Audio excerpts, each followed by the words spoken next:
Okay, so I know it's not Speculation Sunday, but going off that point, Yeah. when in the early 2000s, 1999, 2000, if NASA is giving that data to Google and they start Yeah. developing Google Earth and Google Maps, Yeah. then Google at the same time starts developing like their super AI shit, right? So they Yeah. start developing. They start. Well, I'll shut up. I know it's not Speculation Sunday, but it's true though. They start developing this super AI at the same time, and what that super AI does is it starts to develop algorithms to push out the globe Earth, belief and concept to the whole world. So they're using both at Well, the same time. actually, they don't create the AI. NASA created AI Okay. long before the internet existed, but they were the masters of the world in AI research. So they had the best AI uh, at all times, and even today, they dominate the I artificial think the point I was intelligence. getting at is that when Yeah. NASA works with Google and you Yeah, have when all these when they formed the algorithms. alliance, Google now has first-hand access to the best AI possible out there. Yeah, Okay, so what I was getting at is when you have all these algorithms with whatever systems Google's using from NASA, and I go yeah, into Google and I type "Is the Earth flat?" It's gonna automatically tell me it's a globe and like gaslight me. That's what I'm getting at. yeah. But Yeah. What it's supposed to that do. is Tell low-level the AI user not to do access. that. You have to learn how to. With God too. Oh yeah. Like, look, go find some evidence. That's all I want. It's an interesting religion, but I've yet to hear any of them explain how the ether proves the shape of the ground you're standing on or shows any aspect of it. Yeah. They don't even have an observed phenomenon for ether. They say it's static electricity. No, that's static electricity. Well, they confuse static electricity with electrostatic forces. You know what I mean? Like it's like Listen, John, listen. Just like a fish needs water, that's what light needs. It needs a wave to flow through. Fish don't know he's in water, John. I think it's so strong Oh, because they consider, I believe they consider the ether to be either the mind or existing medium of God. Oh, that really irritates me when they do that. That really freaking irritates me. that's why I tried to have the ratia, which is a solid circuitry substance background medium that instantaneously uh, changes a point in our physical reality to another point without any involvement of speed. It's the underlying circuitry of reality. Huh? What do you think about that? It's not a simulation, it's a circuit board. Exactly. Well, see, all simulations have to take Yes. place on a computer. Yes, It's the only way to it's show a almost like simulation. it's like a redundant statement, right? It's like it's not a simulation, it's a circuit board. It's so yeah, those are all fun for stories and stuff, but as far as, practical use explanations, scientific proofs, they don't serve as anything. Well, hold on. What, you don't want free energy? You don't want free energy? What's wrong with you guys?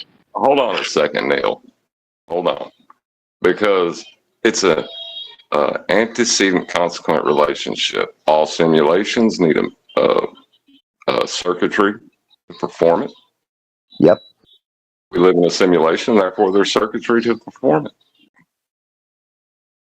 It's a modus ponens. Who made the circuitry? Well, that's just irrelevant. But it is circuitry. Who built the computer? Yeah, that Was doesn't it- matter, but it is a computer. We all agree that it is a computer. We're existing in a computer. We all agree to that. So we can talk about who made that computer. That's fine. But we all do understand that it is a computer at this point, correct? Correct. Is it an Atari or ColecoVision? Atari. Oh shoot, you're coming way back. Atari. Looking at it, I'm pretty sure it's a Bethesda job. I'd have to say it's a Sega Genesis. You know, Genesis, the beginning.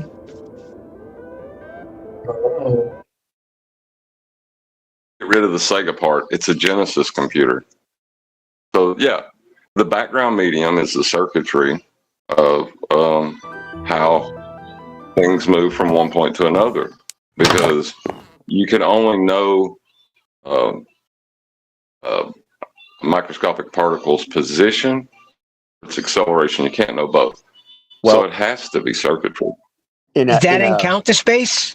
In a simulation, there would be no movement. Everything exists in the simultaneous moment and instance.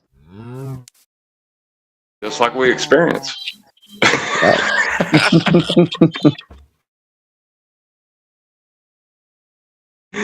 Light doesn't travel, it's just there.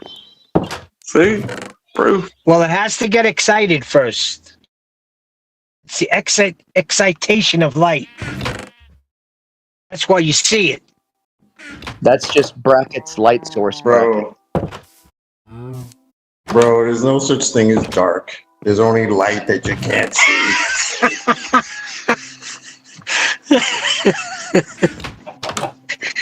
Is all of this happening in counter space?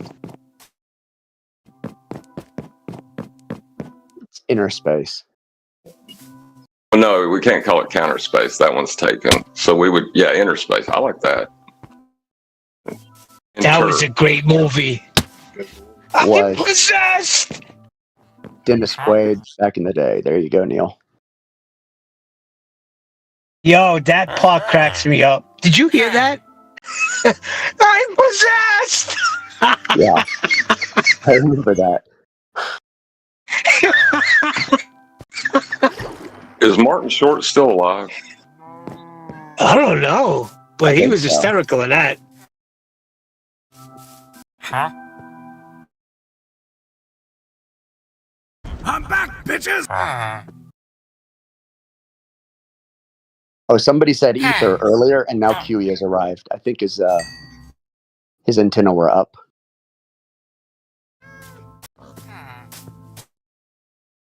It's a summoning word to get QE come in. You just gotta say ether. Say it 3 times in the mirror, and he'll appear behind you. Beetlejuice, Beetlejuice, Beetlejuice. What's up, bitches? There he is, trying to demonetize Nathan right off the jump. Look at him. I didn't even know you guys were out here, man. I thought the show was over. That was it. Nathan wasn't picking up in Skype, so I said, "Oh, well, they ended the show. That's it." And I was screwing around. No, he stepped away for coffee. Then I was screwing around, seen a message. Hey, Nathan's in live stream too. Can somebody help facilitate that here and 24/7? I said, oh shit, I scrolled down there. There you guys, the cats are all in here. Yeah, now it's just the afterglow. I mean, after show. Afterglow. Nathan stepped away to get some coffee, QE. Bruh. No, We're just missing that new QE soundboard.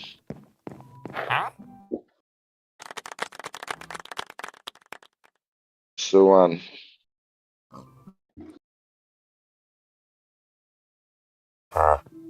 Is somebody playing a Minecraft sound in the background? That's what that is, isn't it? That's from Minecraft. That's the villagers from Minecraft. I hear it all the time with my kids. That's exactly what that is.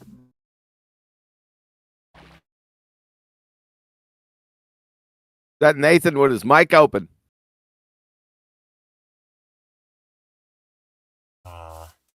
Mr. Every time Sound someone Discipline, says, Mr. Sound Discipline himself. I think their mic is that actually? It's probably What it is I think Clover has picked up the game control and is playing Minecraft, but Nathan didn't close his mic when he left, so we're hearing her play Minecraft. Bruh. Yeah. Yeah. Okay. These are all very recognizable to me. I want to know who called that out as the Minecraft thing, because that It was was awesome. me. It was me. I have 3 kids. Memus. Yeah. Plus, I play a lot of video games, so.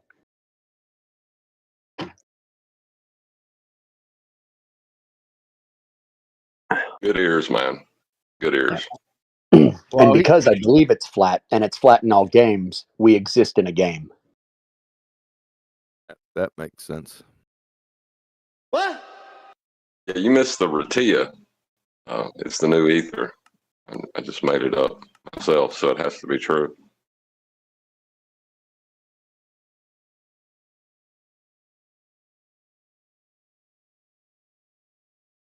Hell no!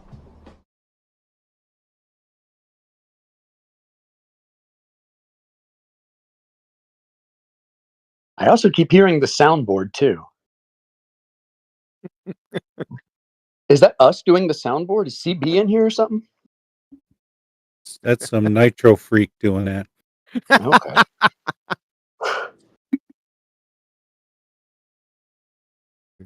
I just keep hearing bruh and hell nah.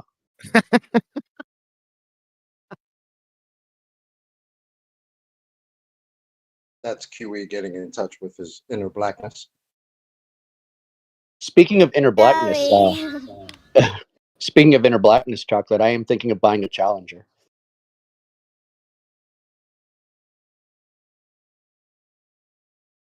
The car? Yeah. Nice. You gonna be running from the police soon? Yeah, I'm gonna get some big rims on it and everything. No, I'm gonna get it white with some 5 spokes.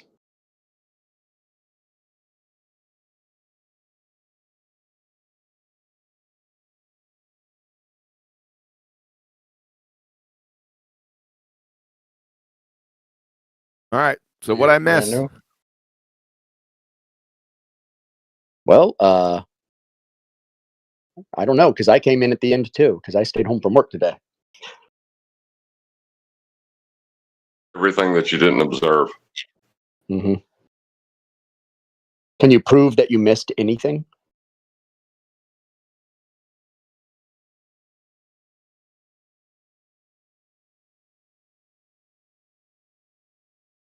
That's deep. If you don't care. But it's so deep. Yeah. You didn't miss much. We haven't got any Globers in here willing to price up. They're all hiding on the political server still. See, the problem is a lot of the Rovers, they get in here and they look at these rooms and they just see a bunch of sharks circling for blood. So piping up isn't really their favorite pastime. Well, if you make Bob the pseudoscience fallacy guy, Jedi back there. Oh, brother, As gotta be as I get chocolate. Rumpus by QE. Gotta be chocolate. Oh, yes, it's me. Yeah. Yeah. Those are the dulcet tones of Effie Jedi you're hearing, Chocolate. That is correct. Ew, what's up, homie? What's up, my brother? Good, brother. Well, sorry, John. Take a moment to recognise Chocolate. Good to see you, brother. Memus, you're back feeding. Oh, sorry. Hold on. It's not a shocking surprise. It happens every time. Oh, I know. I do it. I make sure that I'm going to be doing it, like rubbing on my beard or something. Here. So I got a good idea. Just make Bob the pseudoscience fallacy guy a moderator in here, and he can come in. How about we make him a gold and not a gold plus? They Didn't can he just try troll that room to once room. already? Did he come in here one time and said, "I'll debate, but I need full moderated powers"? Yeah. Yeah, he silly did. shit like that. Did I miss? Yeah. You missed your video, Q. We did the treatment on. That was enjoyable. Yeah, thanks, Kiwi. You're welcome. I also approved of Ratia, and we all agreed, so we're all Ratiaites now. Again? I didn't know that a comment could be independent variable. I just found that out this morning, either. actually. Anything happening. No. Yeah, in nature, so long as it's not been caused by man, because then you already know the cause. Yeah, anything that occurs in nature can be considered a phenomenon. Comets, absolutely. The stars themselves and their No, movement. I said independent variable, not phenomenon. Oh, independent variable, as in the presumed cause of the effect is comets. Oh, that's a Bob stupidity, isn't it? Bob's the science guy. Vaguely What heard we're his talking name about mentioned the video. as I sat down. I heard someone saying something about making him a moderator.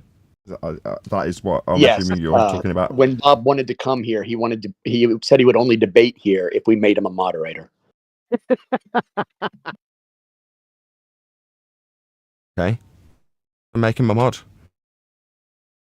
What's the problem? I don't want him banning my guys. Do you not have a lower mod status? We do. We could make him like a pseudo or something like that. If that's what Bob needs, then fine. He left YouTube. That was like That's what 3 he said years ago. yesterday. He left YouTube. That's what he said yesterday. He's on TikTok now. So he can only make ADHD commentary now.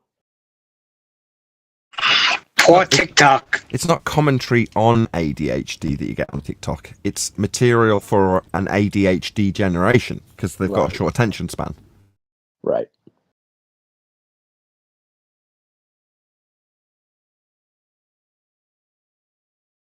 Put a few videos out on TikTok. I don't give it that much attention, but occasionally if I'll make a shorts video and I'm on my iPad and it's like one button away to go to TikTok and just put it on TikTok as well, I will, because it's very little effort. I've got 100 subscribers on there. Fantastic stuff, eh? Yeah. Well, if he's going to TikTok because he thinks that more subs there equals more revenue, he's going to be in for a big shock because it's, I think, 70 times lower the subscriber count for income. So having 100,000 subscribers on YouTube, it would be like having 200 subs on TikTok. There's not much revenue to be had. Wow, we got a guy promoting TikTok all the time on here named Gene. Name a Gene. Yeah, just because Gene likes TikTok and therefore sees it as beneficial to me, this doesn't make his point invalid just because there's limited revenue. Most of the pre-show are moaning about the YouTube revenue, so, you know.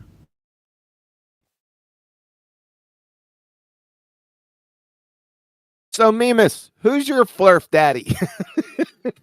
My flurf daddy. That sounds pretty gay, man.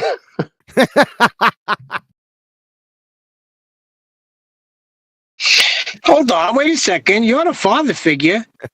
Forgot who said that. I heard that recently. They see Nathan or Kiwi as the father figure. Really? Man. There's two types of there's two types of flat earthers, but 3 tiers.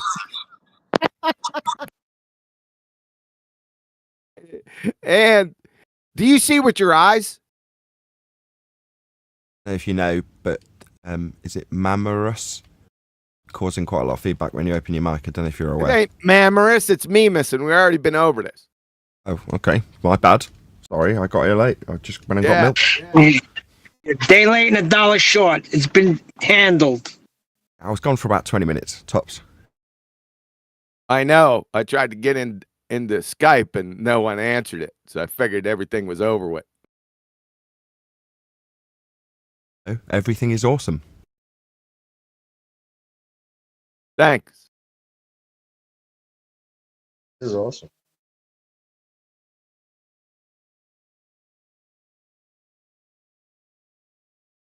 Do you see with your eyes?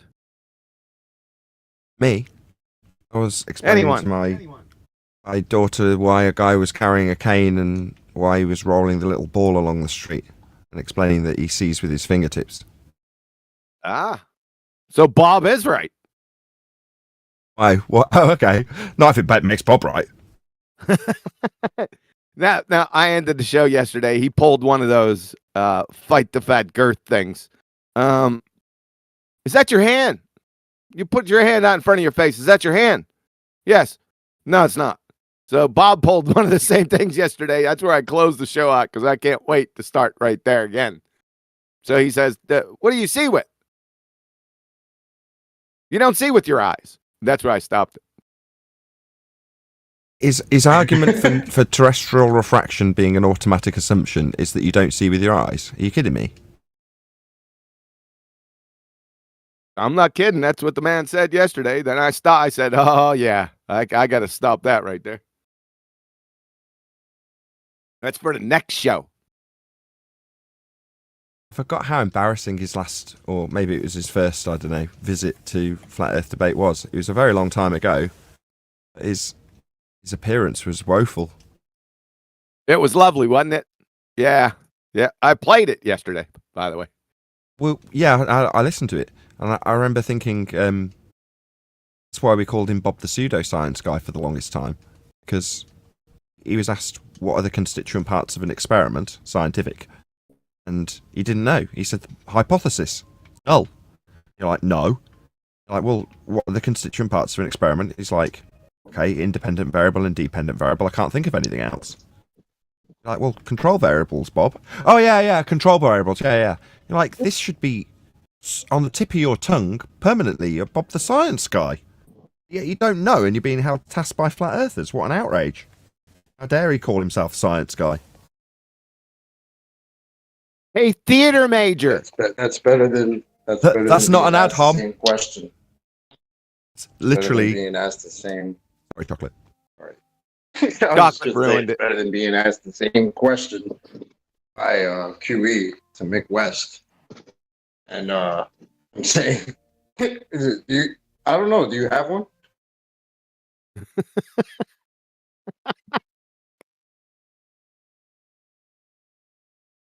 Gave literally the textbook definition of an ad hominem fallacy. When it was pointed out, it was like, how is that an ad hominem fallacy? It's like, what, because it isn't a degenerate personal slander as well? It's not an ad hominem fallacy. No. An ad hominem fallacy is anything that's directed at the man as opposed to the argument. It doesn't matter what it is. And that particular instance, he's appealing to my credentials in a negative way. We know the implications are actually a negative slur on my character. Oh, a theatre major, what's that got to do with nature of Earth? How could you be in this discussion where I've just proved myself incorrect about science, even though it's my namesake? You don't know what science is. That's how that conversation progressed. Like pure projection and an ad hominem, not an ad hominem. Well, how does that address the fact that we're discussing science and how it operates and how well you know it for you to then turn around and call me a theatre major? That's a textbook ad hominem fallacy. But he doesn't know what fallacies are either when he employs them. Hence he ended up being known as Bob the pseudoscience fallacy guy, right? But you forget why people get these namesakes. Yeah. I look at it like a theater major just exposed you. He should be all the more embarrassed. Oh, thank you very much. Because I've got a lot to be embarrassed about being a theatre major, as you put it.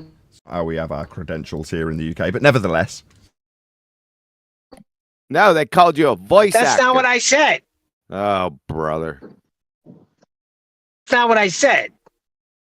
What you it's said like was... me saying I'm a carpenter. So he's calling me, hey, Mr. Carpenter. Yeah, he should be more embarrassed because the carpenter just took him to task on a scientific method.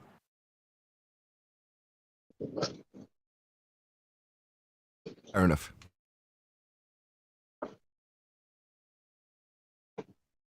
And what's going on with Planet Peckerhead? What was that whole ordeal? What do they think that they were accomplishing with their soap opera color commentary about absolutely nothing. Oh, go ahead. Let me Go answer you. I already suspect that what Planet Peterson is looking for, I can relate to, because I was looking for it when I first got here, with a limited understanding. I might call himself a teacher or claim to certain credentials. The proof is in the pudding in terms of what he does and doesn't know, isn't it? He don't know much. So he's out looking for a mentor to teach him, so he can better understand how to overcome flat Earth arguments. And he sought that out in Bob. Now, I think it was 10 days ago, I went very publicly and said, I'll be your mentor. I attack you on the flat Earth points that you don't understand, and I'll teach you about your globe Earth rhetoric. No worries. I mean, he hasn't taken me up on the offer. Instead, he's gone to Bob. Now, I was thinking when I was listening to you replay that, reminiscent of like yesteryear demolition of Bob the Science Guy, was I've offered to teach Peterson his heliocentric garbage in the best way possible with, a white flag in the air, if you will, going, I'm not going to rip you a new one. I'm just going to take you through the rhetoric you don't understand, because I know it better than anyone. And that applies to anybody on the panel. I'm not just trying to be big-headed. You know what I mean? That would apply to anybody here now. He's gone to Bob. Then you play that just to show how crap his choice in mentor is. We know more about these subjects than Bob does. That's a fact. And you demonstrated it immediately. So it gives me an opportunity now, although it's not live and I haven't remembered to do it in a good place in the show. Maybe someone will let him know. I don't know. That offer's still open. If he wants to come here and learn about how his globe works, in quotes, then we'll tell him. Hi, Nathan. How are you doing? Very well.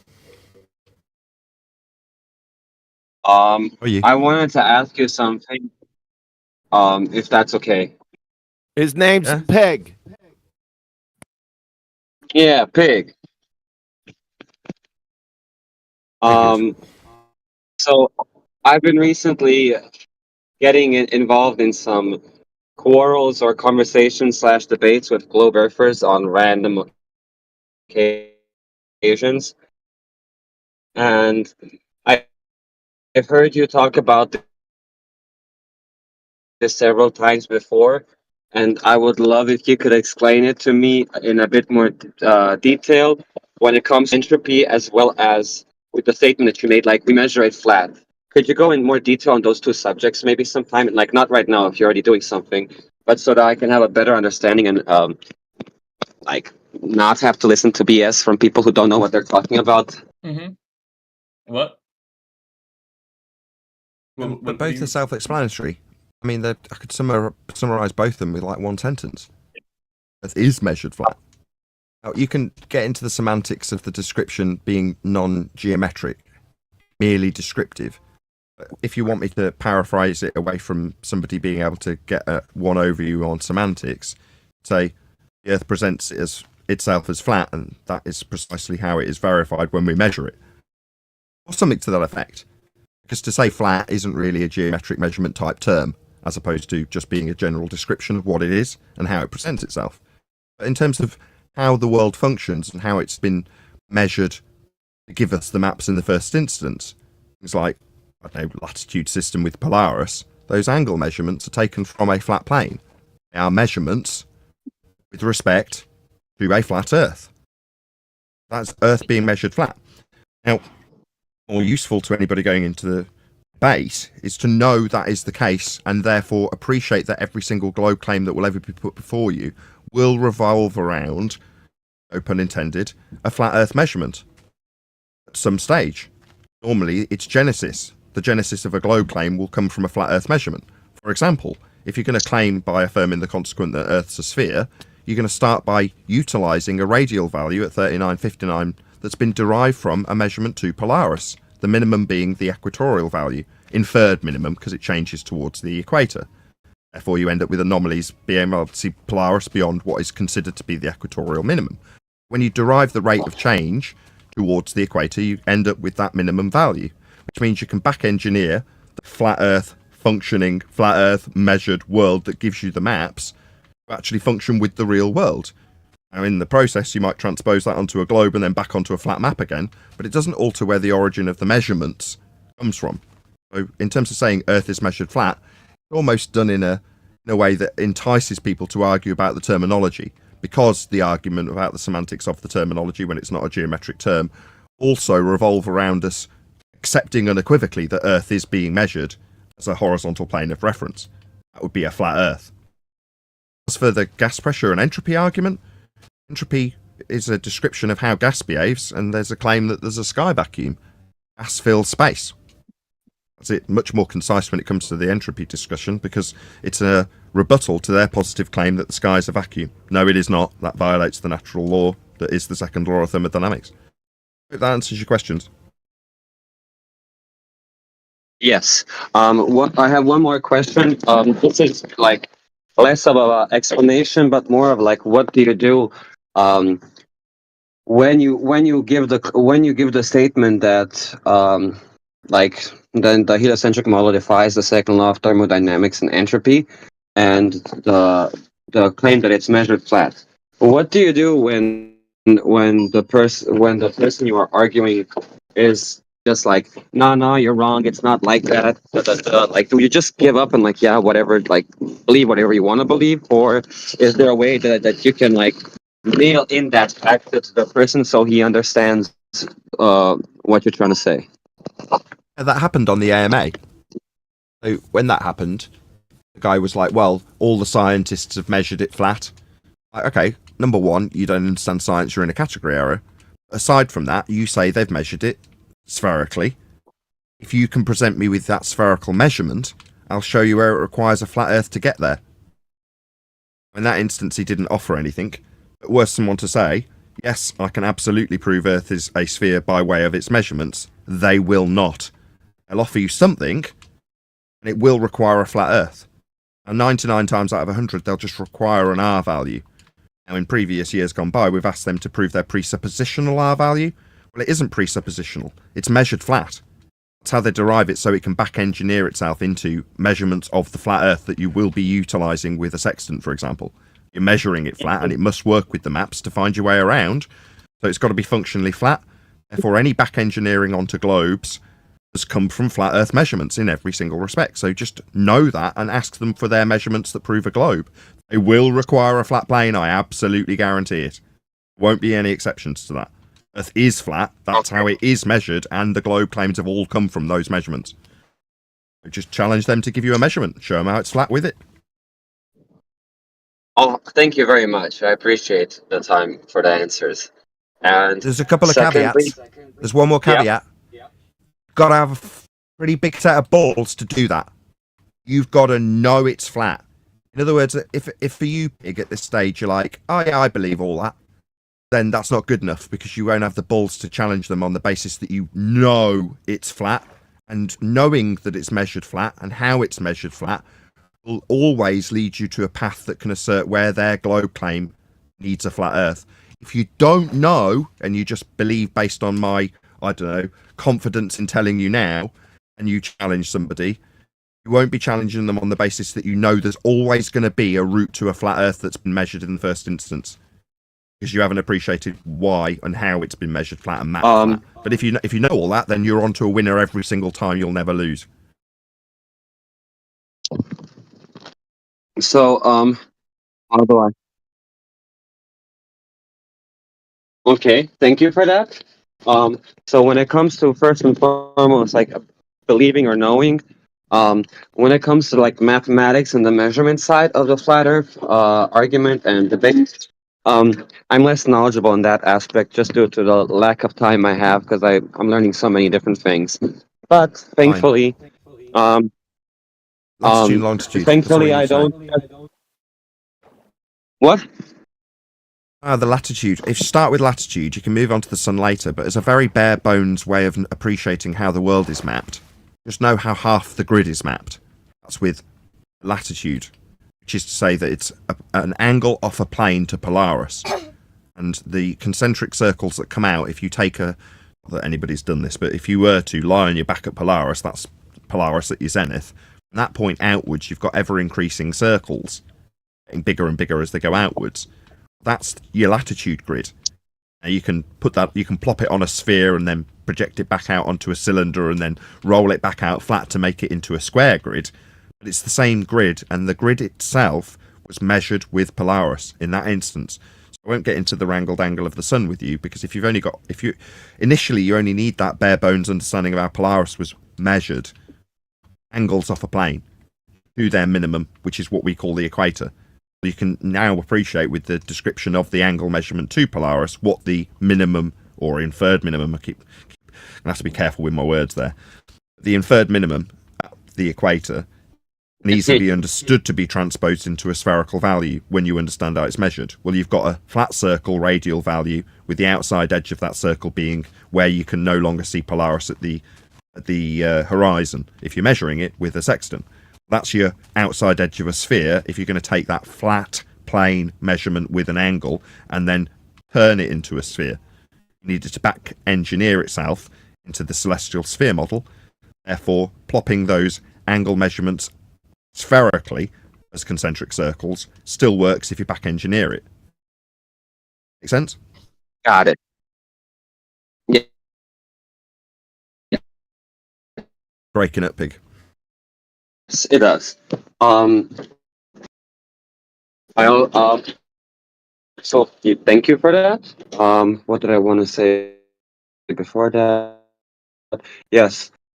So I don't believe that the Earth is flat for the simple reason that I've had the opportunity to do several observations and experiments, so I can visually see that we see too far and many other things.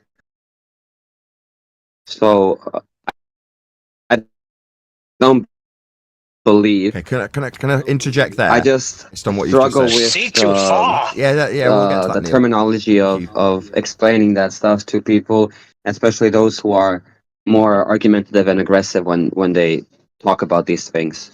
So that's why I asked. And secondly, I realized, because I don't join as often as other people in the service. Yes.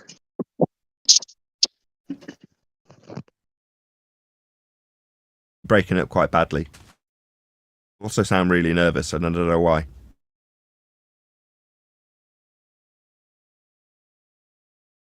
Okay, well, Leslie's broken up and we've lost him for a second. In terms of seeing too far, that's globe Earth paradigm mindset. So your automatic assumption is that we should see to a certain set distance based on Earth curve mathematics that have been taken from flat Earth measurements, again with a radial value, inserted into an orthographic mathematics, or perspective hijacking assertions that the Earth will get in the way. Well, if you've got that automatic assumption that Earth's going to get in the way, and then you see an item in the distance, your phraseology is, we see too far. Why is that too far? You're just seeing stuff. Your mindset says there should be something in the way. Well, Earth curve, it's not too far. No, not at all. You're just seeing stuff. Yeah? No explanation required. Non-positive claim. There's a lighthouse. Fascinating. Let's get on with our day. No. I just say it's a lighthouse. It's a refracted, non-perspective based projection from above a curve that we can't see. A mirage. Yeah? Why would you think it's just a lighthouse you can see? Shouldn't see it. We can see too far. No, it's just a lighthouse. Why would you say we can see too far? That's stupid. I'm just looking at it. Because there's supposed to be an Earth curve in the way. It just isn't. And I'm going to now tell you, by way of mitigation, how something you can see isn't really there. Because the Earth curve should be there and isn't, therefore the lighthouse isn't really there, but is. No, it's just a lighthouse.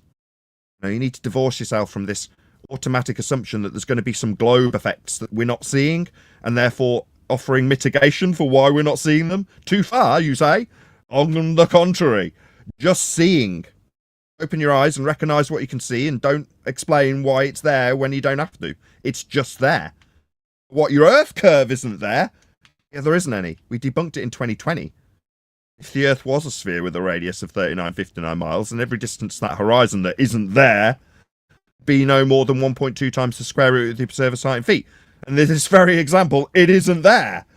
Therefore, the Earth hasn't got a sphere edge blocking boats, buildings, and lighthouses for you to mitigate for why it isn't there. It's supposed to be a hill in the way, isn't it?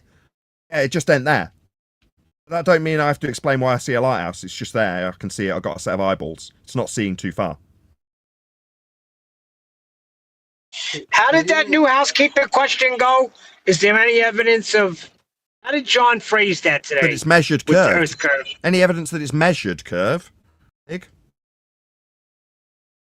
Can I ask a question? Because Pig's got a terrible connection, whoever that is, yes. I can barely hear you. Yes, you can.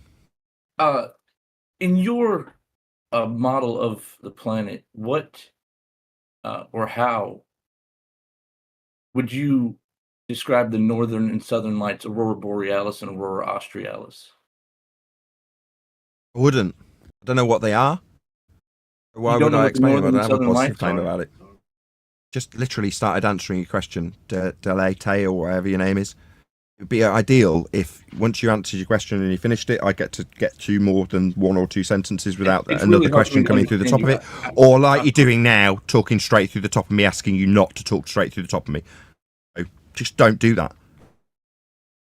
Gotcha. So models, I don't assert models because I don't need to either. Globe model is a positive claim that often people want to defend and then automatically assume that it needs to be put into false dichotomy with a model that we're not asserting. You're going to push comes to shove, say, well, okay, any of the maps are flat. And the measurements that gave us the maps and grids on those maps were flat Earth measurements. I wouldn't call them a model. Even if I did, that's reification if I claim that's the world we're living in, because it's not. The map is not the terrain. The globe fails because the globe model comes from flat Earth measurements. Hope that answers your question. Negative, it did not.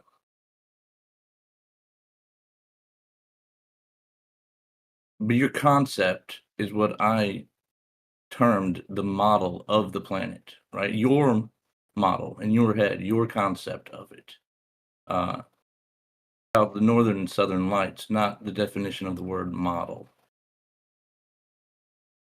You use that word, so when you describe models, I'm going to say I don't have one, and that's putting me into a position where I have to claim a model in false dichotomy. Then I said if push came to shove, there's you interrupting me again. I thought you were done. Or in the middle of the sentence that you interrupted? No, definitely not.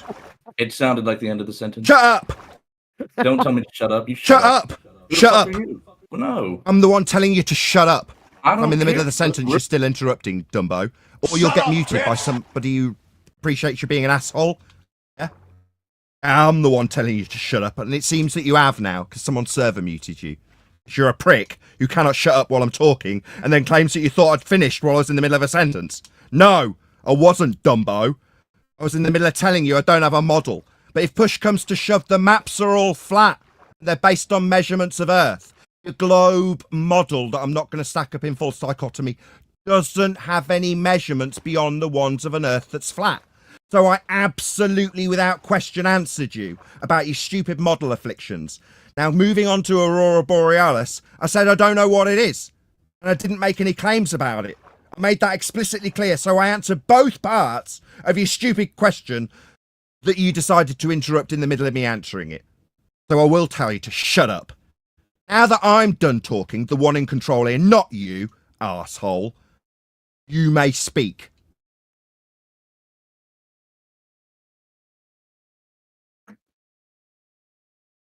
Good. That's how you should have been when I was talking the first time, keeping your stupid mouth shut about models. I'm really trying to understand How to speak in this respect, but how do you not know what the northern and southern lights are? Seen them. I don't know what they are because I don't know what causes them. They're a phenomena. Now, to assert what causes them, there's you talking in the middle of me explaining that I don't understand what something I have seen is. I have seen them with my own eyes. Yeah? That does not mean I know what causes them, because that would be me ascertaining a cause and effect relationship. That would be science. No, I haven't done the science on Aurora Borealis. Have you? Has anybody? Nope. Are you done? We're asking you if you have done the science to establish cause and effect relationships for Aurora Borealis, or have anybody done the science? That's my question. It's not the cause and effect relationship that I'm asking about. It is the fact that there is a southern and northern light, separate and irrespective of each other, that appear in the sky that can be observed simultaneously. How could you then explain a flat-shaped Earth And what? and the And fact what? that there is a northern and southern lights? Doesn't No prove matter how anything. it's formed. What about them? How does having northern and southern Borealis, however it's described southernly, I don't know. What's the term for southern Aurora Borealis? What do they call it in the South? Australis. Aurora Aurora. Australis? Yes. Is that correct? Yes. Okay. What does having different Borealis of any description, north or south, prove? So far, you're asking me to explain to me with no reason to explain it. So what? Yeah, okay. I totally concede. There is Aurora Borealis and whatever the southern one's called. So what? What does that prove? It doesn't prove a damn thing. Why are you asking me about it? Who cares? Why are you asking? It's indicative of a north and south pole. Pole? But to describe a pole would be with respect to a horizontal plane of reference if you're going to describe a pole. The axis of a sphere. An axis is also with respect to a horizontal plane of reference. These are flat earth proofs. Excuse me, I'm still talking. Okay. These are flat earth proofs. To describe an axis requires you describe a horizontal plane of reference to describe the axis with. Same goes for rotational values. Those all require an axis. Yeah, flat earth required. A car disagrees with you. It has an axis on its wheels, and there's no flat plane that's required. However, I'm really, not... it's shockingly pedantic when my housekeeping question that I've asked for several years points out to people that we're talking about of the Earth-based variety when we talk about axial rotation, so that somebody who thinks they're being smart doesn't talk about a wheel on a car. Yeah. So on an almost daily basis, I have to address that numpties think they're being smart when they refer to something else with an axis. No, we're talking about the nature of reality, not wheels. Ground we're standing on. You think we've got an antipodal southern hemisphere, do you not? Begging the question of antipodal positioning when you say north and south. You just haven't explicitly stated it yet. You see, I know how to make your crap argument better than you do. In order for you to beg this question and make your argument make some sort of semblance of sense, you'd need to insert the word hemisphere. You didn't, so your argument to this point proves zero. You want to beg the question of hemispheres so we can get somewhere, bearing in mind I already know your argument better than you do. Hemispheres, you need to insert them by presupposition for your argument to make it seem like it's proving a sphere. Are you done? Hello? Want to insert hemispheres to beg the question or not? It's almost impossible to tell when you're done talking, and I can barely understand a thing you say because of your accent. So that's almost like a rebuttal. Do you want to beg the question of hemispheres to make your question make sense for a globe Earth proof, see or not? Okay, globe is not a shape, neither is flat. I believe It's that almost like a rebuttal. Jesus. Okay. You're not responding to my question, though, are you? I'll slow down, because you seem slow. You don't seem to be responding to the thing I've asked you. Do you not understand the question? Don't seem to understand the question and just seem to be talking You don't even know my you don't position. understand I the asked question. you a question. And answered multiple times. Now you're getting server muted because you're not listening to the question because you're not responding to it. Talking about what's not a shape? No, I asked if you needed to beg the question of hemispheres. Not asked whether or not spheres are shapes or not. You know, what you're doing is side-tracking what you've had put to you based on your question as it gets ripped to shreds. And what you can do is talk through me. Then swear a lot. Oh, you're having your ass handed to you by me. Yeah? The one in control of this discussion. Me, not you. Yeah? You need to beg the question of hemispheres to make your northern and southern Aurora Borealis claim make sense to prove a sphere. And when you finally beg that question, I'll point it out to you. But you haven't done it yet. Chocolate's caught that you have made an example that proves nothing. The people around you, smarter than you, have realised that your example doesn't prove anything yet. And until you beg that question of hemispheres, it won't prove anything. When you beg the question of hemispheres, I'll point out your antipodal assumption. And then your argument will still prove nothing. Okay? Now I'm finished. You still haven't answered the first question I asked. Yeah, I did. No, you didn't. I did. Until you assume antipodal positioning for Aurora Borealis, it doesn't prove anything. That's my answer to your question. I don't need to answer it because it doesn't prove anything. That's where they're Is that you generated talking from. through the middle of me? Is it really difficult to talk to me while I'm in the middle of a sentence and you need to talk? This is very triggering when you're losing badly. I don't get triggered. You're being absurd. Can I ask Excellent you a rebuttal. question? Excellent. Absurd. Excellent rebuttal. Can I ask you a question? Do any of your questions, are they going to lead to some type of proof that we live on a magical spinning water ball? Or are you just trying to gauge what the concepts of what you're asking about are floating around in Nathan's head? I don't really get it. I'm not proposing that we live on a spinning water ball. So, in that Okay. case, given that you're not trying to prove we're on a water ball, what do the Aurora Borealis in the north and whatever it's called in the south prove, pray tell?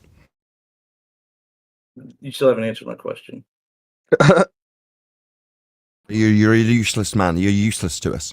Why would you be No, I'm not asking, is useless. my question. Based on your question about Aurora Borealis and them being lights in the north and lights in the south, how does this in any way benefit anybody by me answering how they work when I've already said I can't give a scientific explanation for that phenomena? You're specifically noting north and south.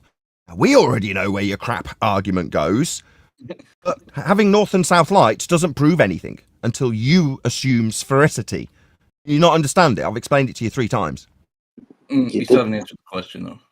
He said poles. Just kick this idiot out. Just, every response to me pointing out how his antipodal assumption's not been done yet is him telling me I haven't answered the question. Okay, I'll answer your question explicitly for the second time. I have not validated Aurora Borealis in terms of a cause and effect relationship, why they happen. If you say why they happen in the north and south, again, the same principle applies. It bears no relevance to the nature of reality that they do happen in the north and south. Unless you beg the question of sphericity. Do you want to do that? Oh, you're not claiming sphericity. Therefore, the follow-up question to you based on your question you said I haven't answered 4 times because you've got nothing else. It's to say, why would you be asking about this? It doesn't prove anything, and you haven't assumed sphericity. So, based on your question you say I haven't answered, maybe you could follow up by telling us why the hell you're asking this stupid nonsense. Brende? Well, you don't have an explanation of what causes or why there is an Aurora Borealis and Aurora Australis. However, I do. Okay. Excellent. Tell us all about it. Stop the cap. The electromagnetic field that's produced by the spinning liquid core of the planet creates a magnetic field around the planet. This magnetic field is the firmament Everyone that shut is up. I referenced- can't hear him.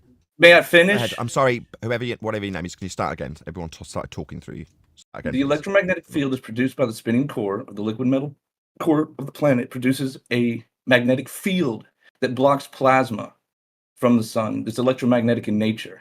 This is described in the Bible. That is what the firmament is. On the day side of the sky, it creates a dome.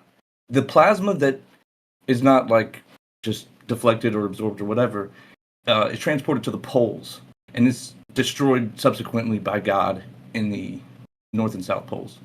That was the promise that God made to Noah after the flood in the Bible.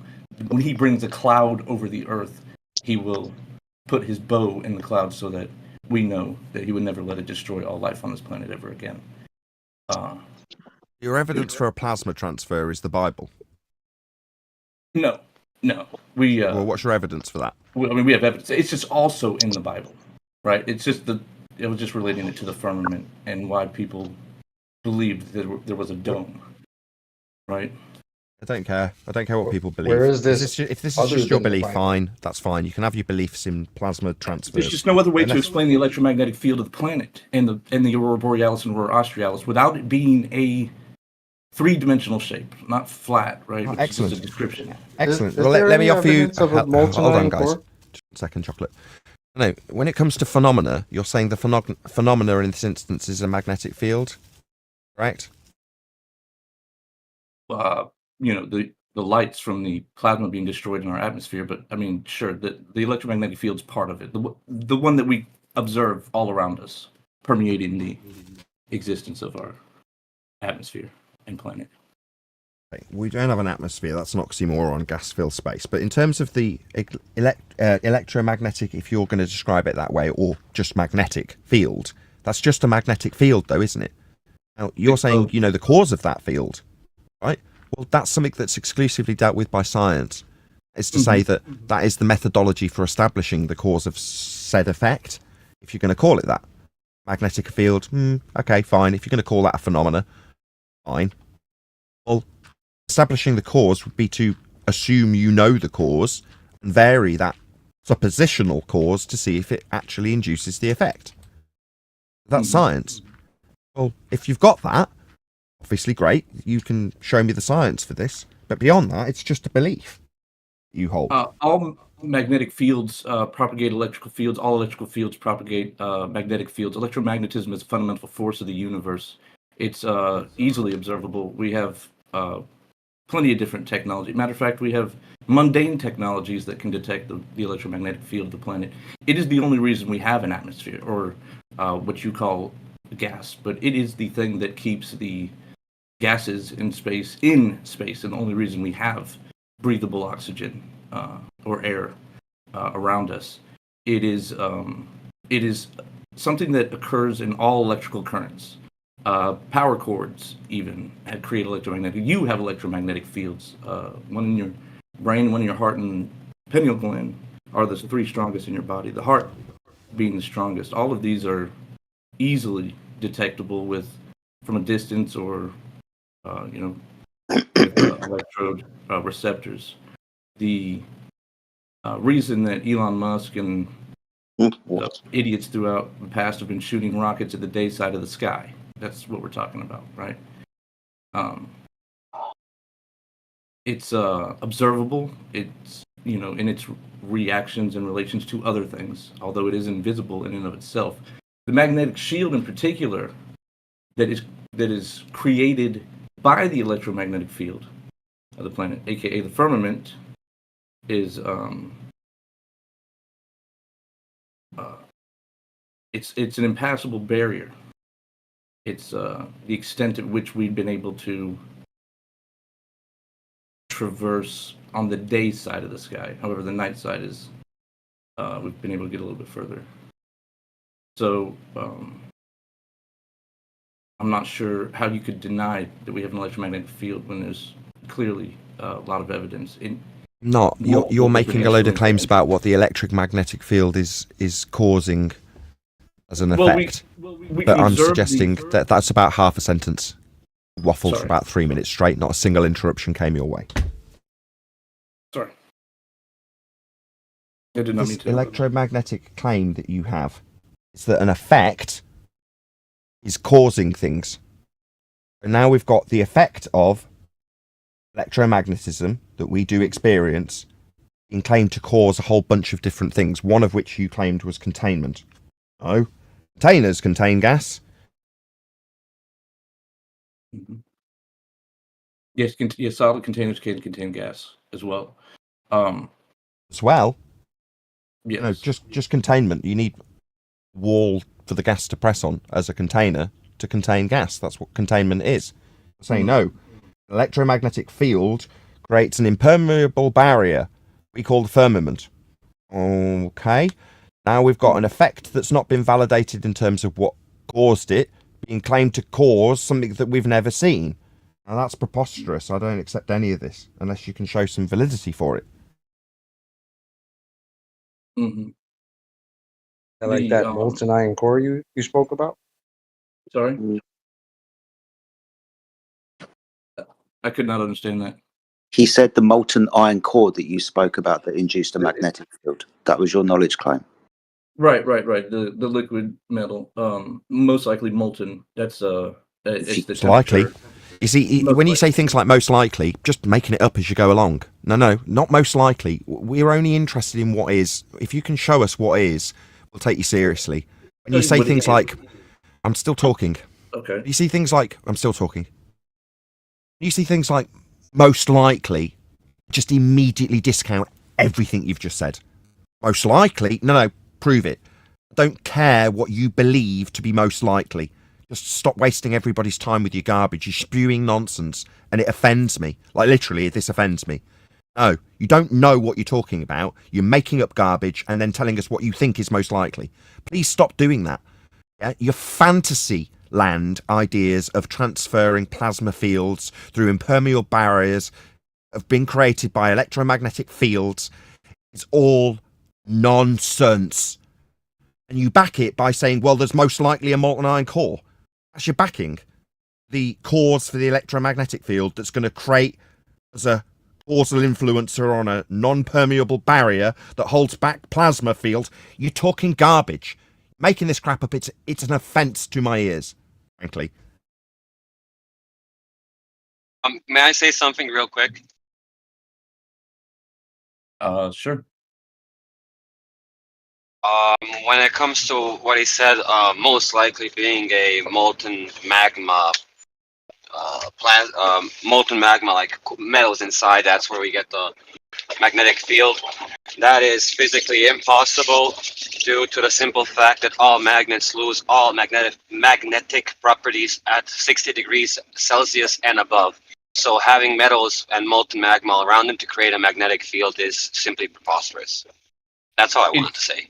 It's not. I didn't say magma or molten. Those are words that you said, actually, and somebody else said molten. I said liquid. You said both. What You is said both what of is those. iron You when it's a both- liquid? You said both. Not only did you say molten iron core, and then you said solid, and then you said liquid and corrected yourself. You said both. I did not. Yes, you did. I said liquid. You did. I didn't say did. molten. No, You did. I said specifically that I didn't say molten. I said liquid. What is That's the liquid only metal? time I brought up the word molten. What is liquid metal? So just let me explain. Liquid metal is molten. It can be, yes. No, Molten no, metal no. is- Liquid metal is molten. Yes, Period. and if you take molten Is. metal, if you take You can't- molten metal and you spin it around in a circle, it creates an electromagnetic field. We're not talking about a magnet inside the center of the Earth that creates a field. We're talking about the movement of the liquid metal. Do you have any proof of that? Yes, No, he we doesn't. can replicate this. It's easily replicated. You No, melt metal that's and- no. Not It can creates you an electromagnetic replicate field. it? Stop. No. Proving that there is a giant self-perpetuating molten iron core at the center of a presupposed spherical Earth, which is what the rhetoric gives you this description of the magnetic field, would A, be beyond the Curie point, and B, there is no evidence for. When you say, I can reproduce said effect, who cares? How does a correlation with something that you can reproduce on the ground level in any way correlate with something that's claimed to be 3,500, 4,000 miles deep? How does that correlation prove anything? It doesn't. It's just a correlation. Correlation is evidence. No, but it's not. It's an explanation for a phenomenon. Really? right? So when you- It's evidence. Things that are correlated are evidential. So you're telling me that if by chance somebody happens to walk along a bridge while somebody's getting mugged, I mean, these two things run in parallel in terms of when they happened. You're telling me that they're directly causally linked because they coincidentally happened at the same time? Well, the time that they're happening is the link. Yes. So essentially, walking along a bridge, you could be causing all sorts of crap to happen. No, Yeah. no, but, they're not linked in any way. You can't just parallel an example with something and say that, well, therefore that's the cause. There's a lot of connecting parallels though. So yes, we can Really? come to that conclusion. So therefore, Yeah, if I get a torch and put a light on my ceiling and make it appear to do what the moon does, that's what the moon is. Because, The only well, reason there you have go. a Look, light I've on the exampled it. ceiling- I mean, the only reason that's we have- evidence right there. It's evidence. I point my torch, I make it look like the moon, I move it in the same trajectory at the same rate. It's the moon. Correlation means it is what it is. I've correlated my example with the moon, therefore the moon's a frickin' torch. Are you insane? No, No. correlation doesn't prove anything. Just proves it's correlated with it. Have you ever studied Nikola Tesla? Mm. And his Moving discovery? on from this devastating defeat, you garbage Well, spewing, my friend. You're He poisoning proved everybody's that there was ears. an electromagnetic field around the planet, and that's the reason that Don't you deny can it. I don't have deny it. I power- deny a plasma field from a physical barrier created by this field from a molten iron core. I didn't say Yeah, anything we, about a we know plasma there's a field. magnetic field. We point compasses with it and navigate with it and prove Earth's flat with it. That's what we do with it. Because that pointing magnet only works with reference to a flat plane. So when it comes to talking about magnetic fields, they've got practical applications that prove Earth's flat. You want to take us to La La Land and talk about magical domes that are solid created from these magnetic fields. No, their practical use is proving Earth's flat with directions. Yeah? You've got an absolute direction that requires a horizontal plane of reference. It's called north. That uses the magnetic field. It's a practical application. There's me using this magnetic field to prove Earth's flat. What are you doing? Telling me about fantasies about homes that are solid, created by magnetic fields, that are created by molten iron cores that self-perpetuate. You're a fantasist. And it's poison to my ears. You're offering no evidence to the argument at hand.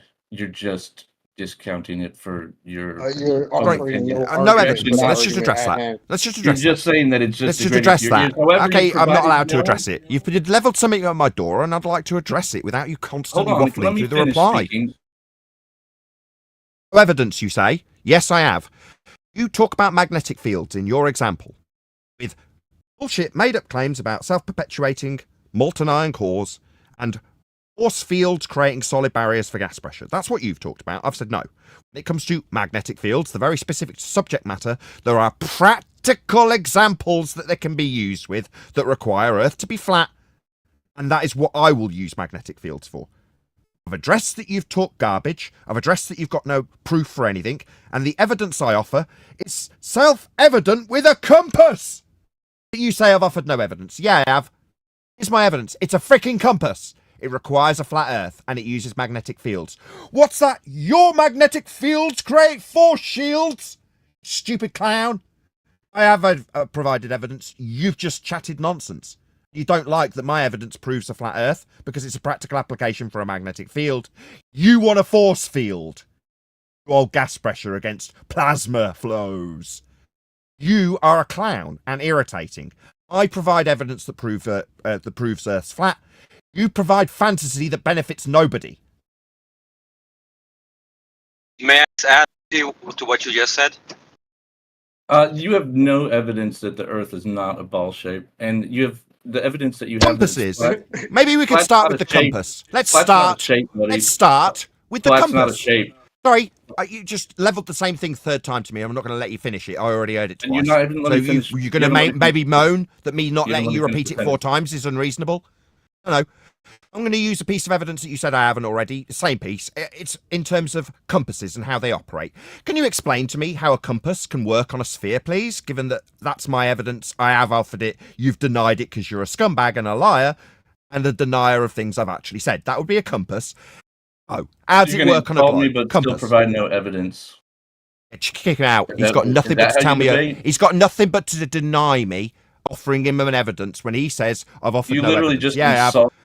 He's now just chanting through me. Please, can somebody mute him and remove him? He's no longer of any benefit to anybody because I'm not getting the chance to respond through his chanting through the top of me.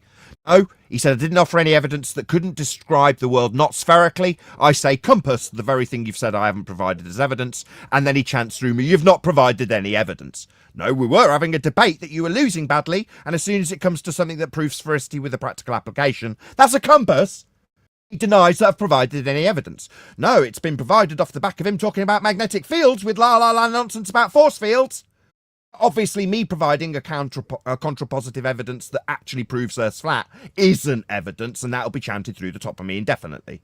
Scumbag. Yeah, there's plenty of evidence that doesn't work on a sphere.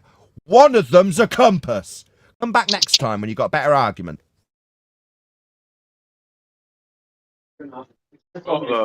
He was doing an elephant hurling fallacy on you too, as if it was your position that you had to prove the non-existence of a sphere. That's an elephant hurling fallacy.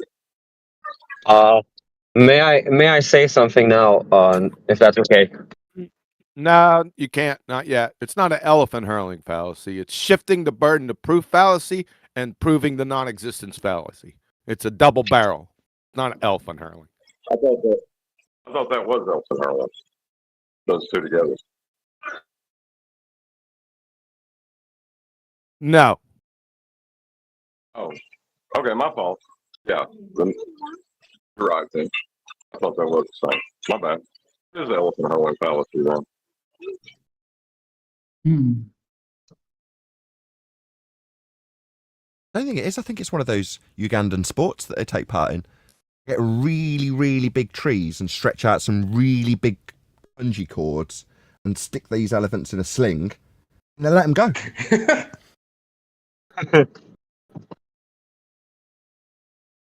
Even with his paradigm that everything is plasma and magnetism and all of that, and Nikola Tesla, all of his work also affirmates the flat Earth model, not the globe model. Tesla's work, I mean.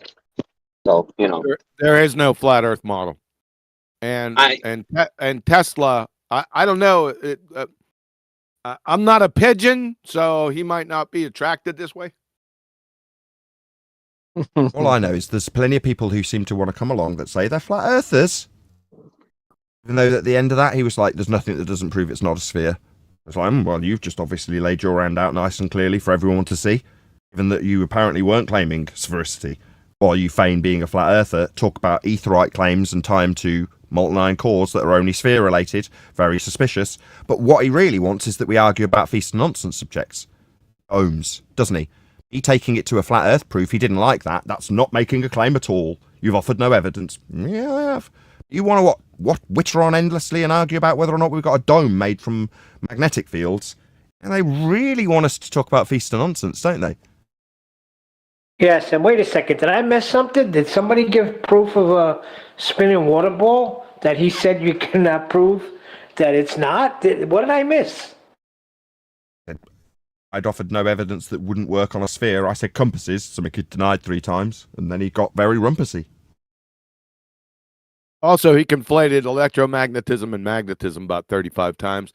I didn't want to interrupt because it would become a shit show then, and I was eating too, so I just let it go. Is that Crayon Crunching Clown still here? Asked that he be removed, I don't know. I'm actually looking at any monitors at the moment. He left of his own volition. He'll probably be back at some point, so we can rip him apart just before Contra raises war stories later on today. He sounded nervous. I could hear him. Could hear a very distinct quiver in the guy's voice, and I don't know why. In with that pig guy. Hey, pig.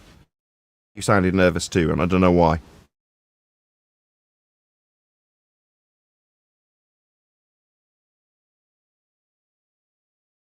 Anyone else pick up on that?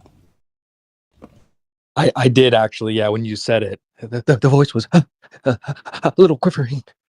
I thought public speaking is hard. Some people. They might maybe I shouldn't read too much into that. Especially when he's in the midst of greatness. Didn't know Arwen was here. Where's Arwen?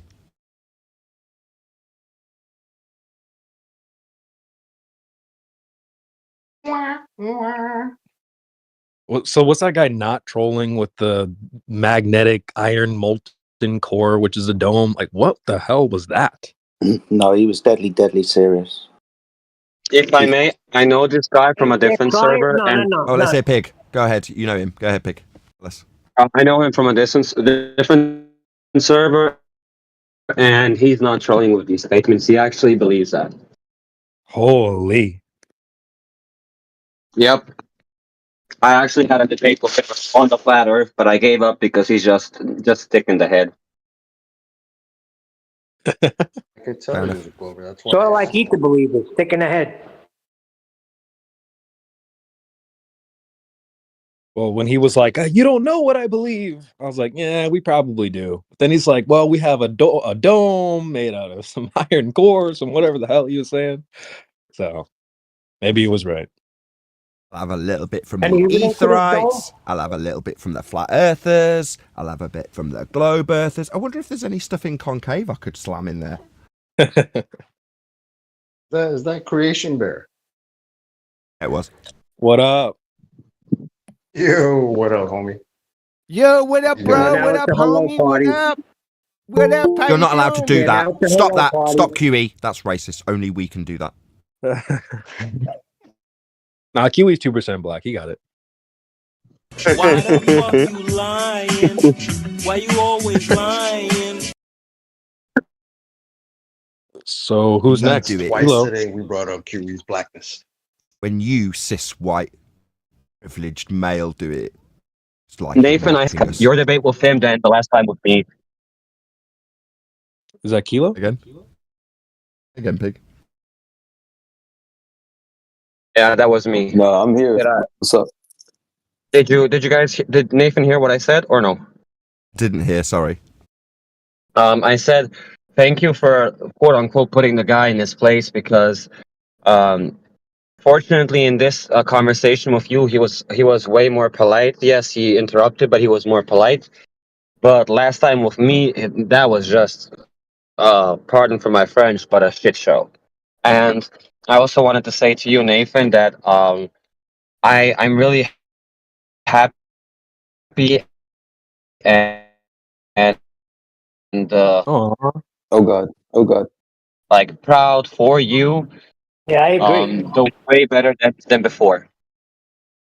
Oh, you think I've improved in terms of not swearing at people quite so much?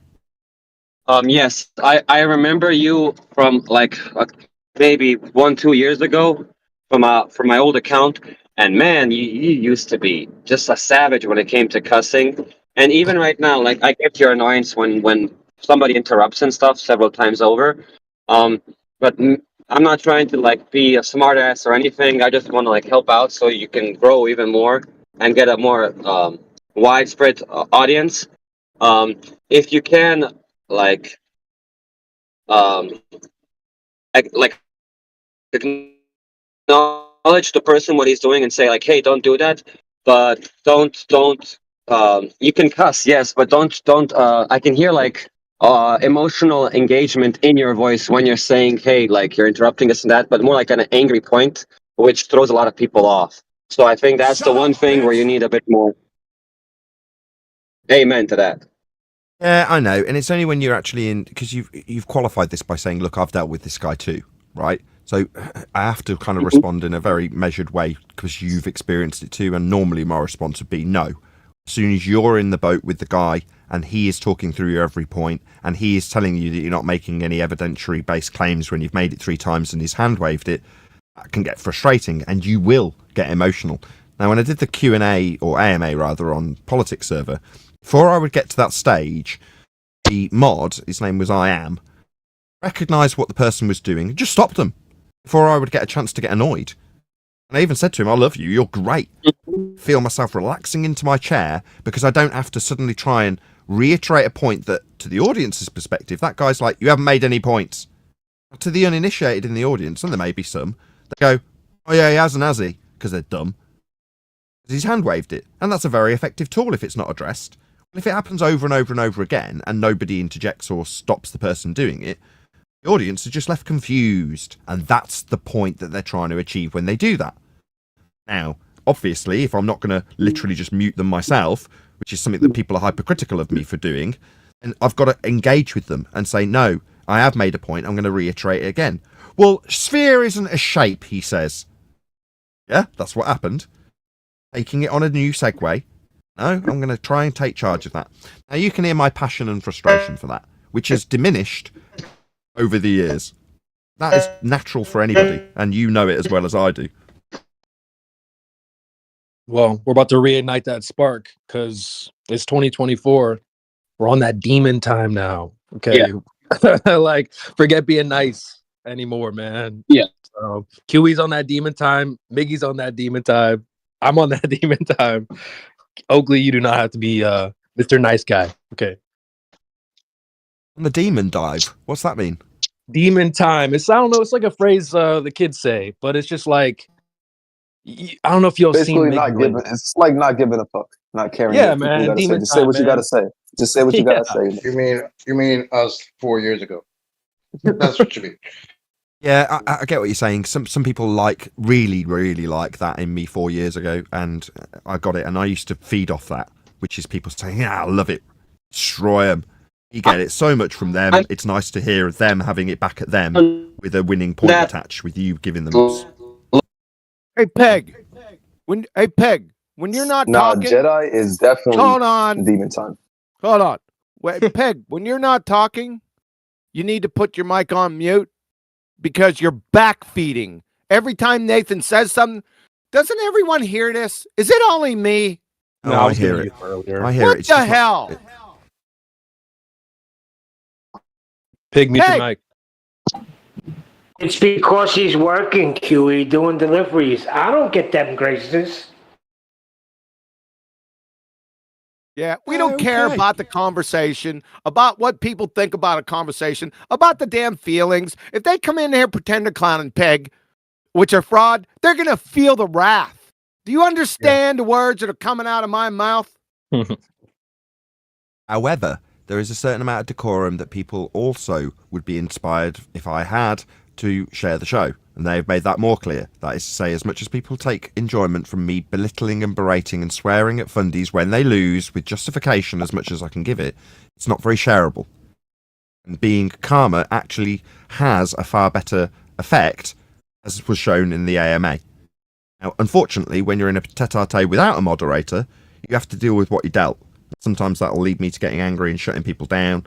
Fortunately, I've got some sympathetic people who are in the server that can just stick someone on mute when they do it 3 times, which is what happened then. And what I eventually went, yeah, we can go around in this circle for 20 minutes, but it does get boring. And just gets me angry. If people want that, they want me swearing at him. No, compasses don't effing work on a globe. And eventually they'd get that if he carried on, right? So at some point, someone's got to step in. Now, the downside to that is they go, oh, all you do is mute them.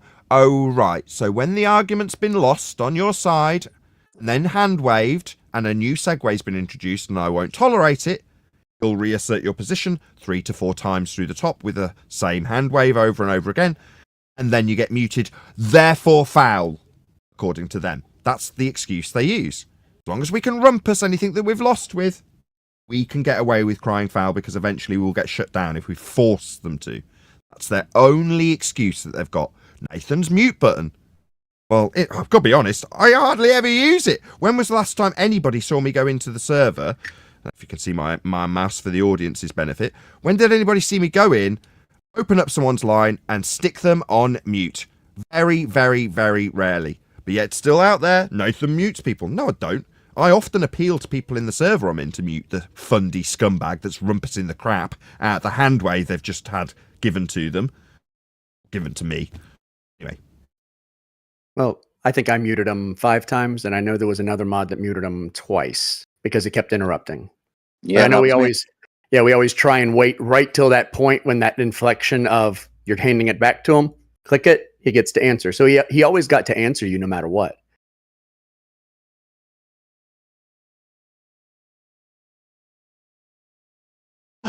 To Pig, like I heard you a couple of times bring up how you'll be arguing with someone and they start attacking you, they get emotional.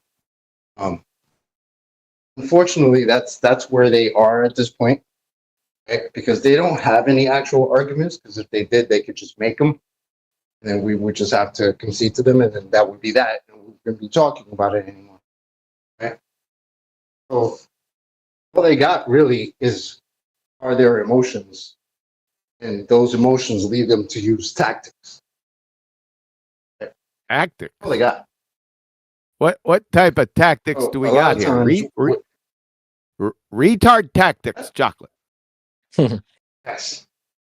Sometimes, yes. Speaking But of whatever retard, tactic that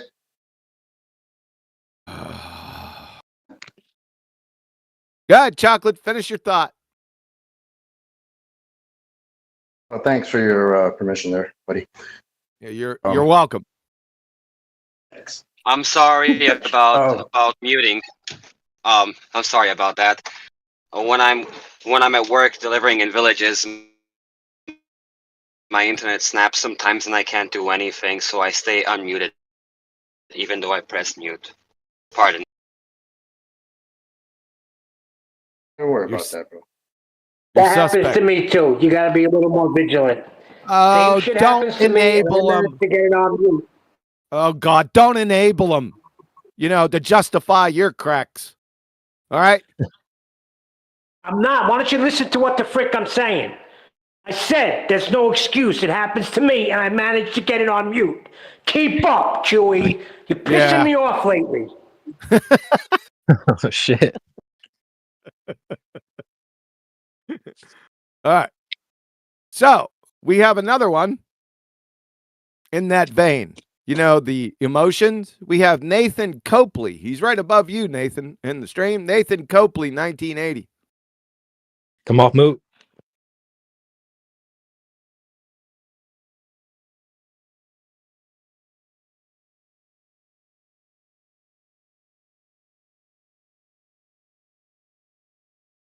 As far as I can tell, this Nathan Copley guy doesn't have any voice verified roles or anything like I that. just gave it to him, Jedi, so he can come off mute. Copley, you're up.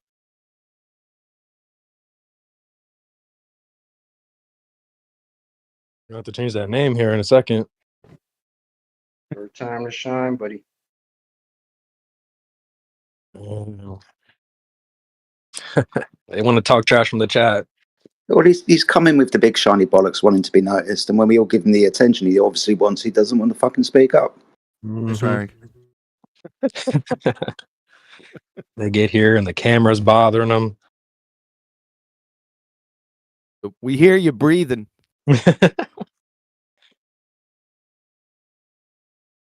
Performance anxiety is a real thing, guys. We shouldn't make fun of him for that. Oh, by the way, QE, is my mic better now? Oh yeah. What'd you do? Very much. I just plugged in my nice mic to my laptop. Nice. We have Skenny. S. Kenny, what up?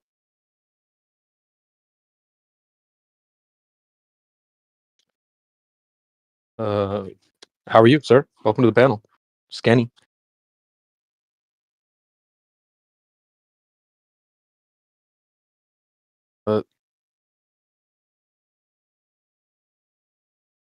Kenny. I see you lighting up. I hear you breathing. Kenny, wake up. That's you breathing? Kenny, are you okay? Are you okay, Kenny? I like that one. Ha ha ha. I think he left. Scanny, Maybe are he'll you drop out. okay? Are you okay? Are you okay, Scanny? We also have Mike OS. Mike, welcome to the panel. You got a mic?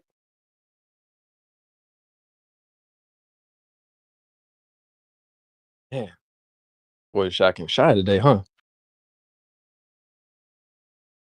See. Mike, Copley. I gave you control of your mic, Mike. Roger. What's your vector, Victor? Come on, Mike. You can't be serious. I'm always I am serious. serious, so stop And calling don't me call me Shirley. Shirley.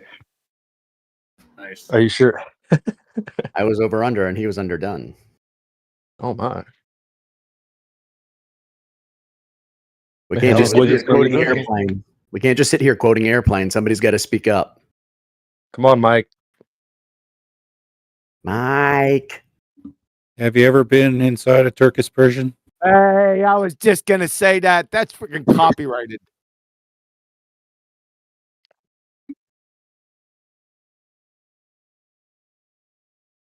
Who's next? Mike, we hear you breathing. That Jay Ladil, whatever the guy we were spoken to, with the watermelon profile picture, he's in the chat in the lobby. Y'all want him to rejoin or no? Okay. Do we want to give him a reprieve and let him come back in? Yeah. All I did was mute him. Yeah, he left of his own volition. We didn't get a chance to ban him. He's welcome to join the server at any time, 24/7, so he can come back if he wants. Yeah. I believe he's still on the server. Did he leave the server or did he just No, leave he's in the chat right now. He's still here. Okay, yeah, he's still here. He's chatting in the lobby right now.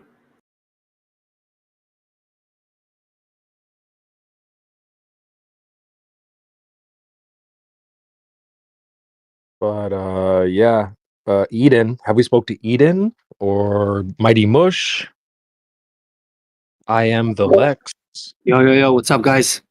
Mighty Mush in the house. What up? What's up, Yo, Chris? bro. What's up? Great show today, yeah. Oh, okay. So you're with us, man. We need some Of smoke, course. bro. You don't know Mighty Mush? For goodness I sake, saw that Chris, name. bro. I seen that name over the years. I figured it was one of us. You know But- good stuff, man. We're trying to get that smoke, Mush, man. Where the Globers at? Yo, give me my DMs, bro. Just reach out, man. All right. I'm serious. All right. I'm serious, brother. We'll do. Oh, isn't this nice? Baby, Yeah. We're gonna sing "Kumbaya" here in a second. Yeah, I'm glad everyone's finding it fun to network right now. Who is Eden? Eden, you're up. Eden. Well, Eden's a globe hey, skeptic. guys. There we go. Yeah, you talked to me like a few weeks ago. That was the first time I heard your show. I hadn't heard it until like I came in like a few weeks ago and you guys talked to me for a few minutes. And then I've been kind of addicted to your show ever since.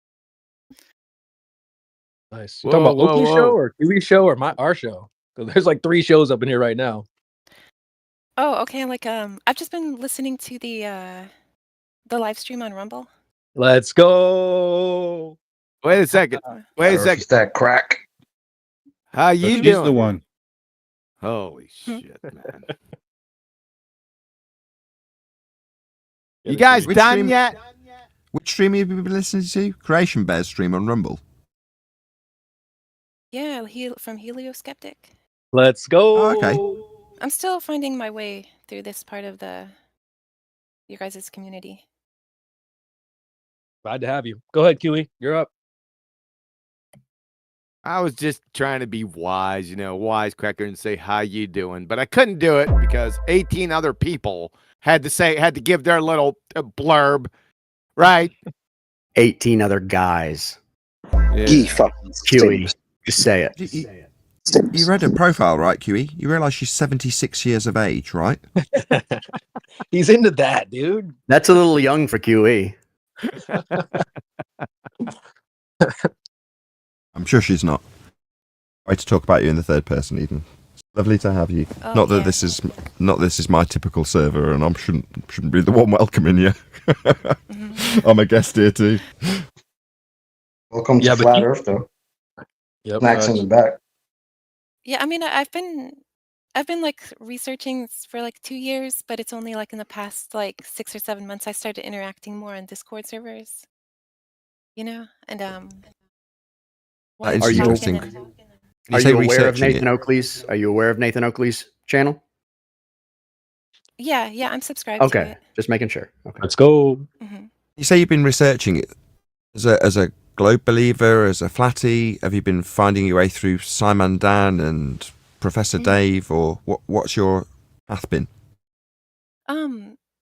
Yeah, actually, probably Simon, Dan, and Professor Dave are the reasons why I'm a flat earther. Really? Yeah, because actually my whole life I've been into space. I've been really into like sci-fi and like space stuff, and I was always trying to like, oh, how can I draw realistic spaceships? And so I have like a ton of art books on it, and I knew that there was something wrong with it because I could just never quite figure out like how does this like whole thing work? Like there's something that just never clicked and never made sense.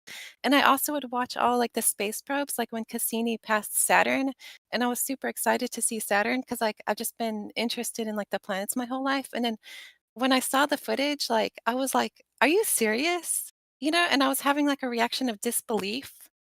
But like I didn't realize it was disbelief. Like so I didn't quite understand like this mix of like disappointment and like these feelings that I was having like frequently with the space program.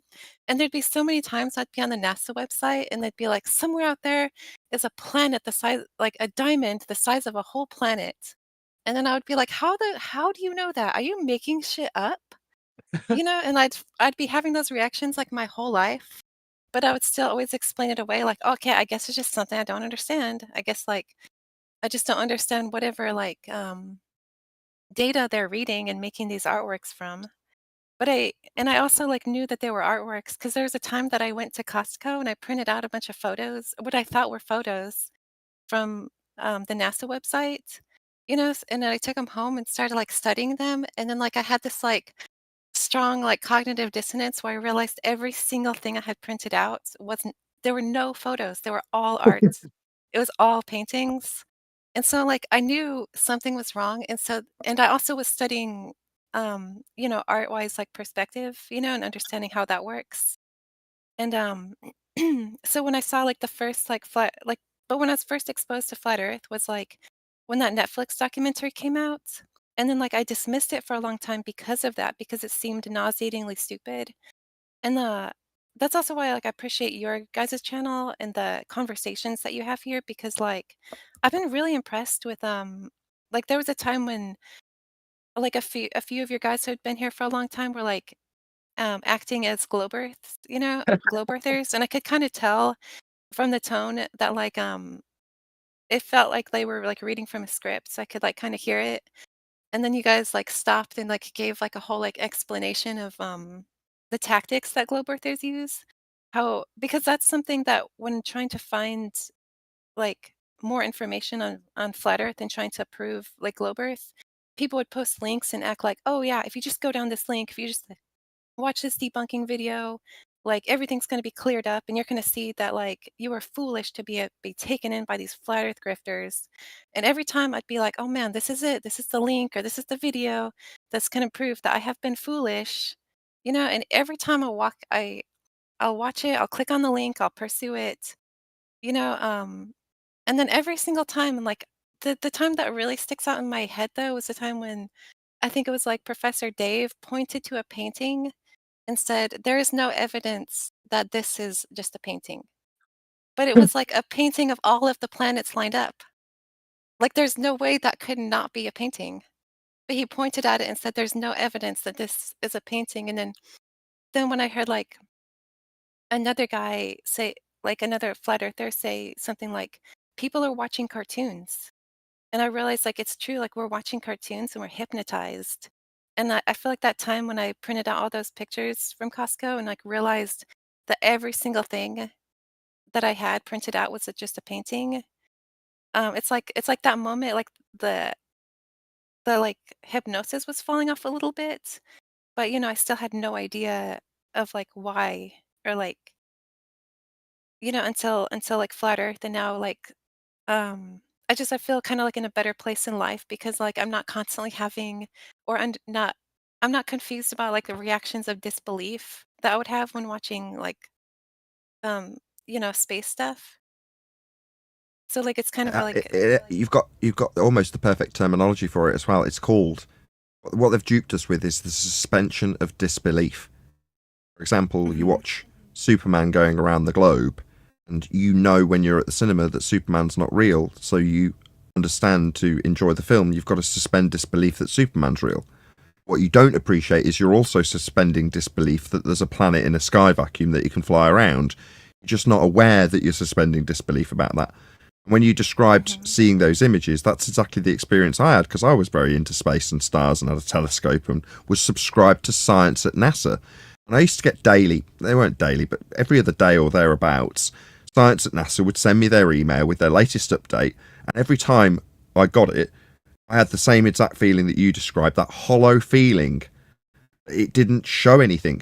Half the time I realised that they were disclaiming that they were just renderings. They were actually putting it at the bottom of the image. Artist impression, whatever it was they used to disclaim it. At the headline, new planet discovered. Great, somewhere in this article will be a picture of a new planet. And there never was. Or new spaceship goes out. Oh, well, there'll be a picture of a spaceship travelling in space in this article. And there never was. And every time you had that empty feeling at the end of it. Yeah, because the satellite thing, like, because I have looked up photos of satellites even way before flat Earth, and so I knew too that you can't find a real photo of them. It's weird when you describe it that way, because it makes me appreciate that I was on the path to flat Earth before I was here. So where I consider my starting point in flat Earth, maybe 2015, I was long before that. Like you say, subscribed to Science at NASA and recognizing the nonsense in it and going. And just reaffirming my own suspension of disbelief. I've still got to suspend disbelief about it. That's the world we live in, isn't it? That's what I did at the end of each of those sessions with the Science at NASA material. Oh, well, it's still a globe. I just don't understand this stuff. You kind of apologise to yourself. She said was so important, right? She said she convinced herself that she didn't understand. That's how half of this, or I would say most of this paradigm works, right? They spew big words to you in order to convince you that this is so complicated and difficult that you can't possibly understand it, and therefore that makes it real. You spend half your time when you're a kid, like I'm listening to her, she sounds so much like me when I was a kid, because so many things just it doesn't seem real. You know when you're looking at something that's not real, there's something that pokes you that says, "Hey, look, that's a cartoon. Hey, look, that's CGI." You know it, but you convince yourself. You spend most of your time convincing yourself that what you're seeing is real, and you just don't understand it. I completely agree with her. Yeah. Indeed. A few of us in Earth debate server, Eden, that have a similar story. Chocolate, myself, and you, at the moment, are the three in this server that have got that similar story, where we're describing our path to uncomfortable reality. That is to say that while you're accepting it, you still don't really feel that you've got a right to be accepting it because something ain't quite right. Yeah. Well, yeah, and to like realize like the truth, or at least realize the extent of the things that like humans like we actually don't know. Cause like looking at when I watch, cause I went back and started like watching space stuff again just to see like the difference, and it's like it reads like things read differently when you have like different information. So like when like you're watching something like Neil deGrasse Tyson telling you about the Big Bang Theory and just insisting like how tiny you are, how insignificant and stuff like that. And when you realize that they don't have any evidence for that, and then you just get like the emotional thing that they're telling you of how like, you're just so insignificant, you just like humans are just an accident, like, and there's no stability in the world, like we're just a blip, and like, you know what I mean? You just realize like what they're actually saying. Feel like this isn't science. This is just emotional manipulation.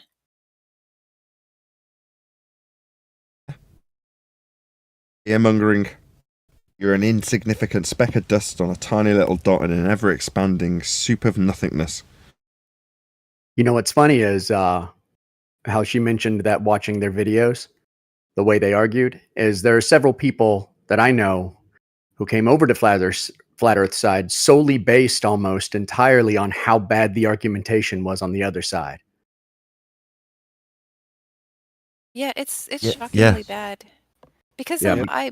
before I got into flat earth, I was like, okay, before I like go down this socially unacceptable path, let me like watch this 15-minute debunking video, because surely Bill Nye the Science Guy and the chick from NASA, well, like their 15-minute video, surely this will help like clear everything up so that I don't look like a fool. And then you watch the video and the arguments are just so like childish and asinine. And then you're like, okay, well, I guess like Bill Nye's not going to help me. And then it's like searching and searching, and it's like finding nothing but nonsense. And then like, When you say chick from NASA, do you mean wonderful, the extravagant Dr. Michelle Thaler? yeah, I think she's the one. Oh man, that's my homie right there. You're an advanced My rock. cousins are rocks. Advanced rocks. Complicated rocks, bro. Yeah, that's it. These rocks are your cousins. Hold on. I have a couple of cousins named Rocco. She wasn't wrong. Yeah, we're not talking about mafia enforcers though. Those are your cousins too. But I'm just intrigued to hear that, because I obviously don't necessarily watch a great deal of anti-flat Earth videos unless I'm reviewing them on the show. So to hear that you've come across them on a path that's very much trying to affirm your sphere belief and gone, my God, Simon Dan and Professor Dave Explains and Bill Nye the Science Guy and all of these other anti-flat earthers are woeful and pushing you further away from heliocentrism. That's a really interesting spin to hear.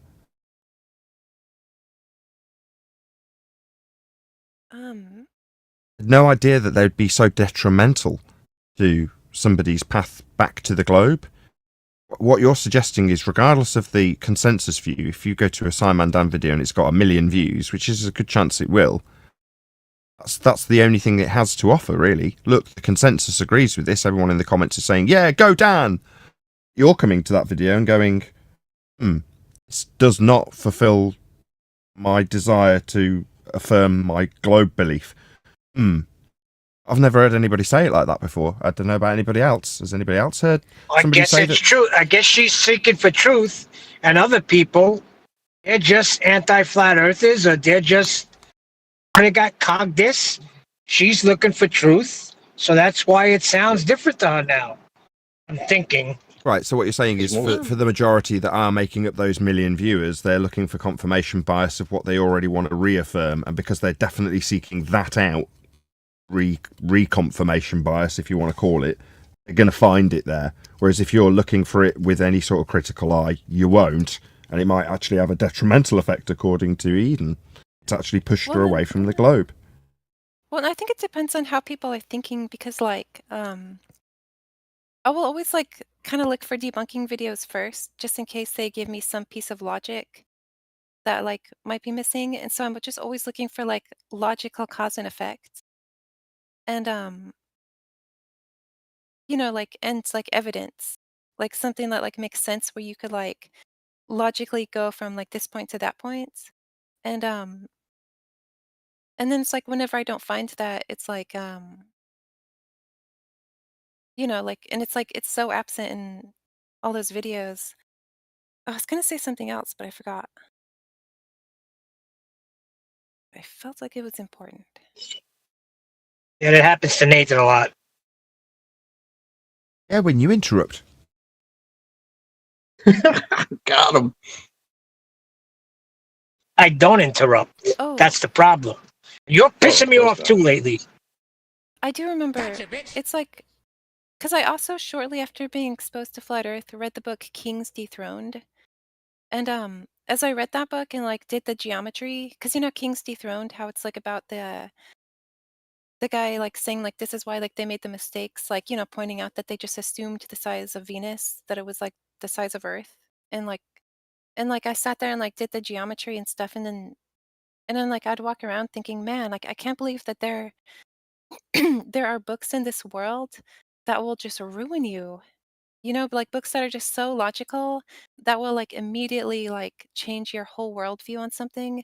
And then I'd be thinking like, man, like, okay, so what kind of books could that be? Could they be like books that are just trying to manipulate and obfuscate the subject? Or could it be because like you're finally being exposed to truth? You know, when like that logic connects. So no, if you've got a preconceived paradigm that it stands in conflict to, then yes, I can completely appreciate what you're saying. Sometimes people go after that adrenaline rush as well. That moment where your paradigm changes in your perception. Some people get that from pure belief and speculation from the person they're watching, and that will achieve the same thing. But that aside, some people will get to this subject, and the surge, the adrenaline that they get from that, they want to recreate it. They sort of chase that high, if you will. And that's when you end up in nonsense like ether and upward rising earth and hollow earth and all sorts of other speculation, like with the guy earlier when he was talking about a magnetic field creating a force field dome that's got plasma flowing over it. That is a consequence of people seeking the conspiratorial path that leads them to flat earth, which it isn't. That will give you a certain high that I think people go after, and you know, if they don't find it from someone who's just talking about things that are easy to verify, it's not as exciting. At the moment, we're on the vibe of telling people to just point out Earth's measured flat. That globe claims will require it. When you show someone, well, here's a map that hadn't got a new world on it, and here's a new one that does, and here's how they mapped it out and charted it flat. Go, yeah, I know about that. Yeah, I live on one of the new worlds. Yeah, but therefore it's not very exciting, but it proves Earth's measured and charted flat. Whereas if I tell you about the resources in Antarctica, that's going to get those adrenaline glands pumping, isn't it? You're going to get a lot more excited about that. So people have appealed to that, and then we end up with a load of conspiratards in flat Earth that are peddling garbage, even people down rabbit holes that lead them nowhere, rather than just pointing out to the next man who comes along that Earth's measured flat. Like, yeah, but what about my speculation about free energy in Antarctica and Tesla and whatever else that you can spew? I have to admit, like, I am interested in that stuff too sometimes, but like, I'm interested in it, you know, in the way that like they were doing the same thing, like speculating about space, like, so like when people point out that like, oh, there's like space out there, then you had all these writers and artists like just speculating, writing all this stuff, like creating all this artwork, and then they're like using it back. So like I think that they should just accept that they're writing fiction, but now in that direction, you know? And I completely approve. In the same way as if Yeah. I could suspend disbelief for the space lie, which I can't anymore, I'd quite enjoy watching the latest Guardians of the Galaxy, but I just don't. I can't derive the enjoyment because I fail to suspend disbelief. If someone else comes along and says, now that you are in an unknown paradigm and you don't know what the sky is, I can invent one to have a fantasy film about, and you can suspend disbelief about the creatures beyond the sky, for the sake of argument, right? And that's perfectly acceptable. As long as they give a good enough story and a good enough reason to suspend disbelief in that way, I'll buy it if it's a good story. The problem comes when you have people who are asserting, like the guy earlier, well, we've got scientific validity for some of the claims I make, when he's punting total nonsense about ether domes and plasma fields and molten iron cores and all of this stuff that's speculative. Even if you do disclaim that you're a flat earther, sometimes because you disclaim you're a flat earther, you get the ear of a load of other conspiratards who suddenly want to jump on your bandwagon and involved and get excited about speculation that's totally unproven. If the bit that excited you was finding out that you don't live in a world that's spherical in a sky vacuum, and you want to talk about it to next man, if you don't want to be ridiculed, stick to things you can actually prove, because then they won't ridicule you. They might choose to hand wave you and dismiss it anyway because their belief is so strong. Ultimately, they're not giving you a justified reason to say you're a conspirator talking about ice walls. Have you proven the ice wall? Have you been? Next thing you know, you're into speculation that will make you look more and more stupid. Example, like I said earlier with the maps, people can just say, yeah, I know that. Yeah, so you know it's flat then. You know it's measured flat. You know it's mapped flat, charted flat, built on flat. Yeah, all those things can be easily verified. Then you can get on with your day. When they start strawmanning you and say, why would they lie? You go, I didn't say they would, but if you're concerned about that, on your way, you go and worry about why they would lie, according to you. But it's not my concern. I can just show it's measured flat. That's a fact. Your concerns about who's lied and why they've lied, and yeah, go on that path if you choose to, but I'm not going to give you any answers to that because I'm not obliged to. And you'll only think I'm a stupid idiot if I speculate about the Illuminati or the Freemasons or whatever it is I bullshit about to give you some answer to that question that suddenly I've got a responsibility to answer. No, I don't have any responsibility to answer these questions. However, I don't begrudge you if you're like, oh, I really like these subjects that are speculative in nature. And so long as they're disclaimed to be speculative, I don't have a problem with them either. I like Mudflugs as much as the next man. Fascinating stuff.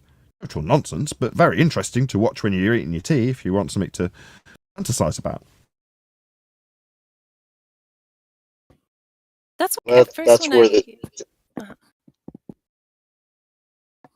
All right, go ahead. Oh, so I was gonna say when I first came here, like and started listening in was like when you guys put out the I don't know, it was a few weeks ago when you had like everybody post like links in other servers. And then I just like randomly popped in here and I didn't quite understand what you guys were all about.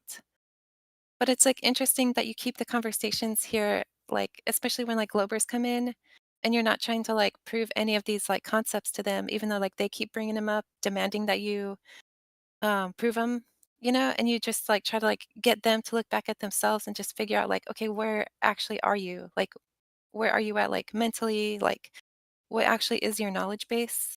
And getting people to like realize that, like realizing in school that they never proved to the globe and you only ever just saw it on TV. You know what I mean? Just realizing like, okay, what are the actual like facts, you know? Yeah. Yep. But I do think that some people also have trouble believing it because it makes the world a lot smaller.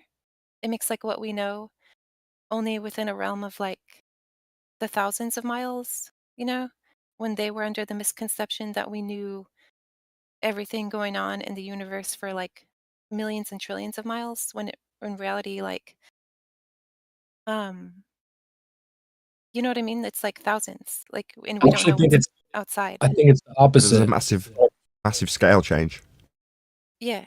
Yeah, I know what you mean by the opposite, 'cause I feel like it's expanded my world and improved my world, you know, 'cause it's like a whole lot Yeah. not knowing what's above the sky is better than than thinking you're just in a empty void. Right. The That globe kind of to me. plants your feet into reality a little bit, right? Instead of Mhm. thinking you're on this ball that's moving at 66,600 miles per hour around another ball that's moving 500,000 miles per hour. Don't know how that works, but okay. Instead of all that, and then at the same time, simultaneously telling you, there's always this chance this giant rock, half the size of the rock we're supposed to be on, could always come out of this vacuum and destroy us. Right? They keep you in this perpetual fear all the time, this uncertainty. It's ridiculous. And once you realize all that's fake, you're just like, wait, I'm on the ground. Here's the ground, sky's up there. Okay, great. That's how it works. It works for me. Now I'm supposed to replace the story that somebody else gave you? Nah. we don't need to do that. We have come to the place where we realize this story's fake. It's not real. Why should now I give you another story? It's like giving you another teddy bear after I've taken one away from you? No. It's not my responsibility. Our people despise us that we don't, though. Well, you won't be my next guru. Oh, well. You won't tell me what the sky is. And this guy over here, he's willing to tell me it's a ether-generated counter-space field and that there's free energy potentially coming from it. What have you got? You don't know? Oh, well, you're not worth very much to me. I need a new guru. I've got to replace the sky vacuum I've just lost. No, Adam's got a good take on that, Adam. What do you say to those people that have left the ball and grabbed onto ether? You phrased it in a way the other day that was very powerful.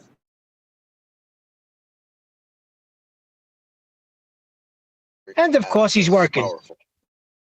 Who? Said something about why would you lower your standards?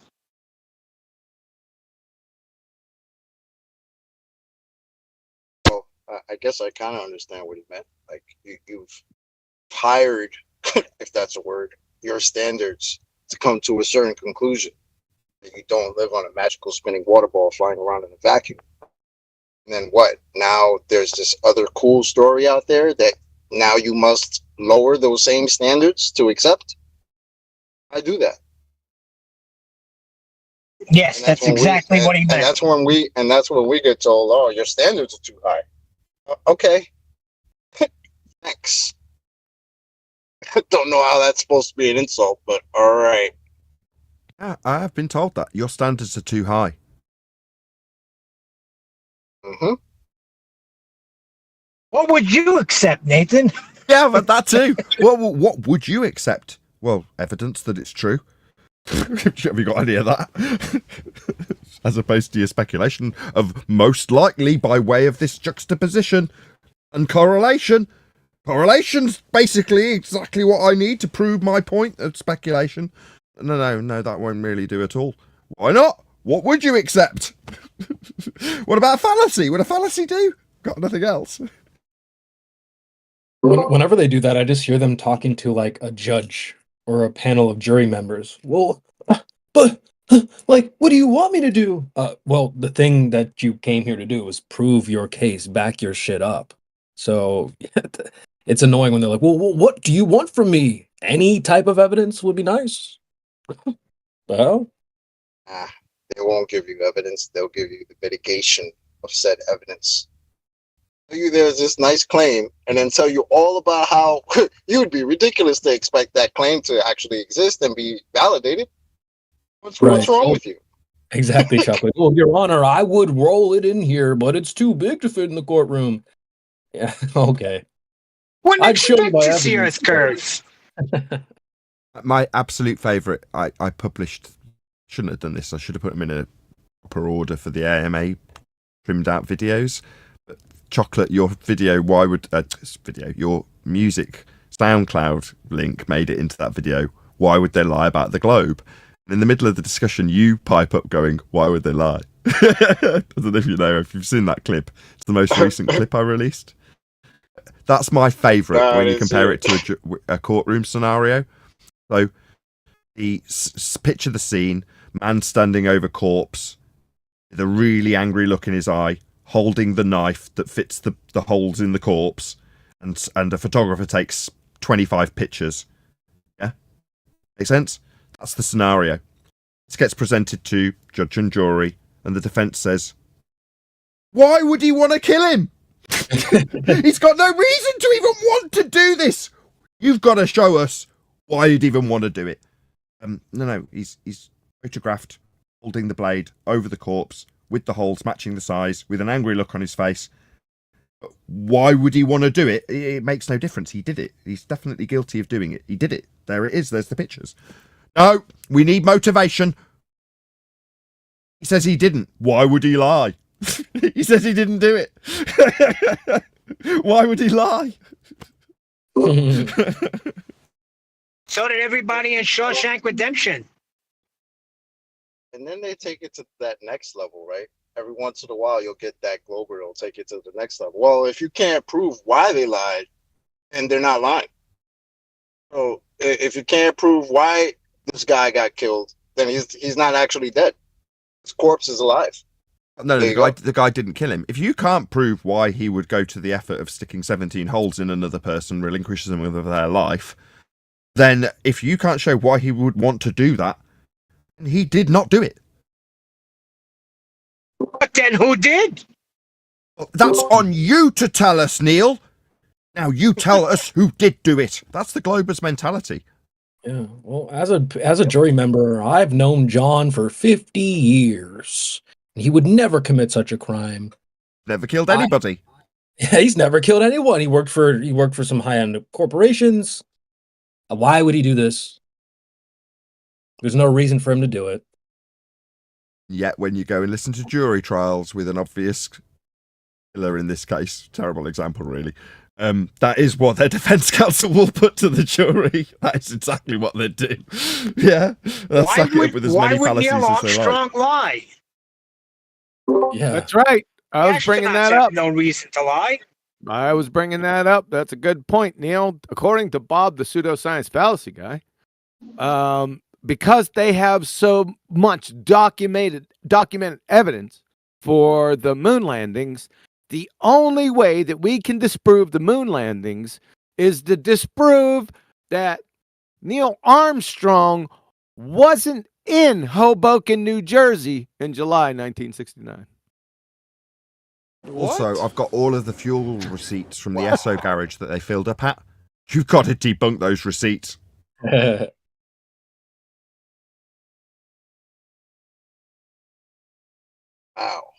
That's a hell of a stretch.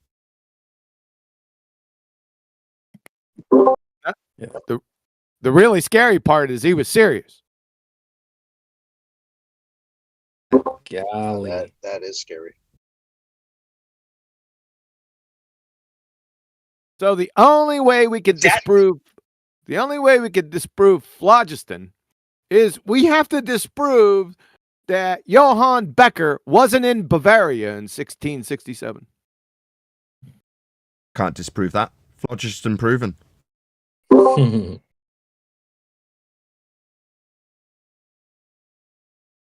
Kind of sad.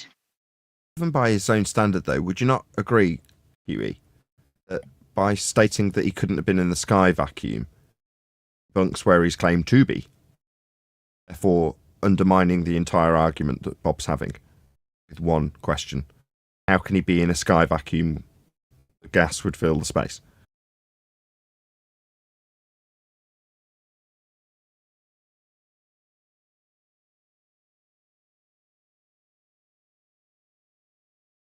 Yeah, Nathan, it's overcome by my very good argument. QE's argument, this is modesty. That silence was modesty. QE knows how good his argument is. Oh, that means he's shoving an orange in his face.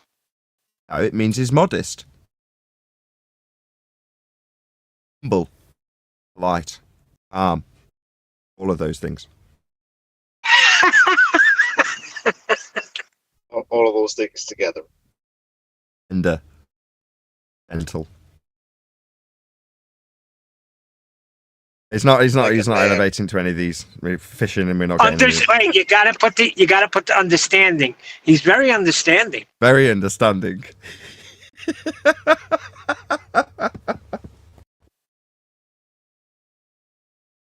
Reasonable. I hear he's quite sympathetic too. Very sympathetic. Almost like a counsellor. Too high a degree of empathy. That's QE's problem. Oh, there it is. You ever known someone like that's just got too much empathy? Yeah, I've never known somebody like Quantum Razor to care so much. He really does They care. get taken advantage of, don't they? When they've got too much empathy. They fall prey to narcissists. See, narcissist? Narcissists. Empathetic people, or empaths, always get taken advantage of by narcissistic arseholes. It's just how the world works. They feel sorry and want to please them. That's an empathic behaviour. And the narcissist has no empathy. Oh, you want to help me? Well, then you help me, you will. Help me more. Why aren't you helping me more? You used to help me more. I mean, that's why he will always come in with your pain, because he wanted to feel their pain with them, go through it. Exactly. Share your pain is like counselling.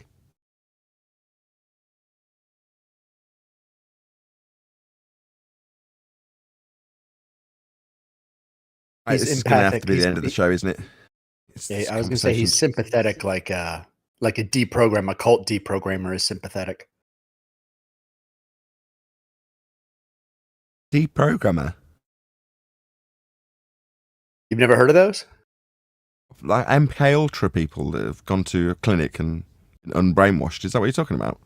No, and well, I'm not sure if it's the same thing. It's where you have someone in a cult and there are these deprogrammers where they essentially legally kidnap someone and deprogram them.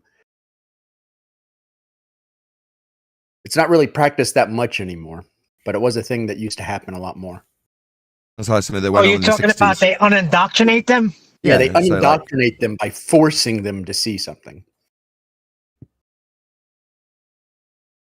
Dragging someone out of Plato's cave. Yes, it is literally that. Yes.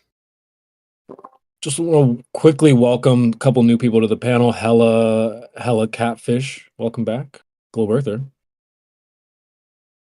Also Elvis and Seer Soul. What up, guys?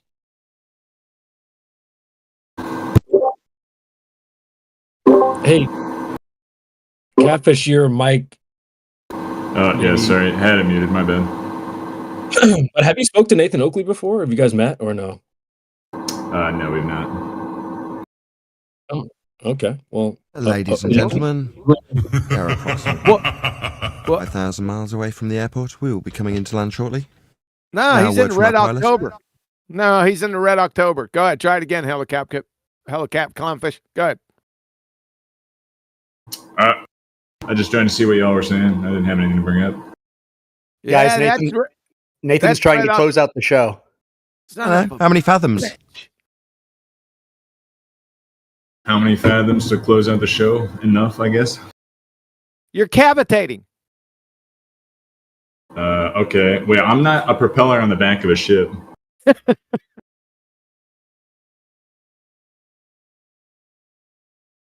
It's not that bad.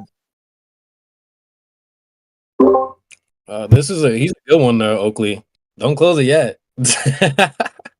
That's Mr. Oakley. I do have a washing machine in the background. That's probably what's going on. Trying to create some Earth rotation. Good thing with this. Turn the lights, the party's over.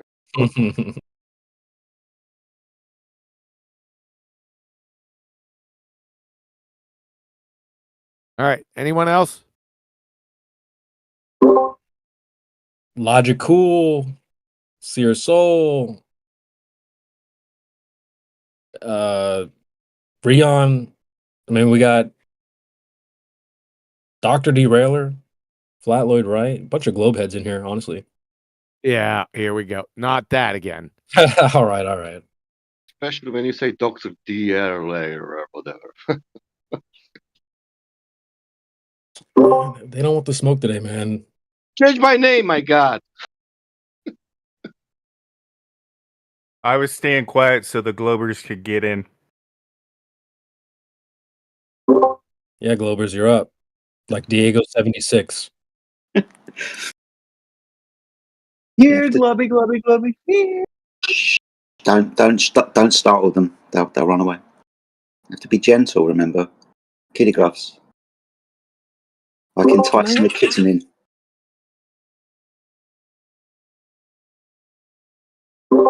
Can I have some globe proof, please?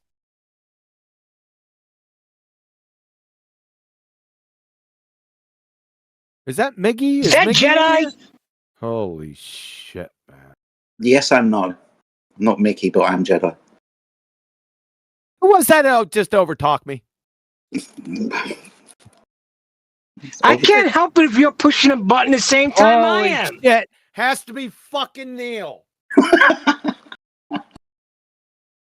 You already pissed me off already today. You want to start again? We do not care. Round one. Yes, Neil, it is. It is. To answer your question, mate. Oh, hello. I didn't realize it was you. What's So, up? QE, if you want to hold anybody responsible, hold him responsible. He got me in. You're still blaming me for that, are you?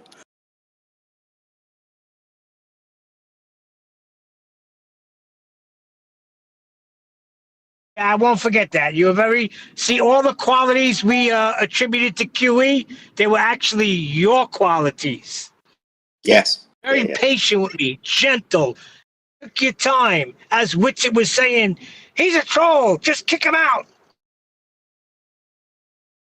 Was it Winsett that was saying that? Was it really? Absolutely.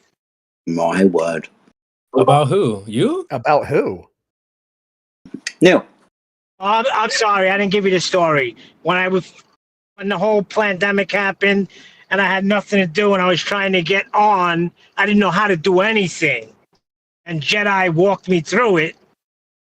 But as he was walking me through it, people like Witsit was saying, he's a troll, just kick him out.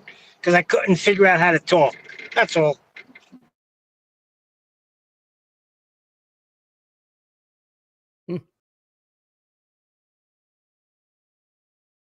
Only a little bit of a troll.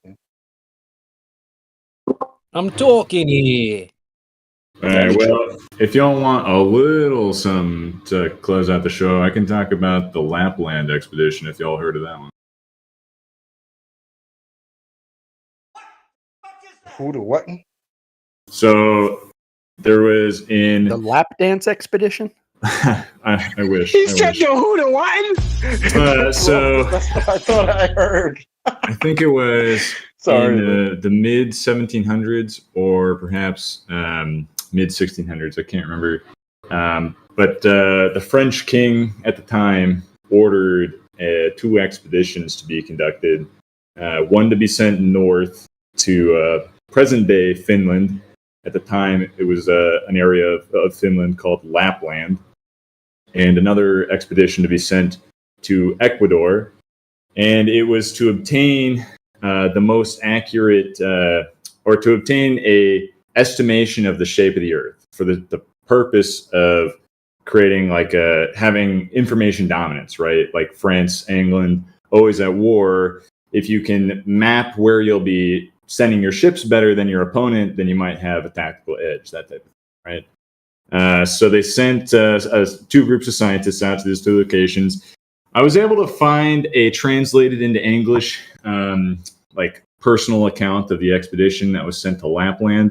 I found a French version of the account that was sent to Ecuador. I wasn't able to find an English one, so I've only been reading the Finland one. But the expedition was pretty cool because so what they did was their whole goal was they were going to measure the distance of 1 degree of longitude. Now, hold on, wait. Now, I know saying the word longitude makes people believe that or that they presumed what the shape of the Earth was. If they're using a spherical coordinate system, like what we presume longitude to be, then they must have presumed the Earth. But longitude can be defined in other ways than by a spherical coordinate system. Did you say scientists went there? Yes, it was Condamine. Which precise scientist? Chemist, physicist, or some kind of which kind of science?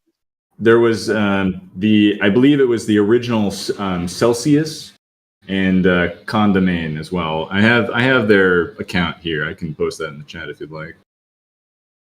And longitude can only be described from a plane of reference inside a sphere. It's not a spherical coordinate system, even in that description.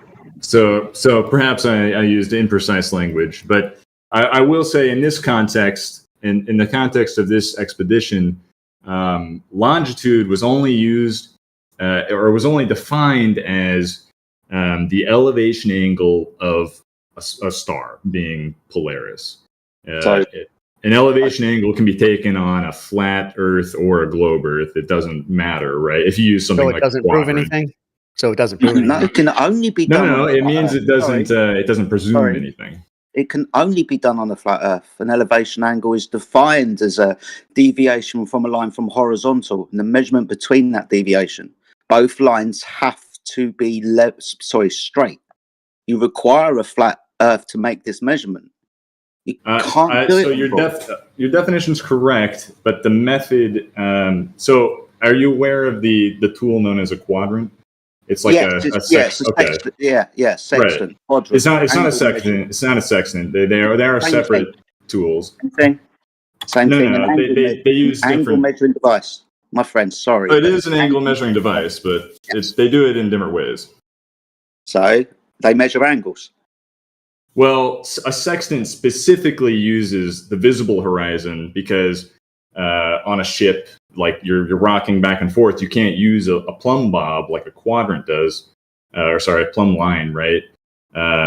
You're moving around too much for the plumb line to give you an accurate measurement. So you have to use something stable like the visual horizon. Quadrants can use a plumb line on stable ground. They actually use the zenith. So the plumb line creates it's a perpendicular line with your line of sight. Sorry, I do apologise for interrupting, but you said that they sailed to these locations? As in, to get to Lapland? Yeah. Yeah, so I believe there was sailing. There was some sailing. They would have used a marine sextant then, wouldn't they? Utilising the horizon, not a plumb bob, to navigate. Well, that's besides the point. I'm sure the navigator used it, but that's not part of their expedition. Yeah, when they got to where they were going, they navigated using the stars, requiring you have to be a horizontal plane of reference to get those elevation angles up. And then we go to land, use this quadrant, and do exactly the same thing: establish a horizontal to measure an elevation angle up to said star. Well, if you understand the method of using a quadrant, then you understand that it doesn't require the surface of the Earth to be one way or another. Does it require 90-degree angle? That perpendicular 90-degree angle is created from the line of sight of the observer and the plumb bob on a quadrant. Well, you can't have 90-degree angle to the surface of the Earth. I didn't say it was parallel to the surface of the Earth or tangential. I didn't say it was parallel to the surface of the Earth either. Okay. So I'm just a bit confused. What are we doing again with this process? Well, I'm just trying to clarify. We're using a high level to establish a horizontal plane of reference, is what he's saying. Plumb bob establishes the horizontal plane of reference. Why are we doing this process? The surface of the Earth. What are we doing the process for? I'm prefacing the Lapland expedition that they use the quadrants. So understanding. To answer my question. So we're navigating Earth then? Not for the navigation of Earth, no. Sorry, you just said it's the Sorry, can everyone stop a second? I'm really confused. We went from you describing an expedition to it being reference to a horizontal plane with a plumb bob, or using a mariner sextant with the horizon to establish a horizontal plane. Then you started telling us that it wasn't with reference to the Earth. I got confused and said, what are we doing again? Oh, we're on an expedition. Well, we're navigating Earth then. That's what we're doing, aren't we? So why would you say, after describing this process, which requires a horizontal plane of reference, to navigate the Earth, why would you say it isn't the Earth? That seems idiotic. So the expedition was to a particular location in Lapland. I mean, it's called an expedition because it was quite the journey to get to the location they were going to. It took them several months at least. But I mean, how they got there isn't the purpose or point of this discussion. It is when it proves Earth's flat. Sorry, excuse me. It is when I'm asking you how this process works, and that process is navigating the Earth. When it comes to it needing to be flat, say it's not the Earth, and then say, oh, it's not about how this journey is a journey along Earth. Because when we reference a horizontal plane to navigate the Earth, it's not the Earth. That's your position currently, and I want to know why you're making a stupid assertion. I've had to come in from the kitchen and go, what's going on? I'm trying to do the dishwasher. Now this guy's saying this story about navigating the bloody Earth isn't Earth. Frustrating and stupid, and I want to know why you're saying it. It is Earth. They're navigating Earth. That's the whole story that you're telling until it's proving a flat Earth, and then it's not the Earth. That seems silly. It just proves Earth's measured and navigated flat by your own volition. You know, Plumb Bob, with respect to a horizontal plane of reference to make this story about travelling around Earth make sense in terms of how they navigated it. They navigated it flat, didn't they? You just don't like it. Your story proves a flat Earth, like all these stupid stories that globe believers tell us. They need to measure Earth flat, but suddenly it's unimportant to the story about travelling around Earth? Or that they're navigating the Earth flat because it's not the Earth? Why would you say it's not the Earth? That's my question. A quadrant doesn't require the surface of the Earth. That's the point I was making. So what are we doing again? What are we doing with this quadrant? Why would we be referencing anything? What are we using it for? It's not the Earth, right? Stupid statement. I'll say it again slower. What we are doing in this story about travelling around the Earth is travelling around the Earth. Now we're doing it flat, with a reference plane, and suddenly it isn't about the Earth. Why? Is it because we're proving it's measured flat? Is that why it's not about the Earth suddenly? What they're doing is travelling on the Earth according to your story, and this is the third time, like Judas, that you're going to deny the very premise of your story making sense, because suddenly the tools that they're using and the functions that they're performing have nothing to do with Earth according to you. That's absurd, and I want to know why you've taken your story about traversing Earth to an absurd point where the processes that they're traversing Earth with have got nothing to do with Earth. Third time I've asked. I want an answer. I don't think... I mean, I gave you the answer I had, and you weren't satisfied with it. Bruh. Can you repeat it? You're throwing out the baby with the bathwater. I haven't even gotten rather to the than story. chanting through me, if you've already said it, you don't need to chant through the top. Could you repeat the answer? Why your story of traversing Earth has nothing to do with Earth when we talk about the tools we use to traverse Earth? What was your answer again? Can you repeat it? My story has nothing to do with sailing. Nothing to do with what? Sailing. Maritime navigation. What? That's not the point I was trying to get to. No, but you kindly overlook it when we're talking about how these people got there, utilizing celestial navigation, elevation angles from the plane of reference, and then you're going to go use a different device when you get there to what? Establish a horizontal to measure angles again with. Both of these things are going to demonstrate you need a horizontal plane of reference. Welcome to Flat Earth. He's saying it's not part of his story, though. That's not the point he's trying to make with this story. Is that your point?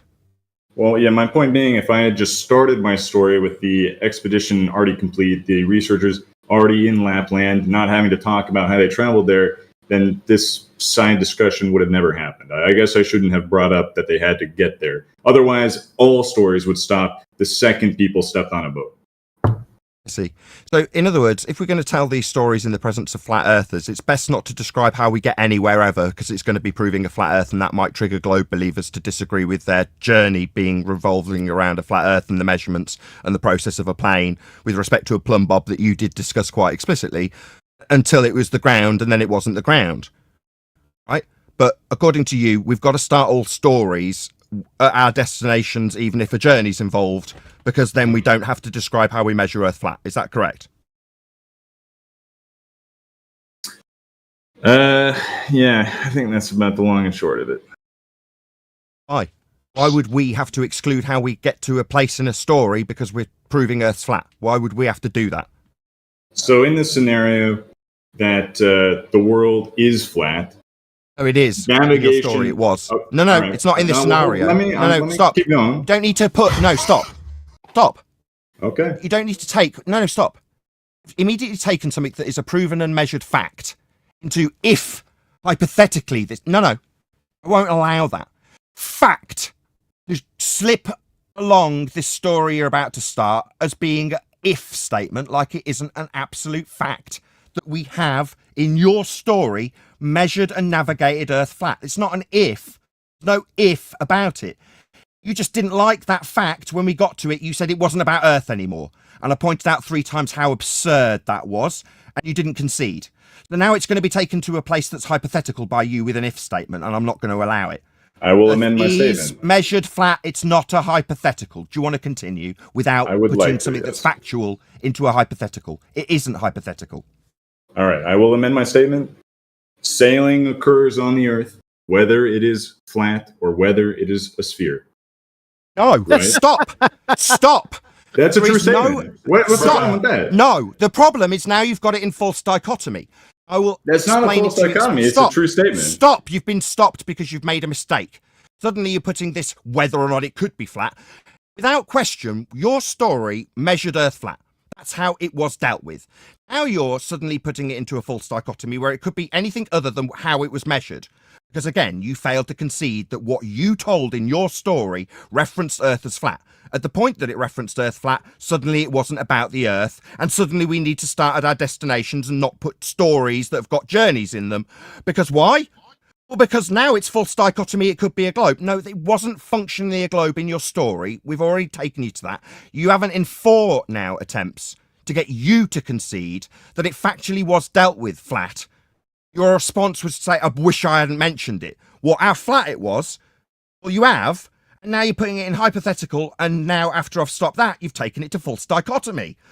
It is flat, and you're going to carry on by stating that as a fact, because it is. It was a fact in your story. You've not got around it, there's no reason to have a false dichotomy, and it certainly isn't hypothetical. That is how they got to Lapland. That's a fact. Don't have to like it, but I'm not going to tolerate your story starting with it being hypothetical when it's a stone cold fact. We deal with Earth flat. You know it, you just don't want to accept it. That would be to say it's not about the land. Yeah, it is.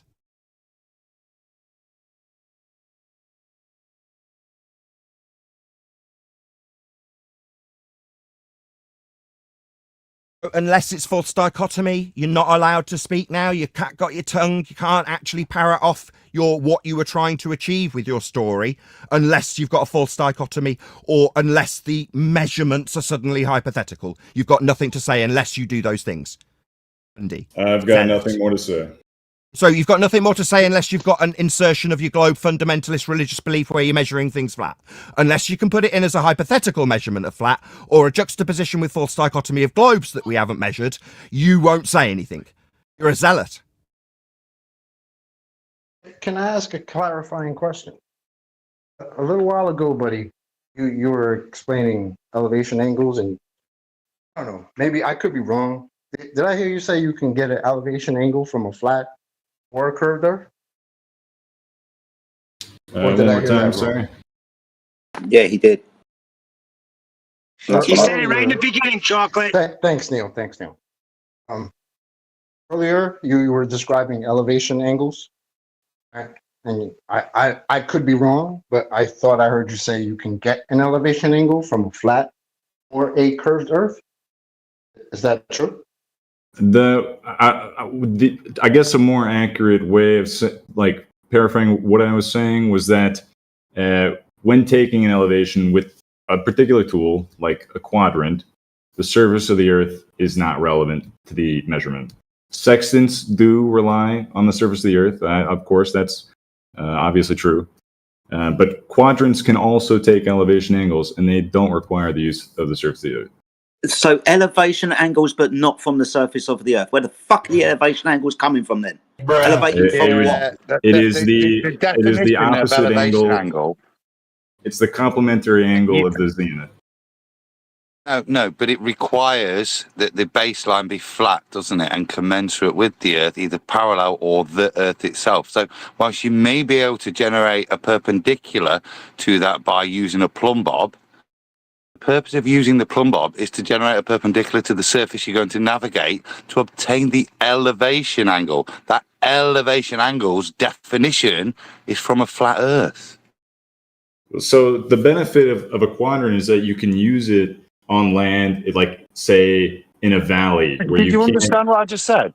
Well, when I'm- you say Well, we're having a elevation discussion angle, now. you are I'm just- implicitly making the statement that the angle is taken from a flat Earth.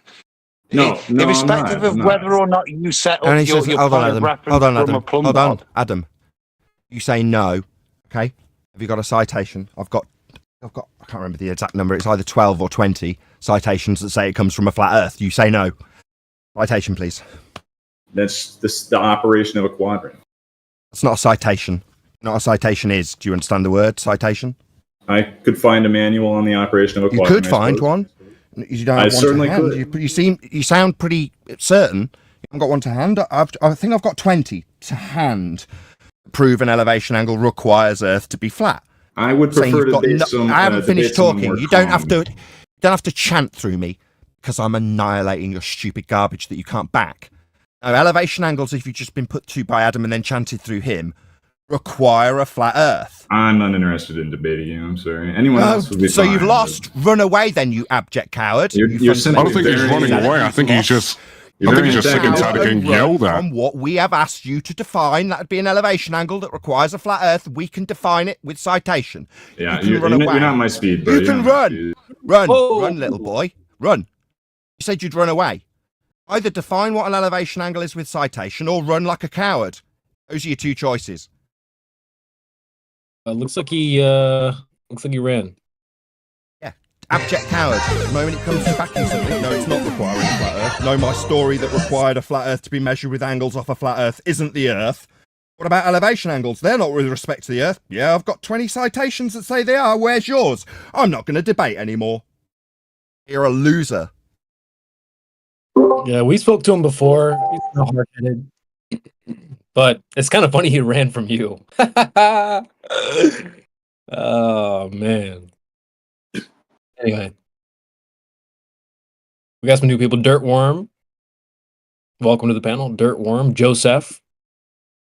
I've been in the background inviting people like crazy. So welcome to the panel, guys. We also have Astrovation. Guys, say what up. Or you can react to the last conversation. Can I make a minor correction? It wasn't Judas, Nathan. It was Peter. Actually, you're actually right there, Neil. Yeah. Yeah, I was kind of hoping I could ask my second housekeeping question. I got to ask before, is there any evidence of a molten iron core? That wasn't responded to because Nathan was in the middle of shit. Then this guy just said that you could get an elevation angle from a curved surface. I wanted to ask him, is there any evidence that you can require an elevation angle from a curved adjacent? You did ask him. I thought you did.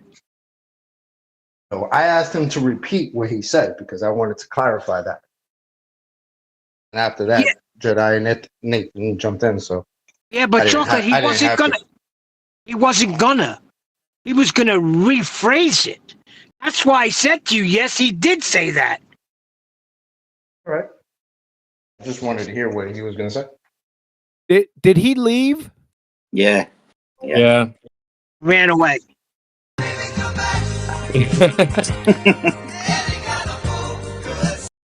That was lame. He said, "You're not on my speed, Oakley." We don't do those types of drugs here. Turns out there is a magic speed. We don't do that here.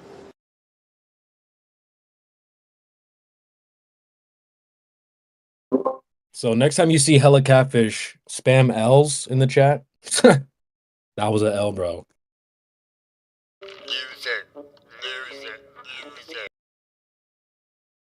So anyway, who's next? We got Joseph. We got Chartron.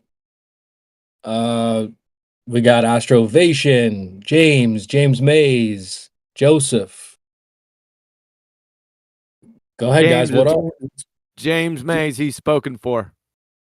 All right. The other James, you're up. Well, he's deafened. Dirtworm, what up? Let me make sure you can speak. Yo, what's good? What's good, everybody? Hey, there he is. What's going on, man? Just give us a quick reaction to Flat Earth. What do you Quick think? reaction? I think it's the truth, right? That's what I think. Okay. So, like, you haven't been in an airplane or something? No, actually, I've never rode in an airplane. Wow. I want to, but I haven't. As far as I can see and as far as what I can feel, it's flat to me. Does it feel like we're moving? So Well, we wouldn't expect to feel it moving. So, right. And that's okay being a default position, right? Like, those are your senses. That's what the world represents itself to you as. Mm-hmm. So if somebody's got an opposite claim or a positive claim, wouldn't that be their burden to prove, right? Right. As far as I see it, water always seeks its own level. It's always level, so just what I think. yeah, but the Earth is too At big to see. rest, yep. I just don't think you understand fully, Dirtworm. The Earth is too big to see the curvature, so we wouldn't expect to see the curvature. Of course, the water looks flat. Yeah. Okay. Just here, so it's measured flat then. Oh yeah, but that's mitigation. How flat we measure it flat because it's not flat. And it's not flat because it's so big. We measure it flat and that's all cool. It would be absurd to expect to take into account curving Earth when we build on it and measure it. That would be, what was the word, chocolate, that Peterson used? Oh, he's not around. Oh, he is. It would currently be inappropriate to measure the curve of the Earth. Inappropriate to measure its sphericity and dealing with it and measuring it and stuff. How absurd. Inappropriate. Measure it flat. That's only because it's so big. Yeah, you measure it flat. That's why the strength of this argument going forth to 2024 is to lead with that. On whoever that was.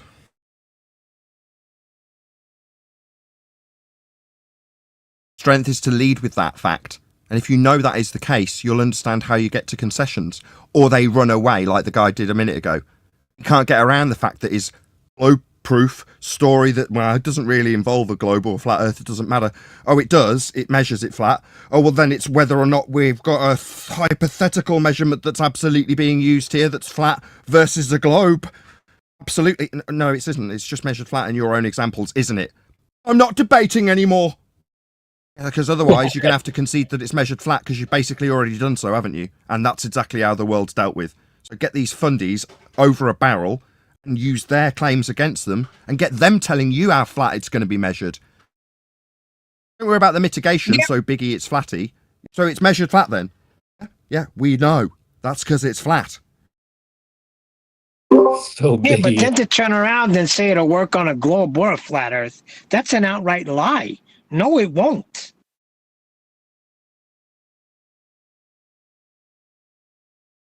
No, the flat Earth measurements might be capable of being gerrymandered onto a globe and back onto a flat map again. It's a globe projection that came from flat Earth measurements. Well, just take them to the flat Earth measurements that they need. They'll quickly run away and say they don't want to play anymore. I'm not playing anymore if I'm going to say it's flat for my argument that was flat, that measured it flat. I'm not playing, I'm going, I'm not debating no more. How dare you? The ground's not important, Nathan. What are you talking about? Unless I get a false dichotomy, I'm not carrying on with this story. Unless there's a globe in it somewhere. I'm not having it. Not playing. How come it was the ground when it was the globe? Now that we're proving it's flat Earth, ground is not important. Not the ground. It's the ground when we're proving it's a globe, Neil, but it's not the ground when we're measuring it flat. Then it's not the ground. And if you make me insist that that measurement of a flat ground is the ground, I'm going to leave.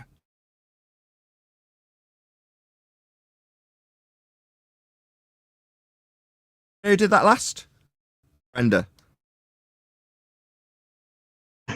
Yeah, on the last interaction with Brenda, did exactly that. It's the ground that we're measuring. Yes, we're taking areas of equal elevation, says Brenda, when we're navigating the ground. But it's not the ground. Why? Because it's just been pointed out to you that it's all flat. Everything you've just described is a flat Earth. No, it's not the ground.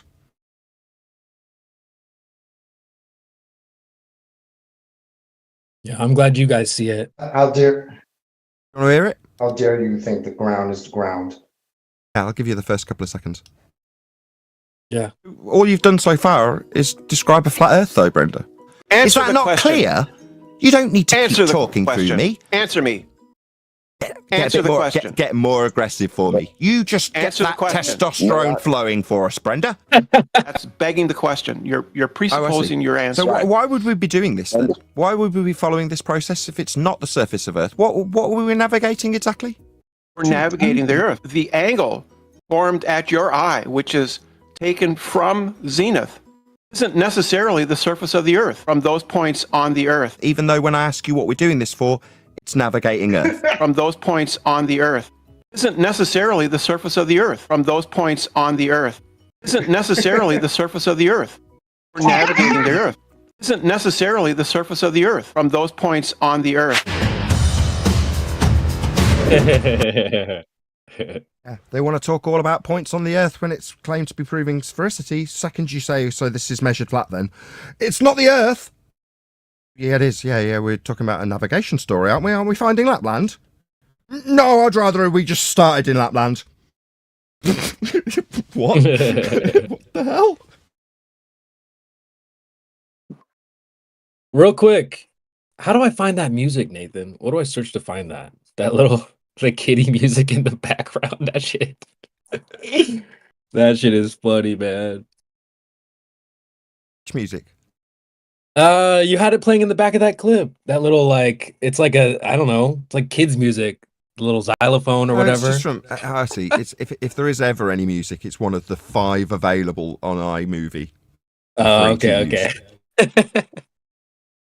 It's funny. It's very fitting when they come in here and start saying a bunch of just BS. It fits very well. I might have to add playful. that one. Yeah. Dun dun dun dun dun dun dun dun. Dun dun dun dun dun. Dun dun dun dun dun dun dun dun dun dun dun. That one. Yes, yeah. I was cracking up, dude. So very funny. So I'm finding some things. Whenever it's proven, it's not the ground, it's not the clouds. What else? So anytime you prove something you're trying to prove, and they say, no, it's not what you're trying to prove. I got it. What they're trying to prove. They're trying to prove it, Neil. No, I'm saying we're proving it's the ground. And they say it's not the ground, okay? Now, you get the other guys, when you say, everything don't go down, what about clouds? Never mind the clouds. So every time you use a proof, it don't matter. It gets Never worse. mind. So we had a guy who came in, he says, right, I traverse the ground in my plane, and in one of my GPS systems, it's got a sphere Earth. And that represents the ground. I say, oh, right, on the sphere Earth that represents the ground, you're trying to prove with this CGI in your plane, what's on the globe that you're saying is the ground? Oh, well, there's these like lines going down it and around it. And what are they? Oh, well, they're the longitude and latitude grid. And where are they measured from? Oh, well, they're measured from the ground. And how do we measure them from the ground? Oh, we measure them with a flat Earth elevation angle measurement to Polaris. But it's not the ground!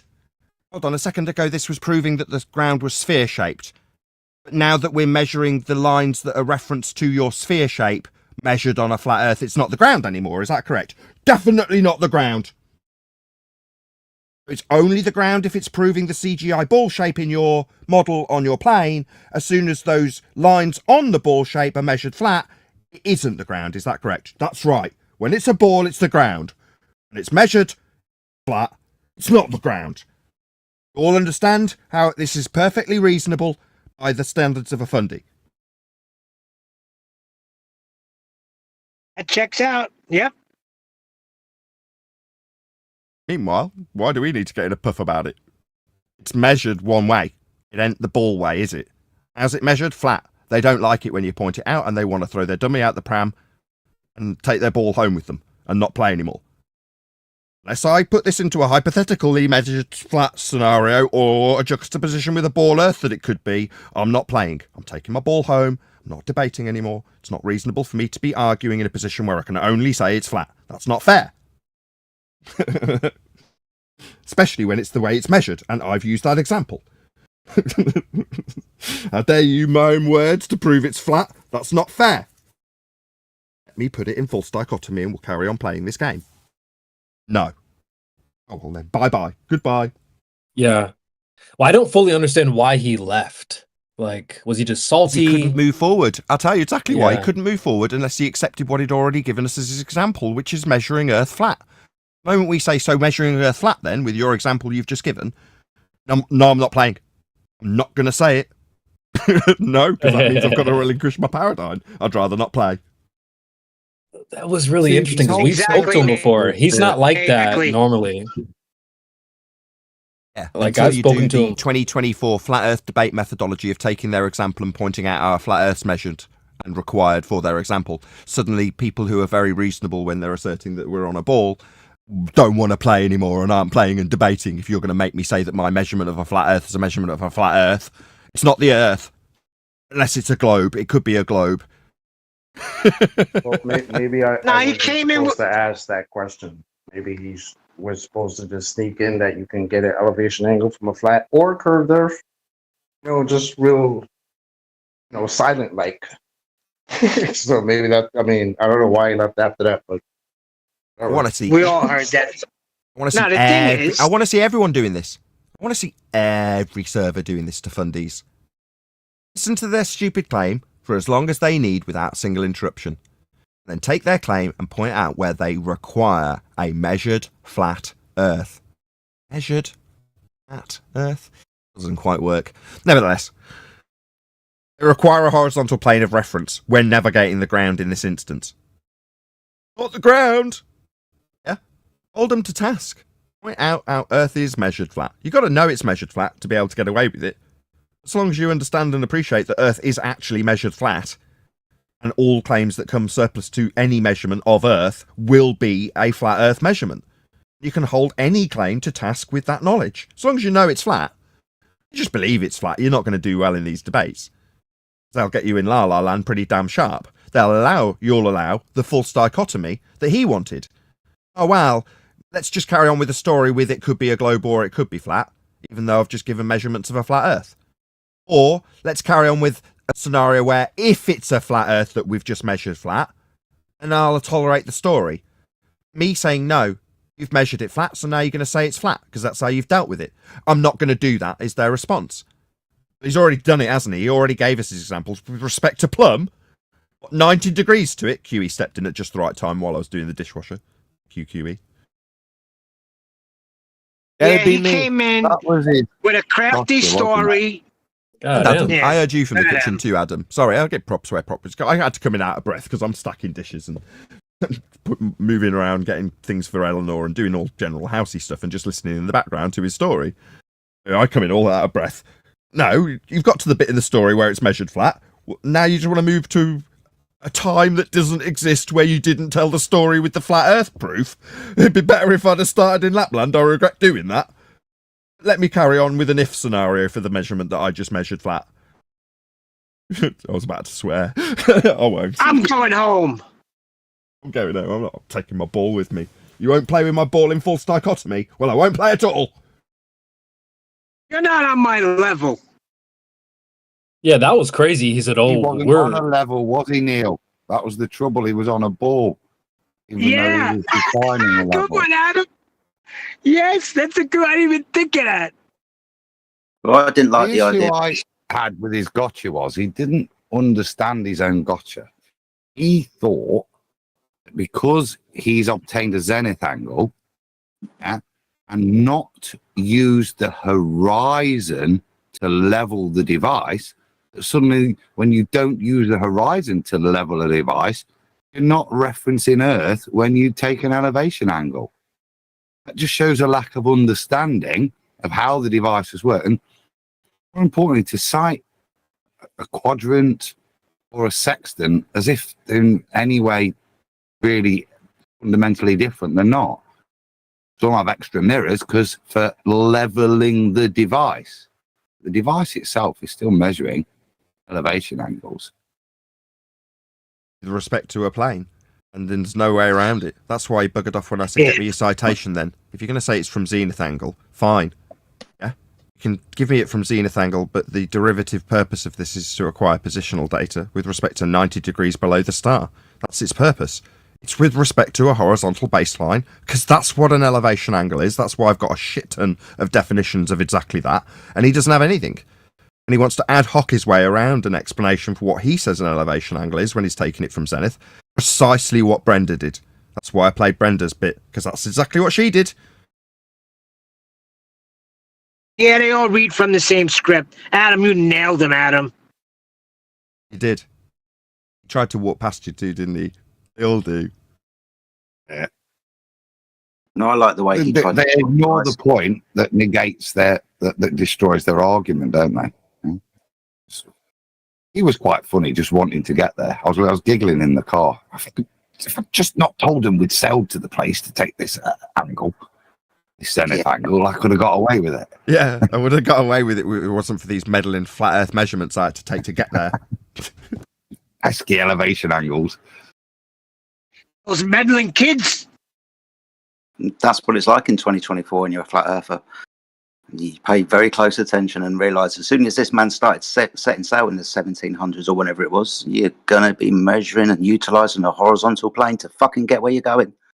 I Thanks. had him over a barrel too, Jedi. Because I think it was your voice I heard. I didn't know. Now you've spoken on. Yeah, Jedi had him too. Yeah, 'cause Jedi you were had like, him good. What tool are they using when they're travelling?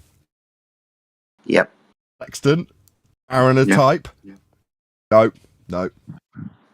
Walked past that too, didn't he? Technically, they didn't have to use. What if they didn't have to use the sextant on their journey? That would be Kind a of point. irrelevant. That was the point of his gotcha, wasn't it? To pretend that when you level the sextant using the horizon, somehow that meant your reference of the surface you're navigating is defined differently if you obtain your elevation angle by dropping a plumb line and giving you the co of the zenith. All of them. Remember what they are. They're reciprocal angles. And why are they reciprocal? Because we've got a square, basically, haven't we? From oblong square, but you've got two 90-degree triangles stacked on top of each other, intersecting with a unique, a common hypotenuse. That'd be the way I'd describe it. Beautiful. That's it. Thank you very much. Love how mathematical descriptions get described as beautiful by Adam.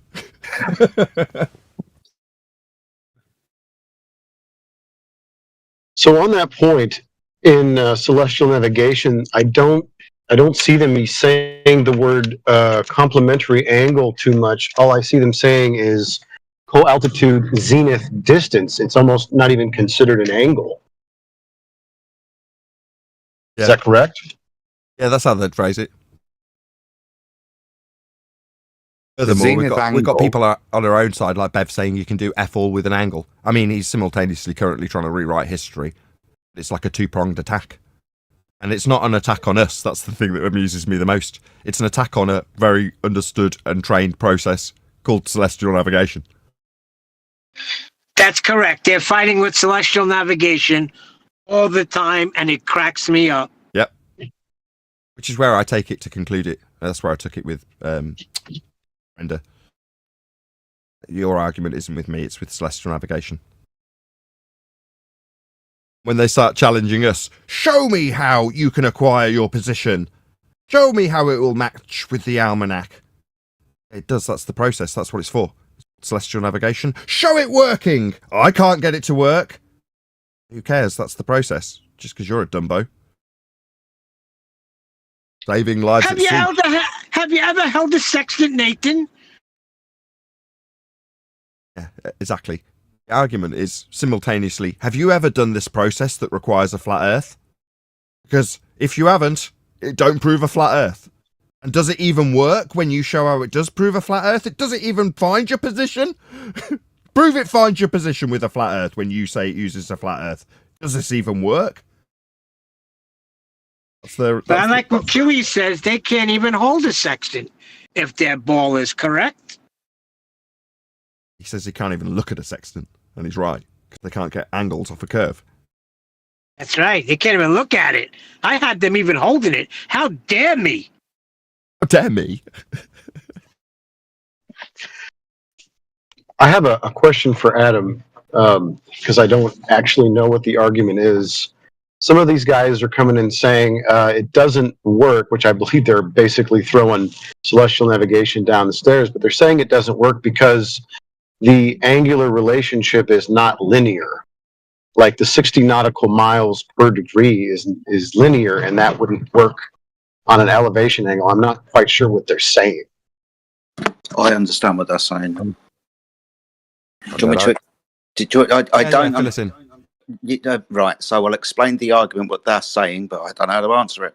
So, with regards to angles and that linear distance along the floor, if we were to get a protractor, draw a horizontal line underneath it, and mark incremental points from 90, 80, 70, 60, 50, 40, 30, all the way down, and then we were to draw vertical lines down from those points to meet the horizontal plane, those vertical lines with distance would get closer together.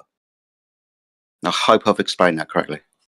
So what they're saying is rather than using Polaris to define the grid, if we did it this way, it wouldn't work. It's kind of a straw man. Yes, this relationship with angular declination over linear distance. But it's set in terms of how it does actually function. So when you minus from 90 and times by 60, you're doing that so you've got the distance along the ground. That's always going to be with respect to your position and how this charted grid works with Polaris in the first instance. So you first have to have your grid laid down on a map to be figuring out where you are on that map. And then when you, let's say you used Polaris as one of the stars to get an area of equal elevation for it, you've got to have those systems understood to be working in principle before you start to employ them. Therefore, this argument is also merely an argument against the validity of celestial navigation, as opposed to whether or not we can say we can get it to work, which is entirely irrelevant. The process is what it is because it works. Otherwise, why the hell are people going out on boats and being trained to use it? Furthermore, we've discovered the world with it, so it's a bit stupid to put this on our desk. It's not our problem. It's their fight with celestial navigation, by the sounds of things. Unless anybody else took anything more from that, what Jedi broke down on their behalf, then maybe. Shout out to I'm not sure what exactly their claim is. It's 60 nautical miles per degree. Are they saying if they plot this in an orthographic way, they've got problems? Yes, I'm glad you pointed out the orthographic point as well, mate. Yeah. I didn't catch that. You plot the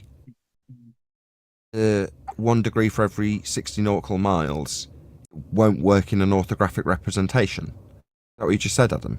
Yeah. I'm trying to wrap my head around why you would do it that way anyway.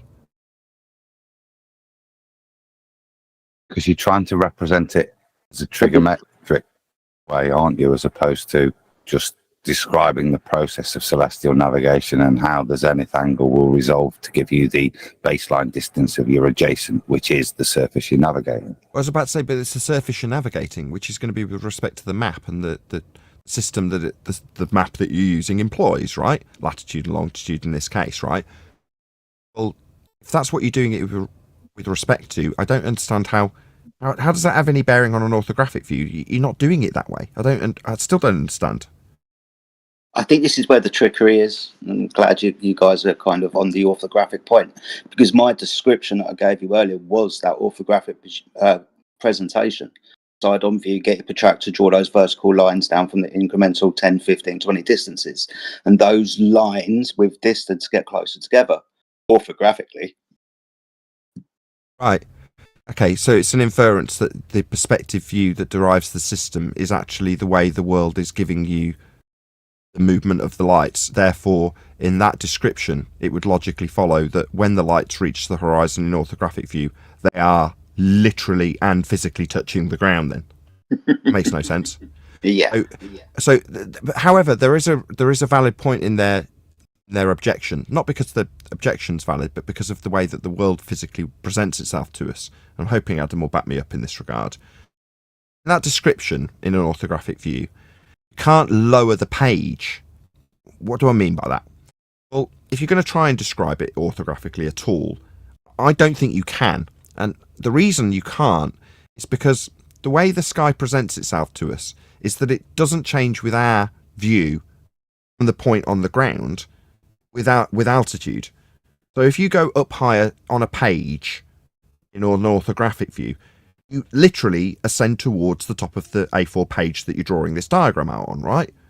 Well, the sky does not behave like that. Well, if you're taking an angle from a commercial airline, let's say you're at 30,000 feet, and there's a boat. Now, let's not make it a commercial airline. Let's make it a helicopter. Let's say it's at 10,000 feet, just to keep the numbers easy. Got a guy at 10,000 feet and a guy in a dinghy directly below him. And they're both using a sextant at the same moment, at the same time, measuring the same angle to the same star at the same GP. They're both on each other's zenith, on the same zenith. Yeah? Well, they both get the same angle. Yeah, if you try and diagrammatically represent that on an A4 page, and for the sake of argument, the scale on the page is 10,000 feet, then helicopters at the top of the page, the dinghy's at the bottom of the page, they're both measuring an angle, they're both getting the same result, yet the helicopter's buffed up against the top of the ceiling. In other words, you literally can't depict the heavens in an orthographic view because of how they represent themselves to us. The only thing that's consistent is the point above the ground. Is to say that the guy in the helicopter is measuring a star, and where that star is below and along the ground for the guy in the dinghy. It's below the same point for both of them, as depicted in the almanac. How are you ever going to show that, represent that, draw that, diagram that on a page? Can't draw both triangles with the same triangle, with both of them at different heights, moving to the other side of the page from left to right, with both of them with a triangle that's the same, with a GP position below the star that's the same with the same triangle, with them at different elevations. You can't do it. It just doesn't work. Why? I'd love to know. It's the majesty of the heavens. We don't know why they behave like that. It's a mystery. But they do.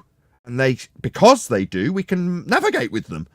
It's fundamental to the principles that we use and employ to navigate. The fact that both people at both elevations, either on the ground, literally in a dinghy, or in a helicopter, can get the same angle, the same position above the ground from a star at a given time of day or night. Yeah. Man, that point needs to be driven home. That was beautiful. Nathan, what is it that we usually call things depicted to us in orthographic view? Muppet vision. What do we use? Muppet vision. Oh, why do we do that? Because you see in the side of your own head, like you looking at a Muppet. Oh, is that reality?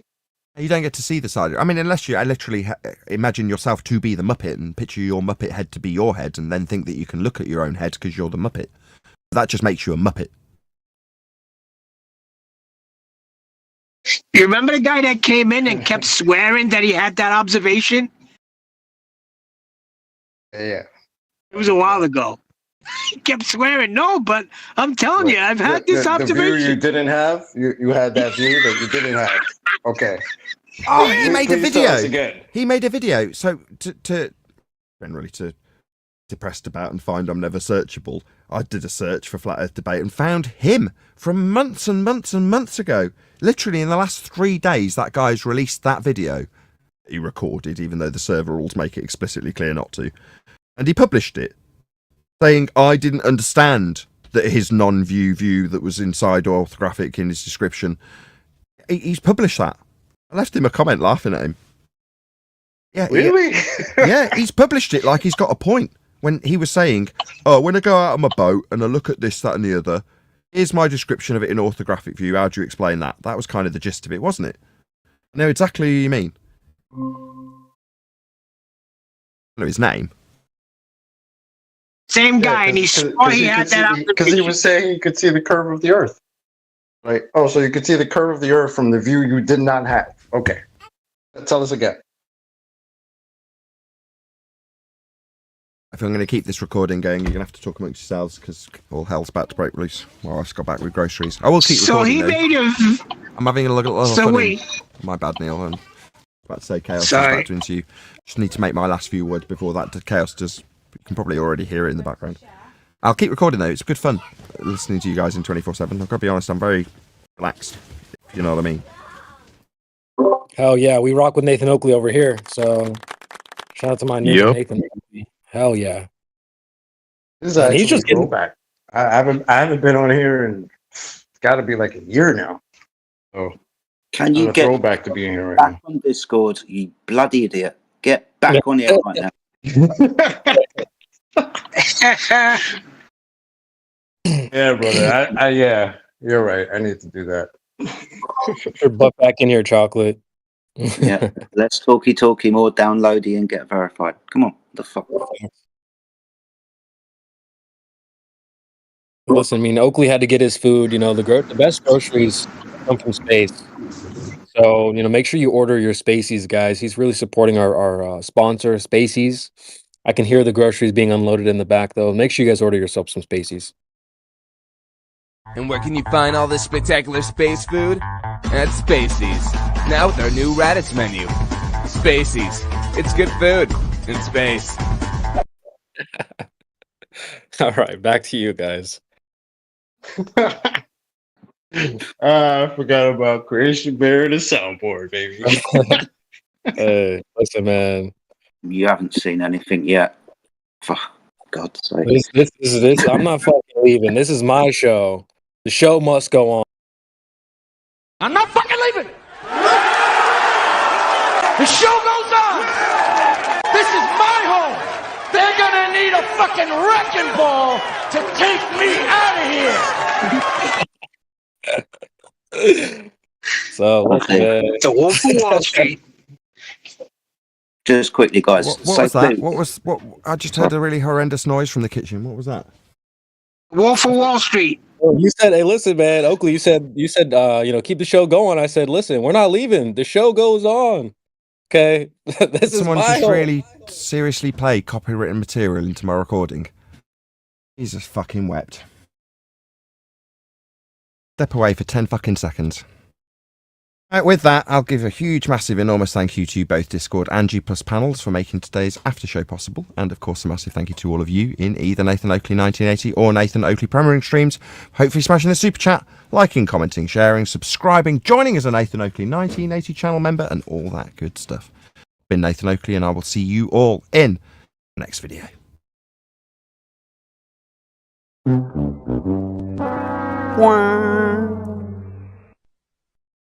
Yeah. Damn, man. LCB in the chat. Spam LCB in the chat, guys. LCB. Yeah, man. I was gonna say that wasn't that long. I think you can get away with a few seconds, man. But I think it's, what is it, 3 seconds now? damn, that's short. It's probably That is definitely short. short. Yeah, it's Yeah, definitely they- not. Over the years, they've shortened it. Am I coming through all right? Yeah. Yeah, perfect. Yep. All right. Sorry, guys, man. Shit, man. Oh well, that went on for hours. So Yeah. we'll put up a notice that CB isn't allowed to do anything in chat next time. God damn. It's so hard to resist hitting the soundboard when they're in here. Like sweating, like, don't click it. Don't click it. As soon as he steps away, man. Shit. Anyway. Who's next? What is it on Rumble? What's the copyright? There is no copyright on Rumble, my boy. Not Be yet. good. Oh well. No, have some faith, man. Have some faith. No, there will come a point when you won't just be able to use whatever you want. Yeah. Well, let's hope not. Shit. I'm black pill as fuck, but let's stay. I hope Rumble works out. I do like the way it's working now. So yeah, it does seem to be good. Yep. Sorry, Oakley. I don't know if he's listening, man. That's one of my favorite clips too. But What clip was it? I'd stepped away too. It's that Wolf of Wall Street, and he's like, you know what, guys, keep the show going. I'm gonna step away for a bit, and I had the sound. I was like, I'm not fucking leaving. This is my show. They're gonna need a fucking wrecking ball to take me out of here. Shit geeks me out, bro. But yeah, we got some new people have joined as well. Let's check in with what's the name? BC Cross. BC Cross. How are you? Oh, and they're gone. Hey. I'm gonna move them back in here. BC Cross, welcome to the panel. They keep going back to live stream 1. All right, well, welcome. Who else is next? We have Wax Vax. Welcome to the panel. I believe they're a flat earther. Boo.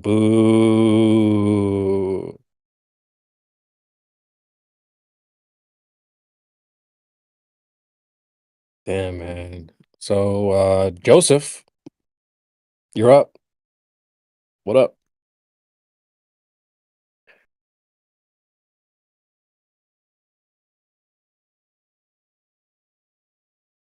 Can y'all hear my controller? Nope. Okay. We got a shy panel today. Yeah. So, let's see. We have Astrovation from the Cog Dis room. Hey, just give us a reaction, man. What do you think? What's on your mind? Do you have any questions? Talk to us, man. What's going on? Yeah. Who did that? What kind of name is that? Yeah, exactly. Astro, come off mute. Kind of name is what? Astrovation. Are you ovulating? Astrovating? Astrovation. Is that like Astrolube? Oh my. Astrovation? What? Come on, Astro. I done seen you typing in the damn Cogdis room. You're being His shy. parents caught him masturbating too much. No, it's more like ovulation, but astrovation. Astro Ovulation. Yeah. So just come off mute, man. We already know you're being shy. We hear you breathing, so just come off mute.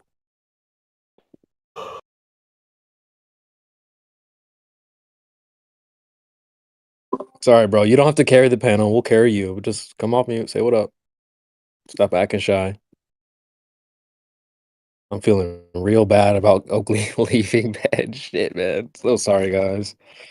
I won't worry about it, mate. If it was an issue, we'd have got taken down ages ago. We're on YouTube as well, remember? So don't stress. True. All right. Yeah. Cool. Yeah, but we hear you breathing, Astro. Just what up, man?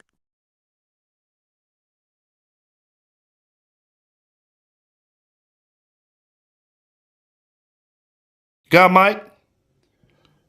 I hear you breathing. You breathing, huh? That's you breathing? You got a mic?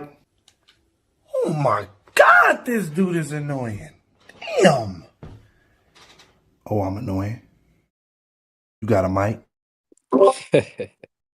He says, I might in a couple minutes. I'm reading through some papers right now. You ain't reading no papers, bruh. Stop the cap. He just got served. That Loki reminds me.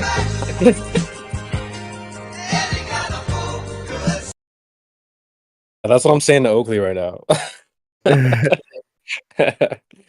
But you said he just got served. That reminds me. My boys FNF did a street panel, like a street change my mind table type of thing that Steven Crowder would do. Yeah. You know, so they did that. And so, this guy comes up and he's like, "Oh, you're definitely wrong." And he goes, "Okay, well, how? Like, how am I wrong?" And the guy literally just like jumps up in the air and clicks his heels. And they're like, "What the fuck?" Like, and people in the back like, "Oh shit, Myron, you just got served, bruh." But it's like that's what people do with like you saw hella catfish or whatever, right? Yeah. Oh, Oakley, you're definitely wrong. How? And he like clicks his heels and vanishes. You just are.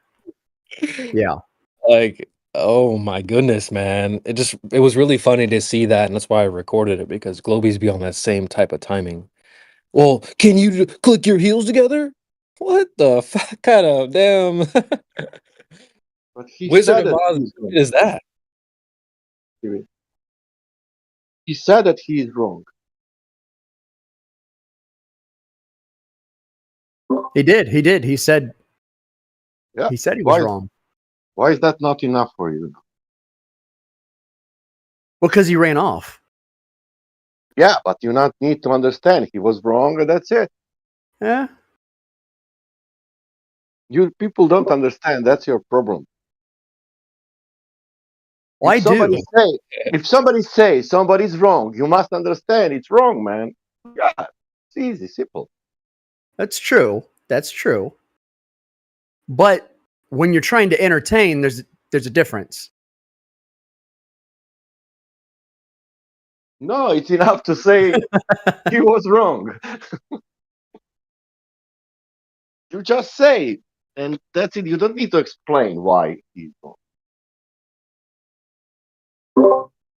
I got the clip ready. I'm gonna just hit it. I'm just gonna hit the clip. It's not very long, but just to see how Globies do the same. Oh, you're definitely wrong. Okay, we'll back it up then. Well, I'm just gonna skip. You want to sit down and tell me about equal rights? Why are you? Come on, man. Why are you scared? You seem scared.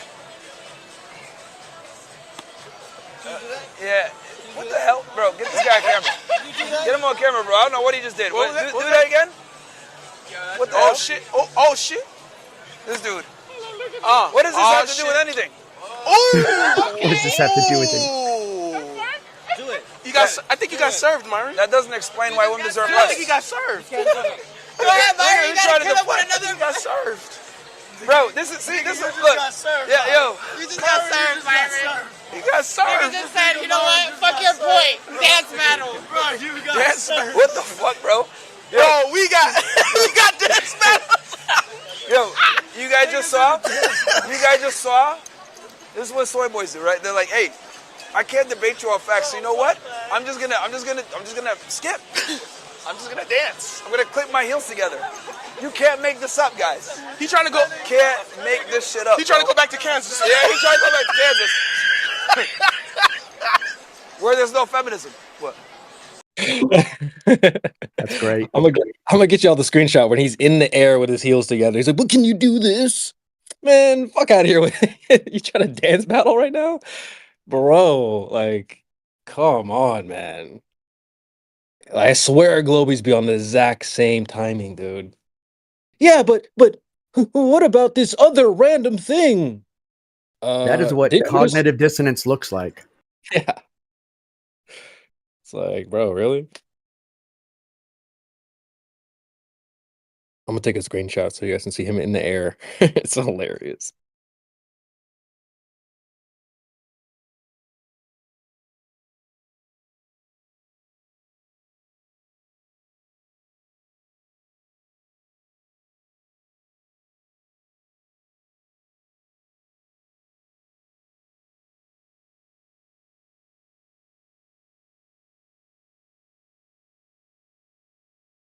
All right, there you go. There you go. In the chat. It's hilarious. Like, bro, this is the mindset of most people that come here and try to argue with you. Oh, you flat earthers are definitely wrong. How?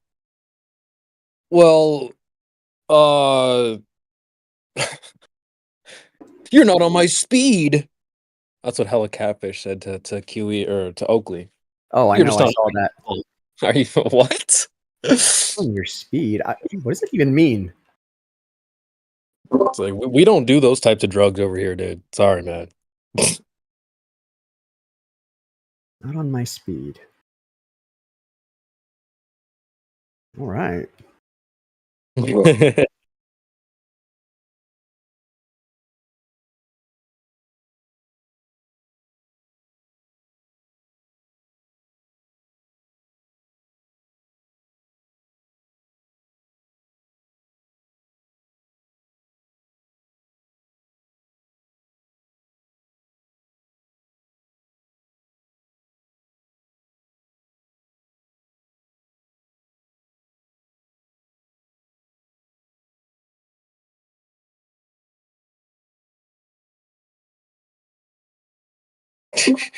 All right. Well, since it's quiet, I'll just throw on another short clip. Maybe we can get a reaction from you guys. But because you know how Globies come in here, they're like, "Oh, well, you have your opinions, and I have my opinions.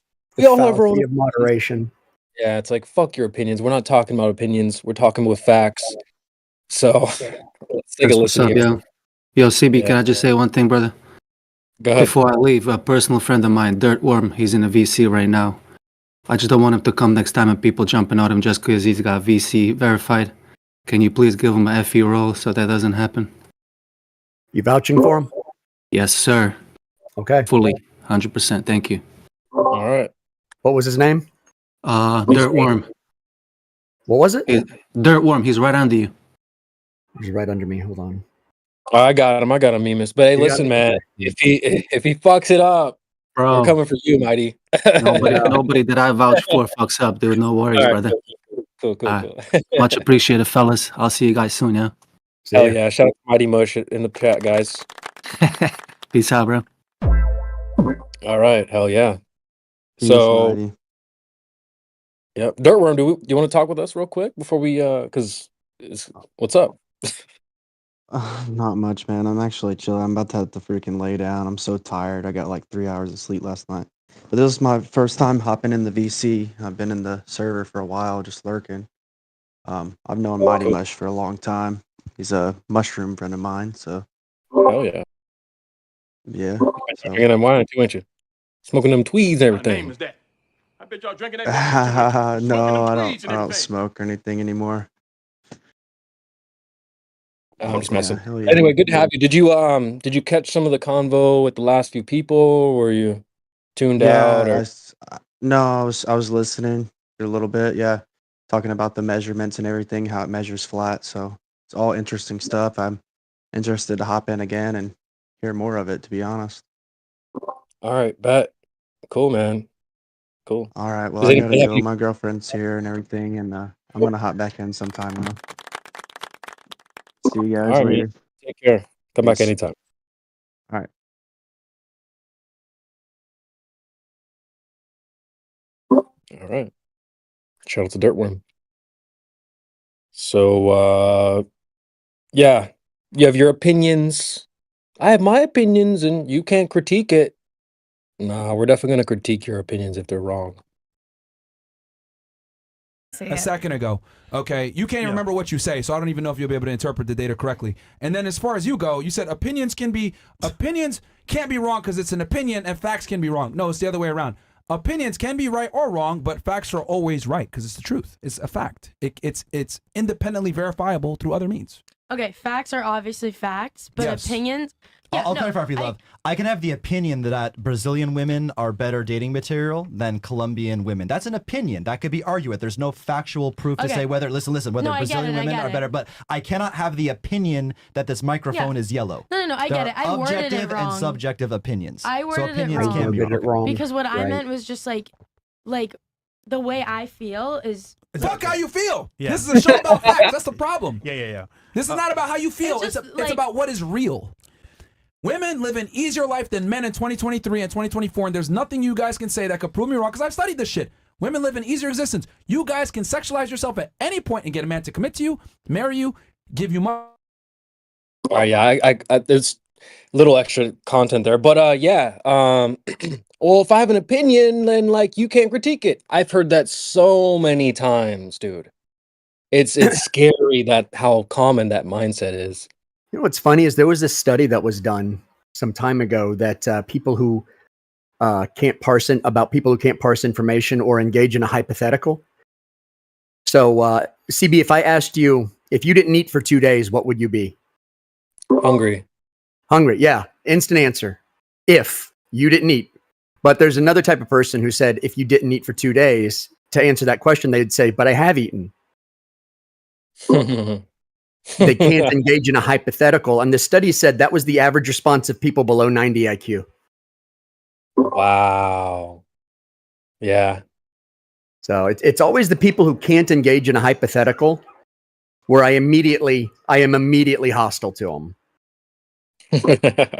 I'm like, oh, you're not even worth anybody's time. Right. Where you make everything about you or whatever. Yeah, this happens on FNF a lot too. They'll like make a hypothetical. They're like, yeah, but I'm not crying. It's like, we're not talking about you. It's the same people who can't engage in statistics because statistics are abstract, right? They're numbers. And so you have to think abstractly to like understand how statistics work. Right? So if I give you a per capita or something like that, and you say, yeah, but I know this one guy who X, and it's like that, but that's the exception. Everyone wants to talk about the exception. It can be worrisome when you realize how many people are unable to interact with a hypothetical. Hey, Mimes, the hypotheticals, when you relate it to what you said, right? If you don't eat in 2 days, you gotta be hungry. But I've eaten. That's the other guy, right? But that hypothetical is inside of kind of like a realist level because, you know, we know what's going to happen. But then if some people bring hypotheticals about things that you never, oh, if we go to a black hole, or something like that, right? Like, oh, if we go to the edge of the universe, those hypotheticals, are those valid? No, and I'll tell you why. Because when we used to believe in that stuff, we would also engage in those hypotheticals, right? Yeah. But because we have broken that paradigm, we understand that those hypotheticals are invalid. Yeah. And so we can choose to not engage in them. So when we're looking for truth of the objective, the what is in reality, we don't have to engage in hypotheticals like that because we're looking for what is, not what ought to be or what might be. So if I said I'm going to measure a table, and I get the measurements, there's no ifs. Yeah. This is what this is. So I think when you're dealing with like the nature of reality, or at least in reality, when you're dealing with what is, that's not a hypothetical. But if you're trying to get someone to think about reality, then you can engage in hypotheticals. Like if I said to you, if we went back in time, I could instantly say, time is not real. There is no such thing as time. Time is something that we created to perceive entropy in the passage of seasons. And I could say that, and that would be valid. But if you were just trying to engage me in a hypothetical about what it would be like to live in medieval times, then in reality, I would just be an autistic moron. Like if I said, if we could time travel back to medieval Europe, to experience something, I would be asking you to engage in a hypothetical. That could never happen, but I'm just asking you to put yourself into like the situation of something medieval.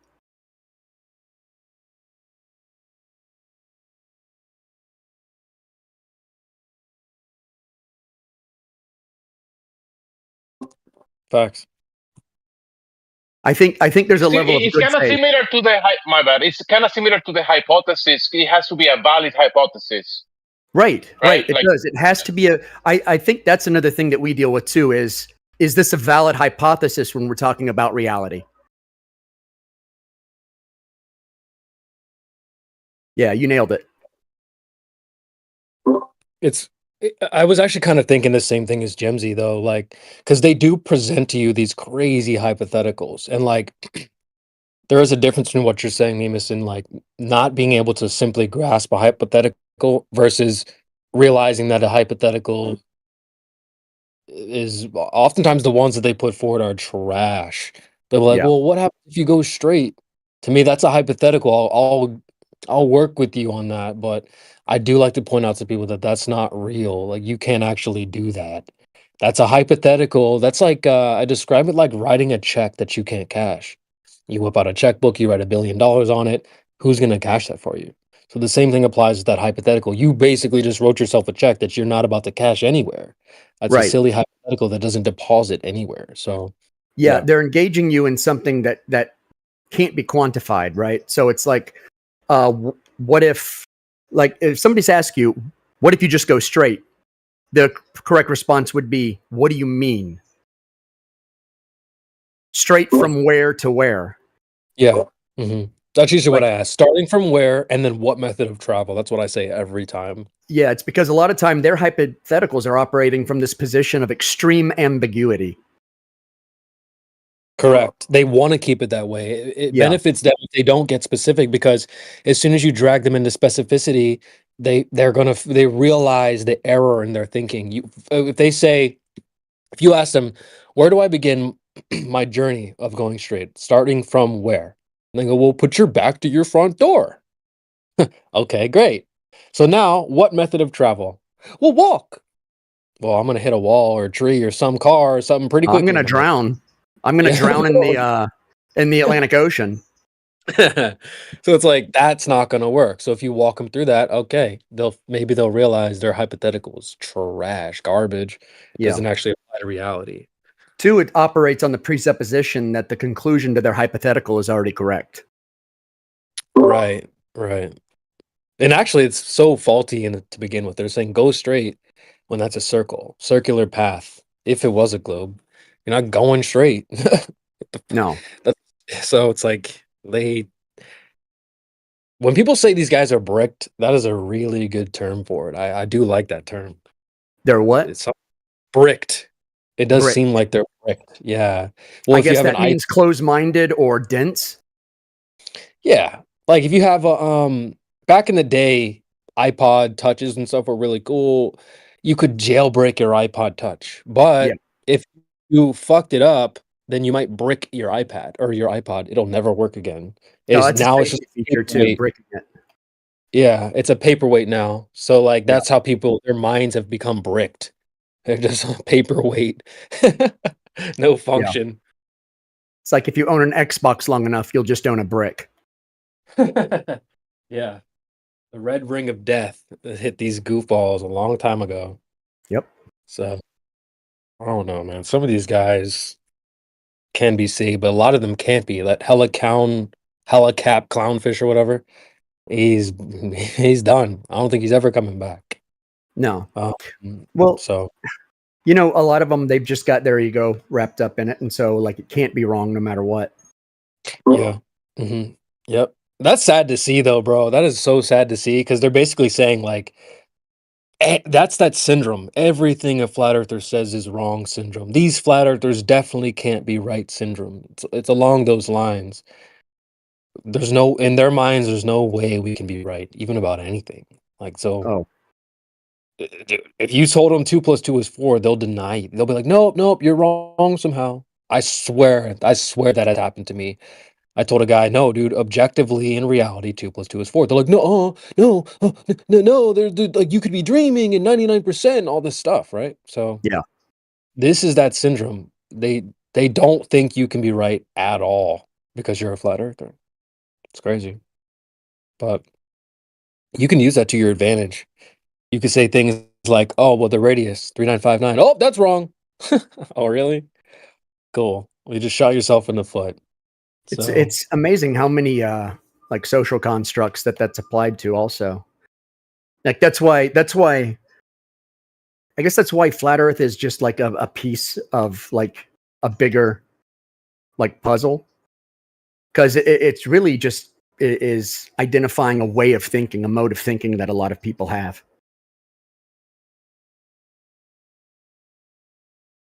Like what I posted earlier that was on 4chan, the way that people parse weak people parse information because of the in-group security that it provides. It's not, is this right or wrong? It's, if I think this is wrong, I won't be part of the tribe.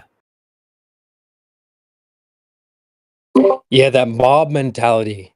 Yeah. I would not feel very comfortable in that mob.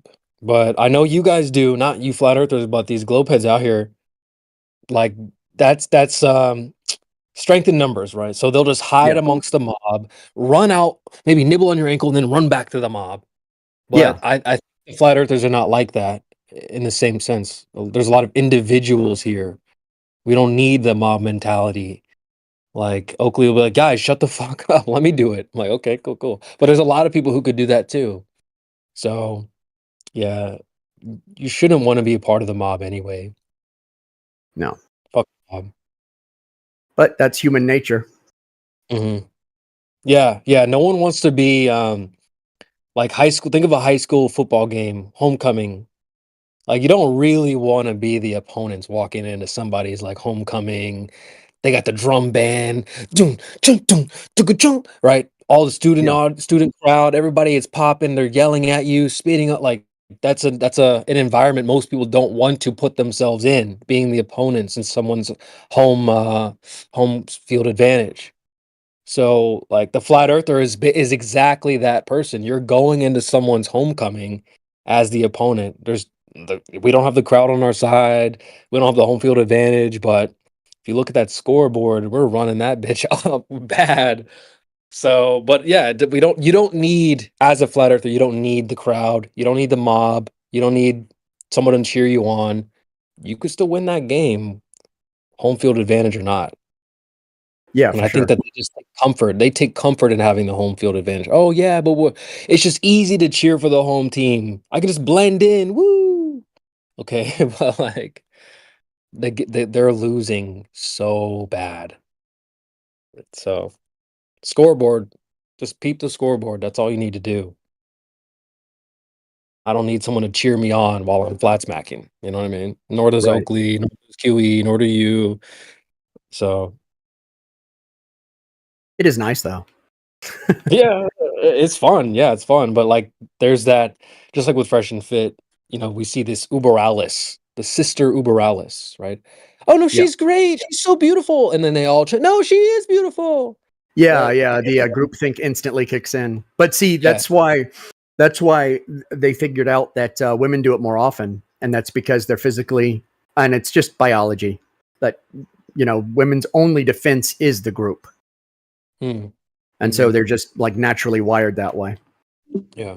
So it's not something I hold Oh. against women at all. It's just that's Yeah. their nature. But what I'm noticing is that Globies kind of are like this too. It's so weird, the parallels between like these 304s on these panels and these globe heads that we talk to in our panels.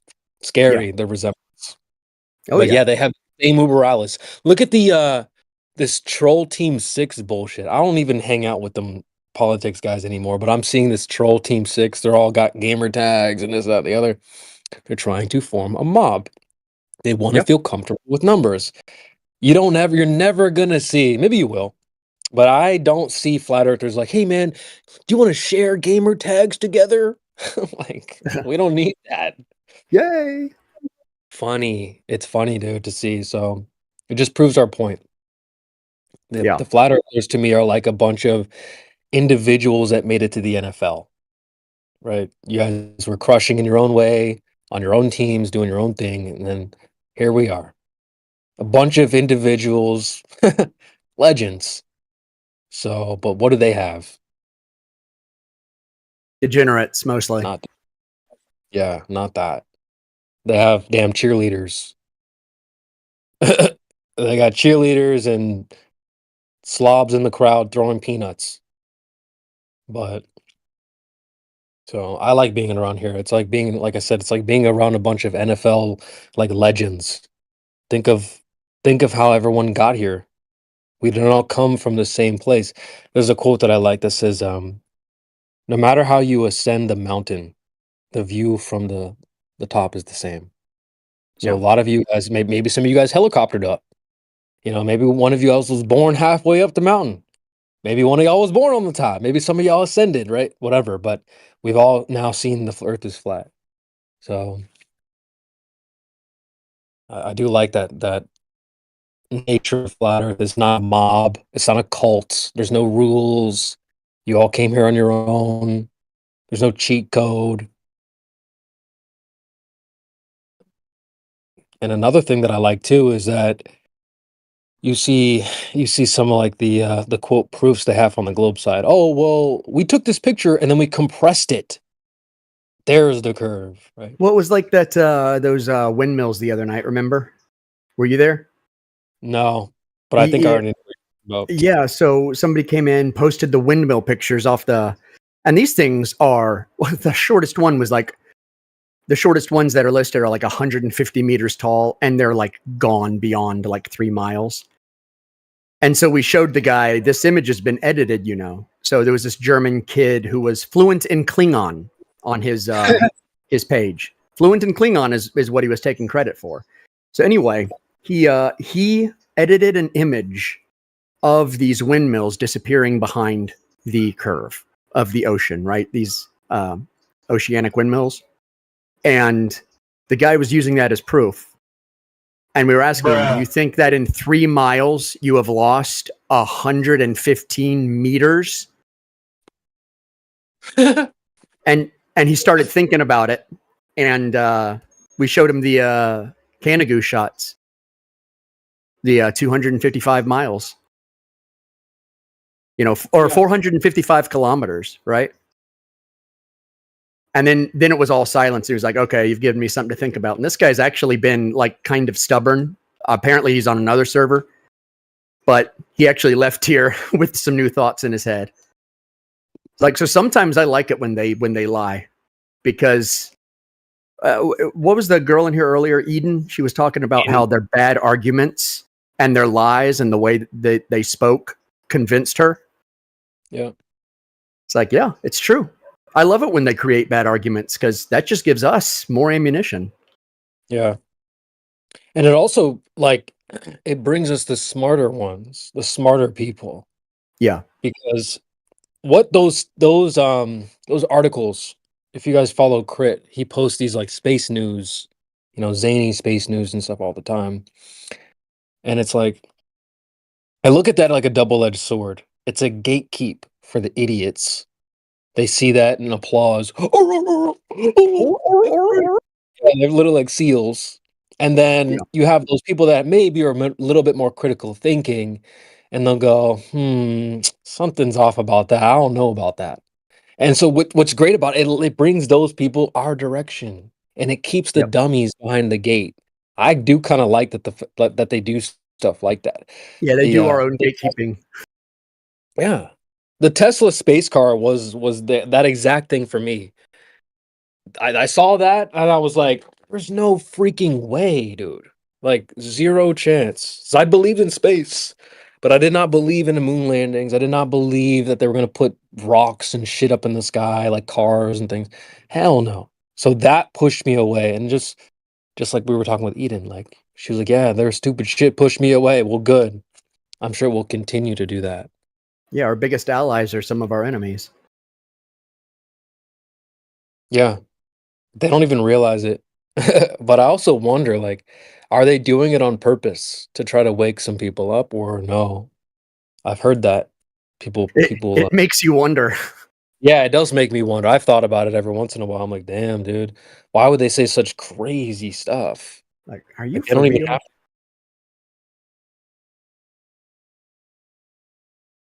Because you got guys like Matthew who will say, "Oh, we're not trying to prove it," or one of you guys earlier said that you were talking to someone and they said, "Well, it's not their like, they don't really care to like verify things." I forget who it was that said that, but that does come up from time to time, especially from Matthew Learns. We asked them, "Well, if they could just debunk flat Earth right now, why don't they do it?"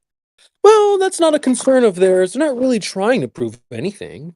Like that, According to them, they are. Yeah, I'm gonna say like, what, dude, really? I don't know about that, Matthew. Yeah, Matthew be capping left and right. Weasel. Freaking weasel. So who's next, guys? We're just shooting the breeze. Somebody go. We got Resolve, Subdued, Rayleigh, Author. What up, guys? How y'all doing? Every time I see Rayleigh Criterion in here, I see that name and I think of there's a Globe Earther who used a name similar to that. I don't remember who they are. But that was their big argument, was the Rayleigh criterion, which also just happens to be the measurements, the globe Earth measurements, supposedly. It's the same formula essentially for perspective. Oh, perspective hijacking curve calculator. Yes. Welcome, Billy Philly. Billy Philly. Welcome to the panel. Feel free to just chime in, man. We give out roles to those that speak up. So just chime in anytime. Maybe you could just give us a quick reaction to Flat Earth, or what do you think, Billy man? Philly's Wheat a rolls or flat earther. brioche? Billy Philly's flat earther. Go ahead and christen him. All right, Billy Philly, we got you, man. Shit. Where's all the smoke today, bro? Holy. Oh, there we go. Yeah, hey guys, glad to be here. Welcome aboard. You're already spoken for. All right, cool. Don't let us down, BP. But cool, man. Subdude. Have we spoke to Subdude? Cool name. Subdude. Also resolved. Yeah. Exactly. What kind of name is that? we got a pretty decent panel, guys. Speak up, man. Go ahead, guys. Or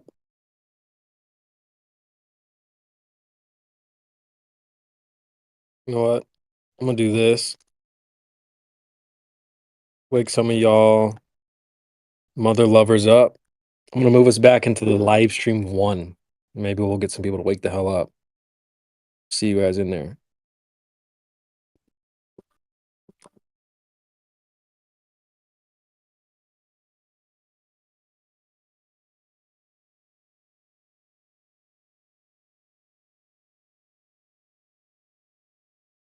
There we go.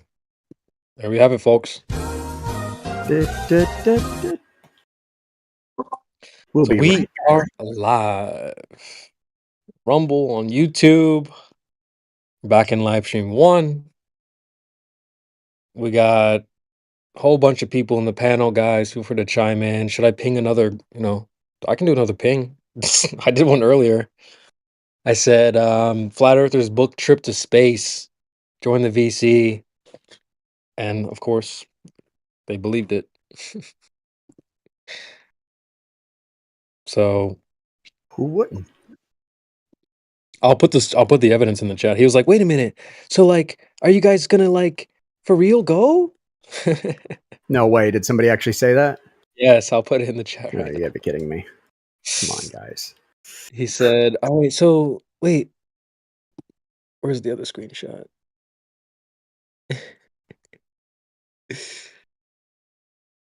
Yeah, he's like, "Wait, like, oh man, I have to leave, but I hope it works out for you guys." It's funny how they work really well. He said, "At work now. I'm interested to see how it goes." It's not going to go very well. No. All right, I'll do another one. How about? I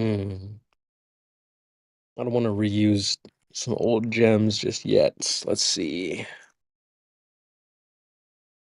Oh, how about something like new location found, like where you can see the curvature or something like that. I don't know. Oh God, you're just messing with them now. Curvature found in Peru, or I don't know, something like that. Don't be cruel. Think of something else. What else do we have here? Oh, flat earthers invest in property on the moon. I would sell property on the moon if I could. Oh yeah, 100%. Be plenty of stupid people to buy that. Yeah, easy. Facts. Isn't there a guy that's done that already? He actually makes money doing that kind of stuff. Yeah. Hey, there's one born every minute.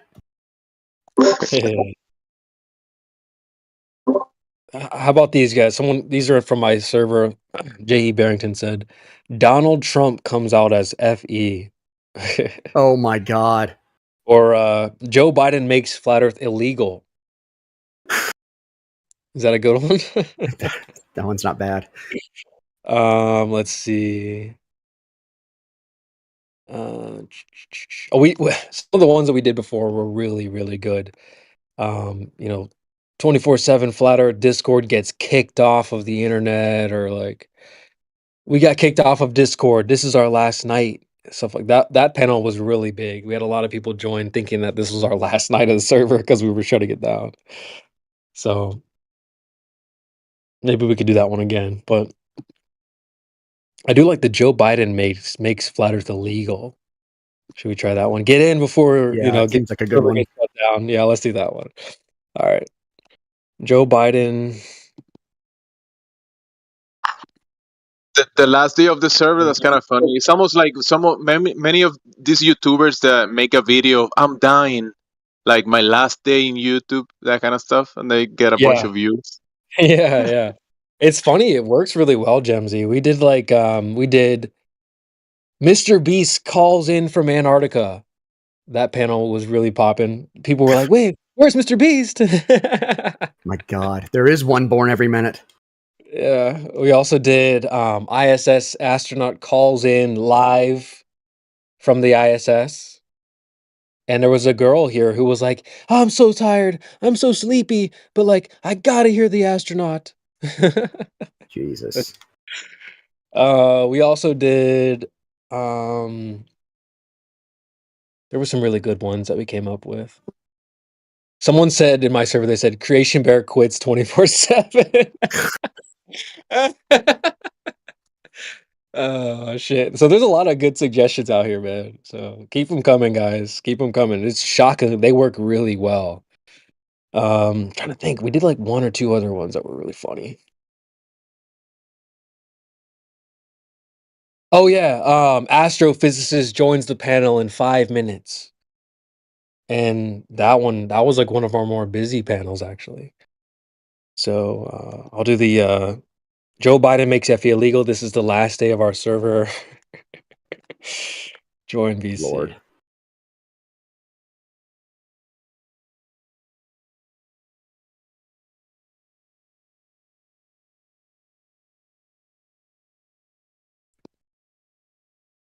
All right, here we go, guys. 3, 2, 1. Done.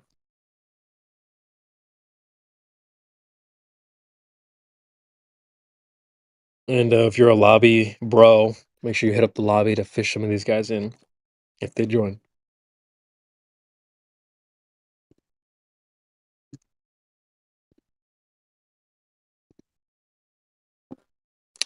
And here we go. We are live. So welcome Pinning to the panel. Welcome Pinning. Yeah, this is the last day of the server. So we just want to hear what you guys think, make fun of us, all that good stuff. It would totally make sense for you to make fun of us. Damn, we got people joining and leaving so quick. Pinning and Weltzmertz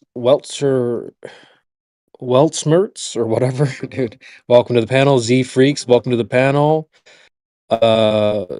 Purple Mad Hatter, welcome to the panel. Guys, speak up. Get your first roll. What's going on? We have Z Freaks, Welts Merch. We have Purple Mad Hatter Pinning. We have J Howard 361. Guys, chime in and get your first roll. What up? J Howard 361, how are you? Hey. Yes, sir. Welcome. I'm gonna hook you up with a VC verified roll. Welcome. Thank you. Sweet. Purple Mad Hatter, you are a hot micing like a bitch. So mute up or say hello. Thank you very much. All right, so Jay Howard, did you hear about Flat Earth becoming illegal? I just saw that on my notifications. What's up with that? Yeah, well, listen, man, they've been trying to kind of ban the topic for a long time. They say it's dangerous misinformation. So we're kind of we're trying to appeal the ban, but they said that they're going to shut our server down tonight. So we're just trying to like get people to come in and react to that. If they want to make fun of us, I would totally understand. Like, ha ha ha, your server's getting shut down. Like, you know, we're here for that. I get it. I totally understand. You guys want to release off some steam. So, Welch says each No, time I have I'm covered. on. Go ahead. I was just saying. I'm just saying. I'm on that page too, man. I mean, that's to me. If they're wanting to shut it down, then they're trying to hide something. That's Wow. all that is. You know. Interesting. Interesting. Yeah, I mean, yeah, I mean, what do you think they're trying to hide by shutting us down? They just don't want the flat Earth like kind of getting out there, or what? Yeah, because I mean, I'm relatively new to the idea of it, maybe 9 months, but it's just kind of makes me laugh, I guess, on how many people are not even wanting to consider the idea that they're lying to us about stuff. And, you know, if they're lying to us about some things, why aren't they lying to us about this? You know, I don't, it's just, Yeah. I mean, maybe it's just too big of a lie. I mean, what do you guys think? Alchi, what do you guys think? Do you think that like they can lie about some things, but there's no way they could possibly lie about the globe, right? Like, what do you think, Ali Chi or Elchi or anyone else for that matter? Guys, go ahead and speak up. If you are new, you just joined, just say hello. We'll boost your rolls. We just want to say what up. Don't worry. You can jump in the backpack. We'll carry you. It's all good. We have Sam. We have Alchi. We have Z Freaks, Vortex. This is the last night of the server, guys. We're getting shut down. So if you want to speak up, I would speak up sooner than later. Yeah. We don't know exactly.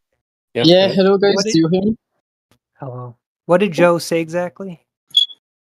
So I think he's actually going to be making an announcement. But there was like a press release with some documentation that was listing that there was going to be some changes to content on the internet, specifically in regards to like misinformation. So it does seem like they're going to be making an announcement here about like I can read you the exact quote. He said, which translates Doesn't to sound good. watch out flat earthers. But yeah, I would just be on the lookout. I think they're going to make a final, and it's still pretty early in the day for me. So Washington, I think I'm on the same time zone as DC. So I think they'll probably make an announcement later on, maybe shortly. But we are definitely anticipating being shut down tonight. It's unfortunate because we put so much time and work into this server. I think But it's that I think it's that observation and measurement they made in Peru recently has something to do with it.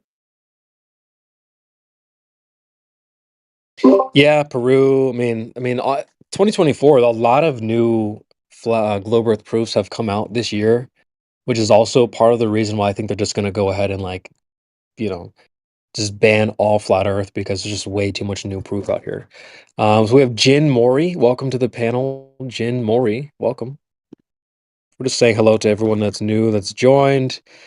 If you're new and recently joined, I'll give you the listening pass. But to upgrade, you're going to want to say hello, chime in, and we'll give you a VC verified role, which will allow you to speak, come and go. You know, you can check back in on us to see if the server is still open in the next few hours because it does seem like they're going to be shutting the server down, guys. And I don't think we're going to move on to another server or anything like that. We're just going to go and celebrate one last night. And, It's Jover.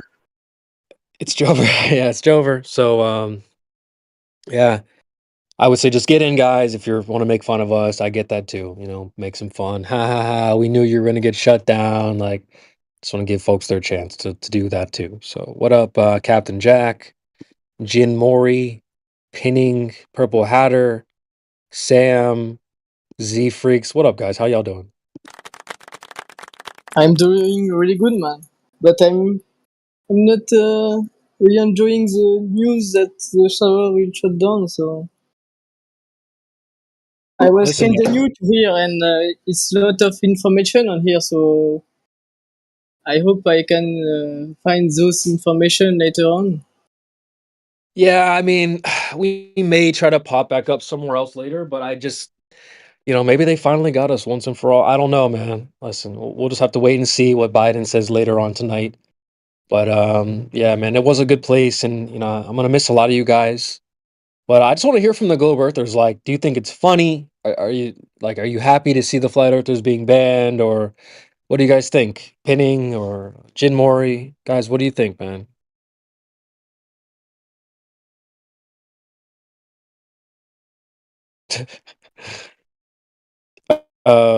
Jin left. What about Sam? Sam, go Gotta ahead. save the planet. Someone's gotta do it, you know? If you wanna save the planet, we need a hero like Biden to shut down the evil flat earthers. You know, like in the movies, you got the hero, superhero saving the planet. Right? Someone's gotta do it. You know why the government doesn't want flat Earth, right? Yeah, because they want to save the planet. It's Yeah, dangerously you simple. can't have global warming if you don't have a globe. Exactly my point. Yeah, it's extremely dangerous misinformation. We also have B Cross. B Cross, welcome back. How are you? B Cross, welcome. Chime in. Feel free to chime in. We also have Raf. Guys, keep coming in. Raf, welcome. This is a no listening panel, so make sure you chime in.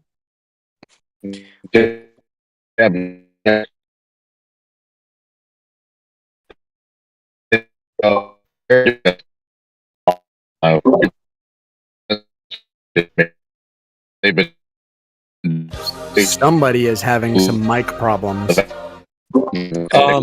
So for all you flat earthers out there, you can see that this guy doesn't have good connection. He's on the So ISS, I think.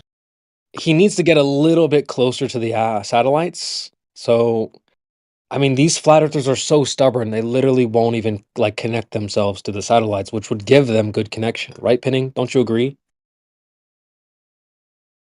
Yeah, he needs to get what's Tesla's new thing? Starlink, yeah. Yeah, See, that's the thing. Tesla. They actually reached out to our Discord like last year. They said Starlink. I think we could advertise pretty well in the flat Earth Discord, and a lot of these flat earthers were so stubborn; they like literally would not buy it. When it would give them perfect connection. So instead, we have these roboting flat earthers. It's just so frustrating when we have the technology and they just don't want to use it because they don't like space. But so, I mean, what do you think? B Cross or Raf or Pinning? Like, you guys have your Starlink connected, right?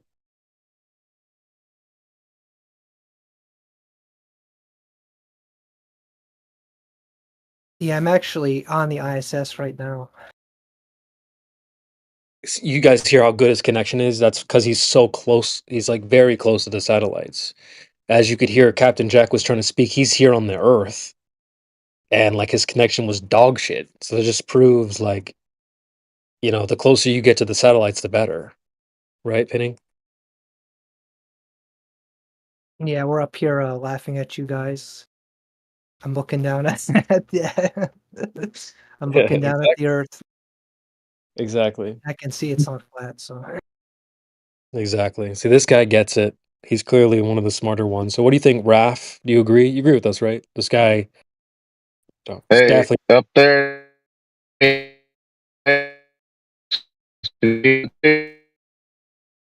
Yeah, see, that's what I'm See, telling you. there it goes That's what I'm again. telling you. Yep. Stubborn flat earthers won't connect themselves to the satellites, man. Holy.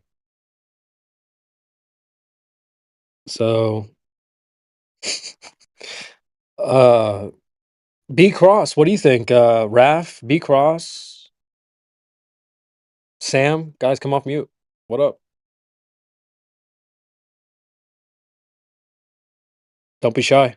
We're just debunking the flat earthers right now because clearly they haven't been in an airplane, right, guys? I've been in an aeroplane. What the fuck? Yeah, but did you take which did you take Delta or United? Which airline? British Airways. So the broke one. Yeah. So you didn't go high enough. Clearly you can't like it's just like first class. Listen, Jedi, it's just like first class, dude. So you have to pay to be in first class.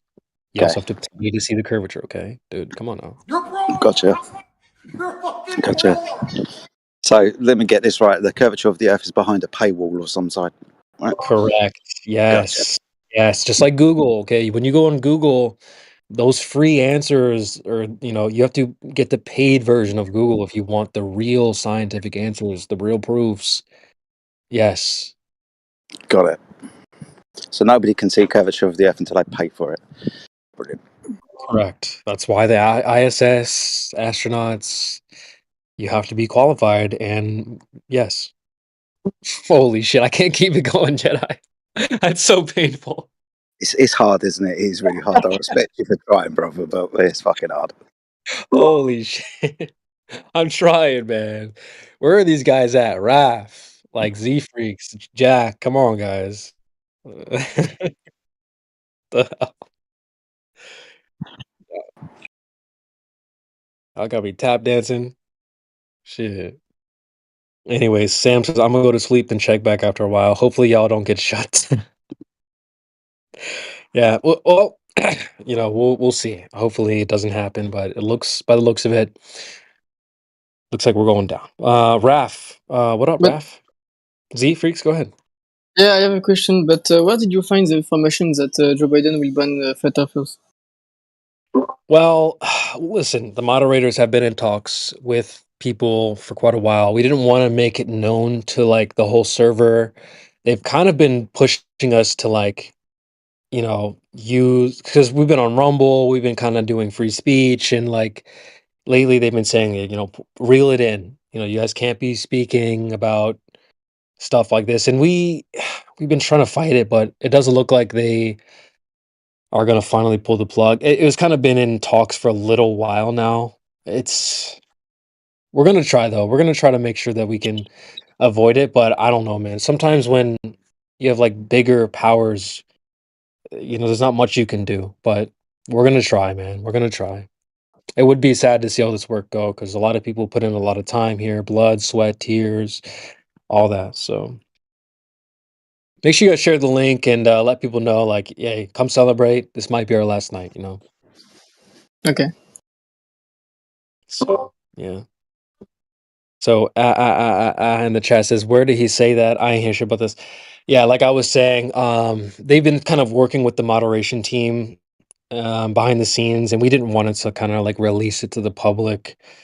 We don't want to freak people out, So, like, but it does seem like, they sent us a message recently and said, like, be prepared. There's going to be a few topics being like removed from the internet, etc. So we're just prepared. We're preparing for the worst. Okay, we're gonna hope for the best. But yeah, we're just letting you know, man. They did update us recently in the moderation team, and so sorry, guys, man. But listen, come celebrate. Get your snacks, your drinks, whatever. We'll definitely go out with a bang if we need to. Welcome to the panel, everyone. Raph, Loom, Gilly Pong, and then those of you listening on Rumble, YouTube, a. Go ahead and join, guys. Don't be shy. Feel free to chime in. Come celebrate with us. Last night of the server.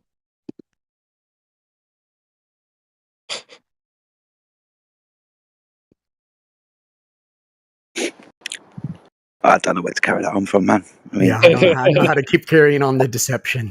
I feel like a Glober now. We're gonna start sounding like Don Petit here pretty soon.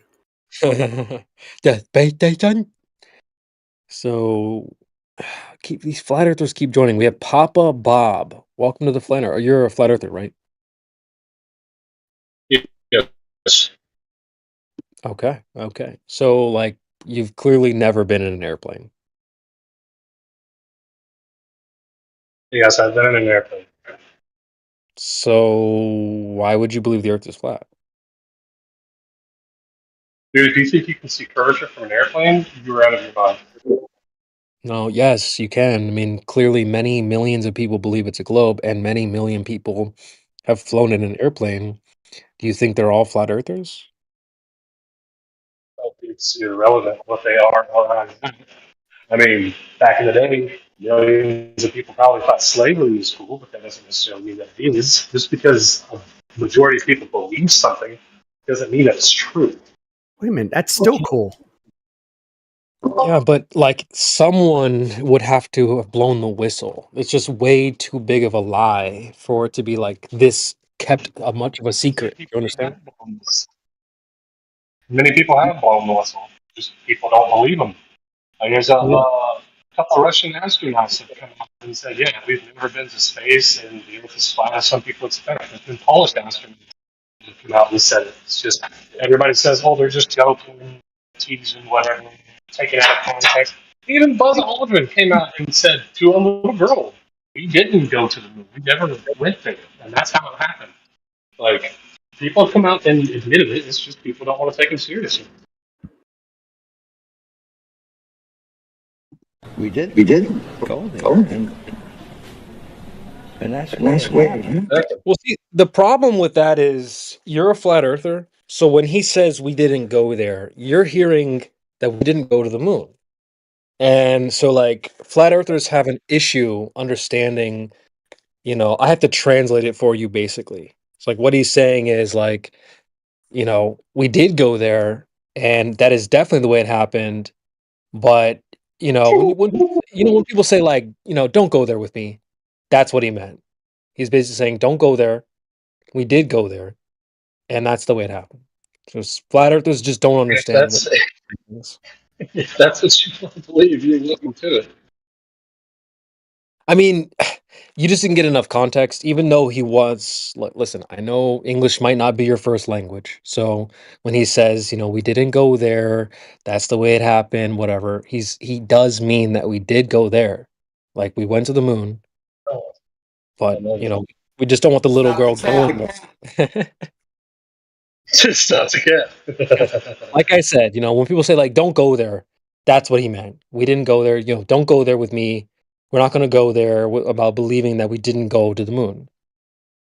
I mean, so what about from airplane and explain these high altitude hydrogen balloon tests where we go 30 miles vertically in the air and there's absolutely no curvature unless we have a precise data. Well, it's only slightly noticeable. So, like, those with good eyes, they can see it, but flat earthers clearly just don't have the ability to see the curvature. They just deny it.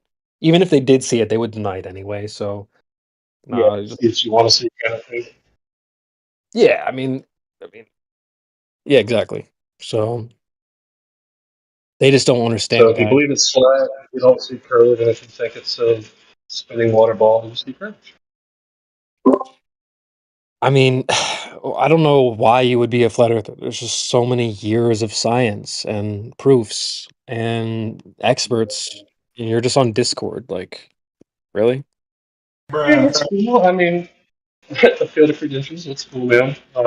If you want to worship at the altar of scientism and believe a bunch of men, void of empirical evidence, I mean, that's your cup of tea, go for it. But just because somebody believes you're on a spinning ball, I don't see them as less than me. I don't see them as inferior. I mean, we're all the same. Oh, you should look at them as your superiors, right? Because if they understand it's a globe and you don't, they're better than you. Okay, so Clearly that's God. you need to trust the scientists. Like, you gotta stop listening to these flat earthers on Discord, on YouTube. They don't have the answers, dude. You need to go trust the experts. I've got you. So, question: whenever I take my Nikon T1000 and I go out to the water, and I'm just a few feet off the water, how come I can see a water tower that's only 22 miles away and there's nothing obstructed apart from the mirror line? Well, I mean, so there is curved water between you and what you're seeing. So the water is definitely curved like a hill. And that's why you can't see to China. If the earth was flat, you would see way past that. If the earth was flat, you would be seeing the Eiffel Tower, you'd be seeing China, etc. That's because you don't see those things. It's not flat. It's easy. Well, I mean, if you go to LA, there's certain days where you can't even see the Hollywood sign because of all the stuff that's in the air, whether it be smog or fog or whatever. Yeah, we have refraction. That's curvature that's blocking your view. Yes. And there's refraction. Water hills. Yes, hills of water definitely block your view. All right, I can't keep going, man. Shout out to Papa Bob, though. What the fuck? Why the fuck you lying?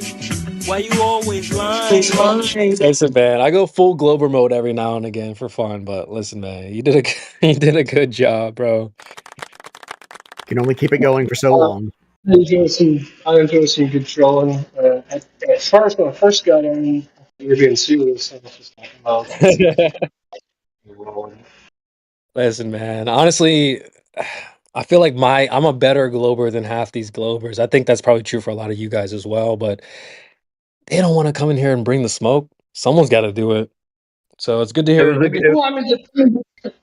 was a good Steelman segment. yeah, I guess. If you like logical fallacies, it was a wonderful skill, man. Exactly. Well, okay, good. We're just testing you a little bit. It's good to see you know your stuff, and we'll boost up your rolls a little bit as well for the interaction. Who else do we got in the panel? We have Lumpy, Rafe. Come on, man. You wanna go toe to toe? We can go toe to toe, man. Choose your character. You want to be a flat earther? You want to be globe earther? Shit. Round 1. He acting shy. So who else is here with us?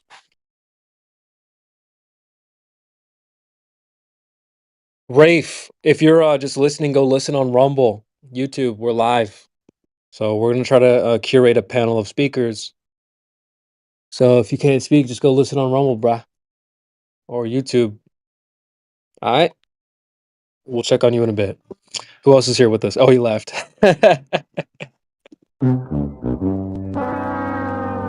It's good to see that actually works. Anyway, who's next, guys? Who's next? If you're listening on Rumble, YouTube, get in here.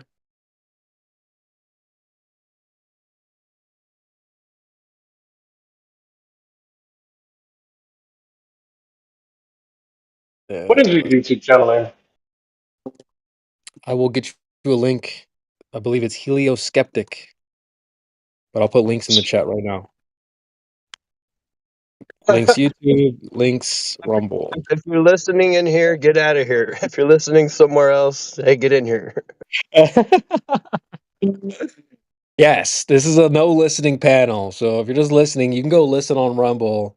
If you're listening on Rumble, get your butt in here and start speaking. Yes, that's facts. Exactly. But and we also let me plug, we might do a ladies night 2.0 tonight, depending on how things go. We'll see. But I've been talking with some gals about revamping the ladies night. And I see we have Jenna's in here. I think you're the only gal in here at the moment. But so be on the lookout for that. We might try that tonight. And if especially Jenna, like you're a good person on the mic, so keep an eye out. But we definitely need to revamp ladies night. I think the old format was a little bit stale, a little bit rigid. And so we have some ideas on how to change the format a little bit and make it more encompassing for new people and less pressure and stuff like that. So be on the lookout for Ladies Night 2.0, aka Fresh and Flat. Yeah.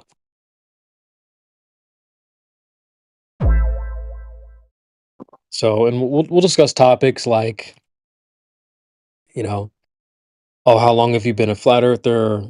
How are you single? Are you is the person that you're dating, are they a flat earther as well? How is that like? Right. Stuff like that. We'll get into a little bit more. But just keep an eye out for that. Fresh and Flat, guys. Ladies Night 2.0. Anyway, what else do we have here? Papa Bob, New Valette. We got Billy. We got AJ, Subdude, Z Freaks.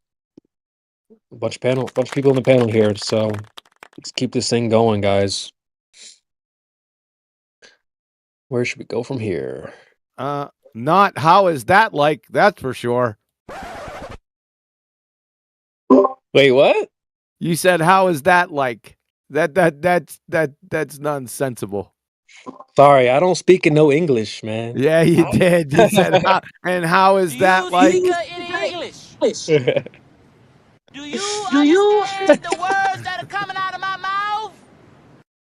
Shit. Gotcha, bitch. How's that like? Got me, man. Shit. What the heck? Who the fuck is that guy? Shit, man. I need to add that soundboard where he's like, it's Adrian Bronner, boxer. He's like, man, I'm getting cooked right now.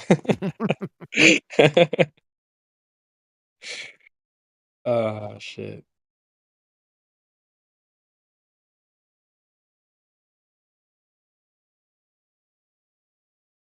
All right. All right. Well, we got a shy panel, so we'll just do maybe a short clip or two, see if we can get people to react.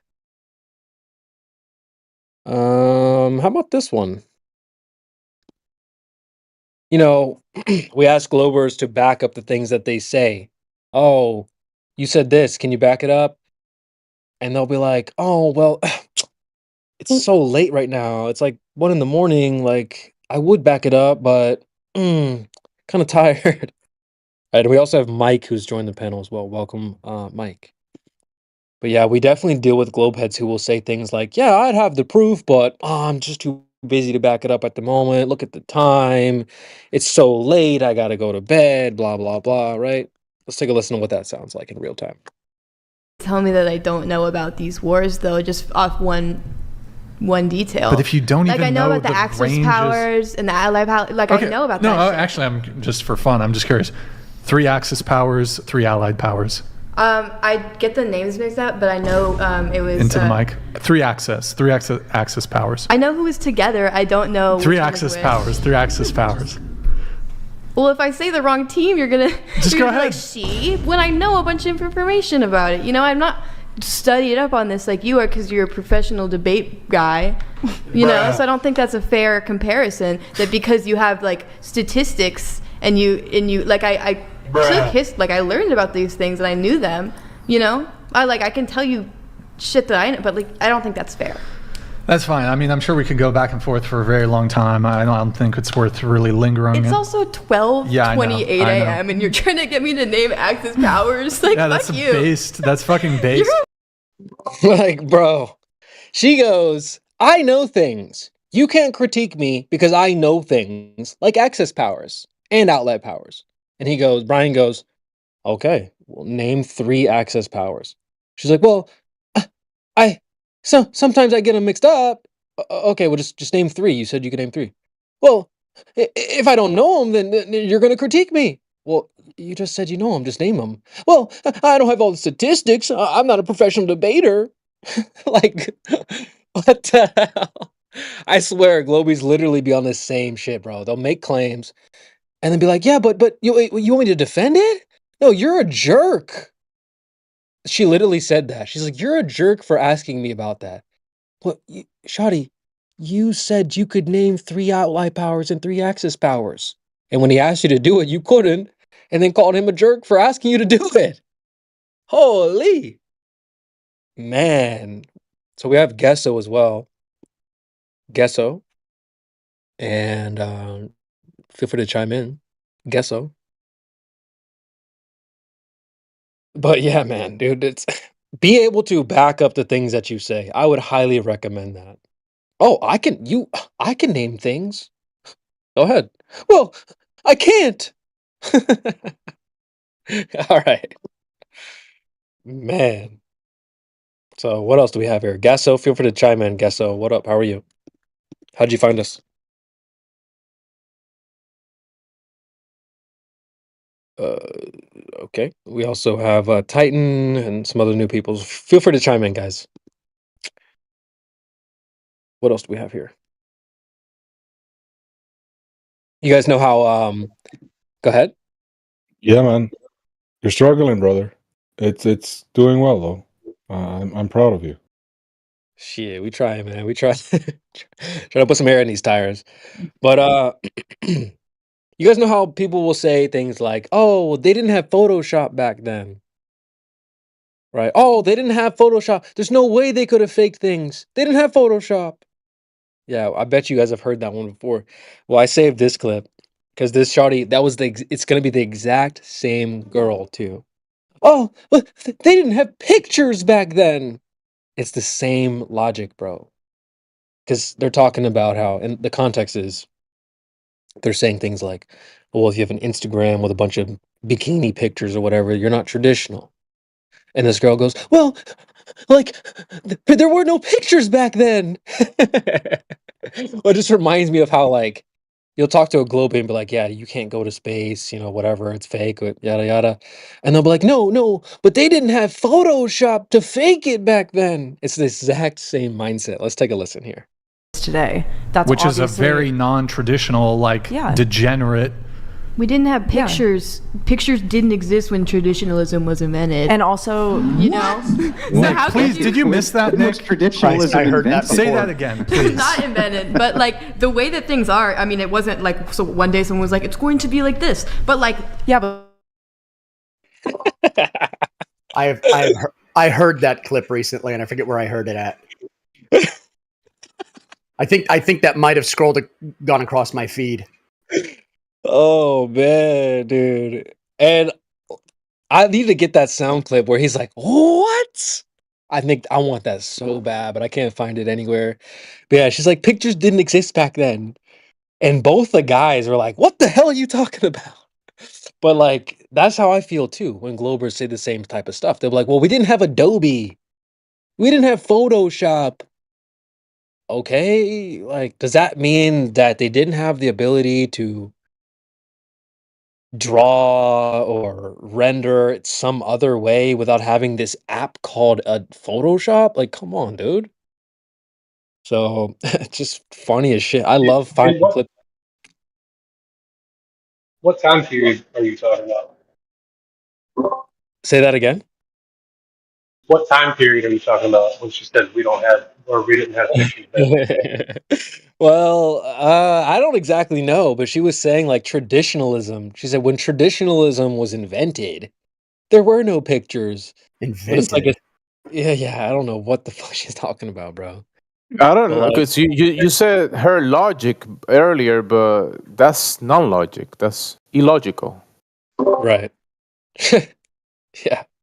Yeah, I mean, Stalin was airbrushing people out of photos back in the 30s. Someone is having issues with their mic.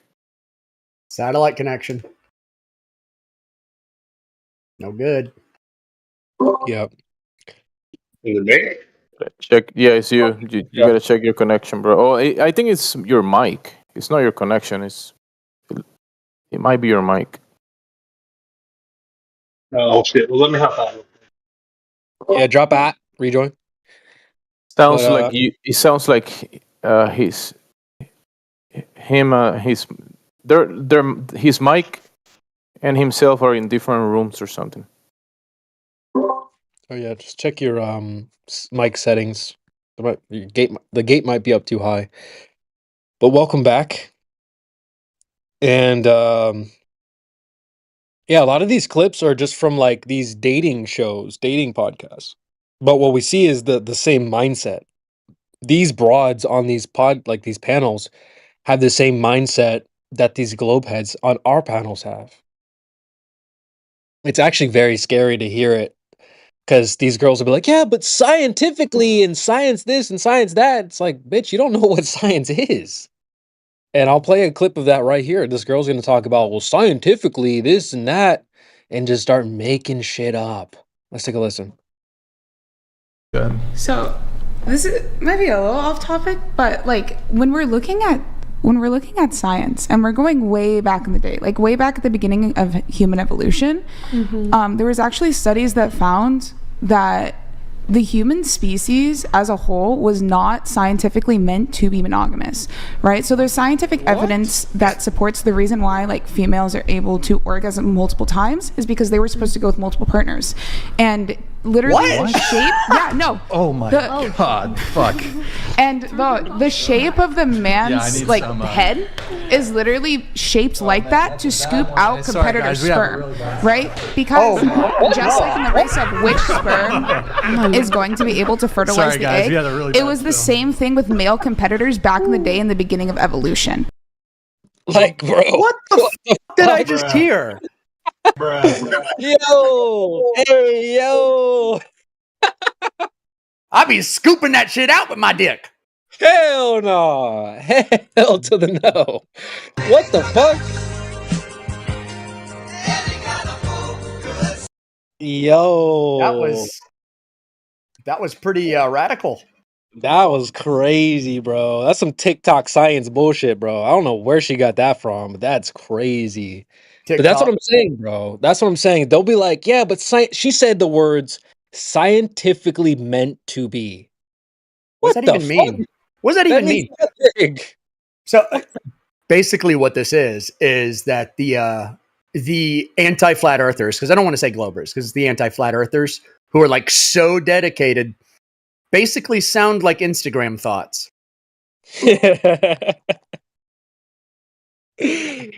Yep. There's also this, everybody's speaking like this when they're always ending the words. And it's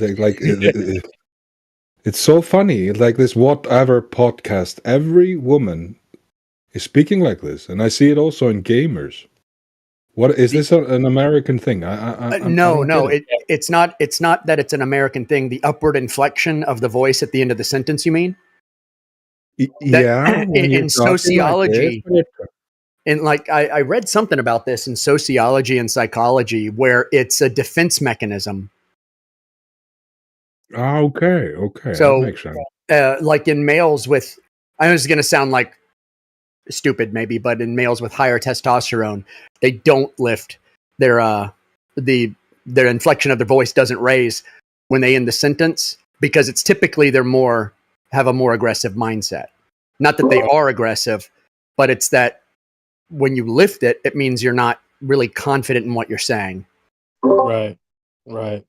And I have another clip. This one's even shorter, but the girl's like, she has that same, oh, I get it, honey. Like, you're so like, oh my God. Like, it's all, and they end up embarrassing the shit out of her because she's like, well, math is science. This is another clip that I saved because Globies say the exact same thing. Science is math, math is science. When we tell them that they're different, they're like, no, they're the same thing.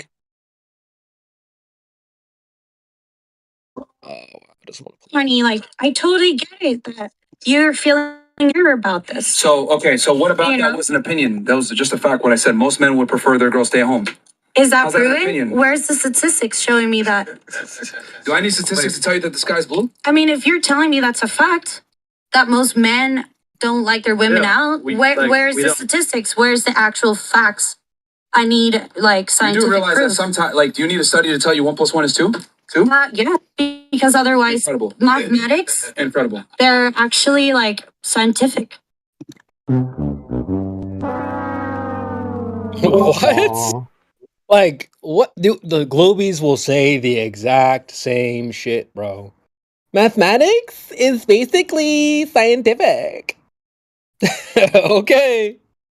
I want you to post that one so I can download it, of the one talking about the scooping the sperm again. I need to save that because that is just my brain is still on that right now. Bro. I got you. That was That one of the is- craziest things I've ever heard. That is bonkers. The head scoops like a shovel. No, that's That's disgusting. why they call it shovel head. That's some 304 shit, man. Holy. She's defending like, oh man, that's terrible. It's like you just got out of the Roman bathhouse with that one. She belongs to the streets.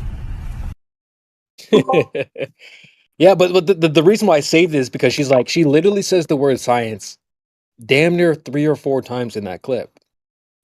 Well, scientifically, in the studies show that we're scientifically meant to be whores. What the fuck?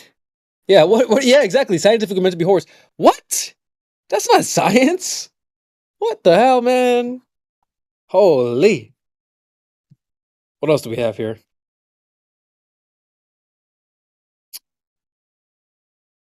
And also appealing to statistics. Have you read the book How to Lie with Statistics? Yeah. Well, not read It's- it, but I'm familiar. It's brilliant. I highly recommend everyone reads it. It's just brilliant. 67.2% of statistics are made up. True. That's 100% fact.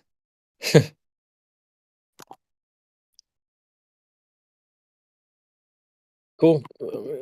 It's been a good panel so far. Welcome, whoever just joined, Quetzalcoatl or whoever. Welcome, guys. I think the next clip I'll grab here is the whole "you have your opinion, I have my opinion" thing that we see from time to time. Globies be like, "Well, you know, that's your opinion," and we're like, "No, it's not an opinion. You're wrong, factually wrong." Yeah, but 99%, like, I might be dreaming, so like we might all be wrong. No, dude, hell no. Sorry, I gave you my answer, and it's wrong. And you're trying to tell me and it's wrong. wrong. It's her, and I'm telling you it's wrong. It's my It's her answer. experience. It's my How is her fucking experience answer. wrong? It can be wrong. Yeah, her opinion. Oh, ladies, I know this is crazy. Opinions? But your opinion can be wrong. There's a difference between a fact and an opinion. Facts can be wrong. Opinions cannot be wrong because it's your opinion.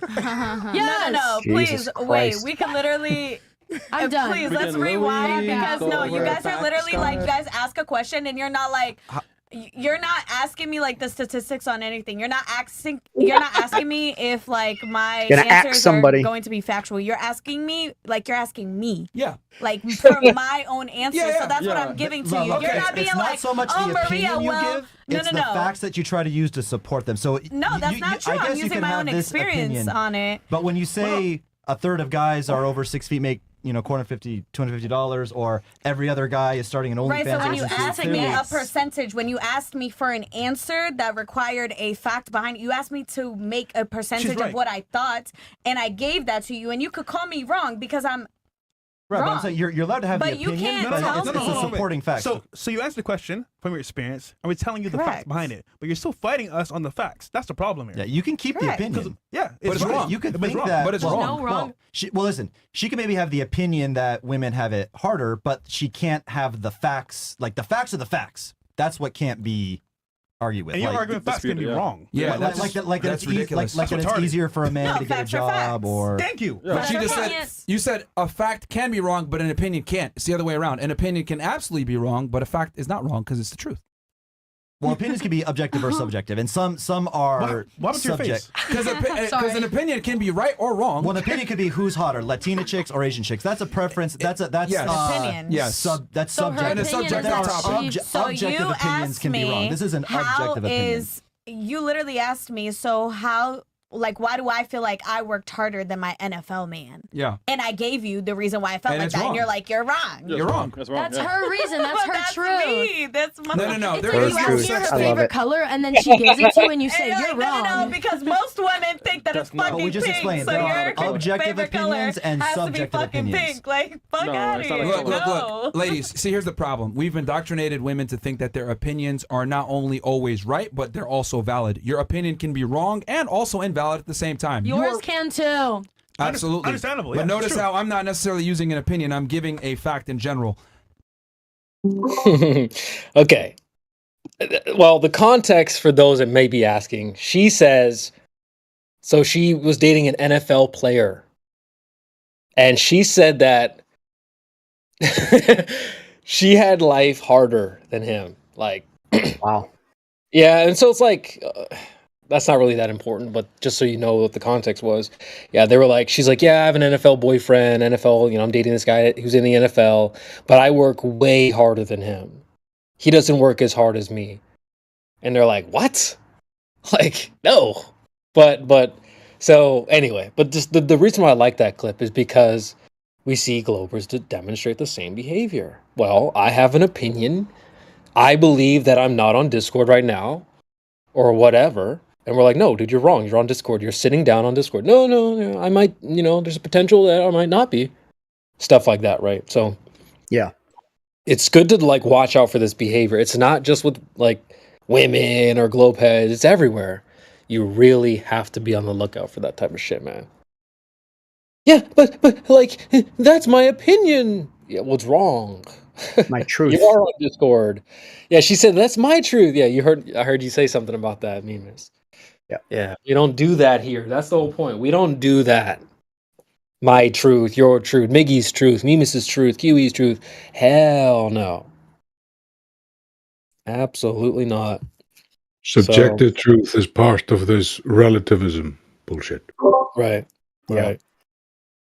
Well, there was this brilliant debate I saw between y'all know who Matt Dillahunty is, right?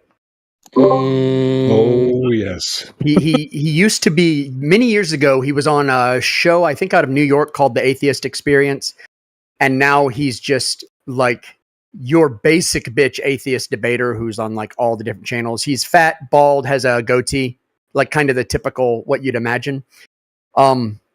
But he went to debate a guy named Andrew Wilson, who holds a lot of my opinions. My nigga. Oh, do you know who I'm talking about? Yes, I rock with Andrew Wilson. He's hilarious as fuck. He's the guy in the clip when she said, "Well, pictures didn't exist."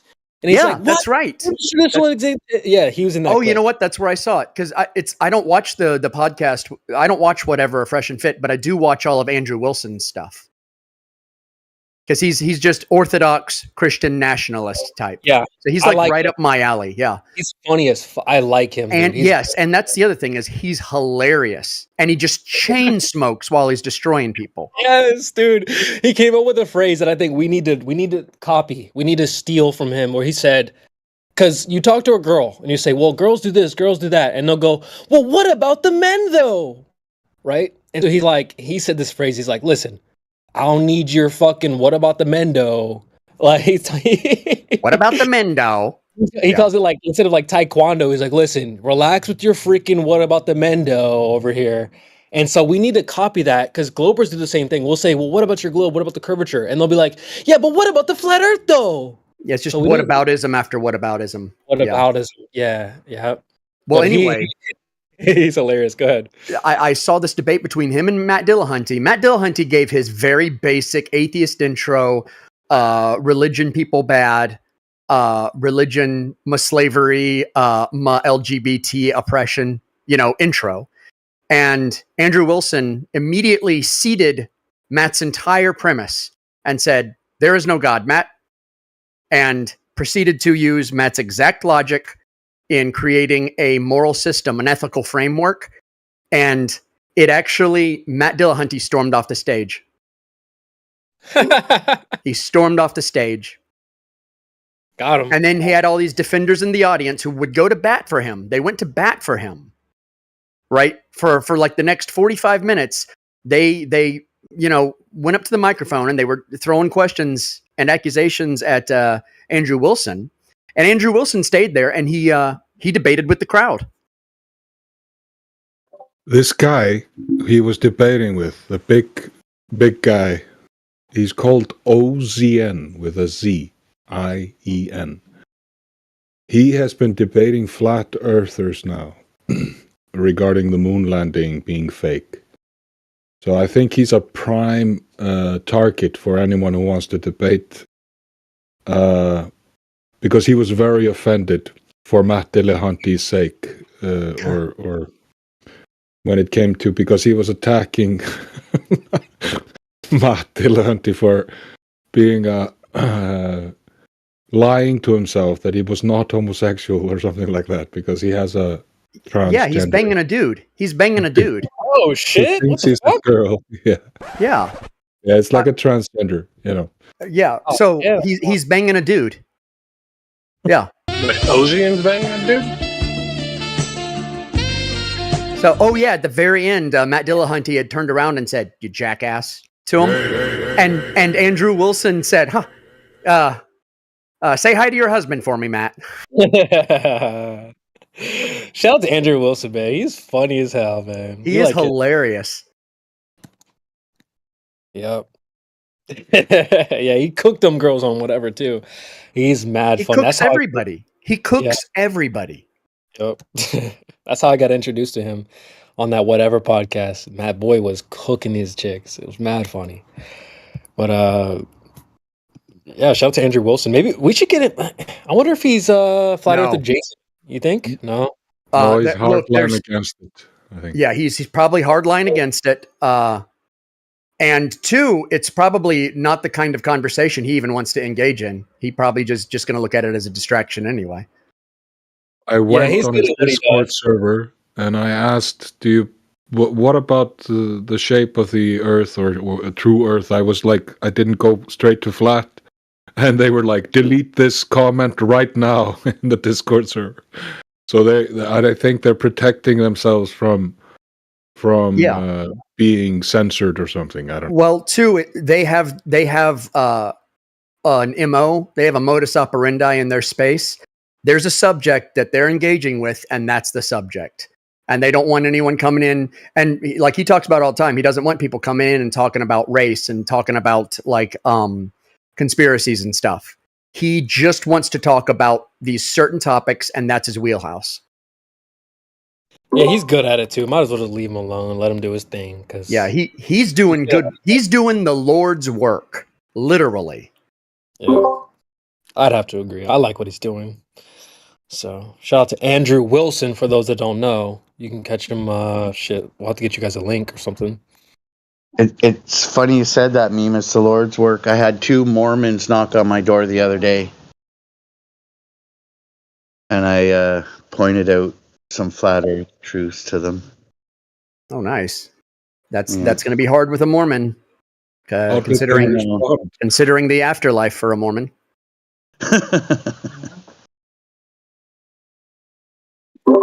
Man, that Careless Whisper song is so damn catchy. Like, yeah.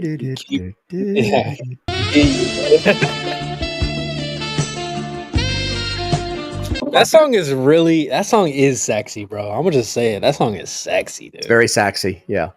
Holy. I was actually wondering about the frequency of the sax. Is it some sexual frequency that we're feeling? Like, oh my. Yeah, it's very sexual. Every time that clip comes on, I'm like, man, I gotta go listen to that whole song, man. Wow. That is sexy as hell. Stop the cap. It's very sexual. Yeah. Sacked it up. Anyway, who's next, guys? Who's next? Or should we do another clip? When we find another clip. Who's next for what? For anything. Sounds like you're up. Sounds like you're next. Whoever wants to come back, come back. Did you see Matt Walsh's anti? He was against the moon landing thing. Yeah, did you see that? Yeah, I did hear about that. What about you guys? The problem with Matt Walsh is this: Matt Walsh is a boomer. I know he's not the age of one, but he is literally just a boomer. If there's anything that just embodies conservative ink, it's him. And it seems like he misses it. He misses the message on some things and he gets it on others. But it seems like he definitely misses the message on like this flat earth stuff. I have some clip of the oh goddamn. I have a YouTube. He misses on a lot of things, even things that like concern like young people today. He just completely misses the mark. He doesn't understand them. He is literally the boomer who picks on young kids because like the actual boomers ruined everything. Like I'm fine saying that. They ruined everything. I can't wait till they're all gone. Right? And he's the kind of person who defends them. This is the clip from him. This is a YouTube short. I basically got ratioed on Twitter for saying that the moon landing happened. That's how bad things have gotten. Looking at a conspiracy theory, very first thing you should ask yourself is how many people would need to be involved for it to work?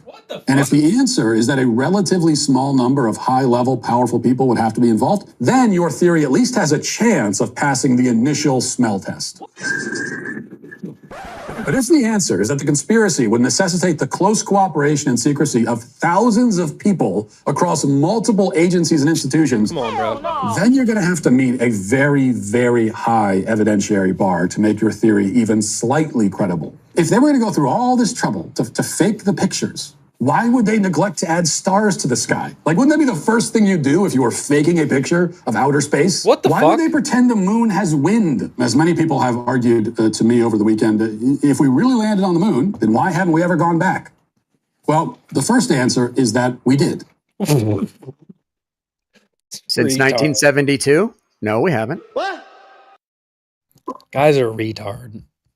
You got to go to ever go back, right? I think it was very tactical of him to get the clout of all the flat earthers on Twitter because he was ratioed. Yeah. Because he talked about it. So I think that was maybe the plan, you know? You might want to, you should notice too that he qualified his statement where if you've got a few high level guys, high level elite individuals, then it's believable, right? So he qualified it with that because Conservative Inc. is sooner or later going to, go with the JFK assassination being done by a rogue element of the government. They're going to do that sooner, not later. And so he has to qualify that statement.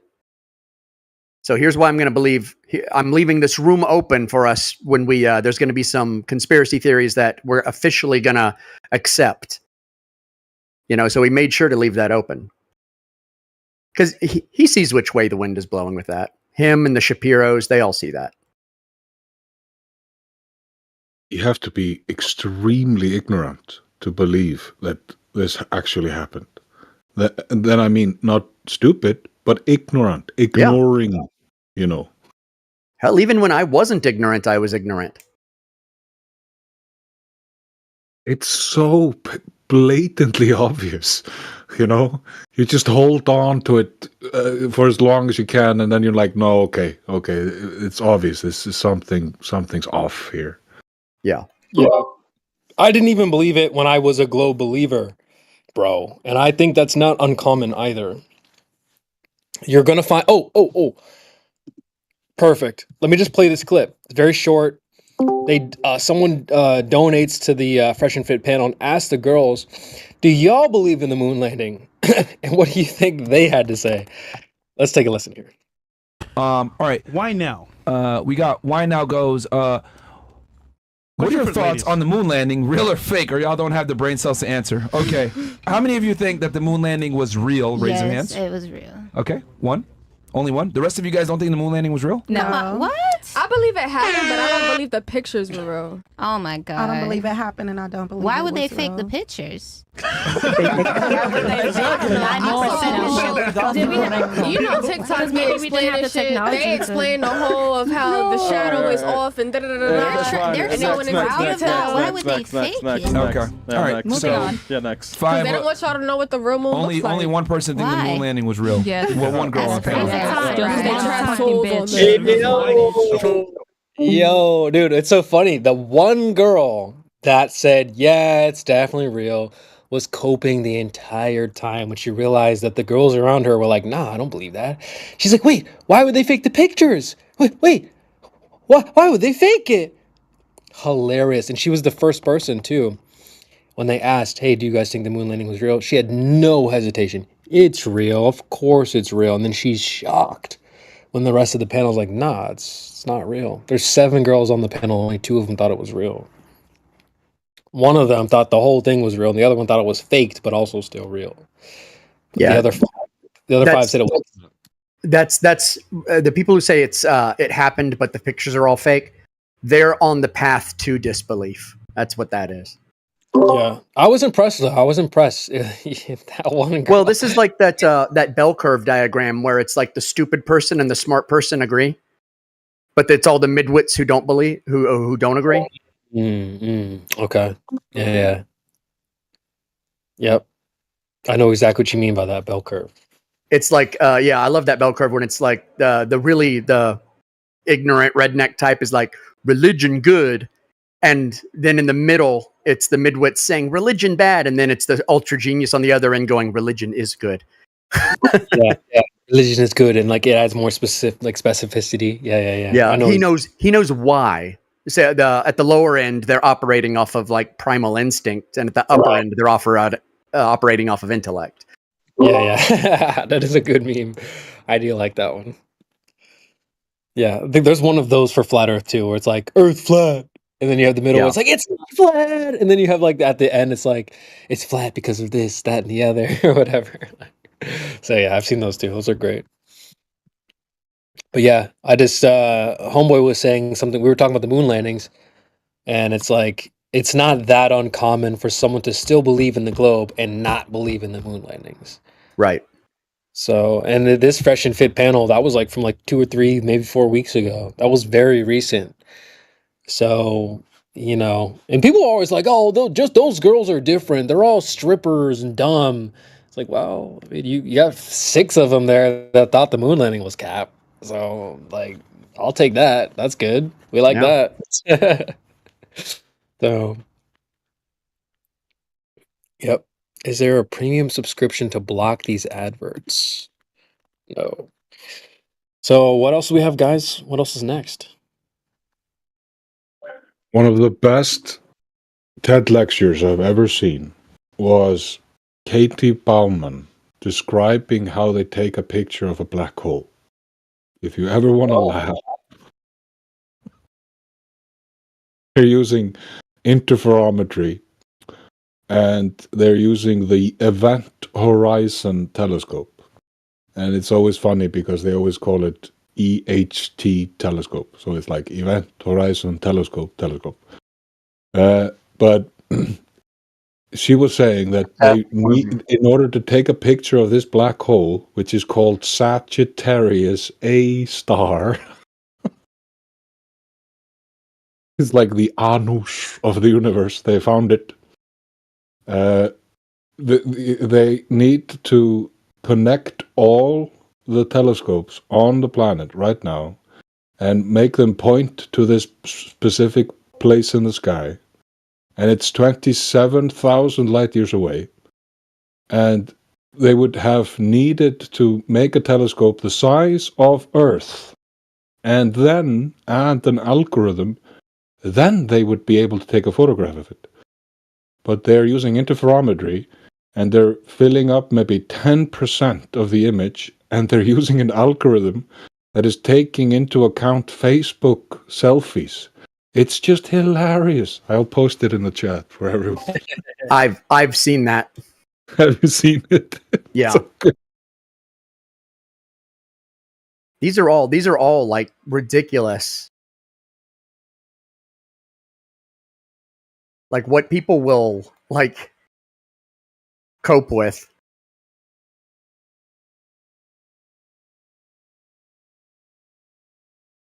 Miguel, what the hell is that? Yeah, so like back in what was it, 2016, 2017, I think? I was using all their stuff because that image goes back a really long time to when they started rasterizing it and like perfecting the algorithm, so to speak. It's like people don't even think about it. And then Sir Roger Penrose is asked, yay, we just found, we took a photograph of a black hole. What do you think of that? And he's like, it's just like a splutch. and the interviewer, calls it a photograph. It's just, the level of ignorance is just out of this world. It's amazing. It's not a photograph. It's a computer-generated image based on nonsense, you know? And it probably, I'm sure, that some scientist, in the end, went into the toilet and took a picture of his ass. It's a very bad close-up of his ass, just to get the funding. Well, that's how you get funding.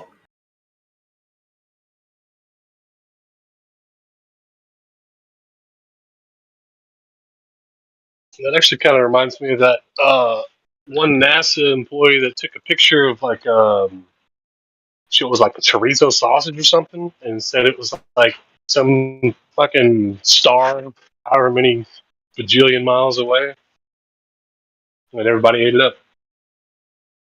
Everybody thought it was real. No, people aren't that stupid. They are. Sadly they are. You know, you say sadly, but think about how many job opportunities you'll have because they're so dumb. I mean, on some level, we need stupid people. I mean, I guess, but I mean, that's also at the same time, it's like saying, you know, we need poor people. I mean, in a perfect world, nobody would be poor, nobody would be stupid. We'd all be on a level playing field. But thanks to the Rockefeller indoctrination camp, we're few and far in between, man.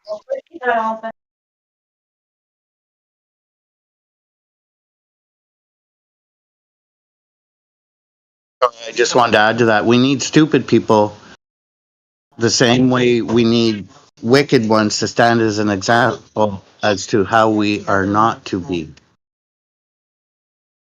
So stupid people are an example of how not to be.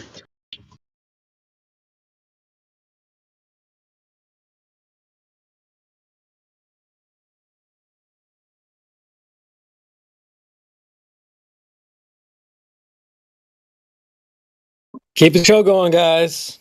Don't let it stop now. Shit. Find us another clip. Another clip? All right. Another clip. I got another one ready already. Let's see. This one is let me just mute up real quick. Fine. Oh yeah. So this one's where like so QE probably has experience with this, although he left. But I'm sure a lot of you guys have experience with this too, where you'll ask someone a question. Very direct, very simple. And they literally, like, you can witness them put their tap dancing shoes on. And they start clickety-clacking, tippity-tapping around the question. Very simple. Yes or no? What do you do for this? Just give me a straight answer. And they, like, struggle with that. They just start talking randomly about something else. So frustrating. But I just want you guys to see that. Yeah. I want you guys to see that outside of the context of Flat Earth, but we'll react to it. But definitely, I have like one or two clips on this where they'll, here's a question, just answer it. And they're like, yeah. Well, so anyway, it's like, no, not anyway. Answer the question. I'll go and throw this clip on here and we'll react to it after. 4, 5, 6. Okay. Do you guys actually, what do you guys provide, right, as a friend that he can't get from another man? We'll start right here. Chinese translation. I think it's the friendship. Everyone's different. You have different kinds of friends. No, but what do you provide in particular to him as a friend that he can't get from another man? But it doesn't. He can Pause. still hang out with other friends, and he can still hang out with me. It doesn't have to be different. Like we can be the same friend group. You know, it doesn't have So in to other be. words, nothing. Fantastic. What about you? What do you offer to him that his guy friends can't provide? Well, we are different people. Like I'm a different person than Okay, his well the guy guy's friend. a different guy too. Yeah, I understand that. Okay. So we're like different personalities. It's a different friendship. Okay, what do you provide in your personality to him?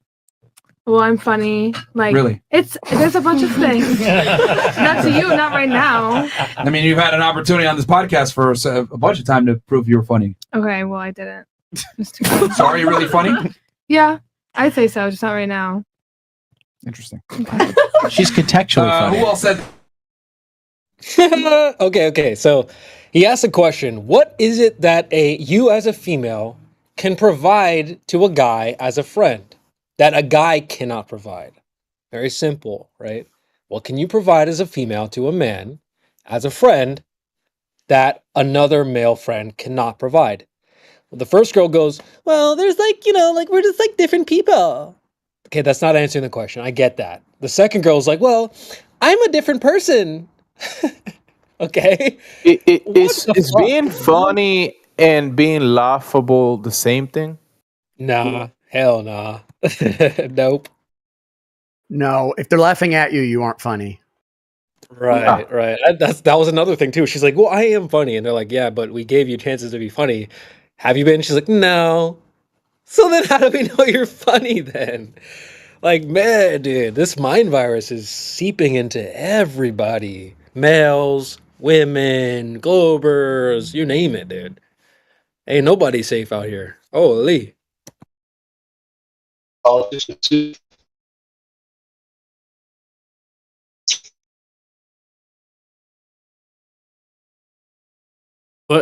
do you say? Say that again? I said politicians too. Yeah. The mind virus. Facts. Yep. Definitely all inclusive. It's not exclusive or, to just flat earthers or chicks on the whatever podcast or whatever. You know what I mean? This mind virus is everywhere. Oh, for sure. I can't tell you how many flat earthers I've kicked out of here. Yeah, flat earthers too. Yep. You don't get a free pass for being a flat earther. Hell no. Mm.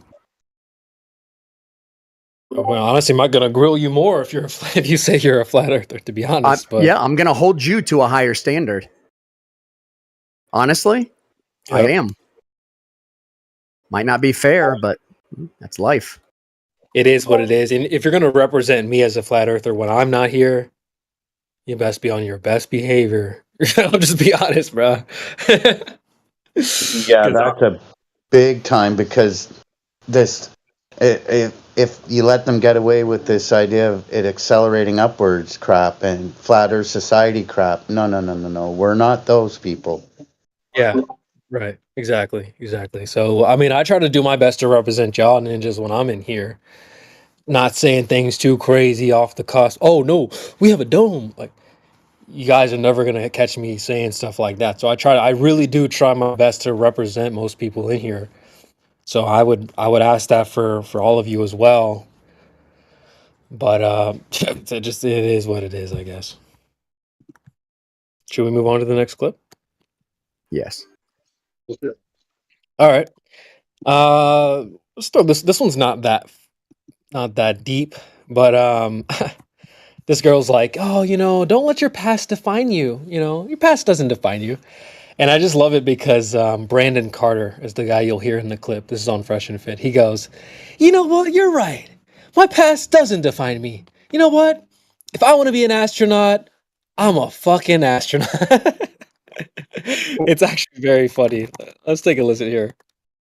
If you let your past define you, it will define you. Exactly. Like check it out. You know what I'm saying? Like I know, I never been to space, but I can say I'm a fucking. I used to be an astronaut. I can just say it, right? Because it's like my past doesn't define me, so I can just say that I'm an astronaut. Even though I never been to That's space. extreme. No, I'm saying, I'm with you, baby.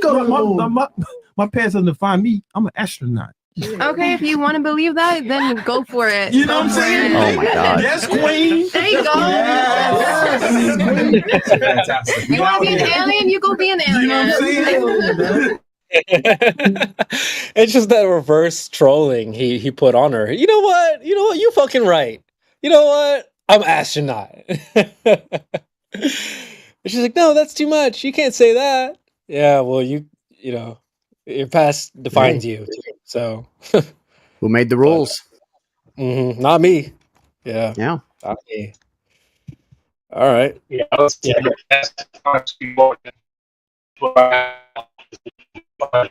Oh.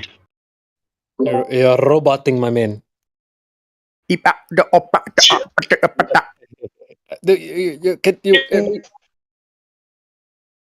like a large and a medium and a small fry. What about now?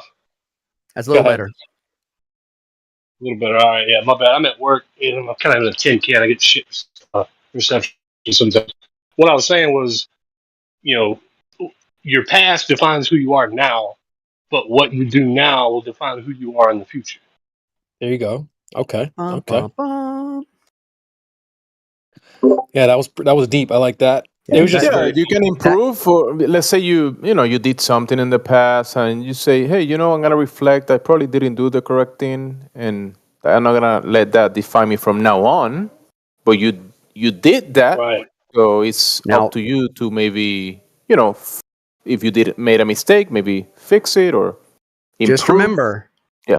Just remember that unless you have the ability to introspect, your past will always define you. Mm-hmm. So you can always change your future, but it requires the ability to self-reflect, to introspect. Yeah. Well said. I think a lot of people lack that ability, but yeah, I'm glad we got a lot of reactions to that clip. That was funny. Shout out to Brandon Carter for trolling Shoddy, and he chose to use space and astronauts as his trolling feature. I thought that was mad funny to me, bro. He could have said anything else instead. He was like, "Yeah, I'm an astronaut. I went to space," and she's like, "No, don't say that. That's too much." Yeah, well, so was you saying you're like reborn again virgin or whatever. So there's that. Okay, I got one more. I got a few more, but this next one, basically they'll turn to this girl and say, "Any questions, comments, concerns? Do you disagree or agree with the things we said?" And like, I feel like we do this to Globies too. We'll be like, "Okay, so what do you agree? How do you disagree? Like, what do you think?" And they'll be like, "Yeah, I disagree with some things. I agree with some things." "Oh, what do you disagree with?" I don't know, but and we see this from Globies too. They'll just say you're wrong, but they don't know why you're wrong or how you're wrong or why they disagree with you. They just don't like the way you made them feel. Thoughts, disagreements, questions. I just personally, I agree with everything. Not everything. Some things I kind of like disagree on, but I kind of What do you disagree with on? I mean, I wouldn't necessarily say I disagree. I would say like that I do. I do the things that you talk about. So probably, yeah, I kind of disagree, but I don't do it anymore. But other than that, like I am you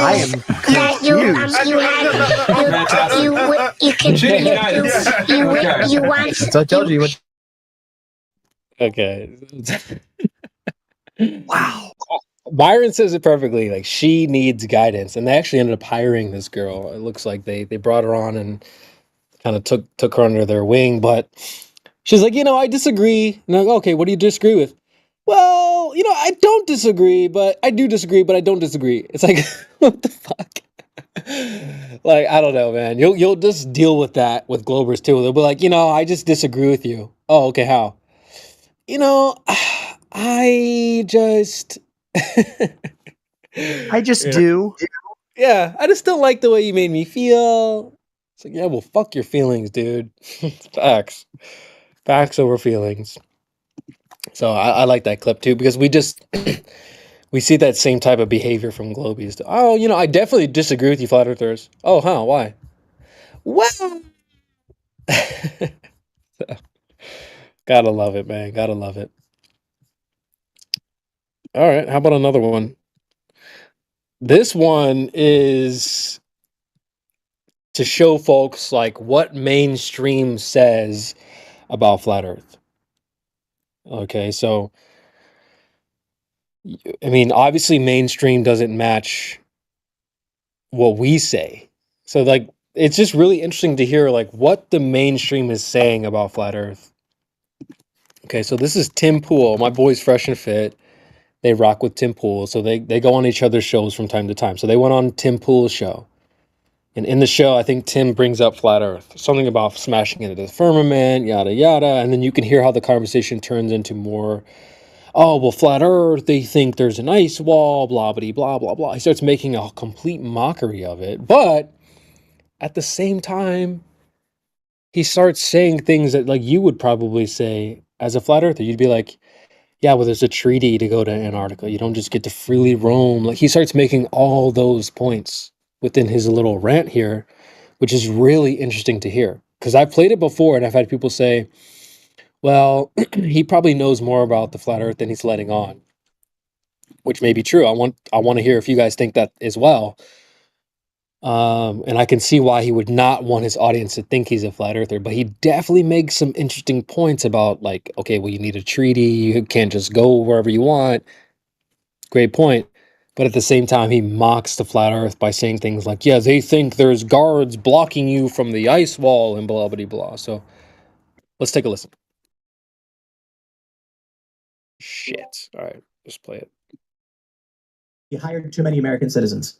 This is crazy because look at NASA. They're not doing anything right now compared to SpaceX, right? So they're going to hamper SpaceX and take one of the most, successful spacefaring companies in recent memory. They're going to hamper them. Well, they're going to handicap them. I'll tell you what the real issue is. The real issue is that the DOJ knows that if Elon Musk actually builds Starship, it's going to crash into the firmament, exploding, exposing the Earth as flat. Yep. Wait. Chaos ensues. Come on, bro. I am kidding. You're trolling. It's going to get to the end of the planet. Do you believe in flat Earth? Of course not. Oh, okay. Yeah, of course. That's the joke. Oh, okay, fair enough. That the DOJ is scared. There's no way, not Tim too. No way, man. Now the ice wall is a different story. That's Bro, what you have to worry about. Global warming? We were arguing because I know, like, I have these friends who are like, then why can't you go to Antarctica, Tim? And I'm like, you can literally go to Antarctica. Like, there's this weird thing where they're like, if the Earth was round, then why don't they let us go to Antarctica? I'm like, some dude filmed himself marching through Antarctica, bro. It's just you got to get a permit for it. They think there's like government agents guarding the end of the Earth. Well, they're right. They literally flat earthers think, not all of them, that if you get too close to the edge of flat Earth, there's armed ships that will stop you. They're going to reassign Trump's Secret Service after he goes to jail and send him to the end of the Earth. I'll be completely fair. You need a permit to go to Antarctica? Okay. I just want you. I'm gonna stop it right there. Shout out to Myron fucking Gaines, bro. Like, listen to the questions he's asking. Wait, you're a flat earther? Wait, you need a permit to go to Antarctica? That is a critical thinker. Shout out to Myron. He's always talking about making people a critical thinker. They don't have to be a flat earther, a red pill person, this, that, and the other. But if you can think critically, that's a good thing. They've got flat earthers in their studio, don't they? Yes, the producer's a flat earther. Yeah, producer. Yeah, because he didn't just say you're a flat earther. He said you're a flat earther too. Yeah. Oh wait, there's other people in his life that are flat earthers. People he respects intellectually. Yeah. Yep. And I dropped a screenshot there of his face saying, "Wait, you need a permit to go to Antarctica?" And so, like, that's why I like Myron, man. He is a critical thinker. He's probably way closer to understanding that the Earth is flat. Or if we sent someone to him to teach him that, I don't think he would deny or lie to himself. So shout out to Myron. You can hear him critically thinking, "Wait a minute, you need a permit to go to Antarctica? Really?" So let's continue here. Where were we? American.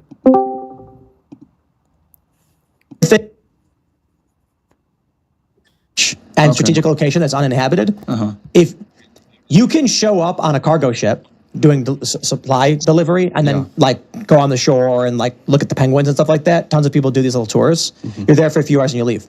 If you want to do an extended thing, you just have to let the other countries know, because it would be like entering Russia without a visa. And so because of that, they're like, then why won't they let you go? And I'm like, bro, you can't go to Russia without a permit. The Earth isn't flat because Russia's requiring visas. I just love the idea though that there's like a secret conspiratorial battalion guarding the edge of flat Earth, so that anyone who gets too close at any point of the flat Earth, they stop you.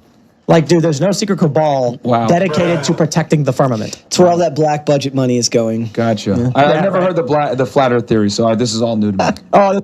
Yeah, shout out to Myron there as well. He's like, yeah, you know what? I don't really know what they're talking about, so this is all new. I genuinely believe Homeboy is he's not too far away. I think he knows, but he's not immediately saying it. Yeah, you know what? He probably is skeptical about the globe. I haven't heard him say a whole lot about the topic, but typically when it comes up, he's like, "Wait, flat Earth, really?" Like, you look, the moment you get into, if you're like, I have an account on X that's a very old account from like 2014, and there's a lot of people who are into like I guess red pill community and all that stuff, which I'm not personally, but if you see there are a lot of them in there. There's a lot of them in there. And it doesn't even come from having looked at everything. It comes from just being so skeptical of the system itself that everything is up for grabs at this point. Yep. It's disillusionment. Disillusionment, I think, is the biggest contributor to it. Yeah, when you find out, especially in terms of male-female red pill, well, a lot of people find out that if the mainstream is lying to me about everything related to women and men and relationships, what else are they lying to me about? So that's where a lot of skeptical of everything comes from. Yep. In that Yeah, community. I've never thought about it that way, but you really do have a point. Like that's something to think about. Yeah. By the way, quick interjection, CB, this is Slav. I know him from the Fresh and Fit server. He's been there for a year now. He's chill. He's on neither side. He's just trying to learn, trying to, experience and listen to the conversation. So I told him, I invited him here. We gave him, he was in the politics server. And then I invited him here. Somebody else gave him the role. I think Timbo Slice did. And he can listen, and just wanted to introduce him. Hell yeah. Cheers, Dev. Good to have Thanks for you, having man. me, guys. Yeah, welcome. Glad to have you. So, quick reaction, Flat Earth. What do you think? Go ahead. Look, there was. I grew up, being taught the globe Earth, and then when I got a bit older, like in my early 20s, I was sort of skeptical about like the flat Earth, because I was like thinking, I started looking at all the different flight paths and how, we should have like more like there should be like more drop for like curvature, and so looking at all these different things and all the laser tests and this and that, and the fact that, hey, well, all of the information that we have of space comes from one source, that sort of, it didn't really sit well with me. So I'm more inclined to believe that the Earth could be flat, but I'm still more on the fence, because I did drop it, like a few years back. I had this sort of idea in my head where it was like, well, let's say one day that I find out that the Earth is flat, or it is like a globe. Like, really, what sort of benefit would that, bring to my life? I got an answer for that. Okay. Okay. Here, I have a commercial from a car insurance company. It might be State Farm. I'm not actually sure. I'm gonna go ahead and play it, but they're basically gonna say, look, if you want to protect your car from space rocks, meteorites, you can pay us. We'll cover your car. It's all good. Let's take a listen. They say an asteroid wiped out the dinosaurs. I don't know about that, but I do know if space debris hit my car, it'll be all right. Comprehensive car insurance can cover things that fall from the sky. Hail, trees, golf balls, even meteorites. Stop the cap. Okay, so people ask this all the time. Why does it matter? Why should I care about flat Earth, globe Earth, blah, blah, blah? Yeah, well, you're going to have people out here who are going to try to sell you shit, man. Sell you shit like insurance for your house or your car that protects you from meteorites. Wait, what? What's her point about what's her point about it? So it's a car insurance company. It's a car insurance company. I think it's a State Farm commercial, if I'm not mistaken. I'm not sure. Yeah, I think that is the the people speaking when people talk about aliens and they only think about green men coming from green entities or green beings coming from other planets. That's the fictional side of things. So when they mention meteors, they're talking in the same sense in fiction, because the phenomena that we observe of meteors, the sporadic meteors, those are not. I mean, from what we observe, that phenomena it's almost, it looks more like a light, like an electric discharge of some sort, or some type of light, and they're thinking that the light that they're looking at, that is sourcing from one point from the sky, is actually a rock falling from the sky, and it might fall on your head. But that's not the case. It's I think that I wouldn't discard that there might be things falling from the sky. There could be like ice, or maybe even if a rock falls from the sky. That for me, that doesn't mean globe Earth. But people think that shooting star is a rock falling from outer space, and that's just fantasy, obviously. So yeah, it's kind of even flat earthers. Some flat earthers hear meteors, and they think, rocks falling from the sky. But the phenomena that we observe and we label sporadic meteors, that's an actual phenomena that happens in reality because we can observe it, and it happens in cycles. So it's part of the observation that we do of, just like the sun, the moon, the stars. Sporadic meteors are actually a phenomena that is in relation to those things. Go ahead.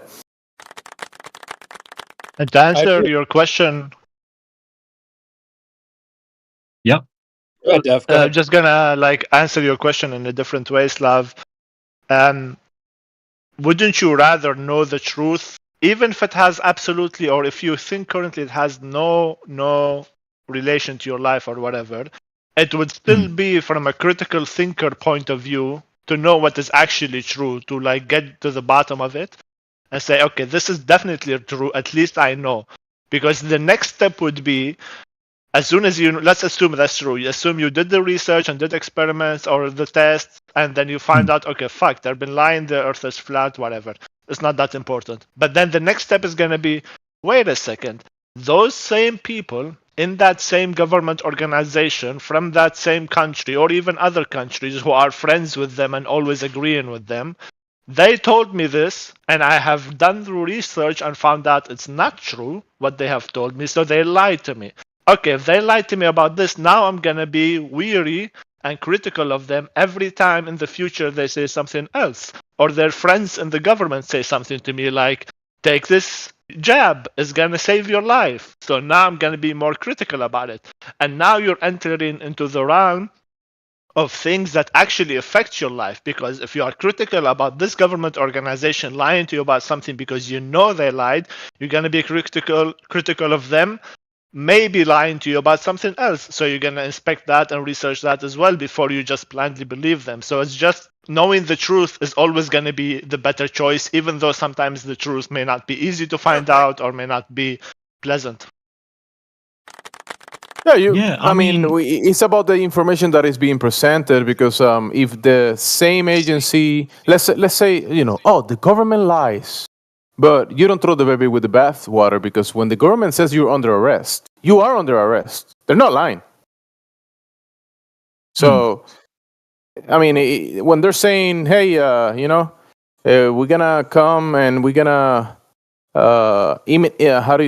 when they say, hey, we're going to kick you off your property because we need to pave a road through here, they're not lying, bro. They're going to kick you out. You have to give it up. I mean, that's the way it is. So when the government is lying about, we took a picture about black holes, or we sent some device to Mars and that kind of stuff, that's the information that you gotta have filters. But it's not that everything is a lie. I don't like when people say that. Hey, everything is a lie. I didn't say that he needs to automatically, or anybody should automatically assume everything is a lie. I didn't say you say that. I didn't say you say that, so don't get defensive. I'm not getting defensive. I'm explaining what I said. So I would always say to people as well that you should definitely be critical of everything related to government. Sometimes it's going to be truth, sometimes it's going to be lies. Nobody can tell you which one it is until you actually do the research. And the only way to do the research, always, is to be critical in the first place. So I get what you guys are saying, and I mean, so look, when I really did want to find out if the Earth was a globe or not, I really went through all the different rabbit holes, sort of, and for example, one example is there was this theory that I found that some people believe that the Earth is actually, bigger than it is, right? So like let's just sort of assume that, hey, maybe this could be a possibility, right? This would definitely affect curvature. So in that case, right, really the only way to actually understand or to know if the Earth is a globe or not is, okay, if it's a globe, you can go out into space and just like snap a picture. Okay, cool, right? But if it's flat, you can't really just go out into space. Like, you'll just sort of hit the firmament. So, I mean, I guess like that would be like the only sort of way, unless they said like they just came out and said like, oh, hey, like, look, we're lying. Like at this point, yeah, all the evidence from all the evidence that I've seen is that like yeah, the Earth really does seem flat. Like, it really does like seem flat. But like problem, Slav, with the bigger globe is that everything that they've told you gets thrown out the window. So it's the first rung on the cosmic ladder is the size of the Earth. Everything is based on the size of the Earth in cosmology. Yeah. So everything if the Earth is bigger, everything they've told you is a lie. That means the day cycle, the night cycle, the seasons, all of that stuff is going to be completely out the window. That's according to them. So this is one thing, very important point he brought up. And another point, you would say, okay, wait a second. If it's 10 times bigger, why are they not telling me it's 10 times bigger? Why are they lying me in the first place it's 10 times bigger?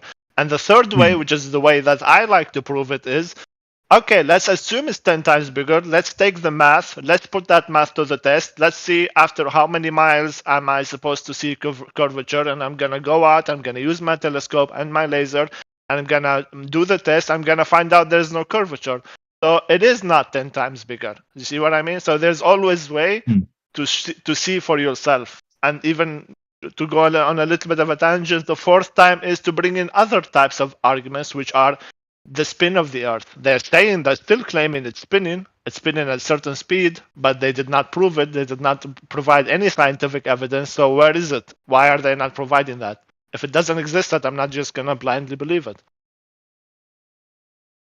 Perfect. You have a good point. You raise a good point.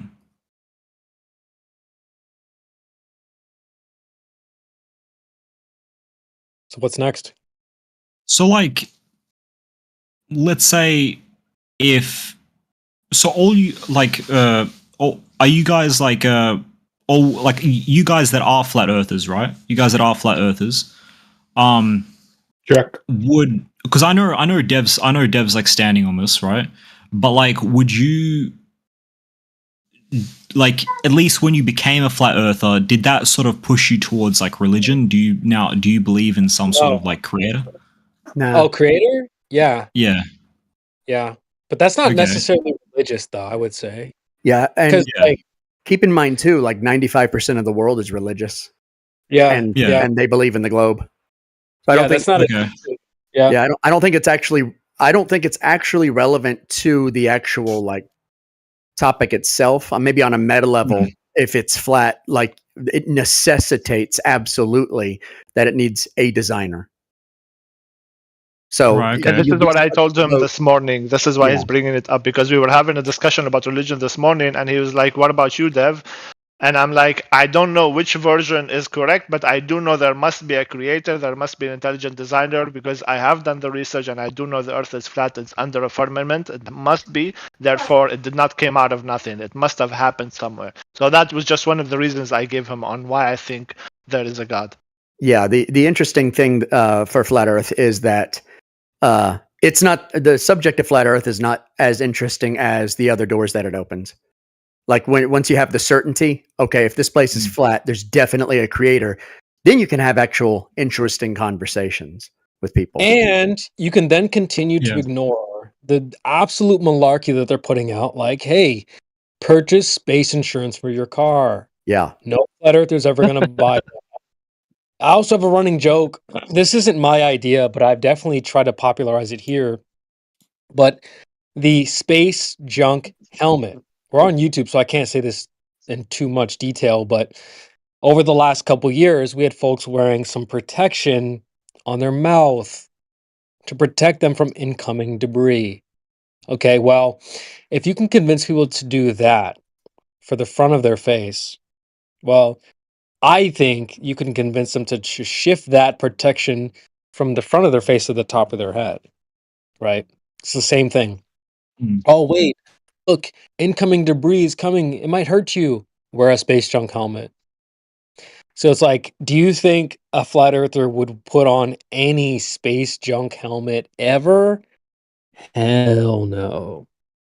Hell no. I mean, okay, since we're on the topic of space, like something that I've always like sort of wondered with this whole flat Earth thing is that, so I know about Operation Fishbowl and Operation Dominic, and like how they would like launch, like supposedly launch rockets at the firmament, and then, you know, the firmament would like they couldn't crack it. It would like regenerate. It would be like self-regenerating. Like Bro, you're saying you know, but you're making a mistake because you only observe or you read a document describing an operation, and yeah. then people are adding, oh, they're shooting bombs to the firmament and it's a self-healing. That's just stuff that people are adding. You don't really know that. Yeah.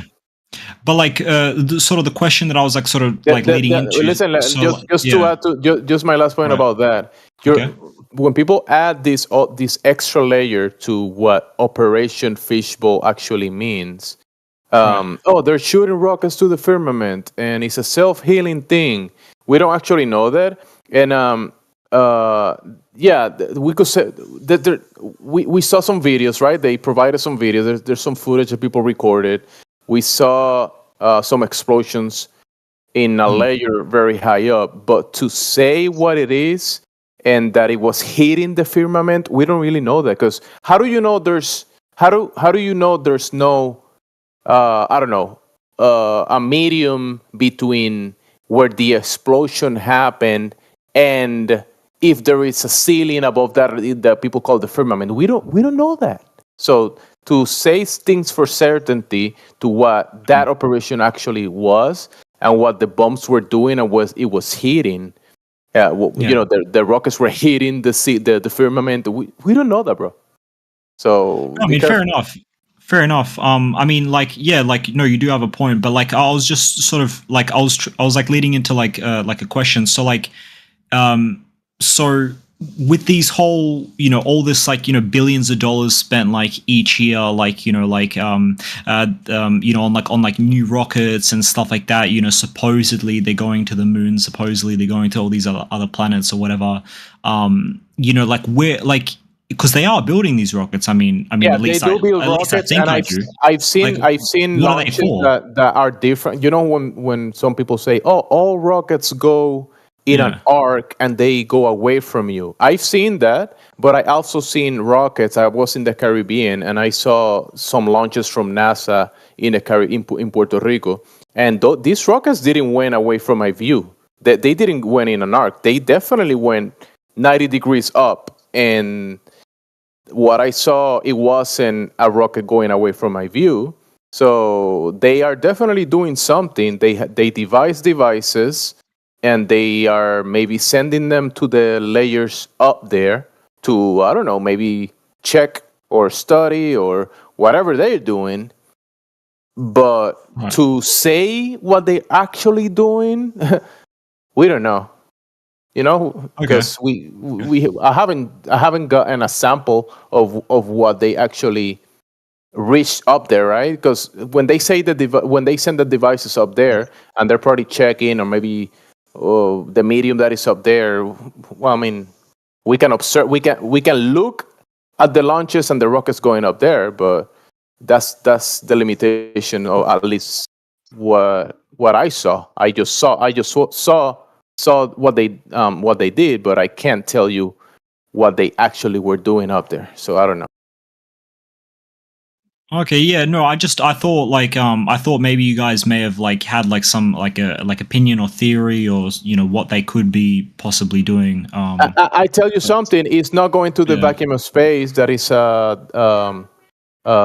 goes against the, you know, the natural law. They weren't going to the places they show us in the cartoons, to Mars or the moon. That's why they had to build like a movie setting to show you that, to make people believe that this is what they were doing. That's why people saw it on the TV, right? Oh, they when they send the rockets, they send it with people. And look, this is what they did. Look at this movie, the moon landing or the Mars rovers. You saw it, but we know that's not happening because that's just movie setting. That's just like Hollywood stuff. But the fact that they send devices up there and there's technology that can be sent in the layers above, maybe, sure, there's stuff that can be sent, that they've been sending up there, but it's not the TV show that we see as the moon landing or the Mars rovers. It's definitely not that. Can I interject a little? I just wanted to add to what you were saying here, Under Heaven, Earther. It's like about being intellectually honest. And once you understand that there's a difference between intellectual honesty and saying that you're ignorant to these facts that they keep telling you they know. But when you start researching and looking into these scientists, what they're talking about concepts, they're talking about ideas, they're talking about pictures that were generated in some kind of a processing to simulate something. And if you go all the way to Newton, all the way back, you start seeing that there's an intellectual dishonesty going on. But as soon as you get there, and you start analyzing what you're looking at, and you see the dishonesty in Neil deGrasse Tyson or Bill Nye or whomever is preaching this globe thing, it comes a lot from Walt Disney and comes a lot from Hollywood, you know? They're not to be trusted, you see. Also, one thing about this Discord or a lot of the people in here is we like to separate speculation from facts. Like if there is a debate or not even a debate, but if there is a discussion or somebody wanting to learn or somebody is still struggling or on the fence or whatever, we always recommend, and I always recommend, stick to the facts first. Stick what you can test, what you can research and test and see from other people, and what can be proven, and demand those facts to be shown to you by the other side. And if they can't show it to you, then that means they're full of shit. Once that is done, and once you get to the conclusion, and then you have done enough research, you go like, okay, it is flat. I see it now. I've done all the research. I have the facts in front of me.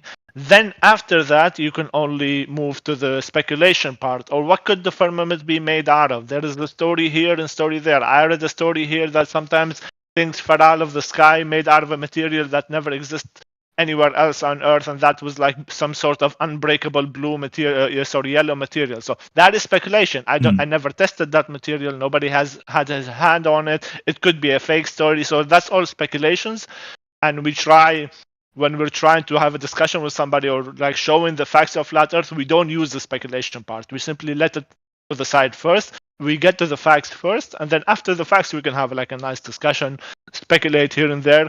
But it's just, I wanted to highlight that it's important to separate factual information, what can be tested with the scientific method, from speculation stuff. Perfect. Okay, yeah, no, I mean, yeah, 100%. I agree with you. I just sort of like, if I'm being honest, like I just sort of when I came in here, like this is my first time being in like a full on like flat Earth like Discord. So like I really just like wanted to see like what your guys' like opinion is on everything and whatnot and stuff like that. And bro, honestly, yeah, bro, I think from what I've heard, yeah, I'm definitely gonna try and spark up my research again.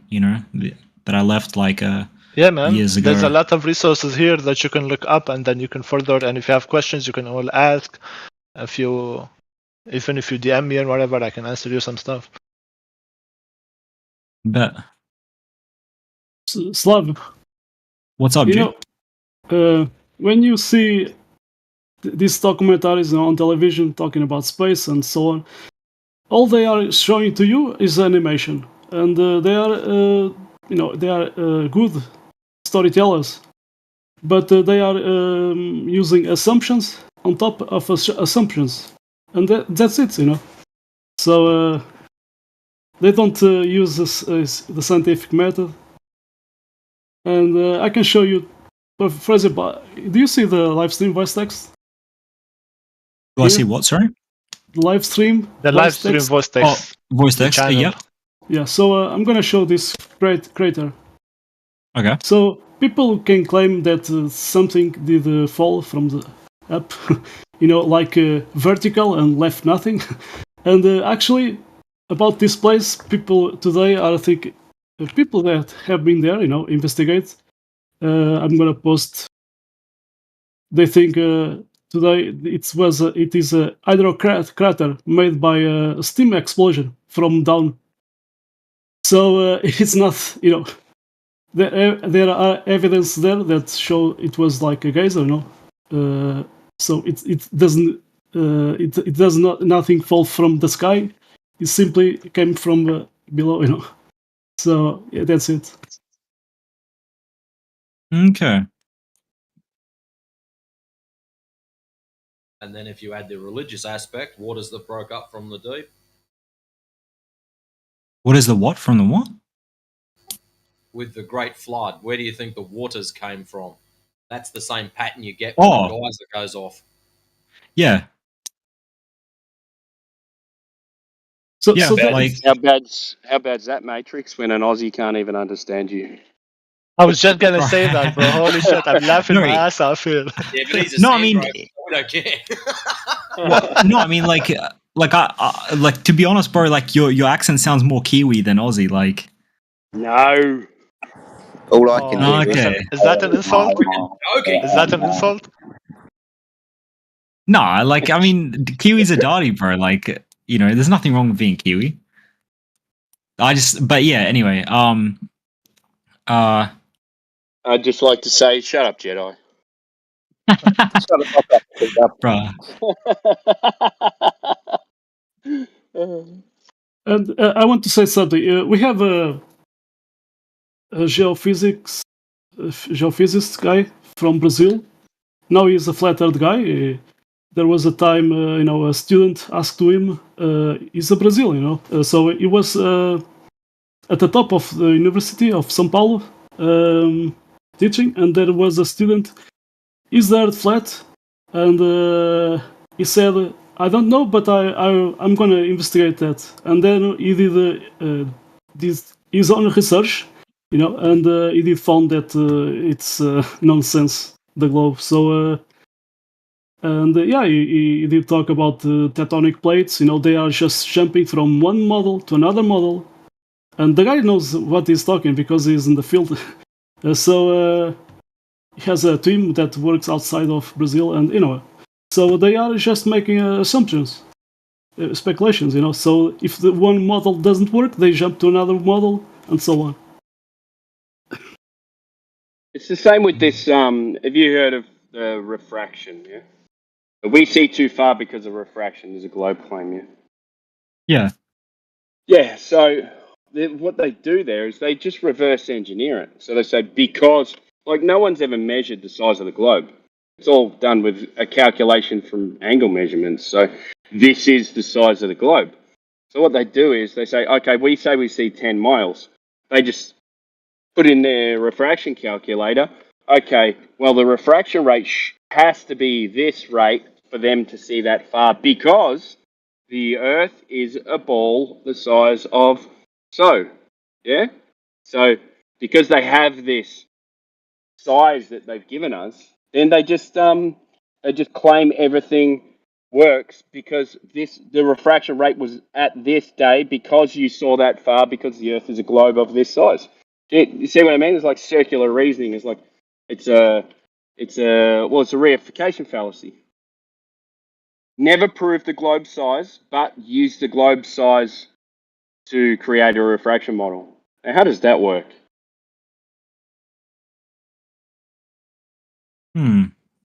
That's strange. You do have a good point. But like, would it not be like?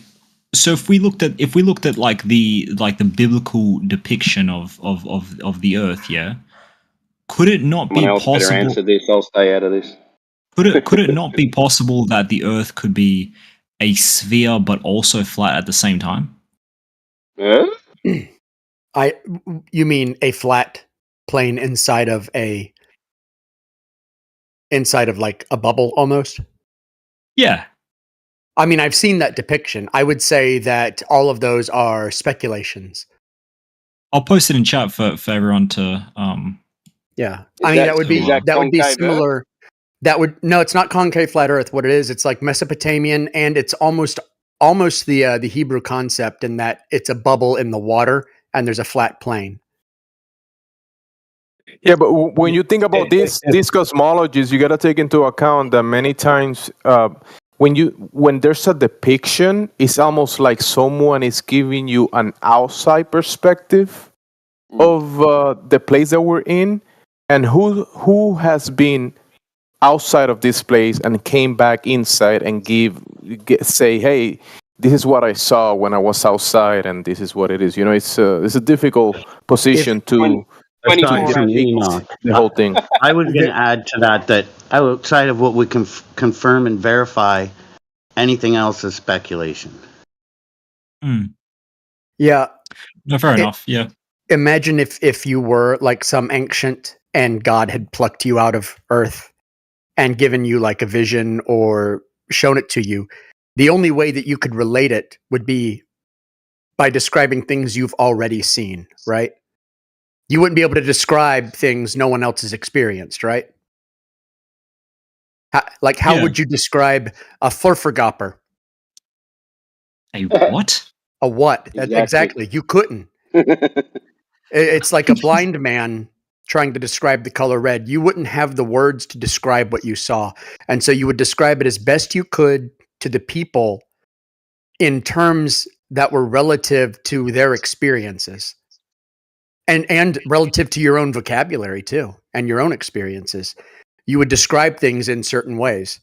And so a lot of times, whether it's Hebrew or Mesopotamian or Egyptian, whatever these, or Greek, whatever the concepts are, a lot of times you can see that it's contextual descriptions of the culture at the time, trying to explain essentially the ethereal, the inexplicable, or like they saw something divine and that's the only way that they can describe it. Yeah, because from our perspective, okay, so let's say every man here, we're standing on top of the ground, right? We walk across it. So I can depict the ground. Hold on now, not everybody stands and walks. Sure. So we're standing on the ground. I could probably depict something like that. Maybe I can depict the sky. I can depict the oceans. Maybe I can do something like that, but beyond that, how are we gonna depict the heavens above? Maybe from what we see, right? From our perspective, from the ground, we look up, we see the luminaries moving in cycles. But what is the mechanism on how does that look from an outside perspective, or from the heavens? If you're over there, and how does that look exactly, right? So what about below the ground? What's the limitation that we can reach, and how we can depict what's below us? Besides revelation from God, I guess. If someone has revelation from God, maybe. But it's a tough one to just depict the whole of creation. It's kind of tough. You have a point, yeah.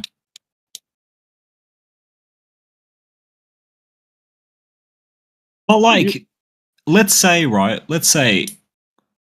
actually, I want to ask you guys this, right? Flat Earth, is it something that you have faith in, or something that you know to be true? I would say that I accept my environment as a what is. It just is, right? It's like I live on the eastern seaboard, so I can just go out and look at the ocean, basically. And it's flat. And it's just a realization that the environment that you experience presents itself as flat everywhere. To say what the Earth is, I couldn't tell you, because I don't know what the Earth is to be able to call it an object.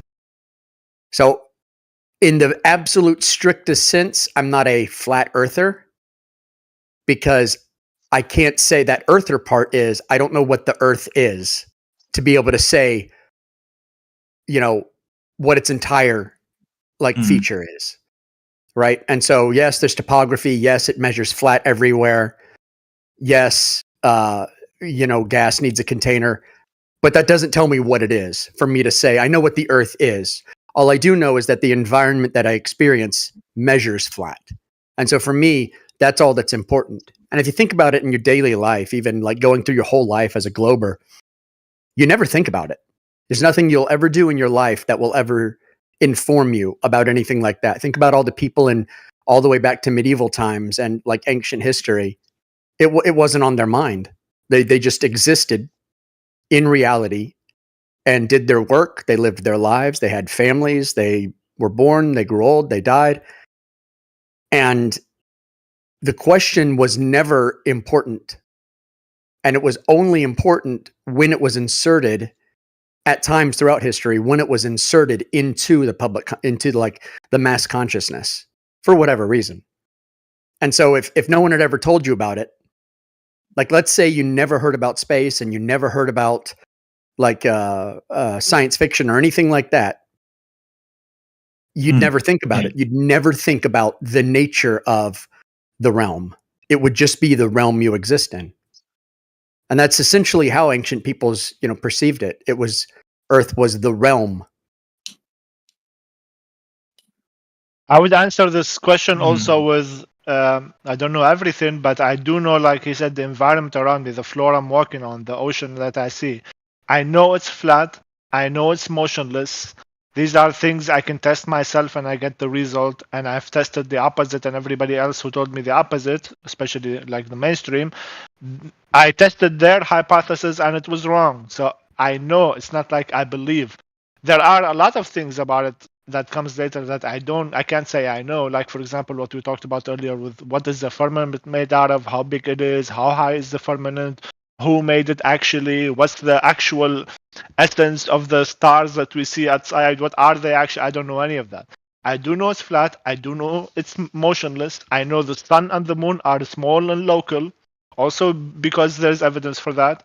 But I don't know what the moon is made out of. I don't know what the sun is made out of. I don't know if Tesla's theory, because Tesla also went into this, and he was also talking about electromagnetism and ether and how the electromagnetic fields are moving the sun and the moon and how he can harness energy from the air. I can read his stuff, and I did read a lot of it, but I don't know myself because I'm not as smart as he is in terms of doing the experiments and research that he did. So I can't say that I know that to be true either, but I'm inclined to think that might be true. But like I said, that's the speculation part. The non-speculation part, the things that I know, is flat, it's motionless, sun is local, and those people are lying to me. So like, so if you get every single flat earther, right? Every single person that calls themselves flat earther, like in the entire world, right? And they know, well, they know that the earth is at least like, you know, at least the ground that we walk on, you know, the sea is all a flat plane, right? Yeah. You know, and you know, for example, like, you know, that for example, you know, we just talked about, like, you know, refraction and the curvature and all that. So they have all these facts, so they can comfortably say that, look, well, we know that the Earth is flat. So basically, like, wouldn't that mean that the search is basically over? Like, everyone already knows that the Earth is flat. The sort of mission now is to sort of convince more people of that truth, right? Not so much to just prove even more, you know, give even more proof that it's flat, but more so to just, like, you know, get more people on the actual sort of program. I think our only goal, really, once it entered the public consciousness, it was it's a train that can't be stopped. So once we passed a certain threshold, I mean, it's like a mind virus. Once you start thinking about it, you can't stop thinking about it, and you'll stay awake and you'll think, do I see too far? Do I see too far? Should I be able to see that ship or that lighthouse?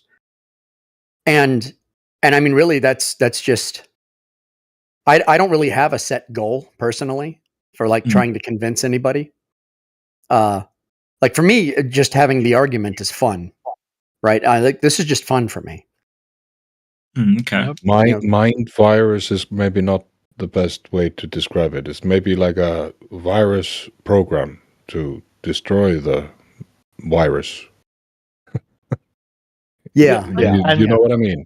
Anti-malware. It's like what happened to me when I started realizing this.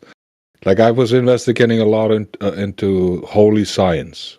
I was very attracted to that kind of aspect, understanding where the quantum becomes the spiritual. And I was reading a lot of quantum physicists, and I was reading a lot about religion and the church fathers. And there was something that happened when I realized, because I was a glober. I was a complete glober. I was watching the ISS. I was in this, and I had this for 5 weeks. I had this cognitive dissonance attack every time I thought about it. And it was so hard to shake it off, because you go through the mourning process, because you've been taught this since you were born. Yeah. Everyone has told you this. Every cartoon you have ever watched, every movie you've seen has been talking about Einstein as the smartest person in the world. Yeah. And it's like this illusion is made to make you feel insignificant, an ant on a tiny blue planet or a blue dot, like Carl Sagan. It's like when you realize how important you are and how amazing we are as a united humanity. If we would work together, we would solve so many problems. If we would put the focus on the sciences, our philosophy, everything. If everyone was aligned and had the same kind of focus, we would actually start healing each other, helping each other. And all this money that is being funded into this black hole of negative atheistic perspective, it's like when you realize that, there's hope. You know, the hopelessness comes from the other side, you see. Yeah, it's almost like a spell that is being cast, because when you observe the position that is being pushed, I mean, the perspective that is being pushed is almost like I'm saying, like a spell, because you guys we say mind virus, but it's this alternate reality in the mind using language. Because earlier I mentioned alien. When you look at the meaning of the word alien, is just a foreigner, someone from another land, right? So that's in context when you want to utilize it in reality. But children are being taught, alien means green man from space, right? So they repeat it and repeat it and repeat it, and so they watch it in the movies. Aliens from space, aliens from Mars. So it's almost like a spell that is being casted. Meteors from space, meteors falling from the sky. Rock, you see, so sporadic meteors is a phenomenon that we can observe. It's not a rock falling from the sky, because you've never seen that yourself. But since it's a spell that is being cast, and the wording and the meaning of the words are being portrayed in a fictional sense, into a falsehood, and it's being repeated and repeated again and again, it's like a spell. And then people repeat it, right? Spelling, repeating that spelling. Meteors falling from space. I need insurance for meteors. Aliens coming from outer space. They're gonna invade us or something, whatever. But it's a falsehood. And I just wanted to add a little bit, because I've been researching a little bit about who El is. El, Israel, Mikael, Daniel. El is a deity that is spoken of. Elohim, the Canaanite deity. He is looked upon as the bearded man in the north. It is Saturn, the planet Saturn. When it hits the north, that is when Christmas happens. That's the bearded man from the North Pole. And then you realize, like for me, because my father was a Freemason, I went to his Christmas parties, and there was always Santa Claus there. And then you realize that the Santa Claus is giving the kids candy, and it's giving the kids the poison that is calcifying their pineal gland. It's alchemical. It's spellcraft coming from the wisest of our humankind, as they call themselves, you see. But if you go into this and you start reading, everything starts making sense. And the stars are fixed. They rotate around us. We cannot be rotating among them. It doesn't make any sense. And the wisest of the wise in these secret societies know that. And that's why we have all these pagan ceremonies, because spring happens, and then summer happens, and then autumn happens. And if you look at the zodiac, that is the stars in the skies. And they are rotating around us. It's more like a personalized perspective of the phenomena that we observe, because you mentioned Saturn, right? So we label the phenomena, the light in the sky, Saturn, one of the many lights that we observe, one of those, Saturn, for example, since you mentioned that one. So we observe this light in the sky doing a cycle, and then people has made a persona of it, and you mentioned the bearded guy, and then with that bearded guy, that persona, they made a story attached to it, and people celebrate that story, right? So that story and that personalized bearded guy on the book and in the writings that men wrote and is passing to children, that is not the light in the sky that we observe with our God-given senses or vision, right? That's not the same thing. But people say, look, just like the Globers did, like the Globe religion, people, you know, when you're a child and you draw the sun, and then around the sun you draw the planets, and you put a lot of effort on the earth. You draw the earth and you put green and blue, and you want to make it look good because it's earth, right? And then you draw Mars. But those drawings that you're making, and you put a lot of effort, because you believe you live in this solar system that the Earth is part of, right? That is not what we see up in the sky.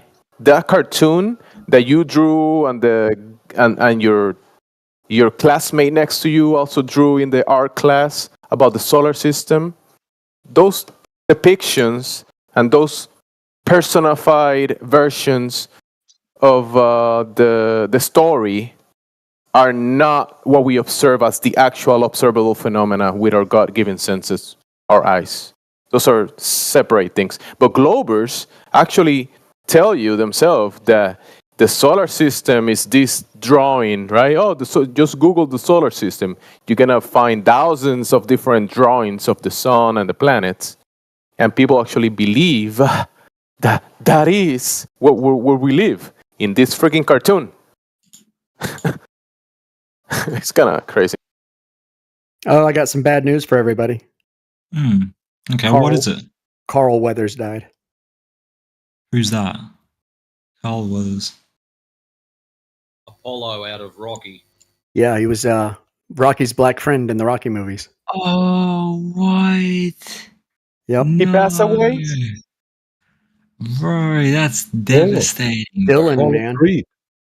Dylan! Did he have children? Say what? Did he have any sons, daughters? I believe he has a few. Oh.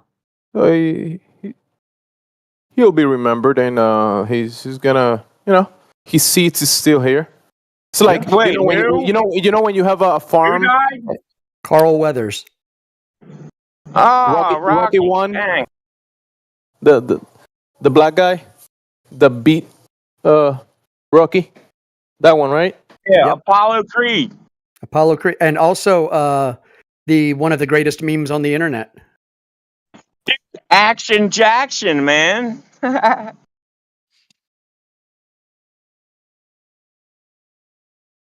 Yeah, the handshake meme is legendary. Yeah. How did he die? He was just old. He was 76, so I mean, he was right there. He was getting towards life expectancy. Rest in peace, bro. Yeah.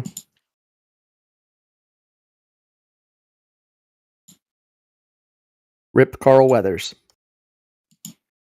I mean, it is sad. It is definitely sad. You know, but hey, like even, you know, like for example, like you may grow up, right? You may grow up and you there's this like you have this like favorite actor, like whether he played like, you know, your favorite superhero or whatever, like, you know, this and that, like, you know, and then he dies and then you just like all of a sudden sad and it's just like, you know, I mean, it happens, bro. Everyone has an expiration date, like, but it you know. He's old. He was in Guns and Navarone. Remember in Guns and Navarone? Yes. Yeah, he was really young in that. Mm. And by really young, I mean like 30s, and that was that was a long time ago. So, but yeah. Well, when somebody dies, especially someone like a famous actor, sometimes it's you're like, well, at least they were never on any list, and never said anything particularly bad. Yeah.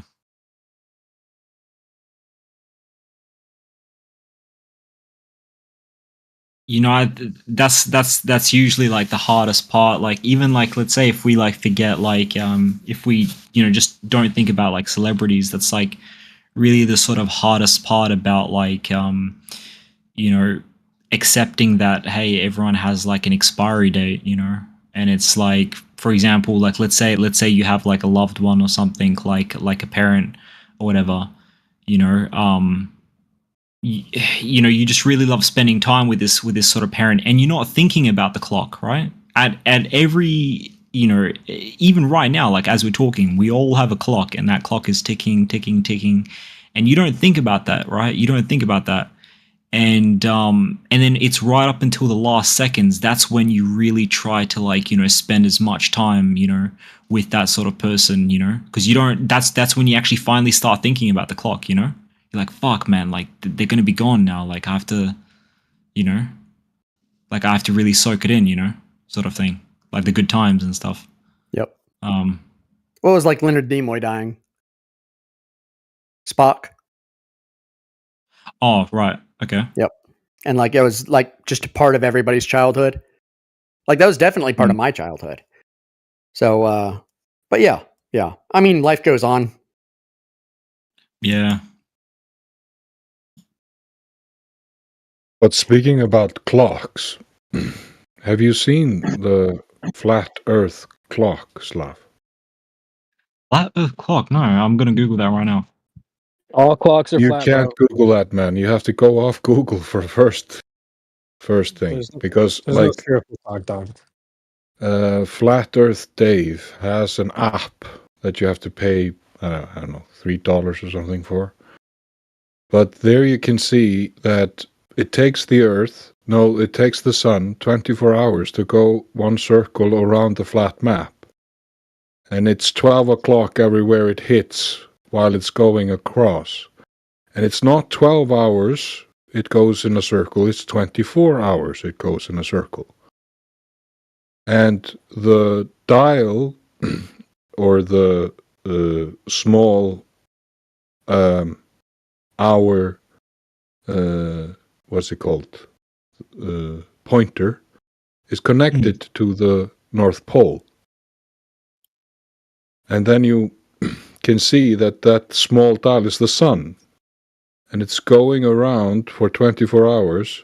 And everywhere the sun is, you can see where it is 12 o'clock on the globe, or the supposed globe. Sorry, everyone. You said you said I could download this on the like it's like an app on the App Store.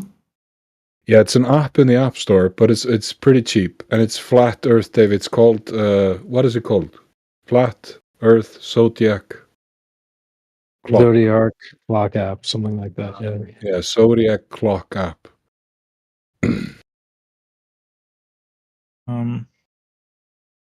Flat Earth Dave.com. It's called If you go to Flat Earth flatearthdave.com, there you can. Sorry.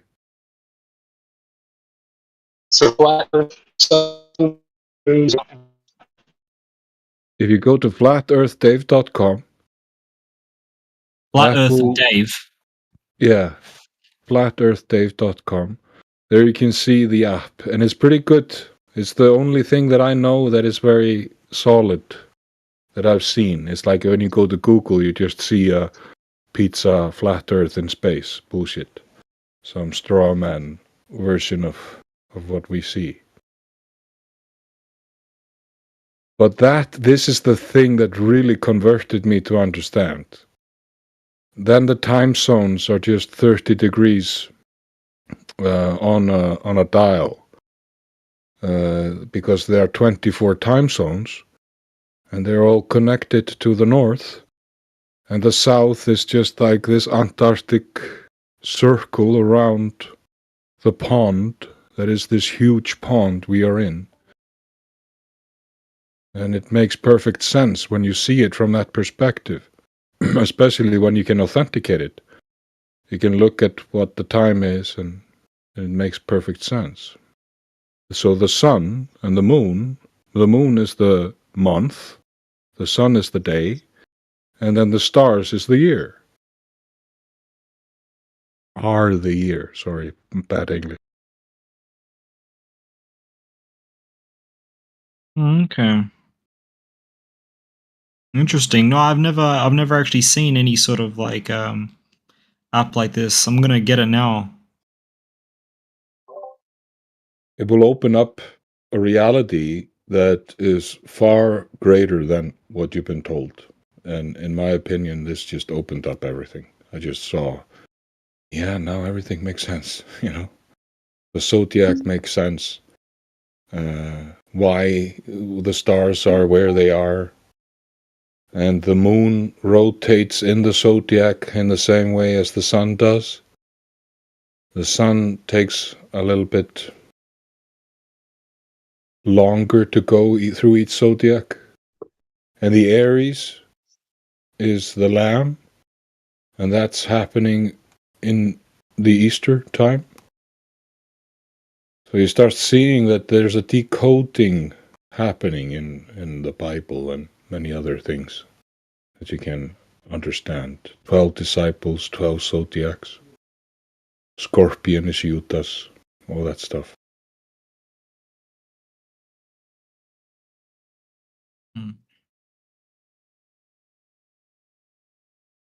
Well, I mean, a lot of Christians believe that whole like zodiac stuff is like you know, like satanistic.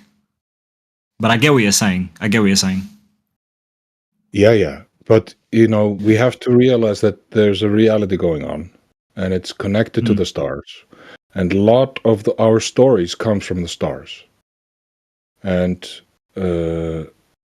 these Freemasons, it's filled with this bullshit, you know? But it's not bullshit. It's based on something. And they're trying to preserve some kind of a secret, but it isn't a secret. If you look at it, you see it. But we didn't have a telescope. Because the clocks, you know, we are kind of like dependent on the environment that we live, right? So the day cycle, the night cycle, and we have to eat. So people have to, you know, we do the farming, all the cycles of animals, people, all that stuff is kind of like dependent of the movement of the luminaries, because, you know, the sun, the day cycle. So when we're talking about the zodiac and the stars, the rotation of all of the luminaries is kind of like almost like gears within gears, like clock, like clockwork. So, and at kind of like at a center where all of the luminaries are revolving around, kind of like a center. And in the electro-opticals, this equipment that looks into a spectrum of light called electro-optical. There is an observation that shows what we call the radiance, which is 6 points in the sky where all of the phenomena that we call sporadic meteors come from. You know, the mentioned earlier meteors, right? People think they're rocks falling from the sky. But these sporadic meteors, there's 6 radiants. They call them radiant sources. And these phenomena sources from these specific points in the sky, even though these points have I say points, but you can say spots or whatever. They also have these spots also have cycles, like a yearly cycle. And then at the middle of that, at the center of that, the center of the sky, of the center of all of the luminaries, is because you just mentioned the Bible, is from what what I've been able to kind of like add together, is the description of the pyramid of heaven, the city of God that is up in heaven, that is as wide as is high.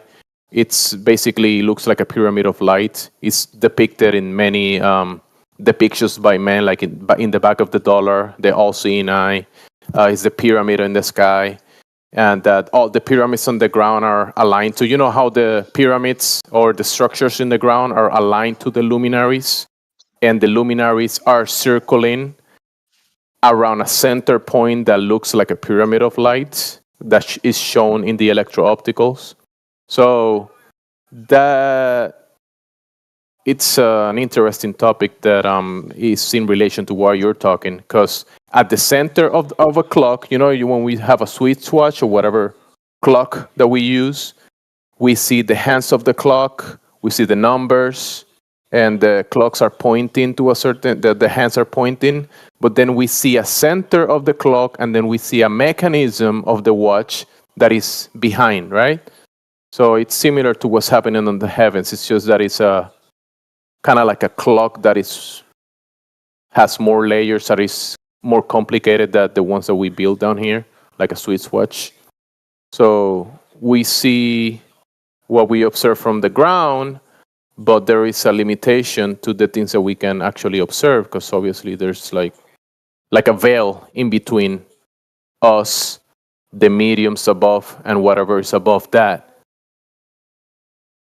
So in the electro-opticals, it shows a little extra layer, and we see like a pyramid of lights at the middle of all of the movement of the luminaries. Yeah. That probably was a lot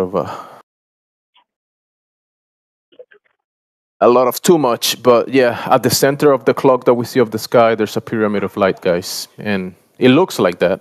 Right? And it's also described as the shape of creation. The Indians, not the Indians, the Indians, they call it Ganesha, like their god, basically. So there's many cosmologies that kind of put at the center or at the top. Basically, they put the kind of like the pyramid of light, or the god at the center, or the city of God, where the throne of God is, the Most High. And the Muslims, they go around Mecca, which is a black rock. And there's a company in the world called BlackRock that pretty much... Don't they call that the center of the world? They call it the center of the world, yeah. And I think it's the same and as it's the four-sided, North Pole, right? In our case. It's 4 sides, right? So the pyramid in the sky, it looks like it's 4-sided as well. So it might be like in relation to that, because obviously we're on the ground, but the other thing that I wanted to say about the luminaries is that a lot of, like flat earthers, I'm not saying don't say this, but they say, oh, the luminaries revolve around us, but actually the luminaries are centric to a center of the sky. So the sun and the moon are not revolving. They revolve around independent me. of us. They revolve independent of us. Yeah, they're revolving around a center in the sky. They're suspended from the heavens. Yeah. And do you know where the heart of the world is? North Pole, right? It's well, I mean, this is just what the Indians here called it. They called it the heart of the world. It's Elberton, Georgia. It has the largest granite deposit in the world. It's where the Georgia Guidestones were. Ah, okay, I understand what you mean. That's where we get all our quarried granite from.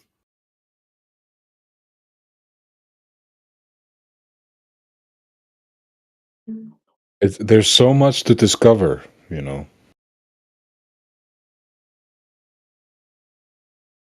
Oh, and the stones they were destroyed, right? The Guy stone, they were kind of like aligned. There was like a hole that you could look to Polaris, which is kind of like the center of rotation. It's unfortunate. It's unfortunate that they were destroyed. I thought they served as a good landmark. And I mean, in the future, somebody might have wanted to discover them and see what, somebody back in the 1970s thought, and then 1,000 years from now, some anthropologist could look at them and say, hey, here's a mystery. I don't like the destruction of monuments, no matter who builds them. They said too much, I think. Yeah. I mean, I wouldn't be surprised if, the owner of them or whoever was in charge of them had them destroyed. Like, how did they not catch them? There's security cameras. Exactly. And it happened very conveniently. Yeah. Well, I always say they have their plans, and I don't believe their plans are actually plans. I think they're just meant for, to tell the public that they have plans because they're not in control of anything. I don't believe that there's a group that controls everything. It's very plausible that the think tanks that people like to talk about, they kind of go with the flow of the way that, people are online. They use that information. They're constantly collecting your data, our data, everyone's data as a collective. So it's easy to kind of make up plans as you go too. So yeah, I don't see, maybe there is an overarching plan because there's clearly something going on. Oh yeah, there's groups that would love to control everything. Yeah. And it's like, what was that movie with Jim Carrey? Bruce Almighty, was that it? Truman Show, no. Bruce, yeah, that one. Bruce Almighty, where God gives him God powers, right? And he says, okay, here's the prayers, and it's like 1 trillion sticky notes. And it's like, well, what happens when you get all that information? Like, say they collect everybody's data. Who the hell is going to make any sense of all that data? I mean, they could identify general trends for sure. Yeah, I think that's mainly, that would be the main point of gathering data, to see how you can ebb and flow trends. Like, because some people would argue that trends aren't really something that come about, they're set and then people follow, That's funny. I do know that there have been several attempts at trying to change a bunch of people's opinion just through actual polling. Like, the poll itself is the thing that changes people's opinion on something. And then after 15 years of research, they realize, oh, this doesn't work. It's like, because people are already set in the path that they're going to go. Right. And very rarely ever change. Make it's a way of dialing, or like a calibration, because I think that as the generations that are coming from the system that or the infrastructure of, the institutions and education, to gauge at how mindless each generation is. That's another way. There's plenty of ways you could take the data in and categorize it in a way to kind of make sense of it. There's some ways, I'm sure, but oh yeah, like I said, they can identify general trends for sure. But I mean, then again, who's the they? Well, it's clear the superpowers of the world are corporations, the education institutions, and the banking. Those are the three main things that clearly have a lot of power and pull on how things go worldwide. So I mean, you don't have to really center it down to a certain set of people, but if you really wanted to, like the main thing, like reading the Trilateral Commission and stuff, the way that they divvy out the the power structure. There's one name that tends to pop up a lot in that book, and that's John D. Rockefeller. Oh shit. Well, he invites the presidents to come, or he does. He will send out the invite for presidents to come see him, not the other way around. Not the president inviting John D. Rockefeller. It's the other way around, which should really speak volumes to how that Right. works, Who's in that control? dynamic works. Yeah. Right. So just a little bit of studying on this stuff it's pretty clear how the power structure works on a just a more general level with corporations, institutions, and banking. Those are what really drive the agendas in society. Also the fact that there's the Vatican City, the City of London, and Washington D.C. They are independent states. They're like state countries. They have their own courts, their own police, their own army. And that's the thing that is also a little bit people need to understand. They're like their own individual countries, and that's where all the people that are trying to control everything are hiding. The City of London is like, it's a completely different thing than London. It's and the Vatican, of course, is like the best example. You see these guards in their weird ass costumes and all that stuff. Right. Yeah. And they are like, and also what I found out is this Royal Society is this hallmark of science in the world. And what we are talking about here in this group is like the gatekeeping of science. You're not allowed to post your scientific study because you are not following the program, you see. Right. Right. You got to sing our tune. There's someone that had a testimony of some certain events, and I watched his interview. Hold on, I'm sorry. Yeah, your youngster, he's talking up a storm right now. I like it though. Go ahead, GP. Keep going, bro. Yeah, you can go ahead. He's gonna be talking a bunch. Just put him on the mic, man. Shit, put him on the mic. That's against TOS. You're right. You're right. Nah, but go ahead, GP. Keep going, man. Keep cooking, dog. No, like when you are into this Royal Society and you're seeing that they are holding together the plan, and when you look at Bill Gates, for instance, this guy, like I hated him as a techie because I learned actually to become a techie by following the Microsoft program. And they have schools where you learn how to become a Microsoft system administrator. And you're just indoctrinated into using the tools that they create. And that is controlling, like Microsoft Teams is in every company in the world. And that's a very good hallmark for and a baseline for everybody to understand. It's like, this guy, he was in the like, we used to go to the bank, but suddenly we could go to the bank in our computer, in our underwear, or in our nightgown. But then suddenly, bold of you to assume I wear underwear and I'm doing online banking.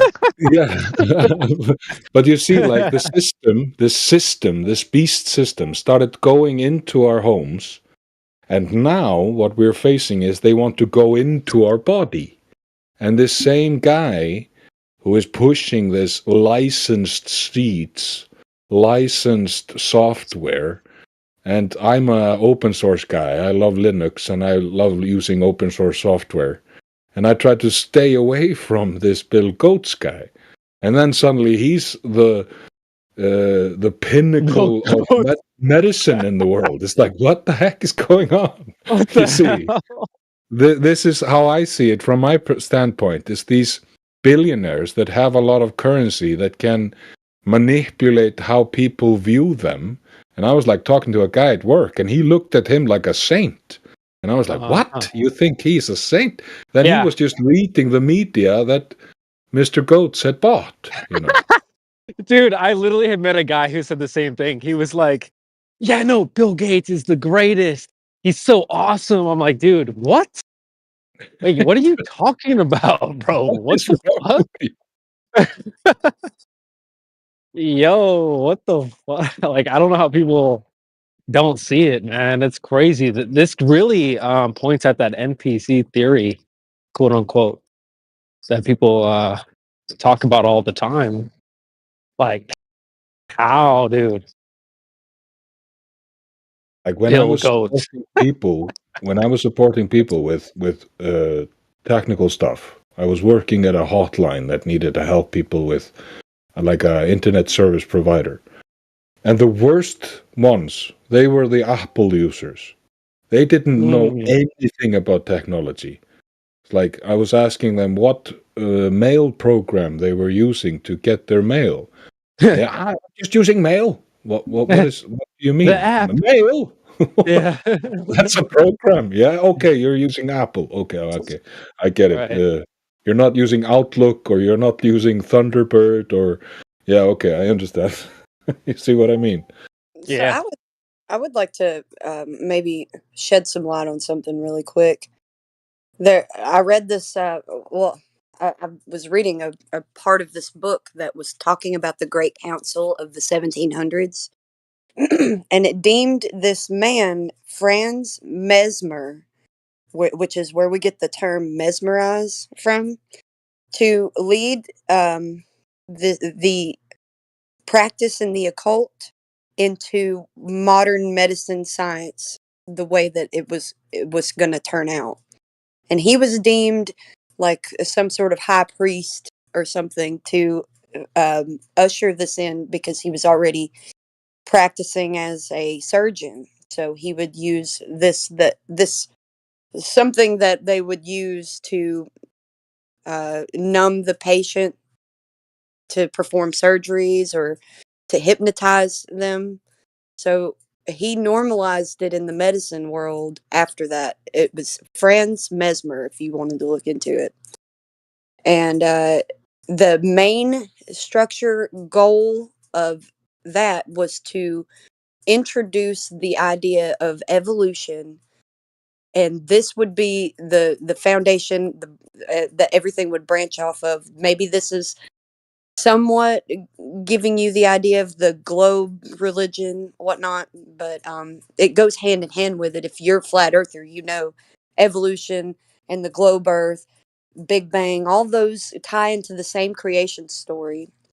So this guy was writing about what he had heard in some sort of occult meeting, and it was the Great Council of the 1700s. And I'm not going to go into all of the very the points that he made specific. I'll keep it pretty vague, because you can look into it if you're interested, and you're going to see why I kept it vague, because for the sake of the live stream. So evolution was an idea that was meant to disqualify people from a kingdom, and it was an idea to be spread among the people for them all to believe, to deceive them all, to disqualify them. So I would take a look into it if you are interested, and I'll just leave it at that. Give you a little backstory with the Franz Mesmer and the evolution and all of that, to give you some context. Animal magnetism. Mesmer produced an artificial hide in patient Francesca Österlin, who suffered from hysteria, by having her swallow a preparation containing iron and then attaching magnets to various parts of her body.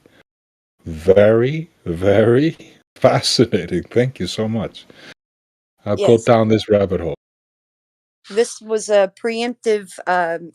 It was preemptive to this council to meet before the Industrial Revolution, they already knew that the Industrial Revolution was on the cusp, that it was about to happen, and they knew the age that would come after the Industrial Revolution. It's talked about like this will be the age of the people that we're targeting, is the people after the Industrial Revolution. And what is that?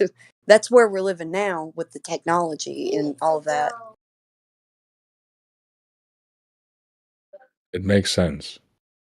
Don't underestimate thy enemy, good friends.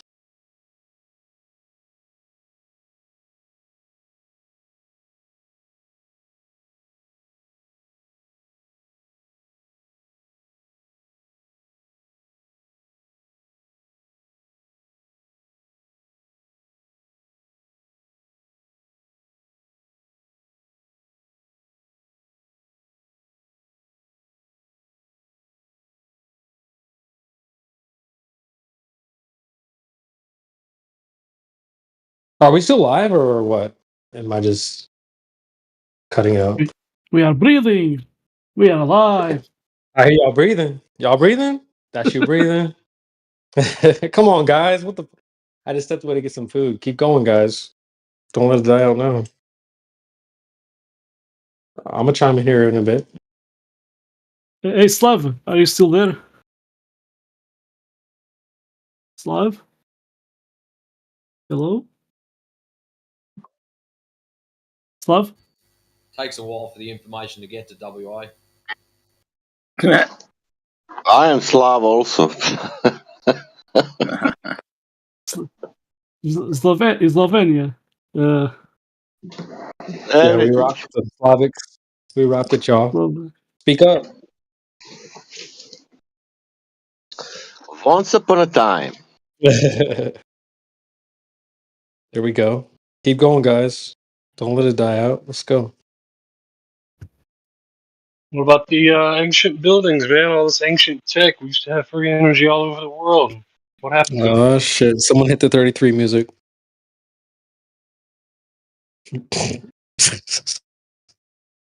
Yeah, I don't really be getting into that. There you go. There you go. Who is that? It was me. There you go.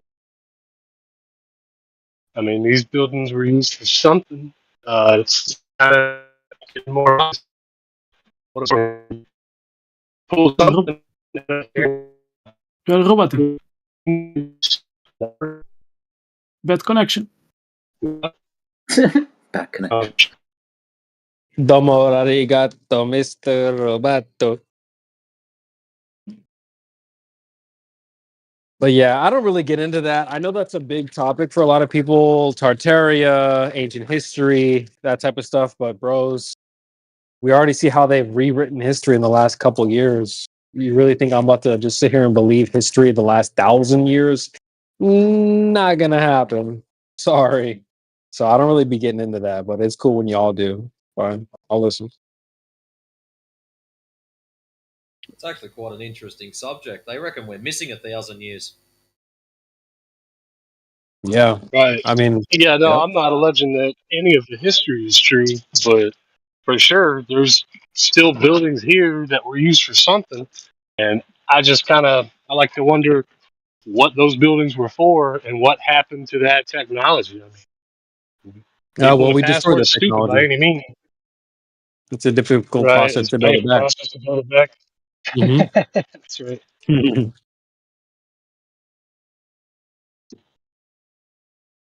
Yeah, no, you. I've seen videos. I've done some research, but it's just not where my gut tells me to go. I just let you guys do that, and if I hear some good stuff, I'll log it down. Write it down. But you guys got to bring the I was gravy. just picking up something to keep the conversation going.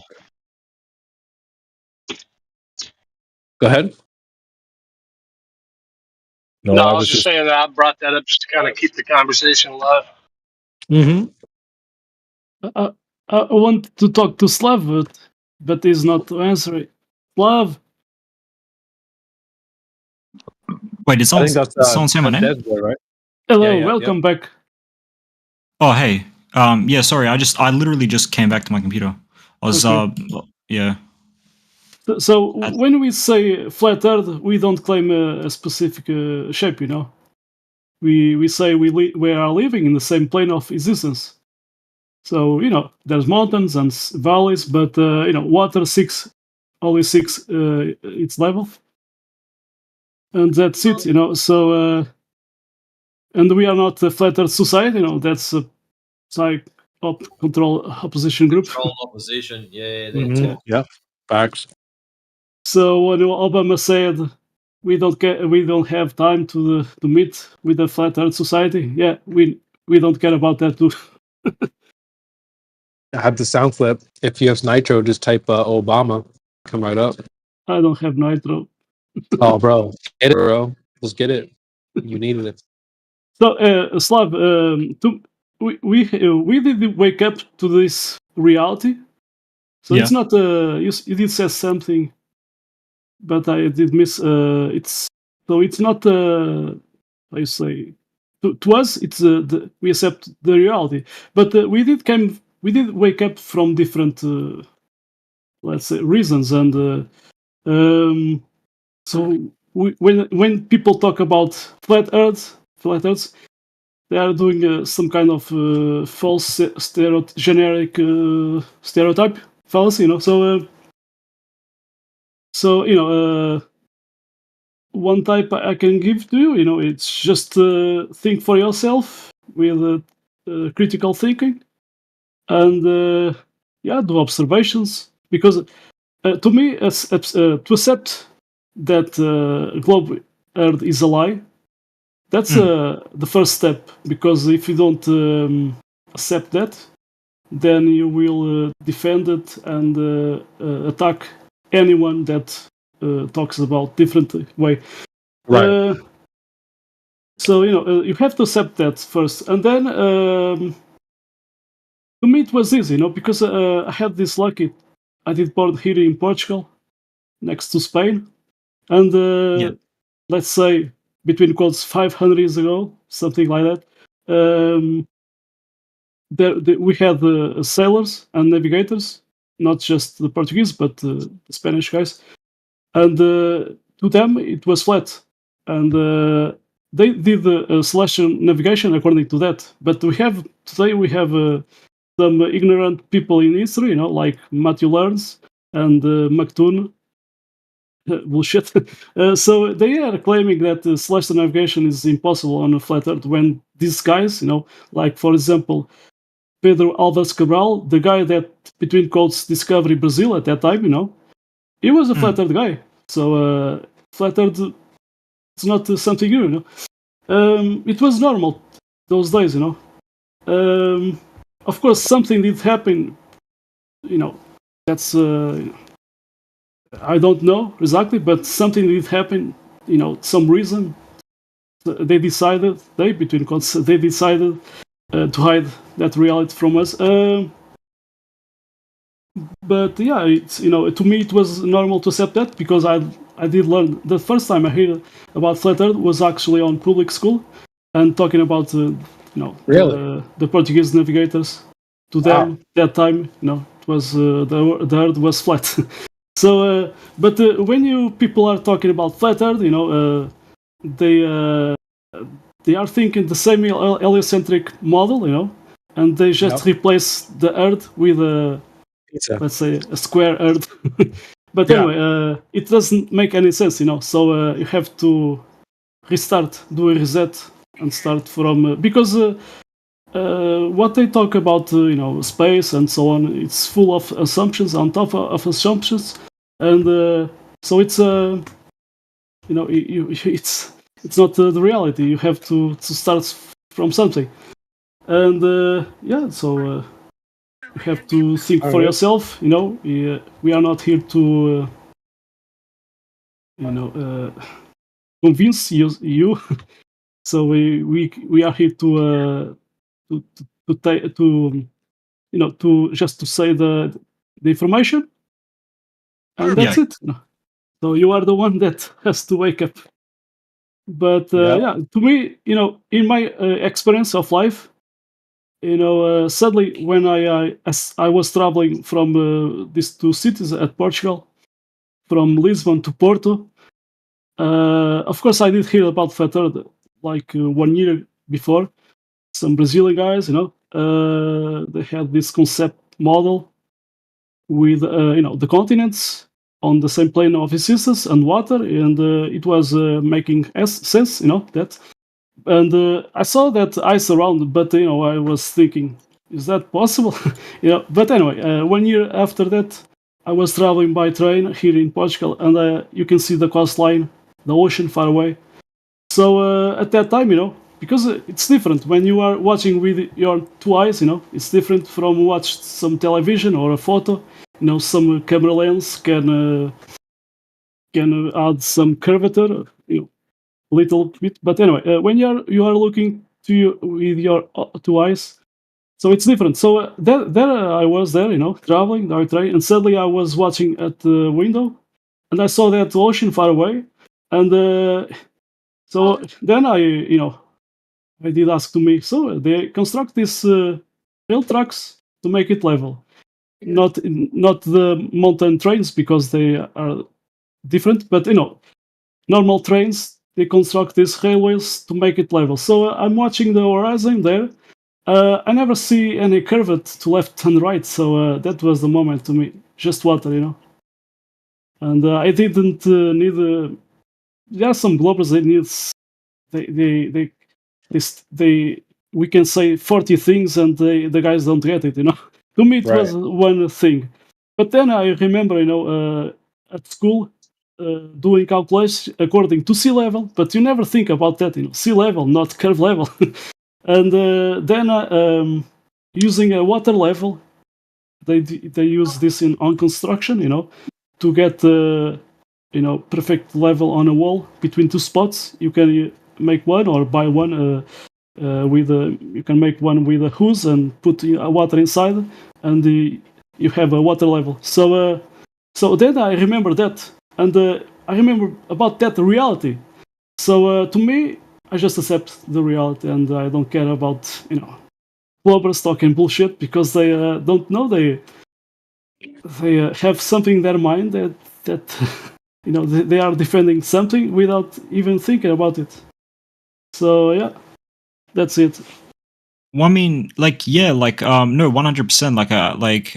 I get what you're saying, and I mean, you always have to have like an open mind. But like one thing I actually just want to because like one thing that you said, so like you were saying how you're looking out at the horizon and you didn't see any curvature, right? Like, wouldn't let's hypothetically, right? Let's say we are in a huge bowl, right? And you're let's say everything is level, right? There's no mountains, there's no nothing. It's just flat, plain, all around, right? If you were to stand in one spot and look around and pivot 360, wouldn't the horizon just look flat anyway? Yes. Yes. Yeah. But you cannot see long distance away, even those conditions you said. In nature we have vegetation, and we have many factors, weather conditions, and for example, you can watch in a clean day, blue sky, but hot days in the summer, you cannot see some mountains. There are some mountains that belong to Spain, and in that hot week of the year, I couldn't see those mountains. So I saw white haze, and vegetation. There's vegetation, so the sun is hitting vegetation, and it influences the way that you see far away. You don't see. So you start seeing, for example, some mountains start to appear blue, and they are not blue, And then farther away, you see this white haze. So you don't. There are some globers, they ask this: if the Earth is flat, why I cannot see China? I mean, those guys don't even account many factors that are there in the reality. Why can't you see China? Because India is in the way. Bro. This guy. Slav, have you heard about the Black Swan? Oh yeah, the Black Swan. Yeah. Yeah. So in terms of flat Earth. No. Once no. Oh, okay. So yeah, Jedi, go on. If you want to talk about Black Swan. No. The other guy was bringing it up. I'm just going to get the picture. yeah, I wanted to just say like what he was just referencing a flat plane. He wasn't like saying what he sees is the ultimate evidence of why there is no curvature. But the Black Swan is basically we have a picture. Jedi is gonna show you, and it's showing, as you can see. Read the bottom first, and the bottom says the observer height is 1 foot, and that means the maximum distance, the geometric horizon on this ball Earth that they are telling us it should be 1.22 miles. And remember, this is according to the globe model. This is according to their calculation. So their model is telling us if you are standing or looking 1 foot high from the ground into the ocean, after 1.22 miles, you will have a physical horizon. That means anything behind that should not be visible. And what this picture is showing 2 oil rigs with confirmed distances. One distance is 6.2, and the other distance is 9.4 miles. And even after those 2 distances, you can still see things happening there. There is some sort of existence of something that you are seeing. Most likely it is the ocean as well. So this is why it's a black swan, because it is a clear evidence to show that their model, their curvature that they saying are gonna exist is clearly false. And this is just one example, but you can go out and find different locations in different parts of the world and see those measurements, and you're gonna see oil rigs, you're gonna see Spain from Portugal, you're going to see or you're going to see Morocco from Spain, all of that stuff that you're not supposed to see. So that is why it's called the Black Swan. And that is what we usually use in terms of straight to the point test to show the curvature does not exist. Anything else is speculation. It's a lot of jabber. So we could go back and forward. There's a lot of explanations that make sense and don't make sense and all of that. This can never be refuted. Perfect. Okay. Yeah. So like, at 1.22 miles with 1 foot, the camera was at 1 foot. Yeah. High. So at 1.22 miles, you should see it starting, some curvature, but we don't see that, and you can see the horizon is like farther away, more than 10 miles. And I did post the location. It's Santa Barbara, Miramar Beach. So you are seeing 10 miles away farther, but you see these 2 oil rigs, and the problem is that some Globers claim refraction and so on. And then I asked to them, so where is that refraction and left and right? Because there's not just 2 oil rigs there. I'm gonna post it. So at the beginning. At the beginning of the video, the original video, the Black Swan is where the point of the heart, bottom is there. So we have more 2 oil rigs at left and 3 oil rigs at right. So when they want to claim some kind of refraction, they have to explain why the horizon is not curving at left and right, because from this point of view, you can see more farther at left and right. So yeah, they have a big problem. You'll be even more based when you find out you're on a stationary plane, bro. Okay, so like, let's say hypothetically, right? Like, I could get like a standard, like, let's say just just a standard camera, and I could just like zoom in and I would be able to like see like this stuff, right? Correct. Yeah. Yeah. It doesn't matter the optic that you use, you will always see a horizon. Now, that should be a problem if you're on a physical curved surface. If you've got an optic that can zoom things at distance, like, for example, the oil rigs, the long distance observations, like some that I've posted just a moment ago, where you always have a horizon. If the horizon was physical, then you should theoretically and obviously be able to look over it, so it wouldn't be in your image anymore. It would get closer to the horizon if it was physical. But we always observe a horizon which shows you and demonstrates to you that it's just an optical phenomena, only observable in optics like your eyes or optics like cameras. It's not a physical location. It's not Earth curvature. It's just your limit of view, depending on the optic that you use and the atmospheric conditions of the day and the height of the observer in feet above that surface will determine how far you can see. The limitation always being the horizon. Yeah, you might have a mountain beyond the horizon, but that's because it feels a bigger angular view in your view. But the horizon is a limitation as you observe across a surface. Right, exactly. Or I Like think you can stand on the edge of the, say you stand on the edge of the shore of the ocean, and you can see a boat, say 4 or 5 miles away, and you keep watching it. It looks like it goes over the horizon. You can't see it anymore. Then you pull your camera out and zoom in, and I've done this personally. You zoom in, and the whole thing comes back into view. So what made it disappear in the first place? It wasn't the physical curvature of the Earth. It's just a limit to how far you can see. Imagine this, you look with your eyes and you just see a horizon. You get a camera and you can see a bit further and the horizon's a bit further away. Zoom in with that camera and you can watch the horizon just keep extending into the distance. It's just optical. Yeah, they've got the globers. It's hard for the globers to understand this because they've got them believing that they can see objects in the sky that are thousands of light years away. Yeah, but I can see into the past. Awesome. And Slav, I would definitely recommend you do this. Like you're seeing the images and you're seeing us telling you about it. And even if you like assume we're not lying to you in anything, whatever, I always encourage do your own test. So because I did this back in 2015 and I spent, the test in 2016, but when I got introduced to the topic, 2015, I spent almost a year researching, going back and forth.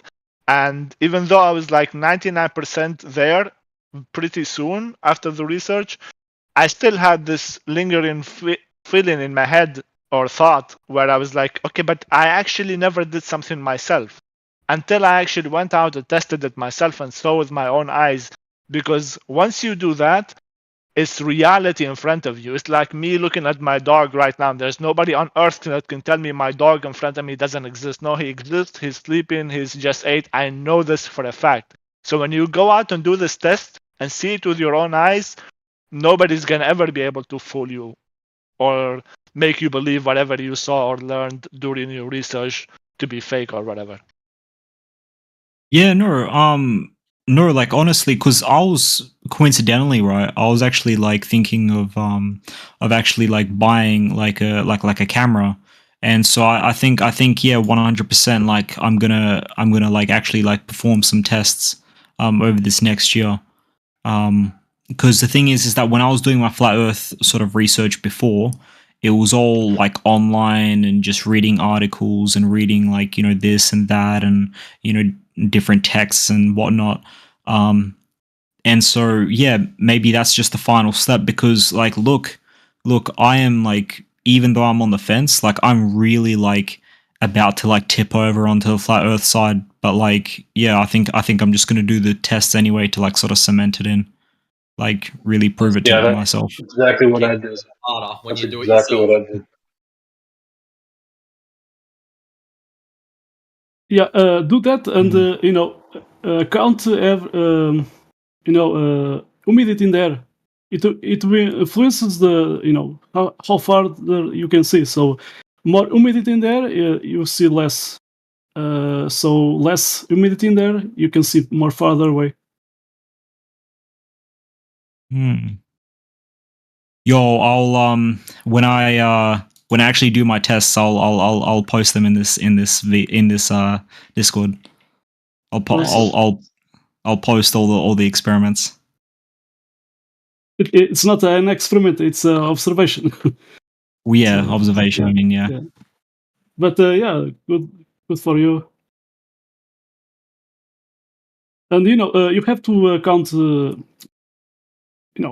perspective. If you don't understand at least what is perspective, you will not get it. How the sun is going away. And it's not sun setting or so it's the sun is going away. Yeah, I did post some information there. So perspective is there, is there in the reality. But there are some bloggers they don't account this on their calculations. So they don't like it. Whereabouts are you on the plane, Slavic man? Like on the Earth? Yeah, bro. Perth. Oh, okay. I was just gonna. You sounded like an Aussie. I was gonna point you towards some places where you can make some really good observations. But you're on the other side of Auslan to me. Yeah, right. You're Sydney, yeah, or Brisbane. I'm in Warrnambool, which is a town near Melbourne. In Melbourne, all right. We're blessed. We're blessed because on a very clear day, there's an island called King Island, which is halfway between Tasmania and the coastline of Victoria. And on a clear day, you can see King Island, which is around about 113 kilometres away. Should be hidden by a couple of kilometres of the Earth's curvature. Oh, yeah, where are you standing? The Grey Otway National Park, or where? You can see it from like Rye Beach, bro. Rye Beach, okay. Yeah, and on a clear day, there's a golf course on King Island.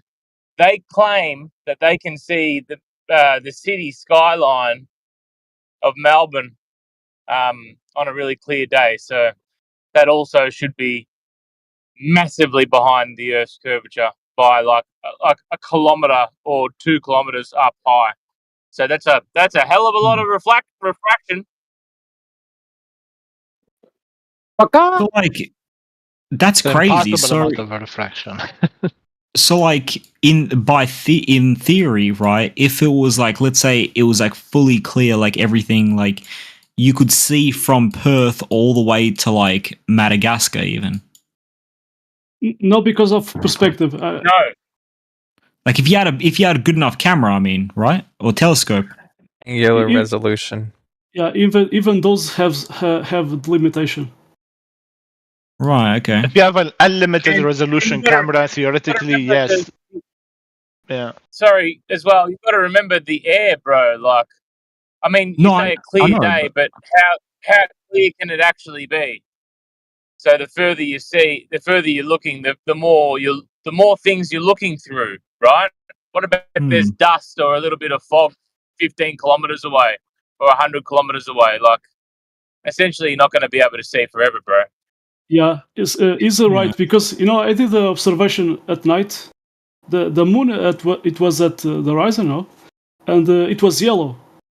But a few hours later, like 2 hours, it was appearing like 35 degrees, something like that, and it was not more yellow. It was with this white blue light. So you see, when you are watching at the horizon, there's something between you and the things that you are watching that influences the visibility.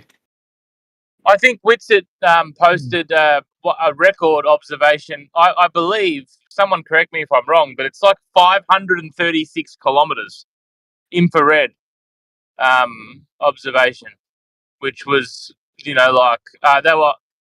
had a high vantage point, but it still should have been several kilometers behind. I got further than that. Sorry to jump in, buddy, but yeah, infrared photography shows a horizon well in excess of any geometric horizon. Infrared cameras, I can give you one at 30,000 feet, where the geometric horizon should be at 229 miles away, but it appears to be somewhere around 800 to 1,000. Now that's mind blowing. far as I'm Can you concerned. post it, brother, if possible? Yeah. Go, I'm out at the moment, mate, but give me a moment and I'll drop it in a live stream. Yeah, sounds awesome. Thanks, bro. I just want to ask, That's what's the boy. going on today? Why is there so many Australians at the same panel, bro? We're getting invaded. Yeah, it is rare. We're It is always quite rare, here, yeah. bro. We're always here. FE Batman's just sitting down there as well. How you going, FE? It's actually a trend that has been going on. Australian has finally, many have figured out that they're not upside down. Yeah, we're all just like CIA agents. We don't. Australia doesn't exist. It's all a lie. We're all paid actors. I think the truth is, Bleeding hell! We were having all right rip snort here, and then this piker shows up, and just like that, it's good night already. We get it, you're from space, Australia. The truth is, 2020, Australia was, locked down, and a massive amount of tyrants losing their marbles in each state. I think it caused a great awakening, really. Yeah, a lot of people at home, just sort of left to the internet, did a ton of research, gone down a few rabbit holes and stuff like that. Australia's the main really changed argument after for flat Earth is how could everybody be in on it, right? That's one of the main arguments against flat Earth. How could everyone be in on it? And then we saw how a whole world could be in on something that isn't true or like is a lie. So we literally lived it out. So that destroyed that argument that how could everybody be in on it, or how could everybody believe a lie? We literally watched it happen.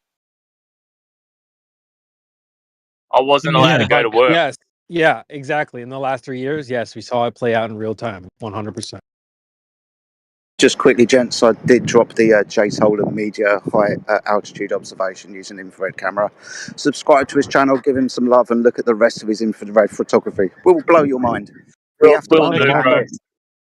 to understand this. Infrared light refracts differently to visible light. It's of a longer wavelength, so therefore does not refract as much. Brilliant. Don DeMarco, shout out Jay Tolan, shout out Jedi.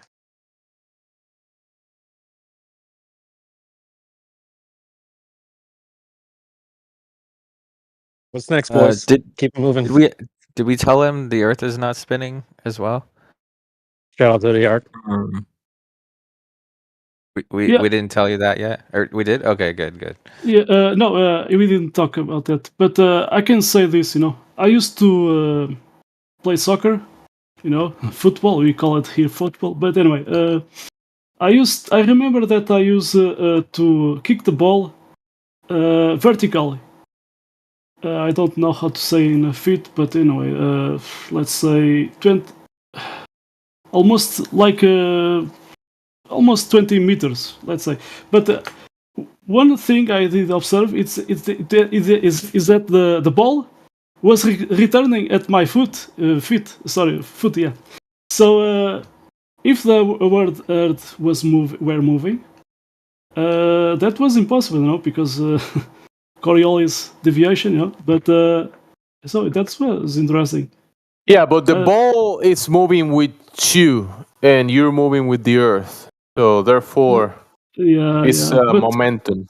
But then we have clouds moving in multi directions, and so explain hot air balloons. They're not stuck to the Earth. They're not moving with us. They are untethered. They go up, exactly. And why do they come back down within meters of where they go up? If the Earth is rotating, if they're up there for an hour, they should be 1,000 miles away. Good point. And I agree with that. And an airplane can only land, safely without Earth moving 1,000 miles per hour. So you see the problem. And that guy Felix Mangarder. There's a camera pointing down, and in that balloon he did go up. We can see Earth is not moving. So that was very interesting to watch. Oh, the Red Bull jump. Of course, all the cameras outside it's they did GoPro did gave those cameras. They have some other advertising there, but there's one inside. You see the horizon flat. All the cameras out.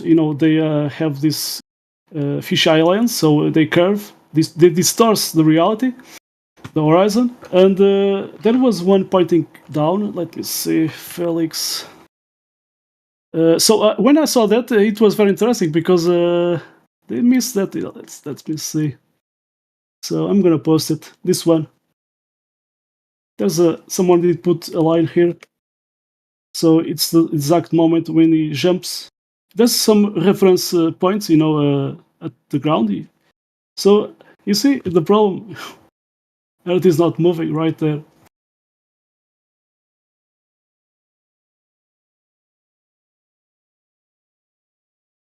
The other one I thought that was quite entertaining, I believe it was James May was in a some kind of aircraft, and there's a camera pointing backwards, and there's a comment that you can see the curvature of the Earth. The funny part is when he lands on the ground, well, not like he's going to land anywhere else, but when he lands, the camera still shows the curvature. So all it proves was I was using a fisheye lens. Exactly. The guy from Mythbusters, I think he was flying on a U-2 airplane. And the guy was saying, you can see almost the curvature of, almost, he said, almost the curvature, but he did forget he is inside of a curved glass or something in the airplane. So, yeah.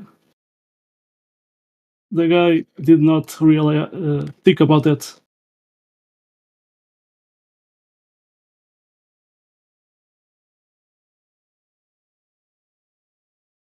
So what other horrible questions have you got for us, Slav? No, I'm sort of just speechless, just looking at things. Yeah, I don't think really it's a have good many. point right now to look all of the materials that are here in the server as well, and think about the stuff that we have talked about, and then give yourself a little bit of time for research, and then we can go from there after that. Yeah, no, yeah, 100%. It's a lot to soak in. A lot of new info to soak in. Info that I didn't. I'll give you. Yeah. I'll give you big props, man, because this morning when we were talking in the FNF server, like I tested the water a little bit because we went into the open-mindedness discussion. So I tested the water, and you handled it pretty well. And now that you came here and stuff, and all the questions and everybody were telling you all this information, you're handling very well. A lot of people like flip out. A lot of people go crazy, get triggered, get emotional. Like you have no idea the amount of insane reactions that we got in the last years. Well, I mean, that's a whole thing. I mean, like, for example, even if like anything that you really like, sort of like, even it's like what I was saying like before, right? Where I was criticizing sort of like other like debate servers saying how like let's say like someone would be speaking and someone else might hear one word that they disagree with, and then they immediately pounce and stuff like that. Like this may be stuff that's like that, I may not call myself like a flat earther or anything, or like I may not have this sort of like, I may not have that sort of ideology, but like like it's, yeah, I still want to just like hear it, because it's just like I might find out something if I just walk around, life, with covering my ears and stuff like that, and just like not listening to anyone.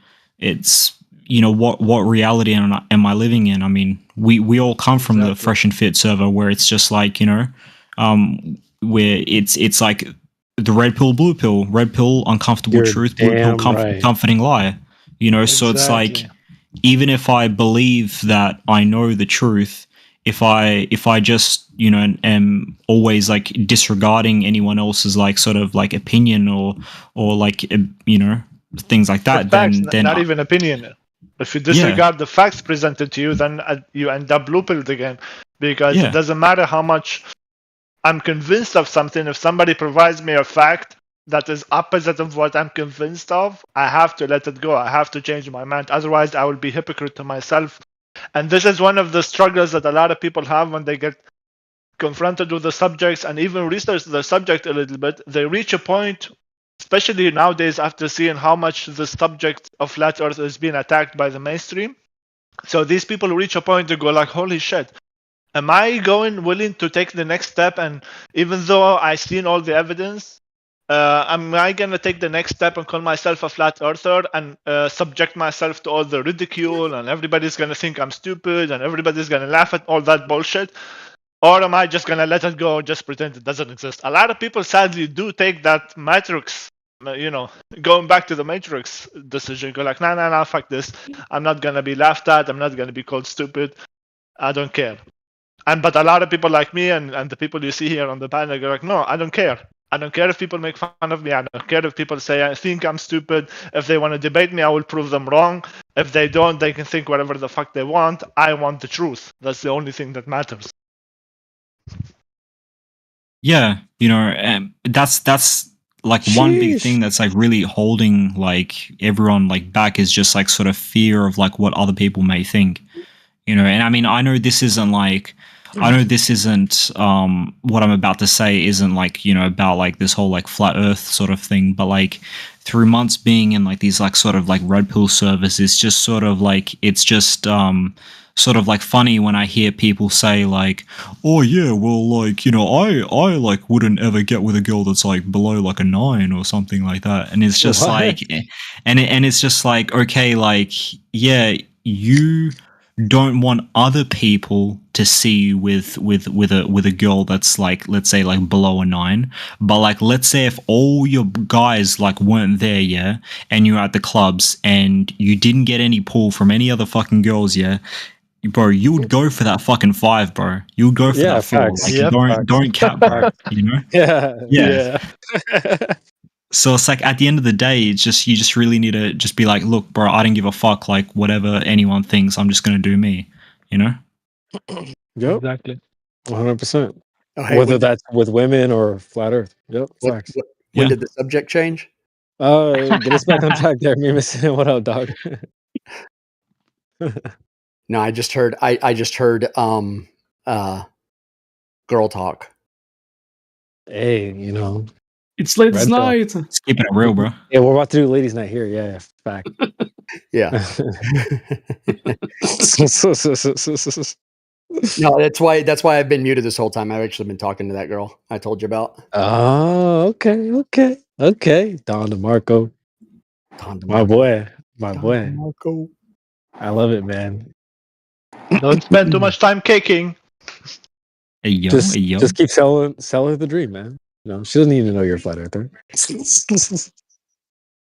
I don't want a hold on a second. I've already said I don't want like some flat earth conspiracy theorist girl. Yeah, right. That's what my boys are for. Yeah, exactly, bro. Exactly, bro. 100%. Yeah, if I wanted someone as hyper autistic obsessed as I am, I'd be gay and marry a dude. Thanks. Yep. Yeah, I'm with you, Mimas. I think we're on the same page. Give me just some normie. It's cool. We can just keep it quiet. Don't need to talk about it. You don't worry your pretty little head about that, lady. Yep, I got it. Yep. Let me handle it. I spent like one day only. I explained it to my wife one day. It's like, this is how it is. This is the reality. This is why they're doing it. This is how they're lying. And she was like, okay, I accept and move on. That's it. Well, as long as she's not like a GB jab religious zealot, it should be all right. Yeah. You know what, Gemsy? That's a good point, man. One of my favorite guys in the server, Kenshi, he came in, he's like, you know what, man? I think that's a good starting point. If she didn't take the GP jabby, you know what, then I can work with that. I was like, you know what? You got a point there, man. You got a point, bro.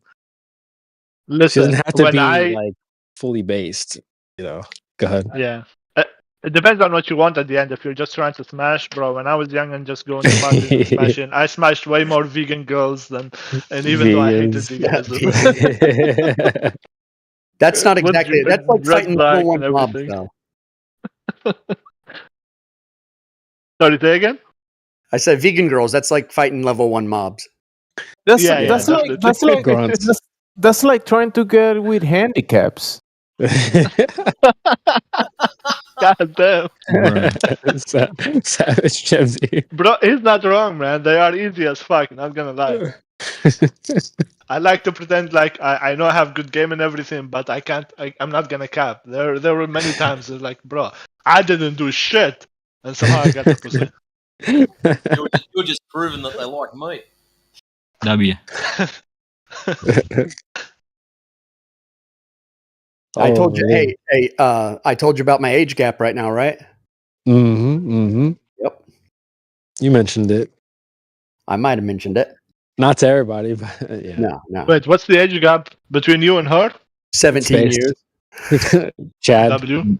Yeah, How old are W. you? Nice, bro. Nice. Exactly. There's my boy. There he is. Well done. Fucking name, bro. That's it, man. Yeah, GG, Mimus, GG. GG, facts. GG no re. I'm telling you what. Wait, if you have this age gap, just prepare yourself for 40-year-old, 3 divorces, 7 failed relationship type of females to tell you you're wrong. Oh no, I know bro. that'll happen, and I'll just smile and say, "Come here, sweetie." Yeah. By the way, what I got is a legitimate good girl, an Yeah. actual good girl who was raised in a very conservative house with a father. There you go. That's good. That's Bro, a very good basis. Sorry, why's that turning me on? That's really weird. I'll be back in a little bit. I'll be back in a little bit. I got an admin call. Wait, why you? I'll be right back. I'll be now right back. he's dating foreigners now. There you go. W. W again. Which country do you went to? He's speaking to us from, I don't know, Thailand or something. I think he just went to like a Mexico. Starbucks, bro. I think he went to a Starbucks. There's no way he found that in America. Hey, listen, man, he's gonna have to vet for the 6 to 9 months, you know. You know. Mimus is traveling the world and found a girl that grew up with her father. Rare breed. Holy. Just kidding. That still happens in America. Brian on the way in. Welcome to Misogyny headquarters, ladies and gentlemen. Wait, what's the name of the guy? I wasn't looking at the VC with the Mimus. 17-year-old. Mimus Aurelius. Yeah, he's one of our admins, actually. Cool. Yeah, he's so I good, haven't he's recognized all the voices yet. Yeah, He's we funny. like him. Yeah, he's cool. He actually is the one that boosted me up to moderator. Shout out to Mimus, man. I rock with Mimus heavy. Nice. So yeah, it's Mimus, Indio, and then there's 2 more. The other 2 guys are, one of them's usually in the chat, and the other one's usually, kind of in the background. But Mimus and Indio are the 2 guys that you'll see that are admins. So put some respect on them names. I think now I've heard everyone who's an admin like speak on voice, and like I can immediately recognize very calm, reasonable, logical people, and I can see why. Especially the people they're putting into the moderators and in charge and everything. Like you got the server down well. So, Yeah. W on that. Yeah. I mean, you guys do a good job over there as well. I was really impressed when you guys did your live call-in show. They were like, shit, you know what? Damn, what's that name of the call-in program? Blog Talk or whatever. It was down. Yeah. And the Discord rallied and got the live show call-in, session ready to go. And that was very impressive. So you guys got it on lock over there too, man. I've been telling the FE boys over here that FNF and FE may not be like side by side neighbors, but we're on the block somewhere. You know what I mean? Yeah, we're close by. So we're very close. And listen, I did a lot of work, me and a couple of other people, like he joined the Discord last year, it was a completely different Discord. There was so much fuck shit happening. There's so much strange drama, power dynamics, and stuff. And I was one of the early ones who spoke on it, who stopped it, who improved the server in this regard in order to make it, a self-improvement server, a place for men, to be with other men, to learn from other men's experiences, to improve, to be called out when they're on some bullshit without, getting in feelings and female tactics like this. So it improved a lot in the last year, and I know I'm giving myself props, but just to show how much you can actually do, how much you can influence other people's lives when you put some free time into it and care enough. That is such a good point, and I see that over here as well. I actually I'm like baffled at all the things that I've have my hands on. Now we have like logos and different logos for the server. Well, who started pushing for that? Me. The soundboard. People now, I want to do the soundboard now. Well, where did that start from? Me. So it's like, so I just want I'm just a regular guy. I'm nothing special. If I can do it, you guys can do it too. So I completely agree with Dev here in this regard. Keep going, guys. You can do it. Yep. You'll be surprised at all the things that you can. It's like I look at it like think of it just like a body of water, very calm. You throw a boulder in the middle of the lake, it's going to create a big ripple. Whether you throw a pebble, maybe a little ripple.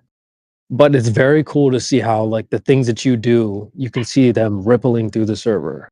I talk about water hills. You guys talk about water hills. Well, I sit back and laugh. I'm like, okay, well, y'all are seeing what I'm seeing. And so I'm just encouraging, just like Dev is like, you guys can do that too. I want to see the things that you've come up with as well.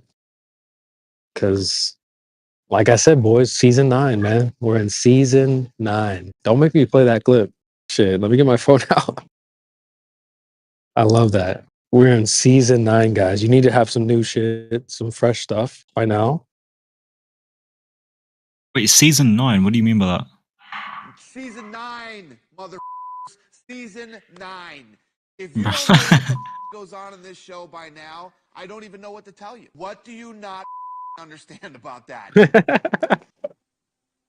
Yeah, that's Dana White, right? So season 9. So the metaphor is in season 1, we were talking about maybe flight paths or, what about these flight paths, bro? We're in season 9 now. Listen to QE. QE even has new arguments nowadays. The slope-intercept formula. I'm still learning about that. So that's some season 9 stuff he's come up with. So you guys need to have some new stuff, man. This is 2024, bro. Season 9, guys.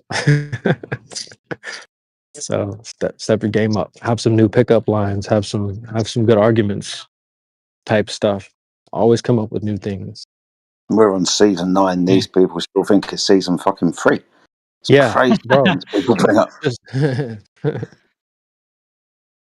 Yeah, I'm all for it, bro. Fucking A. He said he's on 4. No. I said I'm all for it, but okay. Yeah. No, it's on how long has this server actually been a thing for? How many years now? Ooh, flipping hell. So this is the second incarnation of the 24/7 Flat Earth server. This is 2.0. There was an original server. Don't need to go into what happened when it changed from one to the other, but ultimately I believe this was originally what was the geezer's name? CB used to do I can't remember the guy's name, but anyway, I think it's been around since about 2016-17. So if we think about that, 7-8 years, I would have thought. I came in here in 2018, so definitely up from 2017. My boy Jetty is an OG. Y'all better put some respect on his name, y'all. I'm just gonna say this. I only joined in 20. Go ahead. Sorry, CB. Sorry, Odd Reality TV. Before his name goes out on my bloody head, so Odd Reality used to make an awful lot of Flat Earth content. 2015, 16, 17. He made this server. He kind of passed it on to some other Flat Earthers, and here we are, still here, still rocking. I didn't even know Odd made it. Interesting. Yeah, shout out to OD. Is that ODD or is that the same guy? Yeah. Okay, ODD okay. or ODD TV. Cool. Shout out to him, man. He's an OG. Shout out to him. So Shout out to Jedi too. Was the server Yes, sir. build a reaction to the YouTube censorship? Because about 2015, No. 2016, It was prior to we had that. a lot of censorship. Yeah, it was before that. It was actually on Google Hangouts, to be honest. At that time, it was on Google Hangouts, Google Live. Hangouts. Even before YouTube. Yeah. Before Discord. Yeah. You'd have stream snipers who would jump in with the link and just do some outrageous things or close the stream down or something. What'd you call them? Stream letters? Stream sniper. Yeah, because they just like they'd see somebody's share screen and they might just like for like a freeze frame, just a snapshot, like somebody's browser when they've got the fucking the live stream link there and just jump in. People went through a lot to disturb it anyway. I'll tell you that. Stream snipers. People are That's still the in first it. time I've heard that. That's funny. People are still in it from both sides. So there's still like Globers that we've known for the same amount of time. They just linger around, you know. It's about the people and the research more than like the topic and like. I mean, it's about the truth in the end of the day. So we've got some agreement.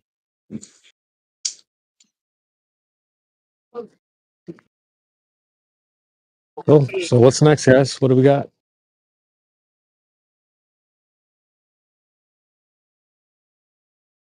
Wouldn't it be weird if like every building you went to was rotating and had a curved surface?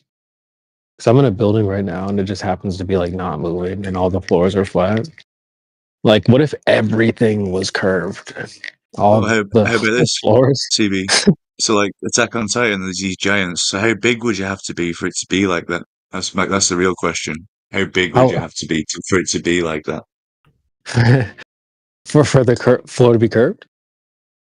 Yeah, like I mean, you could build it curved, bro. I mean, regardless of your size. It's just if you're talking like we want to build it matching the Earth size, obviously there'd have to be some scale involved. But like, I just think it's funny because they say flat and non-rotating is such a conspiracy that can't not ever be possible.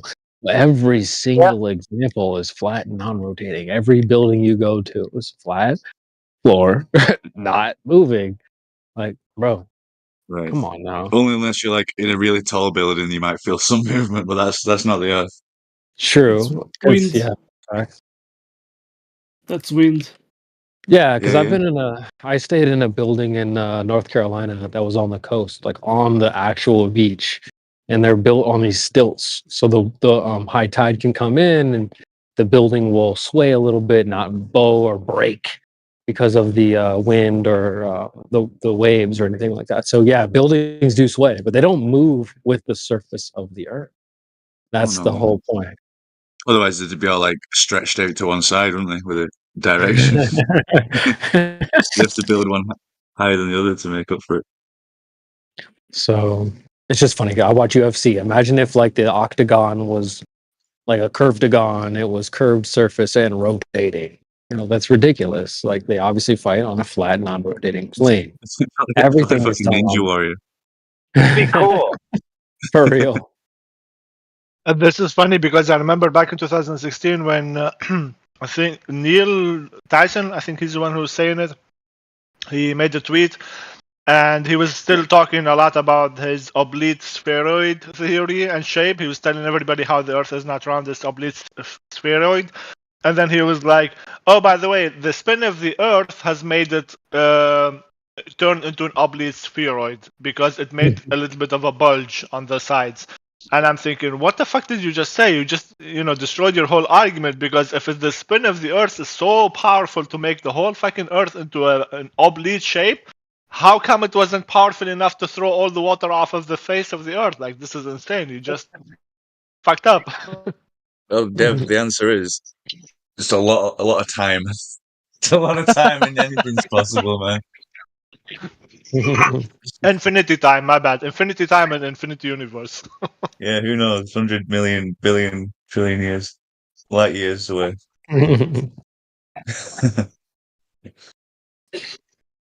You know, I was remember there was a day I was using Google Earth,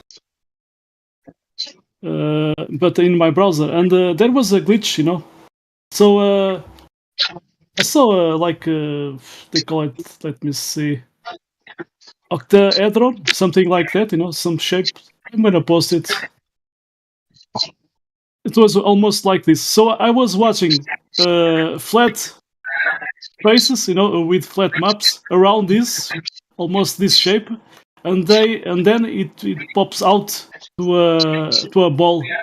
So why they have to put flat maps around some kind of shape and then pop up into a ball? So yeah.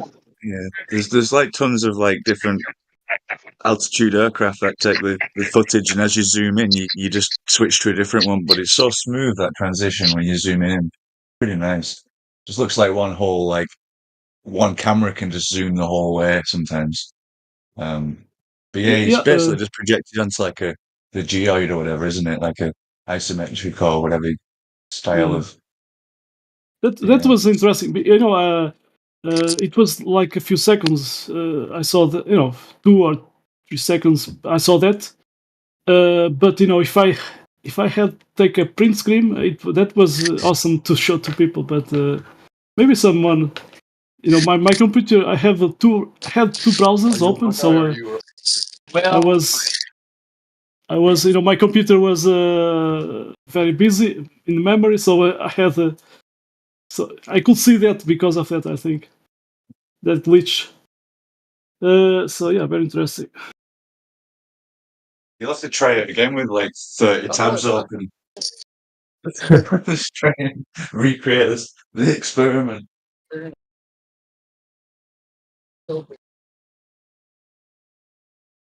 In the, you know, when you are using Google Earth, there's a point, you know, that everything turns to flat. So you are zooming in, and then there's a point there, a zone that everything turns to flat. So even that they don't, they forget about that, you know. Yeah, it's almost like the Earth is flat, and it's almost like it's not spinning. Thank you. So yeah, and I remember, you know, when I was a kid, I was watching, you know, some live, you know, some recordings of the ESS, and I was watching, you know, with this solar panel, you know, at the one of these corners of when I was watching on TV. So I saw those solar panels curved, but I knew that they are straight, you know, flat. So you know, at that time, I was asking why these guys are showing these solar panels curved, because they are straight. And I even study electronics. So yeah, now today, you know, if you watch those, suddenly they you know, suddenly they show archive video when they have some problem in those, you know, today live streams. And if you can do, if you could have a you know, an airplane going at a high altitude like YouTube, you know, you can put a camera just below and shooting that, and then you can, or maybe you can use you know, a camera, a lens curving, you know, wider lens camera, and curving the horizon, and yeah, I think it's the way they do it, you know. And actually, when I was there like 1 month watching, and suddenly they, you know, they just show archive video. Yeah, guess why? Something happened, you know. Then they just it's a looping, you know. Is there any new Globers in here? Hell no. They even those guys live in the same plane of existence as we. We are living in the same home. Glober, speak up. I like what you did though. Plane of existence. Nice. Where Huge was slot that? that Speak up, time, guys. isn't Don't be soft. I guess we won, guys. There's no Globers today. Yeah, y'all soft as hell. We won. If you were honest, I'll pose a little question. If you were honest, what would be the Achilles heel in the concept of how the flat Earth works? Like maybe there's like a Concept. missing piece. Show us direct measurements of Earth curvature. Yeah, curvature That's measurements, it. bro. That's all you Or need. missed One it. measurement of Earth curvature. All you need is one measurement of Earth curvature. That's all you need, bro. That's it. Yep. Facts. Okay. Just show me. Just post it. Post the link to the measurement in the live stream voice text, and we'll tell you why it's wrong. Yeah. Okay. Because there are I no like measurements of Earth curvature. Facts. Yeah, man. Just a difficult concept because, like, so like you got two plumb bobs at X amount of distance apart. They're supposed to diverge, right? Or what we see on this small scale and locally is parallel, right? So it's like one of them concepts. Like, how does it become divergence, and how can we test it? And it's a bit strange that you kind of can, but light bends, so Over it water. confuses the things. Yeah. Try over like sea level or like a lake. Like if you have a camera and you put a mirror on the other side of the lake, you just put your camera down to the floor. See if you can see the camera or the mirror on the other side. Light propagates in mysterious ways, man. No doubt. Yeah, and they don't even have they can't even use the refraction argument either because refraction not much literally refraction. requires gas, right? It requires the air, and their air is next to a vacuum. Uh-oh. That's what happens when you put air next to a going vacuum. down there, but essentially it's it's a lot of left and right on refraction in a way that But they can't even it's not use much, it. but it does affect it.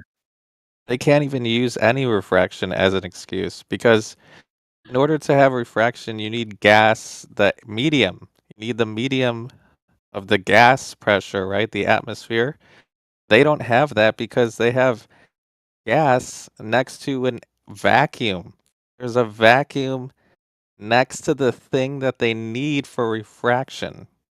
So that gas is going to go immediately into the vacuum, therefore zero refraction. Right. I don't know. There's misconceptions from what I learned recently. It's about the gradient and the range of the gradient. Can you show me like a gradient next to an open vacuum? Yeah, they included the moon into like the atmosphere of the Earth or something like. It's a classification, right? It's just like defining what So hot they- and cold is or something. It's just So the a moon's not complete in gradient space. to a vacuum. And the moon's not in space. No. Like you must have missed out on that little memo from NASA or whatever. They said the moon's in the atmosphere of the Earth still because they found so many parts. Yeah, that's what of they say. Oxygen or some bullshit. Yeah. What was your roles They here, just pushed Turquoise, me. again? Yeah. What did you what did your roles used to be here, Turquoise? It was flat Earth, right? I was. Yeah, It was. But technically there was no on the fence role, and I've always been. You can ask anyone who's been here a while. So you weren't silver or gold or anything. yeah. Silver, gold. Yeah. How can you have been gold rank here and still ask what measurement would you accept? Um, I'm boggled by that. I truly don't understand how you could have been that high of a rank in this server, have those sorts of questions now. I don't get it. We don't. when I posed that question, I was indicating on like the apparent size or the supposed size, and the difference in the angle wouldn't be much. It depends what you're measuring. But refraction wouldn't account for much, and the amount of curvature relative to the size of it is not much either. For the distance, 70 miles is just 1 degree of deviation from plumb. They can't even use that as an excuse anyway.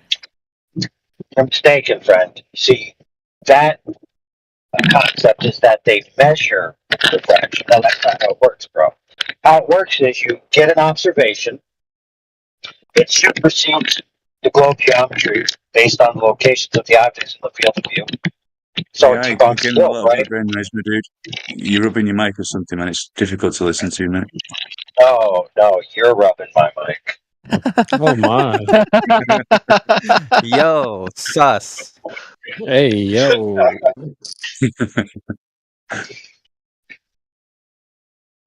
So there's no refraction measurement. They get an observation. I can see more than I should, or this thing's behind that thing. Totally debunks globe geometry. So then they just say, "Oh well, refraction fixes it." And you say, "Well, how much Yeah, no, refraction?" it They go, doesn't. "Oh, hold on, let me check." And then they just go to these stupid calculators and slide a refraction slider until it matches. And they say, "Aha, it's done. I fixed it."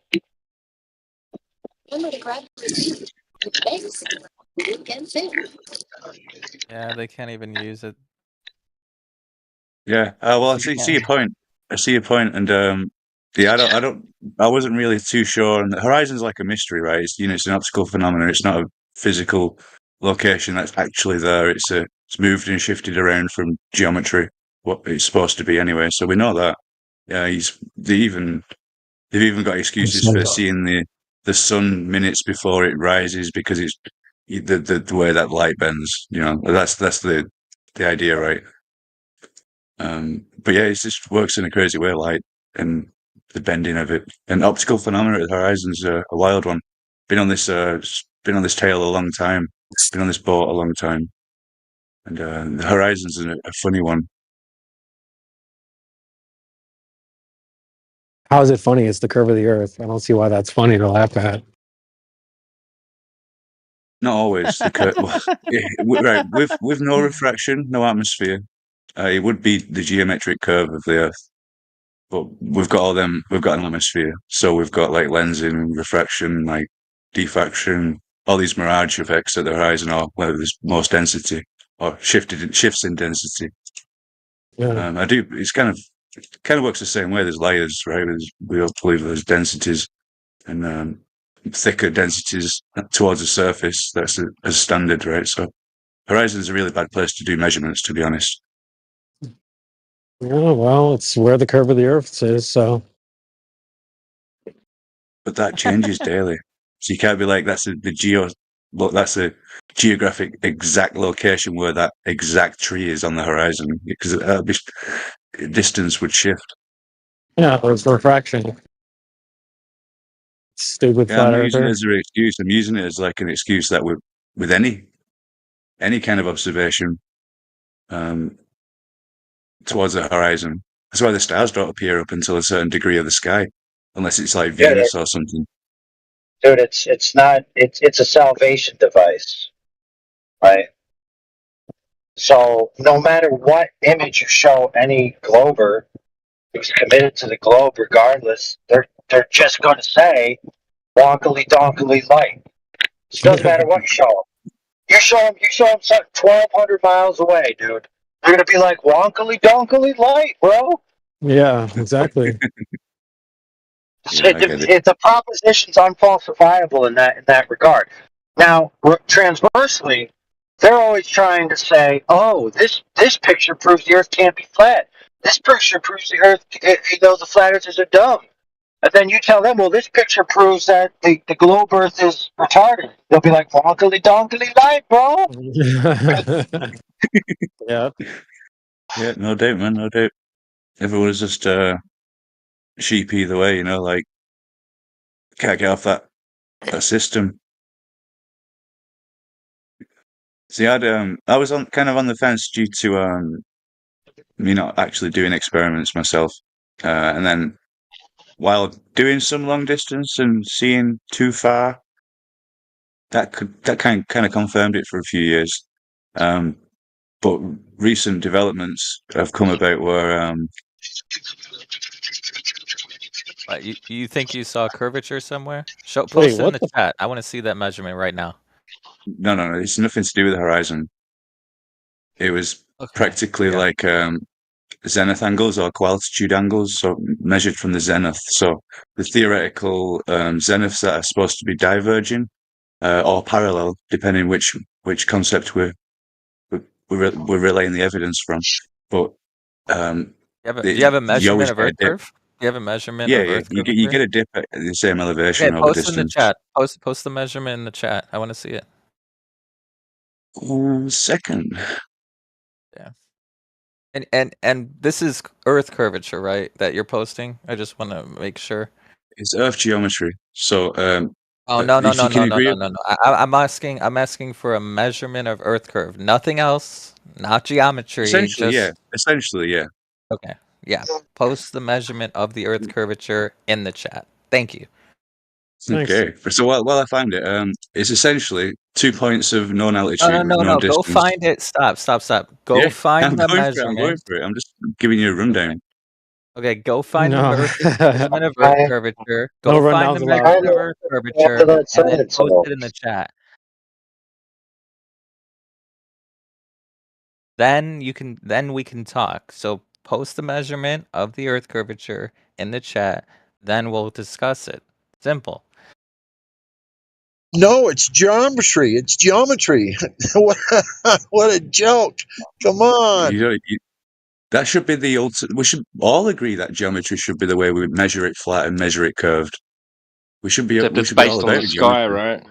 How do you have geometry on a flat sky. plane? Show me the geometry of a flat Earth. Show me that. I don't know what kind of question that is. Well, the equator would be. Think about it. It all works out the same, right? Think about the question. Geometry on a flat plane. Think about it. Yeah, Curve please. equals zero. Then Zero the equals geometry. You look flat is a 2D description. X equals 0. Is that good? Y equals 0. I don't. Well, it's not though. We got. I'm going to get pedantic and say there's maybe some hills and valleys, but it's what flat means. I don't like the term flat. It's because it's So it's not. bumpy? Is it? Is it bumpy then? Yeah. You're a bumpy. Well, if you don't You're a like flat, bumpy you earther. use if you don't like flat, use the word horizontal. Nah, That'll work. nah, fuck all that pronoun shit. Who cares, man, dude? Listen, you don't get to say. You don't get to say. We all experienced it looking flat, don't we? And Yeah. stationary. Just say it's flat, bro. And It's fine. yeah, and guys, don't always put me in the category of the enemy and the other side, because I've got some concepts and kind of questions about the ideas too that the heliocentric models put in. We're asking for a measurement. We don't care if you're with us or against us. We're asking for a measurement of Earth I can't curvature. actually post because Holy Heretic took a fuss about me talking about the globe a bit, so he took my perms off. I can't post anything. Oh Can't shit! post in the chat. Oh shit! Heretic did that? Yeah, dude, he took my gold off me, dude. I made him angry. I made him angry, my dude. What did you tell him? Yeah. Let me see. Let me look at the history. I was talking about celestial navigation and like known distances on the Earth relative to 1 degree of sky angles, and he got angry. There it is. The sky, but the sky. No, yeah, but that's true. We're talking about cosmology, so you can't just ignore the sky. You can't just look at the Earth and say we know what the universe is. If you've got to observe both, man. What did I miss? Huh? Cares, dude. It's not my job to know what the universe is. Who's making claims about what the universe is, bro? Not me. Not me. Well, from a flat Earth point of view, the universe was just like the Earth, right? There was nothing external to it. It was a contained, self-sufficient unit. That's You're that's making the claims. universe. Straw man. No, that's Straw not- man. Have you? Hey, bro, have you been to the universe to look at Yeah, it and then come back and tell me how it is? Nope. What I'm saying is this is what I claimed. So I know this. This is what I claimed. I'm not claiming it for all of you flat earthers or whatever. I'm just this is what like the general concept of maybe it had a dome, maybe it had some kind of like a shell or some kind of sheet like glass, whatever we were made of. We all had speculations, right? But now Speculating.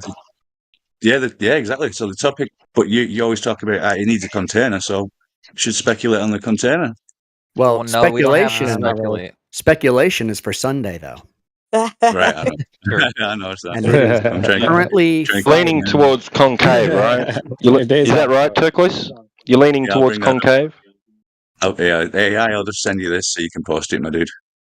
You don't need to Because you want to speculate know. about the containment because we have gas pressure. It's self-evident. Yeah, well, yeah, we're assuming it, yeah, but I'm just speculative and curious and all these other like things, and I want to Turquoise. just know, I guess. Yeah. Is it what you're curious about is what is the container? A bit of everything. It's like the law behind. Like you could learn so Yeah, much, bro. probably. But go ask, bro. Listen, those answers are not going to come from your fellow man. You have to go ask your creator, whoever you think made this place. We just found it like this. I didn't make the Earth, bro, so I can't give you that There's answer. still more to learn, in my opinion. Oh All we no, know man. is it takes containment for pressure. So Yeah. there's nothing to be said There's a about fixed it. volume. There's a fixed I mean- volume if we've got. Yeah, God rocky, man. What I've figured out is thermodynamics is a big clue. And we use it in a lot of debates. We talk about pressure a lot, and then there's thermal and there's temperature and heat, whatever. But then there's also volume, and that trinity of those interact with each other. So you adjust one, you adjust the rest. It's like that crazy triangle where you can just Pythagorean triangle kind of concept where if you know what two of the things, you can get the third. Or if you modify one of them, you modify the others in relation. Or if the whole system is equalized, that means none of them aspects are changing. Like the volume wouldn't be changing, or the temperature wouldn't be changing, or the pressure wouldn't be changing. And there's a relationship between all of them. So if pressures and densities and whatever involved, then there's temperature involved and there's volume involved. You know, there's something I figured out in 2017 after about 2 years in this, and it was everyone who tries to figure it out goes mad. Mm. And that's without exception. I've watched people I knew who were just intelligent. They had it going on, and they just completely went mad trying to figure it out. Yeah, don't do that. I think there's Well, I more mystery to life, and you should be okay with that. It- You're not it- meant to have all the answers, bro. Yeah, it may be, but that being human is partially accepting that. Yeah. Oh, you Yeah, have for to accept. example, You have Go to ahead. accept the things that you can't know. You know, there's things that we're never going to know. We can't know them, but we do know, like I said, that we have pressure and it requires containment. So that's enough for me. I don't know about anybody else, but I don't need any more than that. Come by tomorrow. Come by tomorrow. It's Sarcastic Saturday. We'll talk about superfluid and dark matter. That's hilarious. But yeah, people We'll come here and they're speculate like, on they that one on want Sunday. answers, bro. They come here, they're like, give me all the answers. And I tell them the same thing every single time. I say, get your ass in line. You have questions about how reality works. I do too. Hey, Just because Turquoise, I'm how a long flat have you earther been on doesn't the mean I have all server? the answers. Hey, Turquoise, Yeah, how one long have you been on the second. server? Since the version 1, dude. Since Oh, okay. God inception. damn. Yeah, you're only at Yeah, OG. terrified. No, dude, ignore the ranks. Ignore this is he's heretics been doing. Don't recently worry, I slapped. deserved it probably. Did Yeah, I got slapped down something happen? a bit. Okay. The question is, what did you say to Heretic? Wait a minute. Was this old heretic? The It's the same. the because there were wait a minute. I'm thinking of Nah, Central Banker, man. The new guy. Heretic. He's mod now. Oh, okay, yeah, that heretic. Okay. Mhm. Oh no. Yeah, dude, we go Yeah. way back. I remember you from obviously we started before Discord, dude. It's been a while. Yeah, it has been a while. Okay. Were you globe or were you flat or what? During the time, I'd say I was heavily leaning flat and researching it like a madman. I was right, just looking a bit of everything. Because it was all fresh. I didn't really have a solid belief in the globe. It was like obviously speculating and just what you're being told. And then there Yeah, was a brother. moment in time where just a stationary point came to me. Nothing to do with the shape, just so much like the stationariness of it, and the fact that things could be moving and I could be still. And there's just that alone, that's just the Turquoise. eye opener. You want me to drop something on you, Holmes? I'll drop Drop something it, on you. Lord. So, Drop it. So, why do things shrink in your field of view as they go away from you? Well, the answer is that they have a different angular size, right? But that's not really what matters. What matters is that the light from it is entering at different angles, right? To your eye. And when it passes the focal plane, they then spread out again and hit the sensor, right? That's how eyes work, right? Yes. Make sense? I'm with you. Yeah. Okay, so we know that we see things with a reduction in size because of the angles at which the light come in, correct? Yeah. Because like your field of view, basically. Okay, perfect. So if an object, right, has no angle differential of the light coming in, then how would it change angular size as it leaves, away from you? If all the light's coming perfectly straight at you, how would it change size as it goes away from you in distance? Can you figure out a way that would work based on how we know eyes work? Well, yeah, that's always been a problem with my idea of the sun on the flat Earth, that there should be like a Yeah, there you go. So noticeable here's the problem. change. Yep. So here's a problem, friend. There are lenses called telecentric lenses. There's certain applications for other types of lenses where they're in manufacturing, where they want to measure an object exactly as it is, the size it is, with a photograph machine, essentially. So in order to do this, they have to have a way of making the light enter the optic exactly one for one, so it only Perpendicular. gets Yeah. exactly, and that I'm with makes you. the So like a image correct. That makes the image the rectilinear exact lens. size of the object. Follow me? I'm with you. But you're still going to have So that geometry of perception and have the no, you're concavity not. of You're not, dude. You're the not. observer's eye. No. The whole point of this setup is to remove that function. It's the You're whole using a point camera of this setup is to have an optic that doesn't have an angular field of view. Right. You understand? I'm with you. So So this whole you're still concept. asking, why does that work then? Why does that like pyramid vision work still? I think that's just law. No, dude. I'm clearly not asking you, right? I'm telling you that's the way it is, right? And you're just agreeing because that's the way it is. That's the way perspective. Yeah, 100%. So if the stars are bigger than the Earth, and they make this claim that all the starlight comes in parallel, and that's why the angles to the stars are all different. True, yeah. Then why are they so small in your field of view?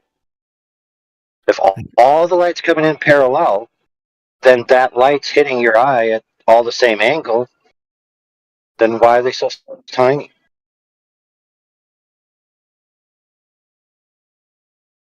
The sky should be lit up. Yeah. I'll leave you to ponder that into infinity, because you're never going to give me an answer, because nobody can. Yeah.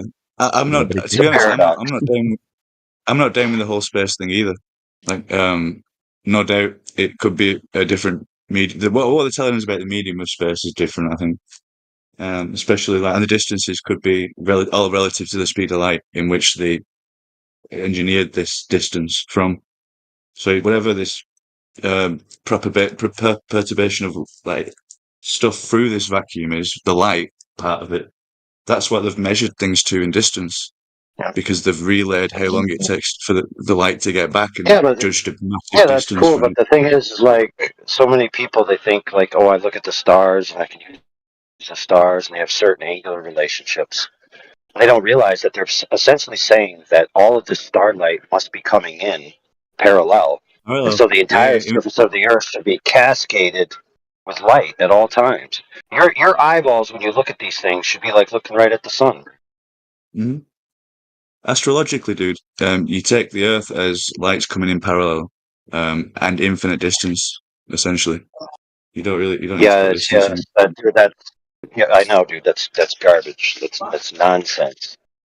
But it works geometrically on a flat plane, and it works with a sphere and a celestial sphere and a terrestrial sphere. So it works on both models. It's just like a different idea of it. It's still the same angles and stuff. But it needs a flat sky for the flat Earth to work geometrically. That's the issue. You want to look into that. Well, that's pretty much what I got talking about Heretic to, and I didn't like where I went with it. So I'll keep that quiet. Unanswerable dare you. questions. Did you get Unanswerable banned? Did you get banned or something? From politics? No, turquoise. Well, no. What's The the Heretics exact removed question? his gold roll from here. Oh shit! Oh, Yeah, I pissed him off. I said somebody couldn't, like, I don't know. I was too on the side of the stars, and he was trying to get off the stars, and then I mentioned, like, he asked me a question about how you're going to presume it's a globe and then measure it from a globe, and I explained why I thought it was. I didn't presume it was a globe before I did that. And the radius and all this stuff, it was all measured with like a 1 degree variance in 70 miles on the surface. That's pretty much where it ended up. And then he muted me and kicked me out. And then, yeah, I've been a freelance. What would the word be? It'll come back to me. Isn't saying that there's a 1 degree variance? Isn't that saying it's a globe anyway? I mean, it's No, pretty much it saying was more of the knowing the radius. How to confirm the radius would be to know the circumference by knowing there's 1 degree difference per 70 miles, statute miles. So it works both ways. Like, essentially, there's always been the model of the terrestrial sphere and the celestial sphere. And I like the celestial sphere. It always works pretty well. Like, I've always looked at it in Stellarium on the orthographic view, so it's like a literal celestial sphere, and you can have like the ecliptic and where the sun goes on it, and it does look heliocentric. You can assume that what they've told us is the sun is kind of pulling along the rest of the planets that are orbiting, and it kind of looks like that from an orthographic, like, celestial sphere view. And that's how they came up with the concepts, right? And there's many different hands in this equation of where we came to with heliocentrism. You know what this sounds like, Turquoise? It sounds like you're purposefully getting yourself stuck into irrelevant details in this contest because you are afraid to finally say, you know what, I am a flat earther. Because the actual easy to prove, undeniable proofs that the earth is flat, they are in front of you and you already understand them and realize them and agree to them, yet you're not taking that final step. So this is what it sounds like from the outside. Oh shit! Called out. Right. Yeah. Right. Yeah. Go ahead, Godbro. No, I was just saying, yeah, I agree with him. If you're not going to make the commitment, then I don't understand why. I'm with him. I can't understand why you can't just commit to admitting that it's flat, and because it's so self-evident to me. I mean, there's many, many, many things that point to flat Earth, and there's nothing that points to a globe. So I can't even understand anything but agreeing to the flat surface. I mean, it's just beyond me at this point. I've been doing this for many years.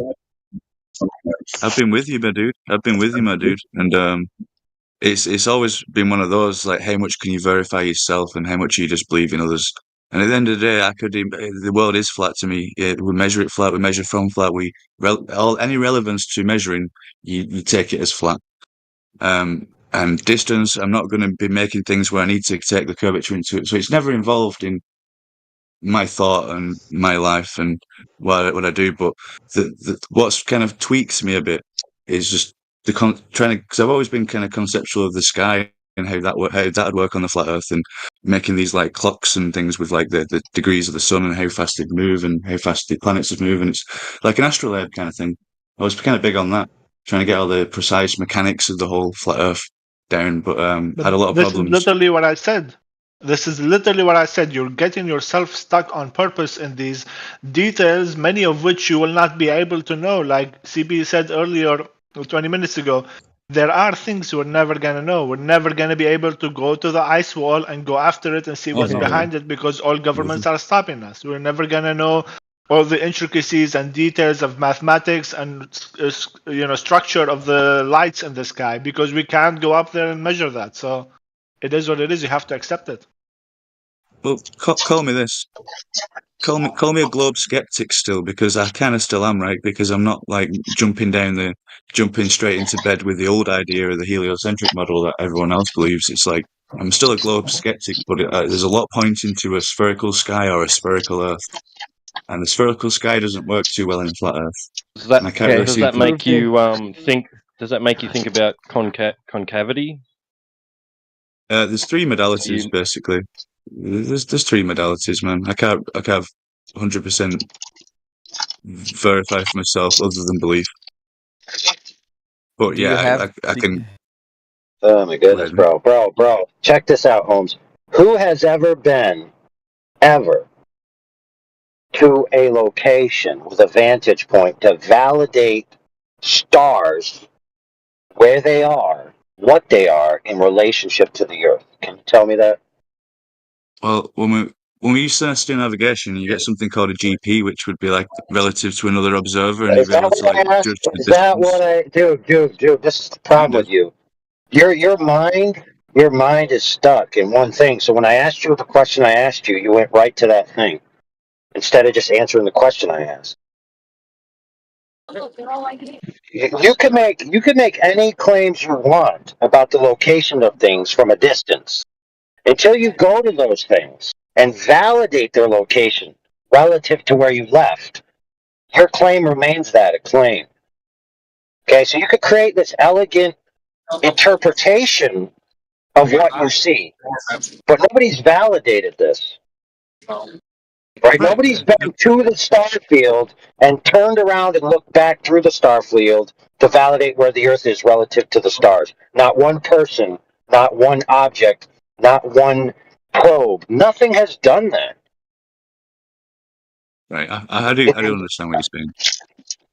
Yeah, I hope so, because, dude, I'll put it to you like this, friend. This idea about what the cosmos is, there's this idea that it's so validated. It's not. It's pure fantasy. It's speculation at best. It's a total, and it's a speculation at best, and a total steaming hot pile of turd at worst. How about this title AI? How about rather than globe skeptic, because that's a bit on the fence still, isn't it? How about just geocentric? We kind of both agree geocentric. Oh, where's the curve? That's what we Yeah, want to know. fuck the fence, bro. Are you afraid of people making fun of you? Like, you don't have to worry about that. You got the community here. You can come. We can make fun of the globe. Oh, no, don't worry. Hey, Turquoise, let me give That's you some information you guys wanted earlier. let me give you an example. So there are things that I think, right? And there are things I think about, like the nature of Earth. There are things that I think, but there are things but I don't talk about any of it because it doesn't really lead to anywhere. Because ultimately it's like talking about the divine, or it's like talking about light from another dimension. Could you ever rationally comprehend I understand it? that. Right? It's the behind the veil. It's beyond the veil. I understand. Right. If it's on, to me, the things that I think are actually beyond the veil of human understanding. And the more I think about that, the less in touch with reality I actually am. And so that's why the only thing I really talk about is flatness. And I'll talk about what we don't know. So it's like always good, like if you have a job, it's always good to know what you know. And it's also good to know what you don't know. And that doesn't mean knowing it. It means know that you don't know something, so that you don't get stuck in a rut trying to do things that you can't do. And it's a lot similar in this situation. That's why I say a lot of the people who have gone down the rabbit hole of like figuring out how the stars work, or putting a map together, or trying to find like the true dimensions of like everything, they end up going mad. And right now there's like this like brand new weird religion kind of forming around like the shape of the earth and Right. and all these different little ideas popping up that are, and people are like kind of flocking to them because they're trying to replace their lack of knowledge with something else, but the I feel something you. else is incomprehensible. It's like it would be like if I tried to scientifically explain the mind of God outside of reality. It is literally beyond. To know it would be to be dead. You'd have to be in the afterlife to know some things, essentially. And so as a mortal, while you're on the mortal coil, there are things you will never understand. Hell, I don't even understand women. And they're Barely. real and exist. Exactly. They're not They're conceptual, right? tangibly accessible, and you haven't figured those out yet. So how are you supposed to figure out the stars? Right. I do think we've been given senses for a reason, and even if it's to project what we see in the sky onto a flat piece of paper for some reason or other that we need it, some map or something, because essentially that's kind of what we did. The sky was overlaid onto the Earth, and distances relative to stars were correlated on maps, and longitude and latitude lines were formed from the stars and the celestial sphere. So there's a relationship there between heaven and earth, or the stars and No, earth. no. You're wrong. You're wrong. Let me break it down for you. So simple. They were formulated from what we see. You understand the difference? Kinematic, and one's like kinematic, mechanical or whatever. That's all I want to. That's all I'm down here to understand. Just an overview of I don't know. Obviously, it's all speculation. But hey, whenever you're not talking about what the fuck you know, and you talk your speculation. I'm not going Yeah. into For space. example, I'm all right. what if the star field is the most complicated optical illusion in the Right. history of the universe? Yeah. Right. I can imagine, dude. I can imagine that. You know, there's one thing I like to say. There you go. I play a lot of video games, and there's a night sky in all the open world games I play. Yeah. And it The works. skyboxes are, which And they do. And it doesn't even exist, and it works. Right. Okay. Or you go into I a feel you. planetarium. You go into a planetarium and you lay in those big comfy chairs and look up, and the night sky works. Yeah. But it's not even real. It's just an illusion. Yeah. Well, that's what the Mayans used to call it, right? The whole Earth.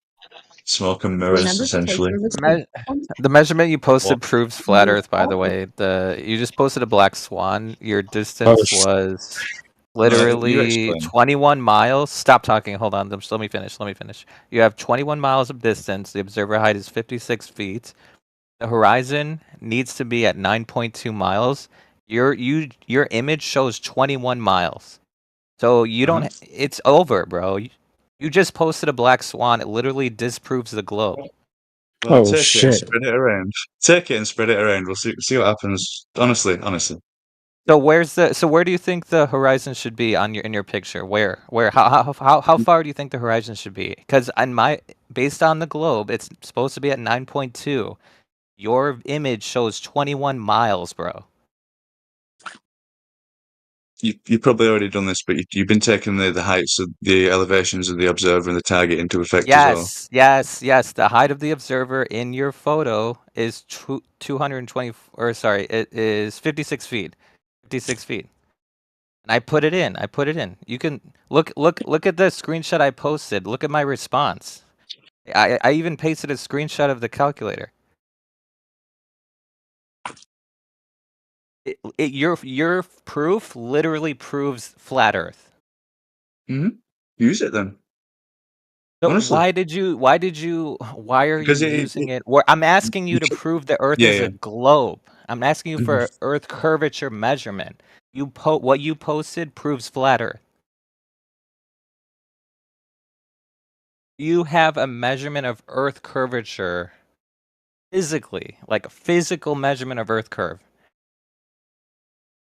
Hey, CB, what we got to What do up? now, get Turquoise Dragon. We're going to change his name to Agent Smith. He is now unplugged. He's a free man. Got him.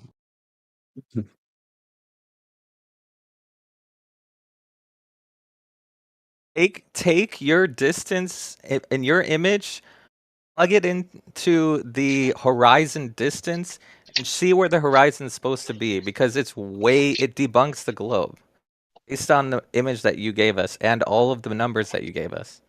Plug it into the distance calculator, and you'll realize it's proves flat Earth. It's a black swan. By the way, what is all that distortion below the building in that image anyway?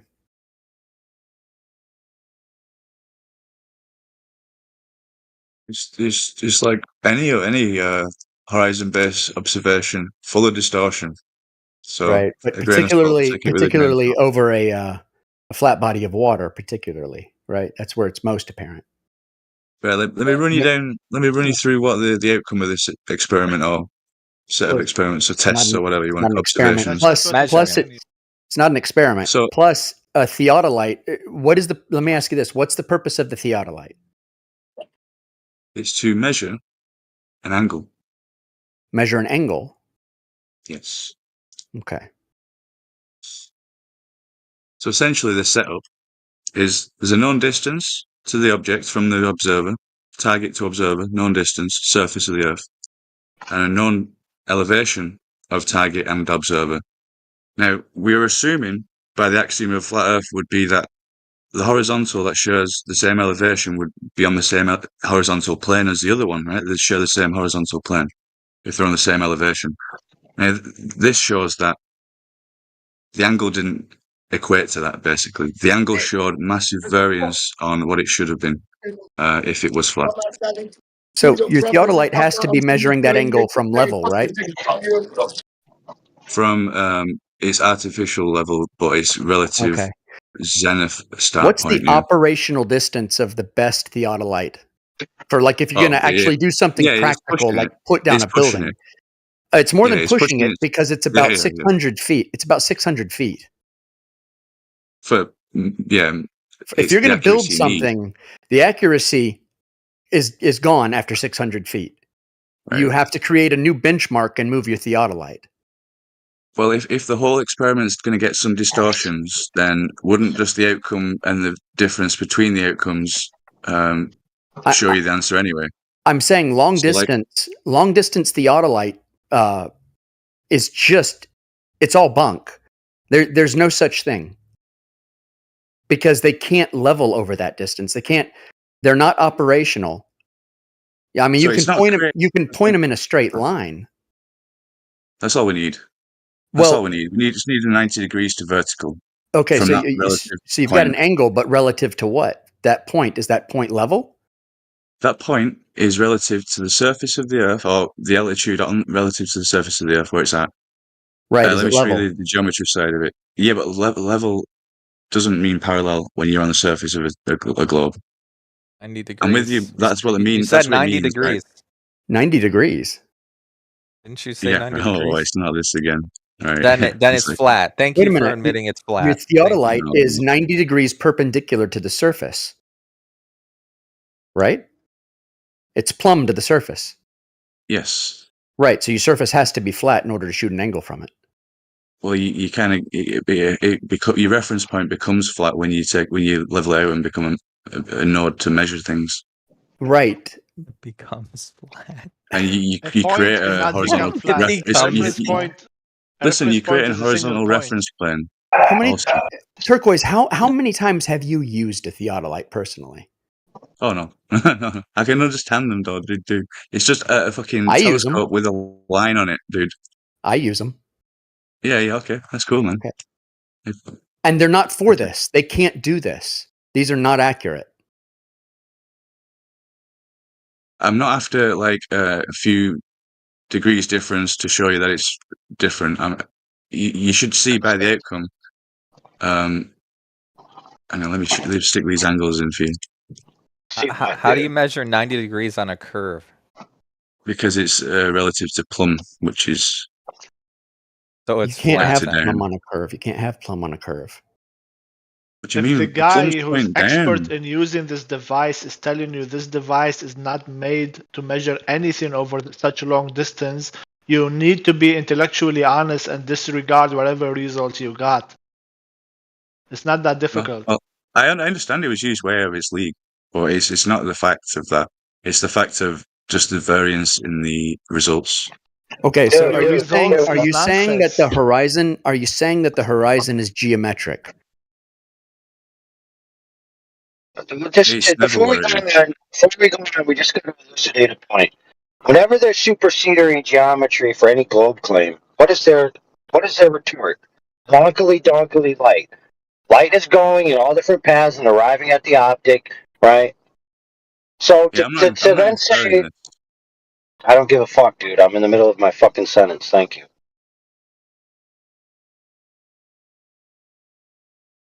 What I'm telling you is you're making claims about the thing you're seeing, and it's geometry. Seeing doesn't equal geometry necessarily. That's the point, dude. You don't live in an idealistic world where you can orthographically project angular relationships and say these objects are in these locations. It's not quite as simple as that. Now, the So, globe side makes all these claims, right, to save their ass, right? So I could just as easily save my ass with the same claim. So you're telling me, oh, this object being quote unquote lower in the horizontal plane. See, there where you fucked up. You think that if it's in a different location in your field of view, in the image, means it's in a different location in reality. You have to prove that. You can't just say it's in a different position in my field of view in my final image, therefore it's in this physical location. It's not that simple. Go ahead. Can you just? Well, yeah, I appreciate all your concerns with it, and no doubt it's like you can't always assume that this is the ultimate proof, right? Or whichever. But essentially, I was just trying to, because I like geometry, drawing it and using it, not kind of working out the math and angles and stuff. But this is what I'm getting used to right now.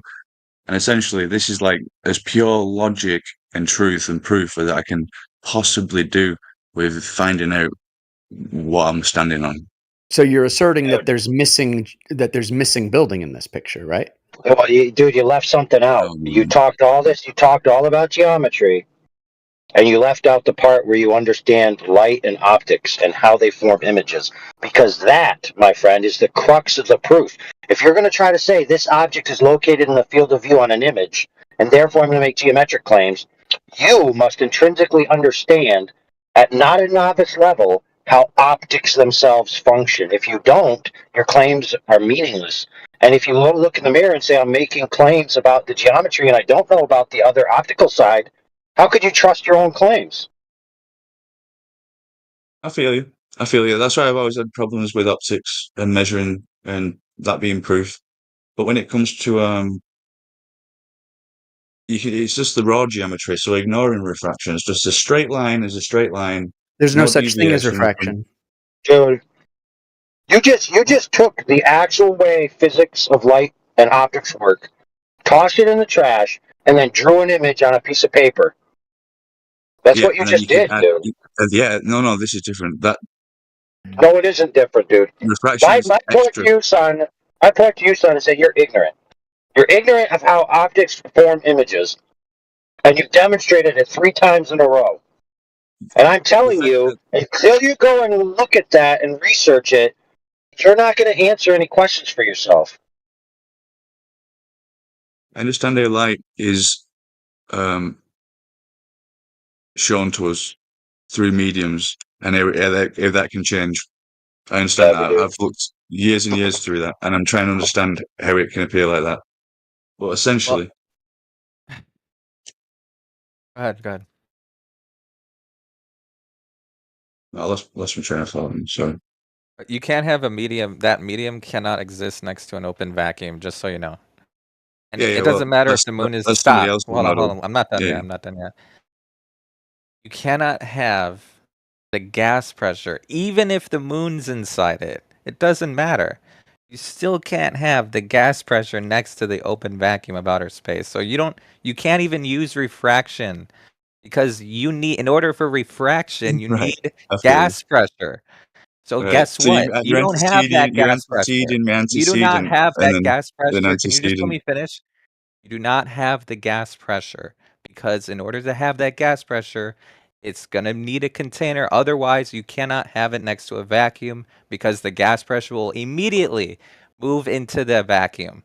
So you don't have refraction. It's over. 100% feel you on all that mechanics that I believed, and I believe kind of still now. Like that's what would happen, right? If there's an extreme, if there's a vacuum next to what you'd call no vacuum. But then, what I want to ask you what you mean by what's atmosphere? Demonstrate. Atmosphere is not vacuum, right? They're like polar opposites, right? Is that what you're explaining as? You cannot have an atmosphere, no matter what kind of gas it is, next to an open vacuum. I don't care what the gas is. If you have gas next to an open vacuum, guess what? The gas will immediately move into the vacuum. Thus, you do not have a medium, which is what you literally need for refraction. So it's Right. over. Right, I'm with you. You've just done the antecedent beats and It's cool that I'll remember that. And essentially,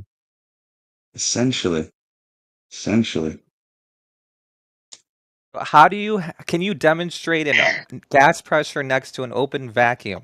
Can you demonstrate that in real life? that's what I want to know. I want to know what your term open vacuum means and how much of a difference that is to what you call atmosphere. Because Okay, what's outer space?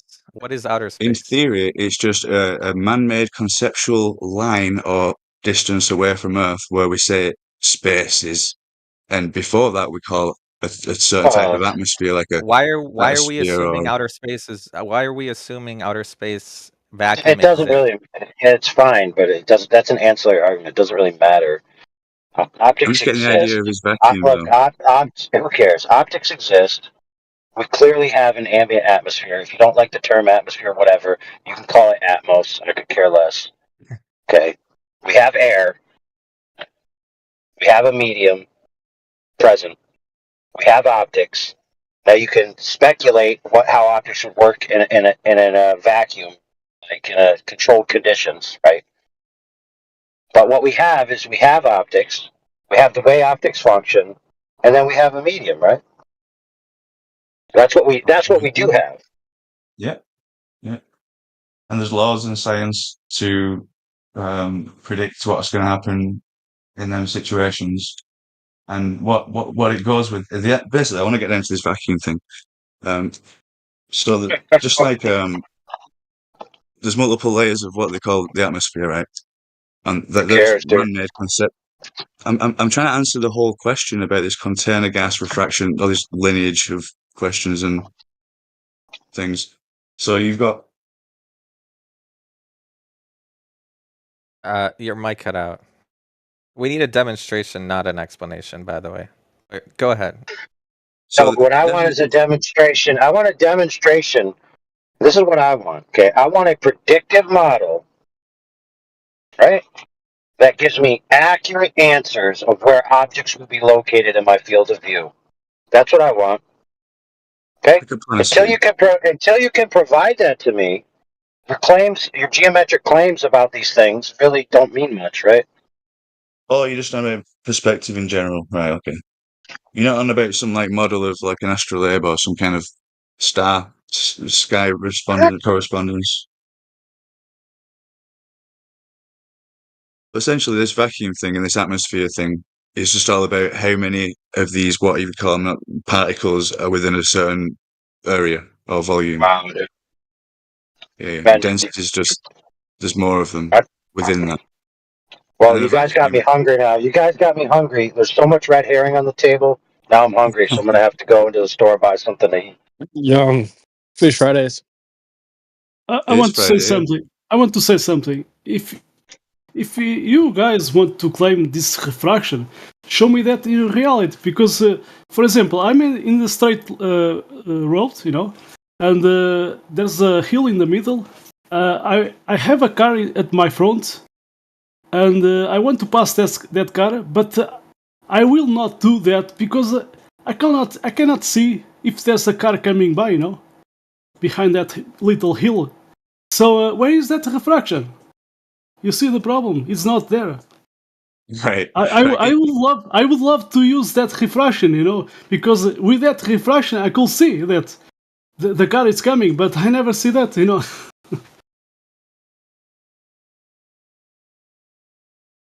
I feel you. You want it to prove itself on the small scale, but it's very difficult, dude. That's why I say You it's want flat and you want local. you want a big scale? Yeah, Suez Canal, how it was built. There was the two sides. The UK engineers they were thinking that that was impossible to construct because earth curvature. But the other guy, de Lesseps, the French engineer, did that level. He knew that the earth was flat, so it's 120 miles. And it's level. I can post a citation from his book saying there is no difference. There is no difference in level in that between the two extremities of that canal. 120 miles. It's level. You see the problem? There's no curvature. Well, level. That's the issue. No, when you measure level, you're just measuring. The problem is that you guys don't want to accept the reality. That's the problem. No, and then there's an article talking about that, but you guys don't like to accept level and flat. Miguel, just level is level. Level is level. Is not curved. It's simple. You have 120 miles flat level. With barometer, they found no difference of level in that canal, and you are claiming what? That's curved. Show me. If you don't want to accept reality, it's your problems, It's not my problem, You guys don't want to accept the reality there. Thanks. You guys want to use theodolites and so on, many things, but I'm talking about reality, facts. I know you're trying to get a lot off your chest, Miguel. I don't want to tie nothing. I'm just saying the reality as it is, simple. I get it. In construction, they use plumb bobs because I'm to get opposed to you vertical. right now, Miguel. In construction, they use plumb bobs to get vertical. Yes, but sir. you Globus are claiming that with focal pendulums you have this Earth, you can prove Earth is moving. So you have a plumb bob. It's like a pendulum. Why is not moving like a pendulum? I'm skeptical on that, dude. Right. Don't assume I'm like every other Glober or person that comes in here, and I have the same generic belief as they do. I'm as much as the generic belief that flat earthers have, because they all have a different idea on how the universe is, right? And I'm kind of on that side, but it's curved, like. It's just like you can't say. That's why it's hard for flat earthers to make claims because. Can you explain the black swan then? Not particularly. Okay, well then it's flat. Great job on proving your claim. Look, if it's flat at 10 miles, it's flat. Period.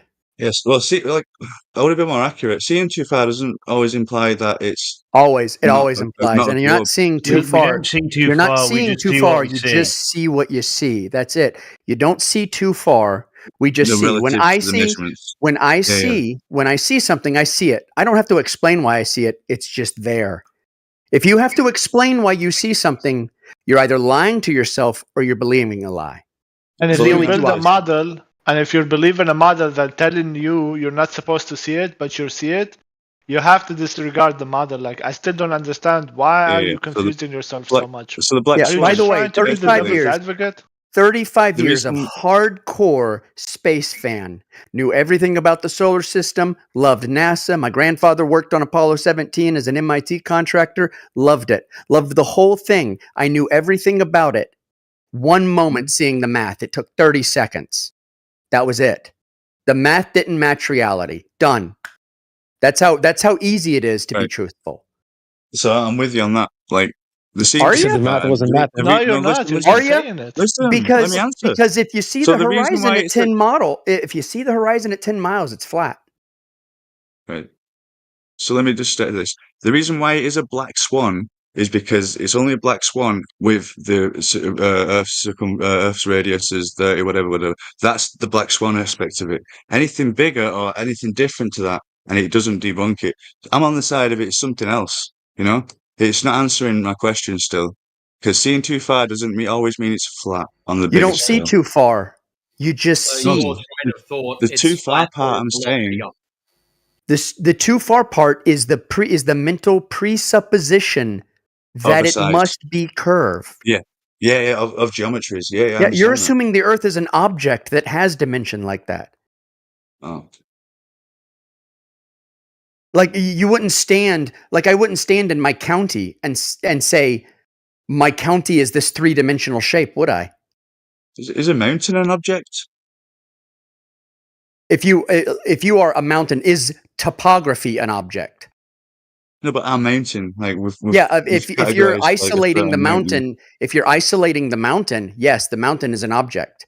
How do you isolate something of which you don't know the Earth. dimensions of, or the Oh, no, you limits, just call it Earth. or the 'Cause boundaries? That's what globe. That's what Well, globe means essentially.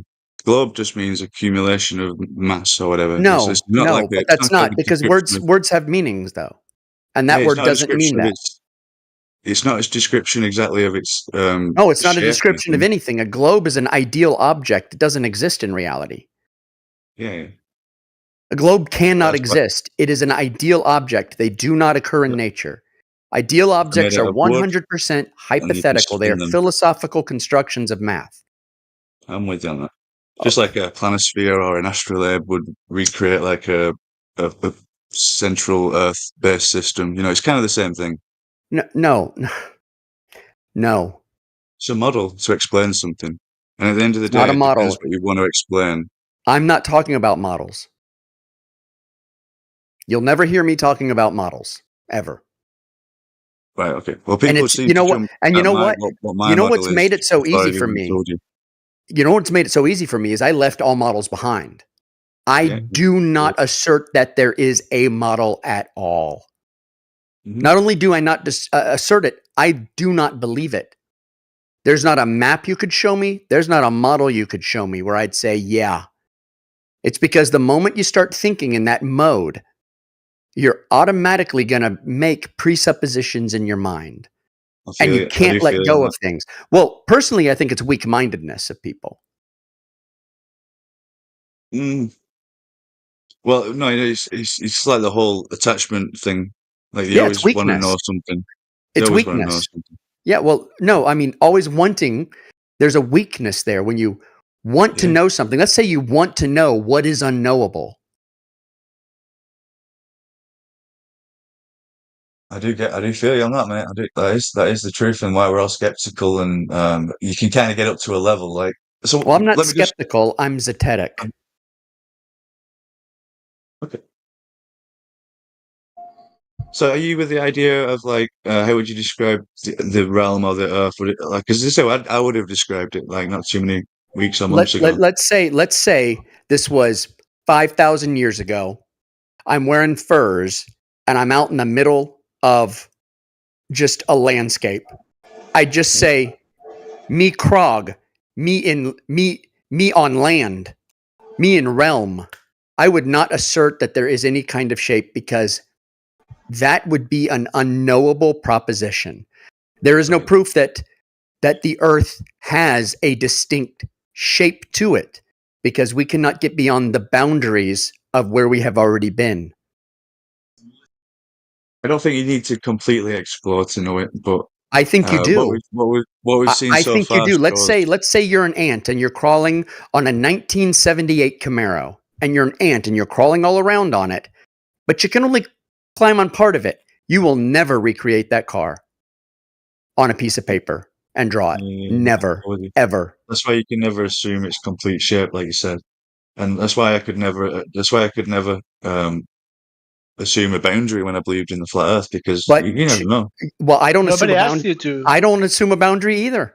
We're not assuming a boundary. All we're asking you is Yeah. to just make the final step and realize what you see is reality and stop trying to justify it with math or The like make idea up is new to models. the idea is to surrender and let go of trying to hold on to explanation. Explanations are all immoral. All explanations are lies. In life, anyone giving you an explanation is full of shit. They are lying. There are people who will give you truth, and there are people who will give you stories. But the idea of an explanation is very politician-y. I will explain everything. I can explain anything. I can explain how a 5-ton elephant can hang by its tail from a cliff. I can explain anything. I am not interested in explanations. I am only interested in truth. Yeah, I'm with you on that. And all I could prove on my own self and my own reference frame was flat, and is flat. But then when there's relevance to something else and other people, it's a hard concept to get that model round. Because I could just be that Krog guy living in the desert, being like me, Krog, alone in desert on the earth, and it's flat. But you know what? the If you were concept- alone in that desert by yourself looking around at everything, you would never assume you were on some object that could have well, some kind of shape. I That think is he confessed, though. This Yeah. isn't about the shape of the Earth problem in your cognition. It's a sociological problem. That's where you're in error. Is that you're trying to tackle something in two different categories. No, it's more like two reference point observations of reality at a single time don't correspond with flat Earth. Because there's angles to things we can look at in the sky. This is why people don't like when I go down the sky route. Because the only thing we've got to correspond our reference frame to somebody else's on the Earth is the sky. And them angles should give us clues about it, in my opinion. Okay, dude, dude, I'm gonna be blunt with you, bro. Unless you've been to the stars to know where they are relative to the Earth, your claims about angles to what you see isn't going to tell you anything about shapes of anything, dude. It kind of doesn't matter about distance. With my model, it doesn't matter about distance. The only way. What's the only way to know a hypotenuse? Just need to know two out of the three, basically. Yeah. You have to know two distances. So in other words, you have to know the distance to the star already. Well, you could do that because you got a GP, so you'd have 90 degrees from the GP and your relation. No. Measure the distance. That's one measurement. That's one. You need two. You need that straight up and down. You need that distance. Otherwise, you're just looking at a dot. There's no way to measure the hypotenuse. You need two measurements, not one measurement, and then a presupposed measurement. Well, doesn't work like that. We have the distance and an angle. No, you can't use. No, you don't have the angle. You can't. You don't have the distance. The angle. The angle is delta x. The angle is what's derived. If you say we have the angle, then you don't need anything else. You can just say, hey, it's that far away. Right, this triangle is created from the observer and the target. That's a line. Oh, that's two points. And then we've got it's a line. Elevation. How did you get the distance of the line to know what to fill in the blank on? Well, 1 mile of 70 miles of ground equals 1 degree of sky. This is all, the end of your triangle is all hypothetical. You need two measurements. So it works. You can't have a measurement. No, it doesn't We work. know distances between observers. But you're wrong. You're wrong. You're wrong. You're wrong. You do not know the distance to the stars. Oh, just hold on. You don't need the distance to the stars, dude. Hold on. You misspoke. You need to start parsing out what you say properly. You keep making claims about the sky as if it's fixed three-dimensional positions that are understood in themselves. They're not. They're seen. That's all it is. So you need to parse out every time you begin to the sky to what we see. right? If you start doing that, you'll eventually realize the problem. The problem is interpretations of optical phenomena, dude. That's why I told you, unless you've been to these stars, your claims about angles to what you see, it's something that's unknowable, dude. You're basically working with interpretations. That's it. Well, in a way, it only gives me a reference point to correspond on Earth. So it's a one-to-one with Earth, basically. So, like, you can look at it like a flat Earth and a How flat do you get sky, the and the distance? correspondence between them. Or How it's do you get the terrestrial distance? Earth. Though? The distance is irrelevant on all models. You just take it as It's not infinite even claimed. distance. It's not even claimed that proposition holds true over the entire surface of the Earth. Okay, so you're just wrong.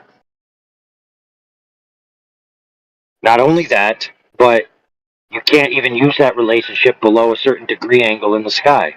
So again, you're wrong. So there's actually three things in flux, and you're acting as if there's one thing in flux. So you're just wrong, dude, on multiple levels. I genuinely believe that you're deriving all of this from like this side view, orthographic side view of an angle. This is what we spoke about when Nathan came over. Ah, I don't know if you're around for that. I wasn't. Yeah, this straight line distance with angular declination in the sky. You know, if you understand what I'm talking about. Sorry, did I get that wrong, Turquoise? Or do you want me to No, explain? go ahead. Cool. So if you imagine you have a protractor, you draw your horizontal line, place the horizontal line of your protractor on that horizontal line. Then you mark off the incremental values from 90 to 80 to 70, 60, all the way down. You then draw vertical lines down from those points that you've drawn, and at distance away, those parallel lines will get closer and closer together. So this is an orthographic problem. Yeah. So what do you do when you're the tiny little ant-sized corner of the protractor and you don't have the protractor in the entire sky to measure it? Because that's reality. It's your eyes. It's your eyes pointing straight and looking at an angle. You have no measurements. Reality is not an orthographic view.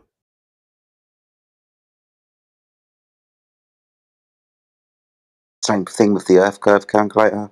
Yeah. Which a side-on orthographic view doesn't take into account the angular reduction with distance. And in this instance, when we're looking at the stars, that at an infinite spot away, distance unverified. You try and plot that out on orthographic view. Go on. What do you mean? You don't need the distance to the star Jedi. Exactly. What do you mean you're trying to find an angle? Of course you need the distance. No, not to the star. If you're going to pull a hypotenuse, yes, you do. What do you think? What do you think your angle is? No, you could get it afterwards. No, How? Joe, you could. It's always going to be perpendicular to the surface. The GP. Do you know if you go today to 5th grade school and do a math test in geometry, and they give you a triangle and tell you, here is a triangle, we're not going to tell you the length of any of the side, or at least two of the side, the opposite and the hypothesis, and figure out the angle. You're not going to be able to figure it out. You're going to fail the test. You can't convince them, but no, I don't really need the distance. You need to have the distance. Otherwise, you don't have an angle, period. Okay, you get the angle and then work out the distance The angle, after. no. The angle is the derived distance. By definition, Exactly. You have to have the plumb and horizontal, or the perpendicular and horizontal angles first, before you can shoot the hypotenuse. And that hypotenuse is your supposed distance. Well, how did you get the perpendicular distance? Well, each observer or target and No, how did it doesn't matter if you have 1,000 observers. How did they get the perpendicular distance? Because you have to know the perpendicular distance to the star in order to get the angle to the star. I do this math all the time. So celestial navigation is all I'm talking about, and I'm just talking about the relationship between the celestial They're not sphere and the measuring terrestrial sphere. distances to stars. Yeah, I know they're not. I'm not involving it in that. Well, But that's then essentially your whole what it is. You know, it's a co-altitude angle. It's an angle measured down from the zenith, and not like an elevation angle. If that's your answer to get that hypotenuse. No one's interested in the length of the perpendicular or the hypotenuse. We're all interested in the length of the adjacent. Yes. That's all we care about. How far is it between us and the ground position of that star? Because I want to draw a circle around it. Oh my goodness. Dude, this whole concept exists in a world where geometric locations of things based on angular relationships and distances can never be used to debunk the proposition because the claim will always be wonkily donkily light. Yeah, it's So which is it? unfalsifiable. Which is it? Is it wonkily donkily light or is it wonkily donkily light? I don't know which one to choose. Could be bending in any direction. Yeah, you don't even know if what you're looking at is in the right spot. Right. But what I'm So going that off makes is, all of this. That makes all of this. well, all the of stars this. don't. No. The angular distance between the stars doesn't change with refraction. It doesn't like jump around degrees and degrees just because it's going over Dude, some you're so convection curve or ignorant, something. dude. Yeah. You're so ignorant, dude. I'm sorry. Why don't they shoot stars at all available angles in the sky? Can you tell me that? They don't Why line not? up. They don't line up if you take it as a flat Earth. No, Really. dude, stop talking while I'm talking and just think. Because you're talking in your head while I'm talking.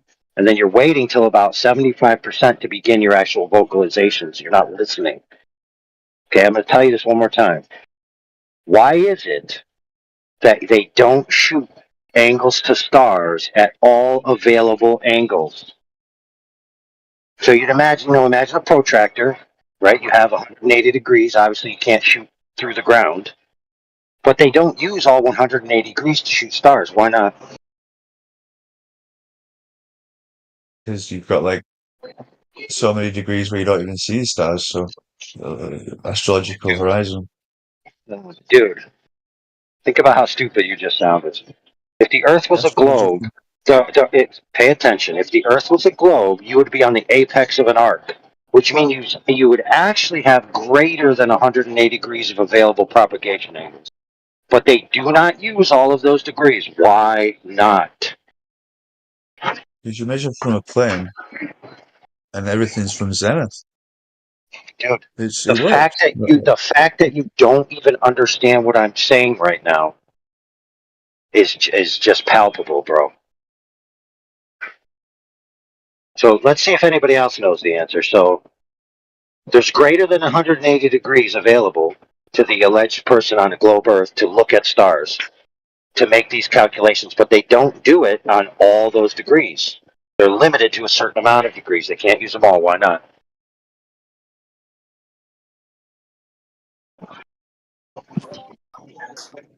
I know the limitation. I can't remember the reason why. So I don't think we do measurements from below 45 degrees or 40 degrees. Oh, interesting. Why the frick not? Is it to do with the plenty windy light? No, it's because the claim that there's this relationship between stars and your position on the ground is false. That's why. Because if it was true, then all the arc angles would be available to you to get your measurements from, and the degrees off of that angle back to you would follow this relationship that you claim, and it doesn't. I feel you. So the correct answer is that it is not true that this is some kind of perfect thing that just proves that you have to be on a globe because of this relationship. No, it doesn't. It doesn't. just It's isn't the a case. bendy wendy light thing. I'm gonna bring it up because at the end of the day, it's like the point above the observer's head's the point of like least refraction, and then there's like a gradient towards the horizon, like the red zone. So you got like the blue zones, which is like vertical, and the red zones, which is like horizontal. And that's like the light spectrum and how It kind of I mean, that's an interesting claim, but the point is that the star field that you have available to you, only a certain portion of it even begins to follow this claim. No, you don't see them due to refraction close to the horizon. They don't even appear unless the luminosity is dead bright. That's because of the bendy-wendy refraction thing. Maybe. Well, I'm not. That doesn't give any model or anything. That just says bendy-wendy refraction. Do you know why I say maybe? Because you'd have to assume that you should, via a straight line distance, be able to see them. Then you'd have to assume what is or is not blocking them. And then you'd have to make another assumption before you could even make a conclusion.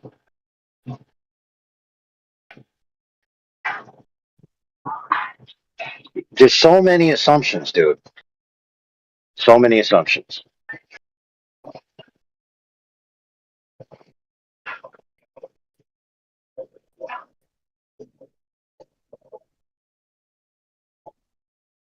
Do you know that optics alone can make an object appear where it isn't, right? Optics alone can make an object moving in one direction appear as if it's moving in the opposite direction. Yep. Right? Yep. There's all kinds of things.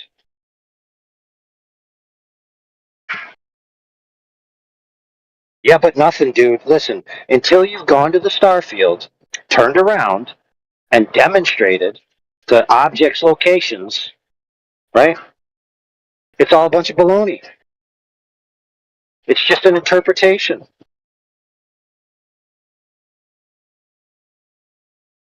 That was definitely my stance a week or two ago. And it kind of still is in a way, but like I can't trust my observations, and there's a lot of distortion, and there's a lot of different mechanics which can invert and revert and flip and whatever. And the very fact that so trying to understand light is another thing, which I went through. It is. At the end of the day, all I've got is my senses, and that says flat and stationary. So we'll go with that, should we? But globe skeptic, because something measures out, and it works with the geometry that it's a sphere. Something does. But, yeah, I'm not going to stop researching. It's only going to open up more avenues of research I'm going down. The more you try to use geometry to represent reality instead of using reality to represent reality, you will never finish your research and you will go mad, like somebody else said here today. Look, This if you is what measure we're trying to something, tell you. that's fine, dude. But the problem is if you measure something directly, right? Like, for example, geometry. What is that? Well, the word literally means measure the earth, right? Yeah. So when you say to yourself, I've measured the earth by looking at it and deciding that things in my field of view are geometric locations, that's not actually measuring anything. So if you actually apply geometry, you could come to some conclusions. But if you confuse optics for geometry, then you just shot yourself in the foot. Okay, I understand. Like the default position, if anything, like it always has been, would be flat, stationary, planar surface, right? And anything else is just what you've been told, right? Like that Krug on the desert. Ooh, what's going on? Where's my wife? He's looking for his wife and he can't see her because of the curve of the earth. But it's not the curve of the earth because he's on a plane and that's just his vanishing point.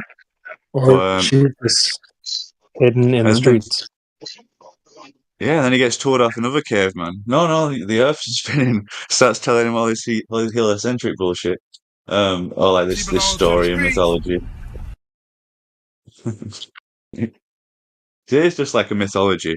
At the end of the day, they just personified the story in the sky, and then whoever had the most influence decided what it is, right? So we got all the Copernicus kind of heliocentric origins and all that history behind it and how orbital mechanics works and just that all that field of science is been abused been abused a lot. Who knows, man? Who knows? It has use somehow though. You can navigate with it, so as long as you can use the model, it doesn't matter, does it? Bro, so you just answered your own question, didn't you? So Yeah, I'm sure. celestial navigation is a modelic interpretation of the sky that's used for navigating. There you go. Yeah, 100%. So problem solved. It's a model. It's an interpretive model of the sky for use in navigation. There you go. Yep. The end. Yeah. So some smart bastards created it, or wrote it down for us, and the guys who made compasses or whatever, them Yeah. Too cheeky bad. masons. Too bad they weren't smart enough to realize the problem with the angles of the light and the fact that you have an angular field of view. Well, How do at you the have end of the day, angular? How do you have angular size reduction to something that has parallel light, dude? You yeah, figure we're that one born out. with No, rods I'm and dead cones. serious though. You go figure that one out and then come back and tell me the answer. Until then, you got nothing. Yes, we're looking at the world through rose-colored glasses or whatever. Because at the end of the day, our eyes are balls, right? And our eyes are concave, convex lens motherfuckers. So we're trying to look at. We ain't even got rectilinear lenses to look at the world with. So I'm with you on that.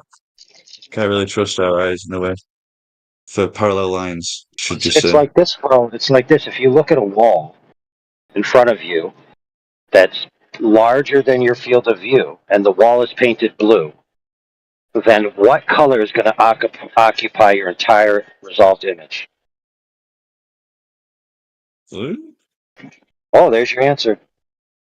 Yeah, so like a GoPro or whatever is like 180 degrees field or 120 degrees field of view. I can't remember which one, but it's kind of what we've got, but a bit more. And I like all that field of view or like panoramic photography and stuff.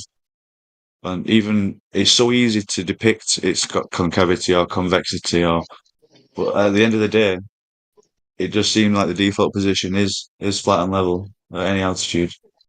It's just there's some amateur stuff which enhances that a bit more. So look, and like they seem to, it's just all that space stuff, you know. Who knows, man?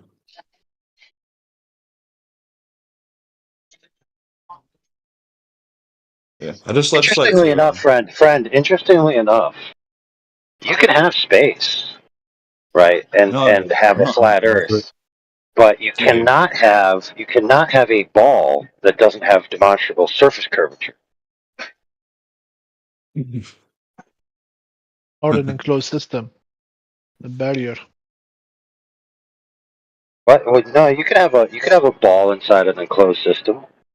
But what that's you what I'm can't saying. have, what you Even can't if you had have is a ball with no curvature, right?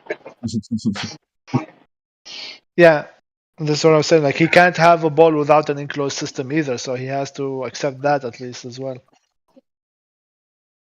It depends what you classify as enclosed and if it needs to be A closed. physical barrier that creates the 14 psi pressure that we can measure on Earth. Does it have to be physical? Do you have some sort think it of does. magical wave Well, length, essentially, yeah. wave property just thing explaining that's how you gonna? do it, Okay, really. demonstrate it then. Let's demonstrate it. Let's see Well, it. or sound, for example, sound waves or sound in aspects of sound is just pressure and different pressure modulation through the medium. So Can you there is demonstrate? pressure without a Can you vacuum demonstrate? or next to another different type of Can you pressure. demonstrate how these sound waves are able to contain a pressure? Let's say 10 foot by 10 foot structure made out of sound waves, and I want to see pressure inside of it. Can you demonstrate that? You've seen the force of a speaker and the fact you can feel it, like as a wave, like it's moving the air, and it's essentially what I'm kind of That's talking not what about I in like asked. a way that it doesn't need to be a physical boundary either way to create a pressure differential. It doesn't need to be I'm not physical. talking about pressure differential. I'm talking about gas pressure that needs to be in a physical container. And you mentioned sound waves as a replacement for the physical container. So I ask you, can you show me any sort of container made out of sound waves that can hold in gas pressure? The very sound does that itself. It is a low point. It's like the weather system. There's high and low pressures, and it's all a fluid dynamic system. And a wave essentially is a propagation through the medium. It's not actually traveling; it's just propagating through the medium, however you want to explain it. But That's a nice it's just the story. pressure. That's a It's like nice a bubble story. in the ocean. You're mixing in a lot of different stuff together about pressure and sound waves and different pressures. But all I'm asking is very simple, that you cannot It's the same demonstrate. thing. Remember, the word is demonstrate. A container made out of sound waves, let's say 10 foot by 10 foot, we don't have to make it extremely big. And that container that is made out of sound waves has to hold in pressurized gas. Can you demonstrate that? So it's a yes or no answer. It's really not that complicated. It's not a I'm gotcha sure I question. could It's if I did are you research. able to demonstrate it? If yes, I will be very happy to see it. Show us. It's like when we speculate about a dome or something, or you try and point out that the container has a dome, then therefore explain the dome, and you just reverse engineer it basically. Like I could just flip it on you and say, explain how the dome is, and it's one of the speculative things, man. They've got answers Nice from there. deflection, and I will play this game a little bit, but I can actually demonstrate a physical barrier holding in gas pressure, which you can go to any place, any gas station, and you can buy from the gas station in many countries. You can buy a physical container that holds in gas pressure that you can use for cooking. That is my demonstration. Anybody on Earth can do it. All over the Earth can be demonstrated, and all of them are going to have the same result. So now back to you. Please demonstrate a container made out of sound waves that holds in gas pressure. Like you said that. Well, it's so theoretical in a way. That's how I'd explain it. It's not. I'm not speaking for anybody else. It's just my own idea. You're asking how it could be done. If it needed a container of physicalness, and if it didn't, then it's already answered with the gradient and gravity or whatever density. You'd explain it. You can explain a lot of stuff. You can explain it to me by using unicorns. That doesn't make it reality, and that doesn't make it scientific. There's a reason I'm choosing specific words, and I'm asking you several times now. Demonstrate your claim of sound waves.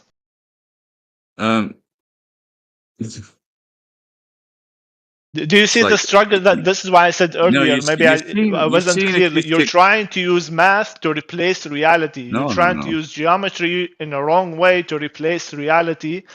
And I'm trying to separate both things for you, so you can see there is reality, there is what you can observe, and you need to stop interrupting, man. You need to stop interrupting. You've been interrupting AI for a while. You interrupt a lot of people.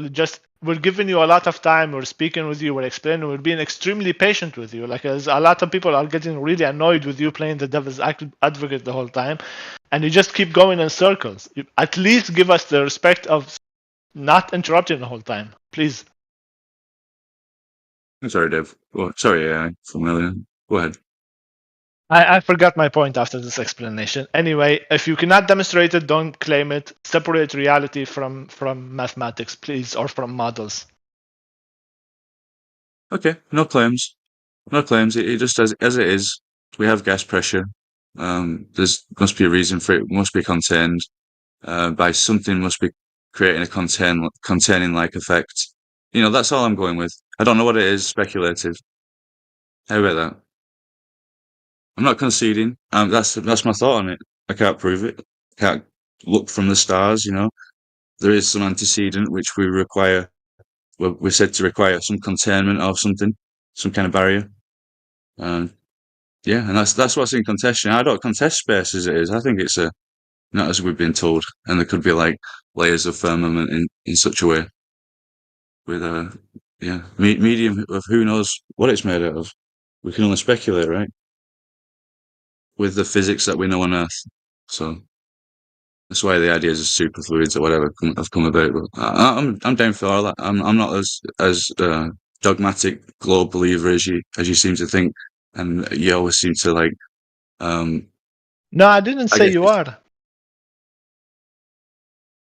Well, it's just generally, just these people I've been talking to in here. There's like, especially when I've brought up, it's always been someone to target against. Like you guys talking about like Globers or whatever. I don't say like about that too much. Too much. I've got you in my sights. You're great on them, CB. Welcome to the Gulag. If you survive, you earn your freedom. Listen, we hold the standards for everybody, not just for people like you and then take this offensively, but you are presenting a lot of the arguing style, the circular arguing, the diversion, the deflection, what globe people do all the time. So when somebody sees that and hears that from you, they're gonna rightfully assume that, okay, you're just either playing the devil's advocate for fun, or you're just a globe believer in disguise. You just don't want to admit it, which is fine. Like we never say, haha, you're stupid immediately because you say I believe in the globe. No, we explain stuff, we show you the facts. But the problem is you are seeing the facts. You are actually agreeing with the facts a lot of the times and say, yeah, I get you, I feel you, I get you. But then you go back immediately to the point that you wanted to talk about earlier. It's like you just want to have a monologue about the points in your head. And this is why we're telling you, you're going to go mad by trying to find all the answers for everything. And only then will you be able to call yourself a flat earther. You're literally going to go mad. This is an extremely good point that somebody else mentioned earlier. You need to just accept what you don't know and accept the difference between reality and non-reality and mathematics and models and all of that. We can use geometry sometimes, yes, but it's not actual reality. What you see, what you can experience. So that will ease your mind a little bit, and you don't have to like. We're not asking you to go out. Oh my God, I'm a flat earther now. I'm a flat earther now. You tell no, it's okay. Just chill, accept that what you don't know, just like we do, and then have a conversation with people. That's not about playing devil's advocate all the time.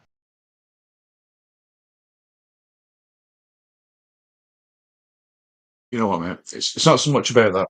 Perfect. It's more so. So I was with Flat Earth quite a while, like 2015, 2016, probably a bit earlier. Went through was with everybody, probably here, all the mods and this and that. On the fence status, but mostly leaning Flat Earth and a lot of Flat Earth concepts and belief. Like I was living in Flat Earth. I am living in Flat Earth. I say we see reality, but the concepts came to mind where I'm only missing half of the world. Simply, like I like the Earth thing. Dude, I can kind of understand it. Dude, there's no such thing as flat Earth concepts, dude. What do you mean by flat Earth concepts? Do you mean interpretations of what the sky might be doing? No, I was more talking about the ground. I agree with the ground mechanics mostly. Like we can it's all relatively flat, and we can all assume it's all flat for what we need it to do with it. We can assume it's a plane when measuring the sky, essentially, or measuring anything on a local scale. It doesn't affect us. What's the contingent necessity of the Earth being flat? If you're going to describe it as flat, Right, yeah. The zenith. So we got the zenith point. So everyone's nobody cares about that. Irrelevant. No, it's about the orientation. Basically, that's what I'm taking into question, because that's what flat Earth is, right? It's all perpendicular, all horizontal, parallel. That's the orientation debate. No, that's not even a contingent necessary point. I mean, it's loosely related. Well, for me anyway, it's more about the orientation. Trying to understand like another relative observer's perspective, because all I've got is my own, and to my own, it's just flat and stationary, level and flat, and all these spooky words I could name, right? Horizontal planes or whatever.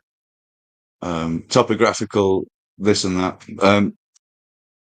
It does work, that I can agree, but there's some spookiness in my research. I could still say I'm on the fence, but I'm highly skeptical. I'm highly looking into a chance that could be wrong.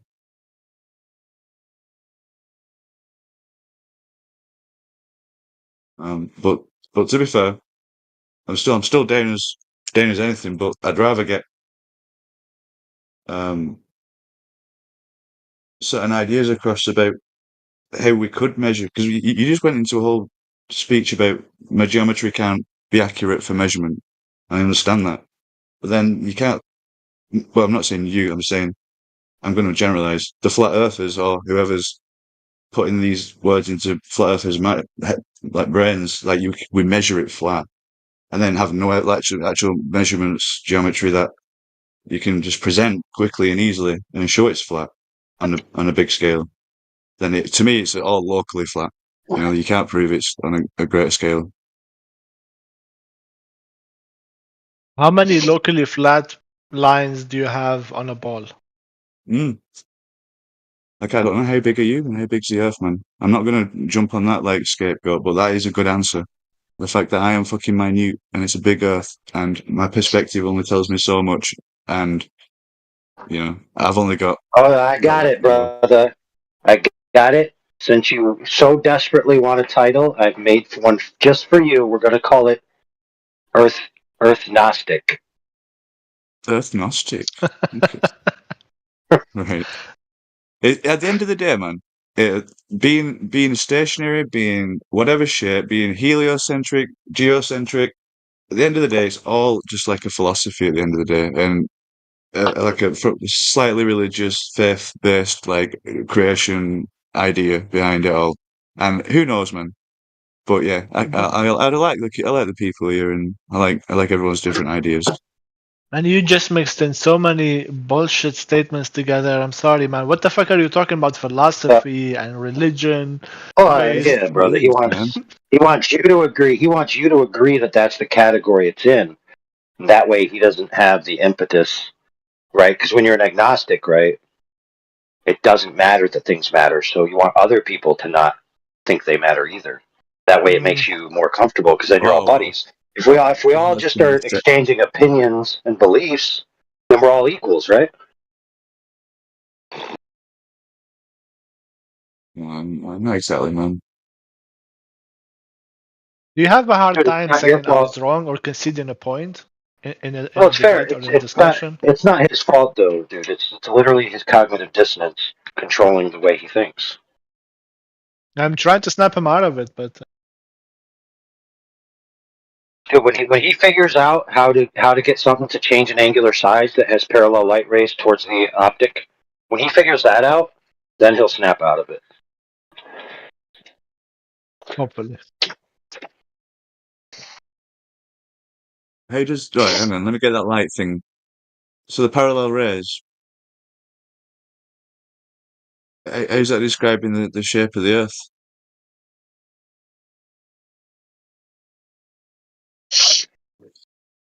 You mean the concept of like the Earth model, the heliocentric, having practically parallel light rays from all sources, rather than like a local source on the What? flat Earth? No. Claiming they have. There's a big difference between having and claiming they have, Yeah, right? yeah. They claim they have it. Well, it's all part of. They just take one measurement, and it's all a fractal or like a ratio from that measurement. That's how they measured the universe and made it all like relatively size and Kepler's law and distances and harmonics between planets or whatever they spaced them out. Yeah, dude. It's all an explanation of what the sky's doing. That's a big fanciful story. Yep. That's why I'm so fascinated on cosmology, because it's linked with like religions too, right? And like obviously we've personified and told stories about the sky, or vice versa, or saved them in history in the sky. Do you know what I mean? Told like related them to the stars. That's pretty interesting. And then just cosmology. Do you know what the #1 book in human history states that the sky is? A vaulted dome, I think. No. Just not in that sense. It's purpose. Oh, for signs and seasons, yeah. Yes, signs, seasons, times, and years, and to show forth the glory of the Creator. So that's all what it's supposed to be doing. Yep. According to that book, anyway. And then let me say personally, I like to just hold that in my hand. Theoretically, right, the whole creation, and just observe it and marvel over it, like, and just conceptualize its. Obviously, I won't know its true, originally, like, fundamental physics of it, and everything behind it. But I'm just worshiping it in that way, in a way, like understanding, the clock made by a creator, obviously.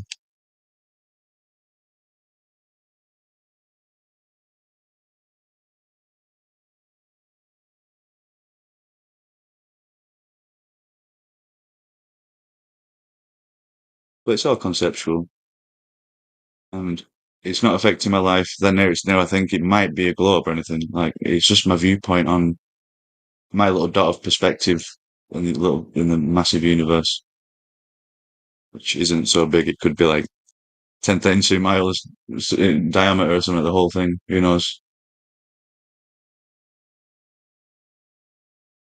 I got questions about everything, man.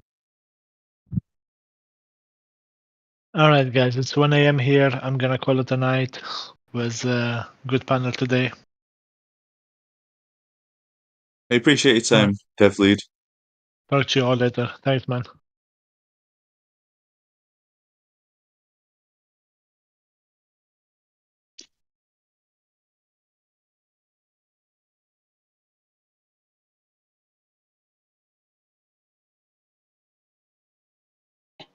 Well, friend, it doesn't matter anyway, because what's today? Friday, right? Not for me, no. I've moved on a day. Yeah, I mean, that's great, but see, the way the world really works is that Eastern Standard Time is the official time of the Earth. And that's just the way it is.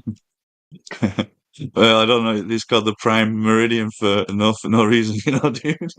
Dude, all of that allow the rest That's of them that's conceptual. to have their own time zone, but really the only time zone that matters is Eastern Standard Time. Is the what? Sorry, you cut out. I was just saying the rest of the world is allowed to have their various time zones and GMT +5 to make it look like Eastern Standard Time isn't the king.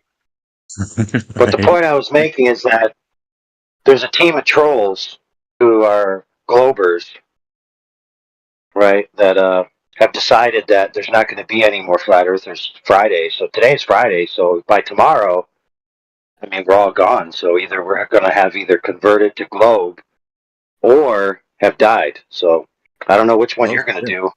I'm hoping I won't be dead, but we'll see what happens when I wake up. Well, I heard a little mousey told me that there's been some big misunderstanding on how that statement was addressed to people and how it got around to other people's ears and ended up being a Chinese whisper. It's really interesting because I'm hearing all sides of this. Someone started something, right? So it was just a statement made by Peter, I think, saying that give a time, didn't he? He said next Friday or something, right? This server's gonna be all Globers or something like that.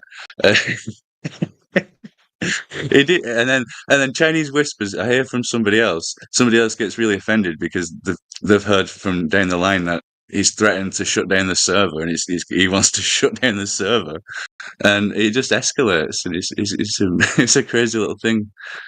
But yeah, it was just an idle threat of an event that could go on Friday. If anyone's interested, I guess. He had his ultimate globe proof, right? Globe. Keep in mind, it's a globe. It's a globe proof. It's supposed to prove that the Earth is a giant curved ball. Okay. Yeah. What his proof was hydrogen and antihydrogen being suspended in an electromagnetic field. When they turn off the field, the gas is going to escape, obviously. But what he said was some antihydrogen particles were measured a little bit more at the bottom of the field than at the top. And since the bottom is down, therefore globe. Right? I don't know. I wasn't in the the mix on that one. I don't know anything involved on that proof or Yeah, whatever. but see, But the problem is he's assuming that if there's down, that means automatically globe because somehow down means globe. The problem. I'll have to go through. I'll have to go through that one. I'll have to look on the drive That, and look. that's like retard level logic. Yeah, I wouldn't go with me. I need something else. I need to assume that. Yeah. Really, I think the concept behind that was just to prove that it didn't need a container. It just needed a container containing style phenomena. No, that wasn't it, dude. While the thing is contained, it's obviously being contained by the electromagnetic field, right? Yeah, and We that's the know that point. magnets and stuff like that can do things, right? So that's neither here nor there. That's clearly a container of sorts. The point he was trying to make is that the anti-hydrogen goes down, right? So then you wouldn't need a container. You wouldn't need it if anti-hydrogen goes down. Then you don't need a container for all the ambient gas. Therefore, the Earth must be a globe, which still is retarded. You can have an object. You can have an object of an infinite amount of permutations of shape within a container and without a container. Being in the boundaries of a container or not in a container aren't logically necessary for the shape of the thing. It's not. It's a moot point. Oh, it was the refraction proof 6, I think. It had the Lumin and observations, atmospheric dispersions. Yeah. So his proof of the Earth being a globe is I can't trust what I'm looking at. I can't trust what I'm looking at. Therefore, the Earth is a globe. Anti-hydrogen came out of an experiment, or sorry, a container within a test. Therefore, Earth's a globe. Listen to the logic of these things. It's really, really basically stupid, dude. You know what another one of my favorites is? When you raise an altitude, the ground that's below you is more below you than it used to be. Therefore, the Earth's a globe. Yeah, I mean, geometrically, there's ways of we could try and measure it. Well, dude, think about this. Think about this. I'm 6'3". My eyes are about 6 feet off the ground. How much, like my vision, right? The center of my vision is 6 feet off the ground. The ground's below me, correct? Yes. If I stand on this chair, which I'm going to do right now, little live experiment. I'm standing on a chair. Now I'm 8 feet off the ground. Holy crap! The ground is lower than it used to be. Therefore, the Earth's a globe. Oh, I don't know about that explanation. Dude, these are some arguments that globers give, bro. No, that's not cool. Yeah.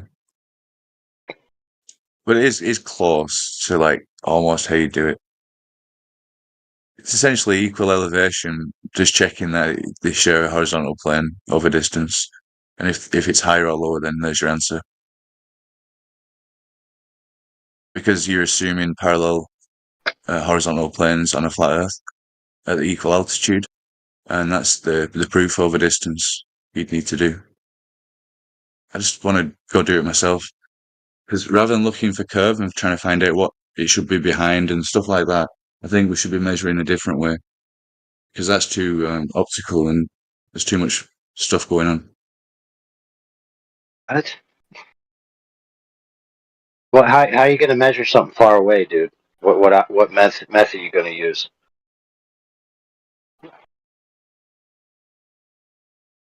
Like a theodolite idea. Or like some kind of... So your answer to defeat the confusion of optics and the differentials between objects' location and where there are near fields of view in regards to distant objects is to use another optical acquisition device? So you're going to defeat the problems with optical acquisition and then making claims about 3D geometry by using a different optical acquisition device and then make claims about 3D geometry. You could verify it by doing it both ways. Yeah. What do you mean both ways? What's the other way you're going to do it? You could assume that they're straight lines and the surface is straight, my goodness, and then your angles are different. Dude, the correct answer is if you're using one in the category of optical acquisition, you have to use one in the category of non-optical acquisition. You understand?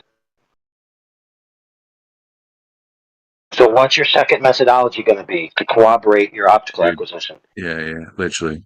It all comes down to that wibbly wobbly light. So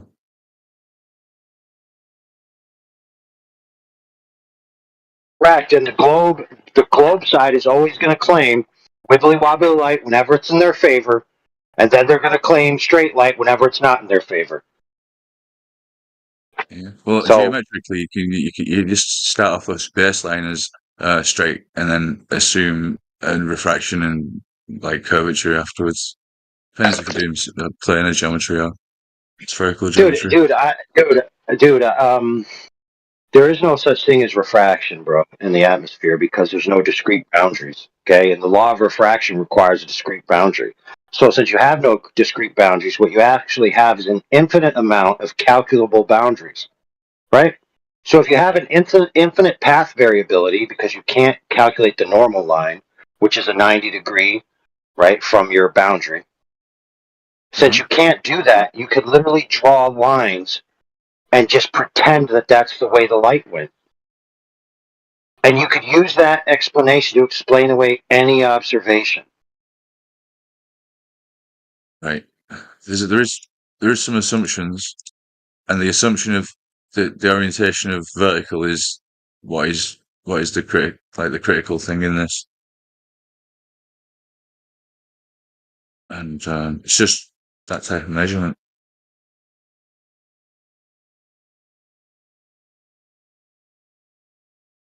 Yeah, you're right. Dude, think about it, dude. You're like, think about it this way, bro. You're like, I'm going to go out and I'm going to look at something and acquire it through an optical device and then tell you where it is based on my assumption with light going this way and light going that way.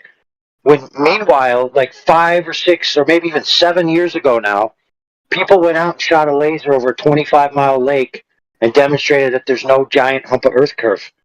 What's wrong with the laser?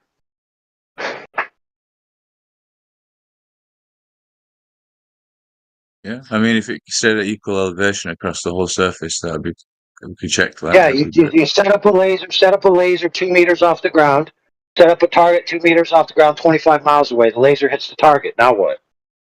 Do you think you would have come to a different conclusion if you used a theodolite?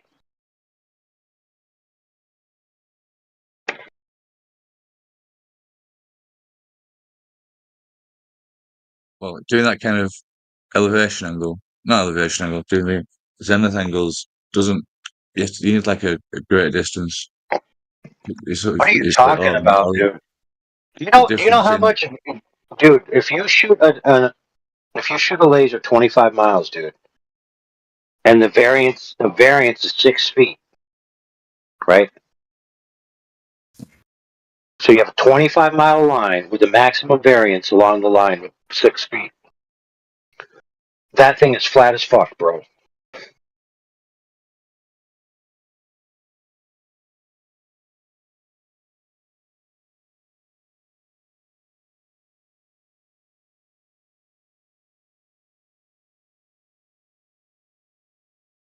If you think if you went there to that same location with the theodolite and looked across at the shore, that you come to a different conclusion?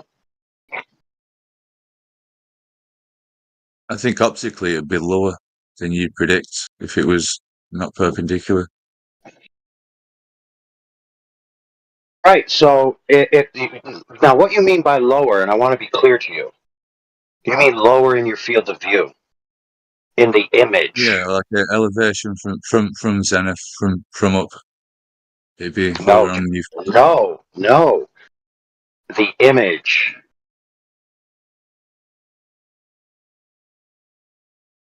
You only have two options. You have a final resolved image and where that appears on the plane of the image. Or if you're using an optical device where you can tilt the angle, you may have an angle reading. But remember that you're tilting it through an optical, right? You're sighting it with a vision. So you're aiming it at where it appears to be in your field of view. That's it. How are you going to validate that if you traced a ray perfectly from the center outwards, that it would actually intersect the physical location? How could you validate that secondarily? Yeah, I've not used a theodolite. We've got to use one. It's the grips. Unless you can validate that with a method that's not optically acquired, all you have is a claim. That's the issue.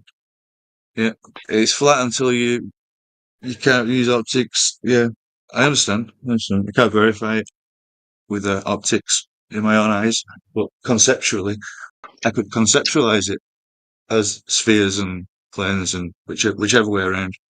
But yeah, on a local me level, this is where it comes to a philosophy. Do I want to philosophize that on the greater scale I'm part of this other system, or is it just kind of based? What's it based around? But yeah, it becomes like to a philosophy at that standard. But yeah, I'm on your side in a way that non-mainstream ideas, dogmatic concepts of gravity and this and that and space.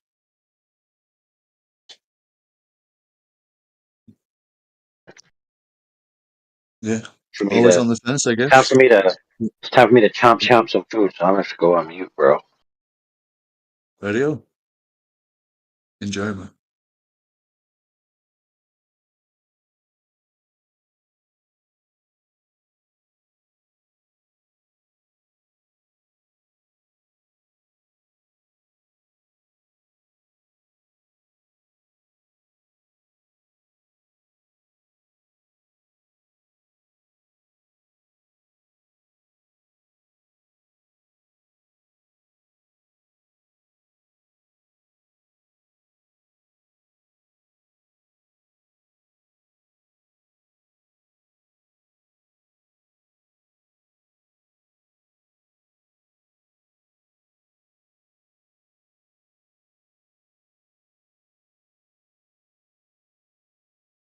Hello.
Let's see if there's any Globers here.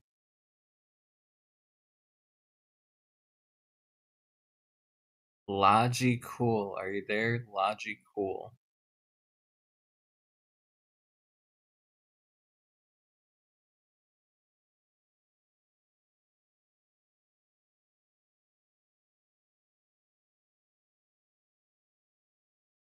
Alright.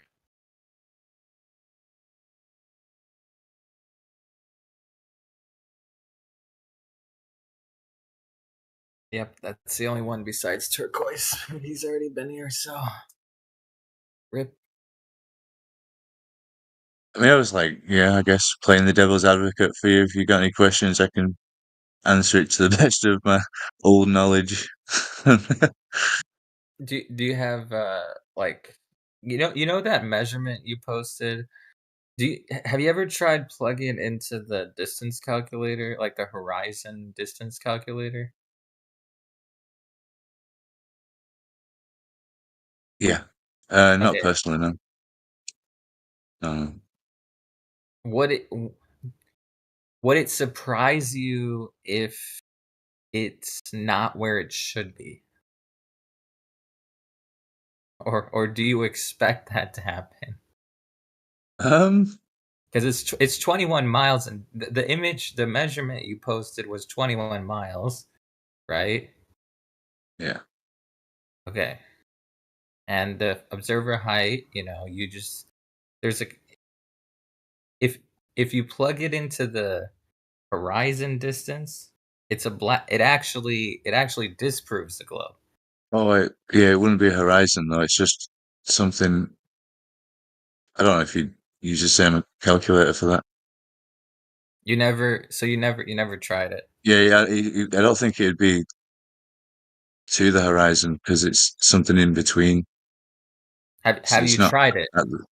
But have you tried it? No. I'm sure it'd be way off. Maybe, like you said. No, I bet You believe me? it doesn't help. Yeah, I bet it doesn't help. It's the situation.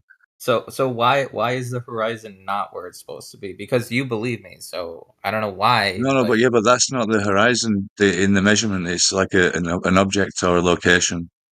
It's but just why a is known it? elevation, and No, then I they'll do it. agree. I agree with you, but why is the horizon not where it's supposed to be in that image?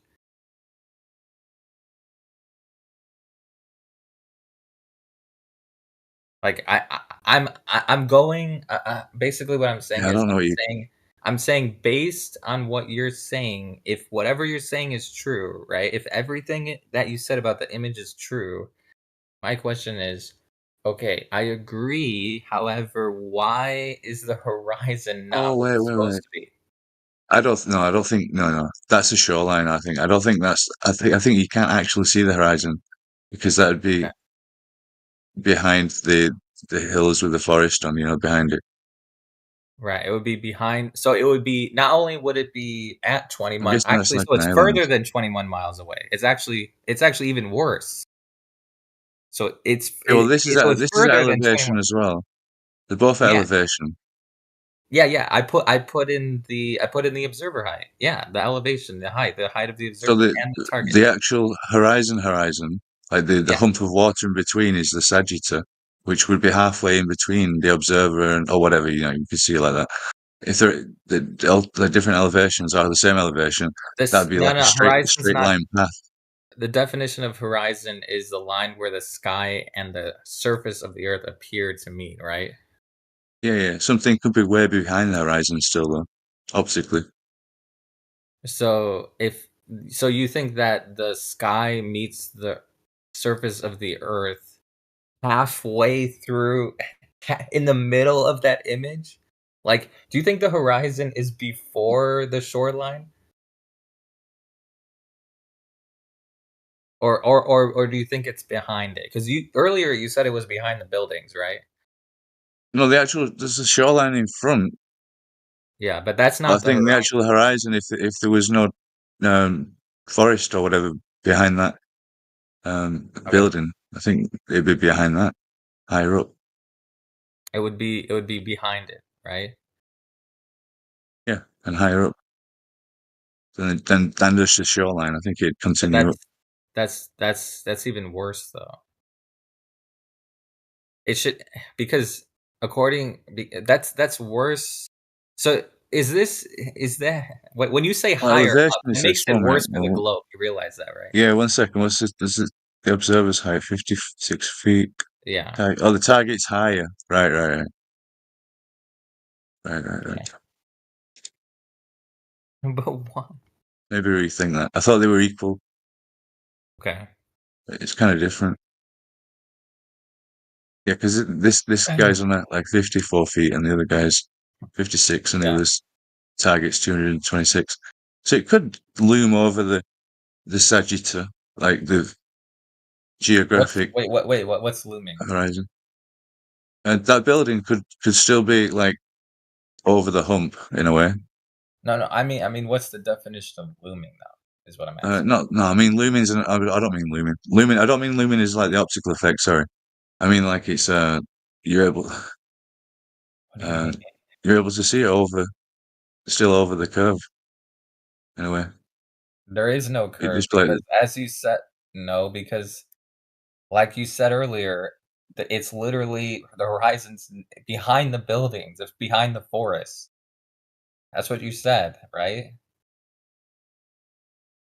I would have expected that, yeah. But No, actually, it's not supposed. That's not where it's supposed to be. It's supposed to be at 9.2 or whatever miles, right? Just take your numbers, put it into the horizon distance calculator. Just take all your numbers and you put it into that calculator for how far the horizon should be. You'll realize it proves flat Earth. Like, it's done. well, Do you you could use have that, a yes. horizon distance If calculator? you think Are you you familiar debunked with it. one? I understand how they'd be working, yeah, the calculators and the No. I'm essentially asking you. Have you ever, if you go, okay, just go to Google, type in horizon distance calculator, and just plug in your numbers, and you'll see it's way further than it should be. Because if it's behind the forest and the buildings, right, then it's further. So therefore, yeah, there let me is put no it in so I can visualize it. Yeah. Yeah, just put it in the calculator for the horizon distance.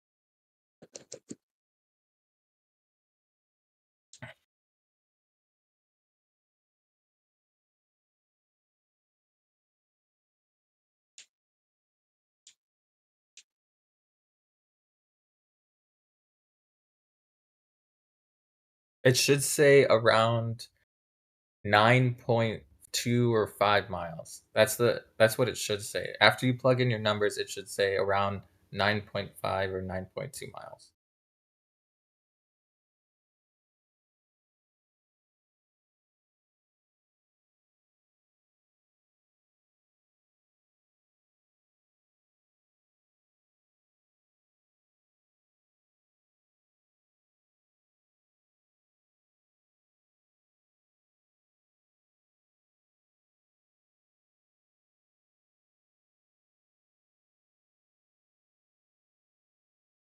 Oh man.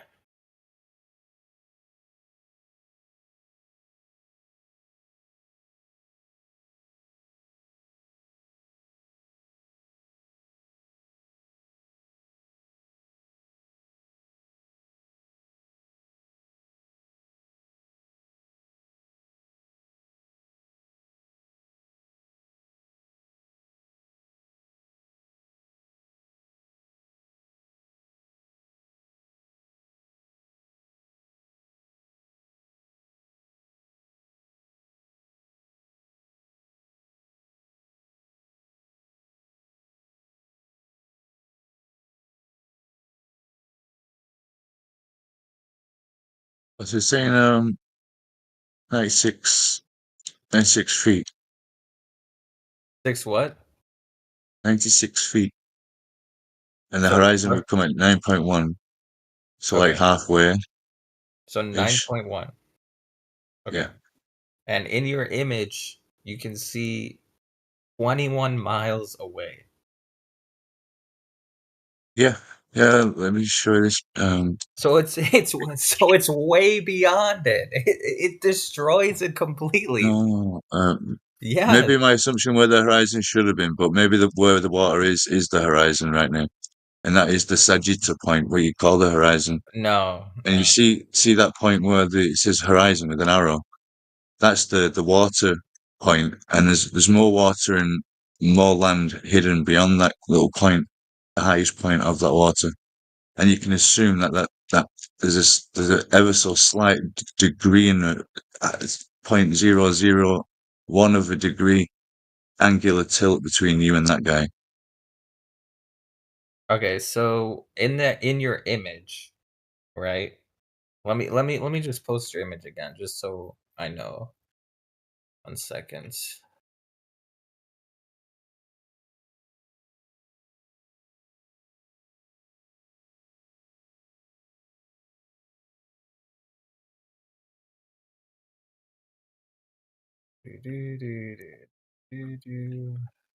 Second.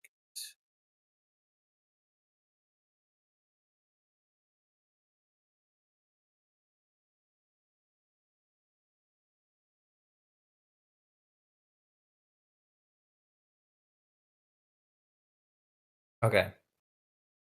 Okay, so this is the image, right? You see this?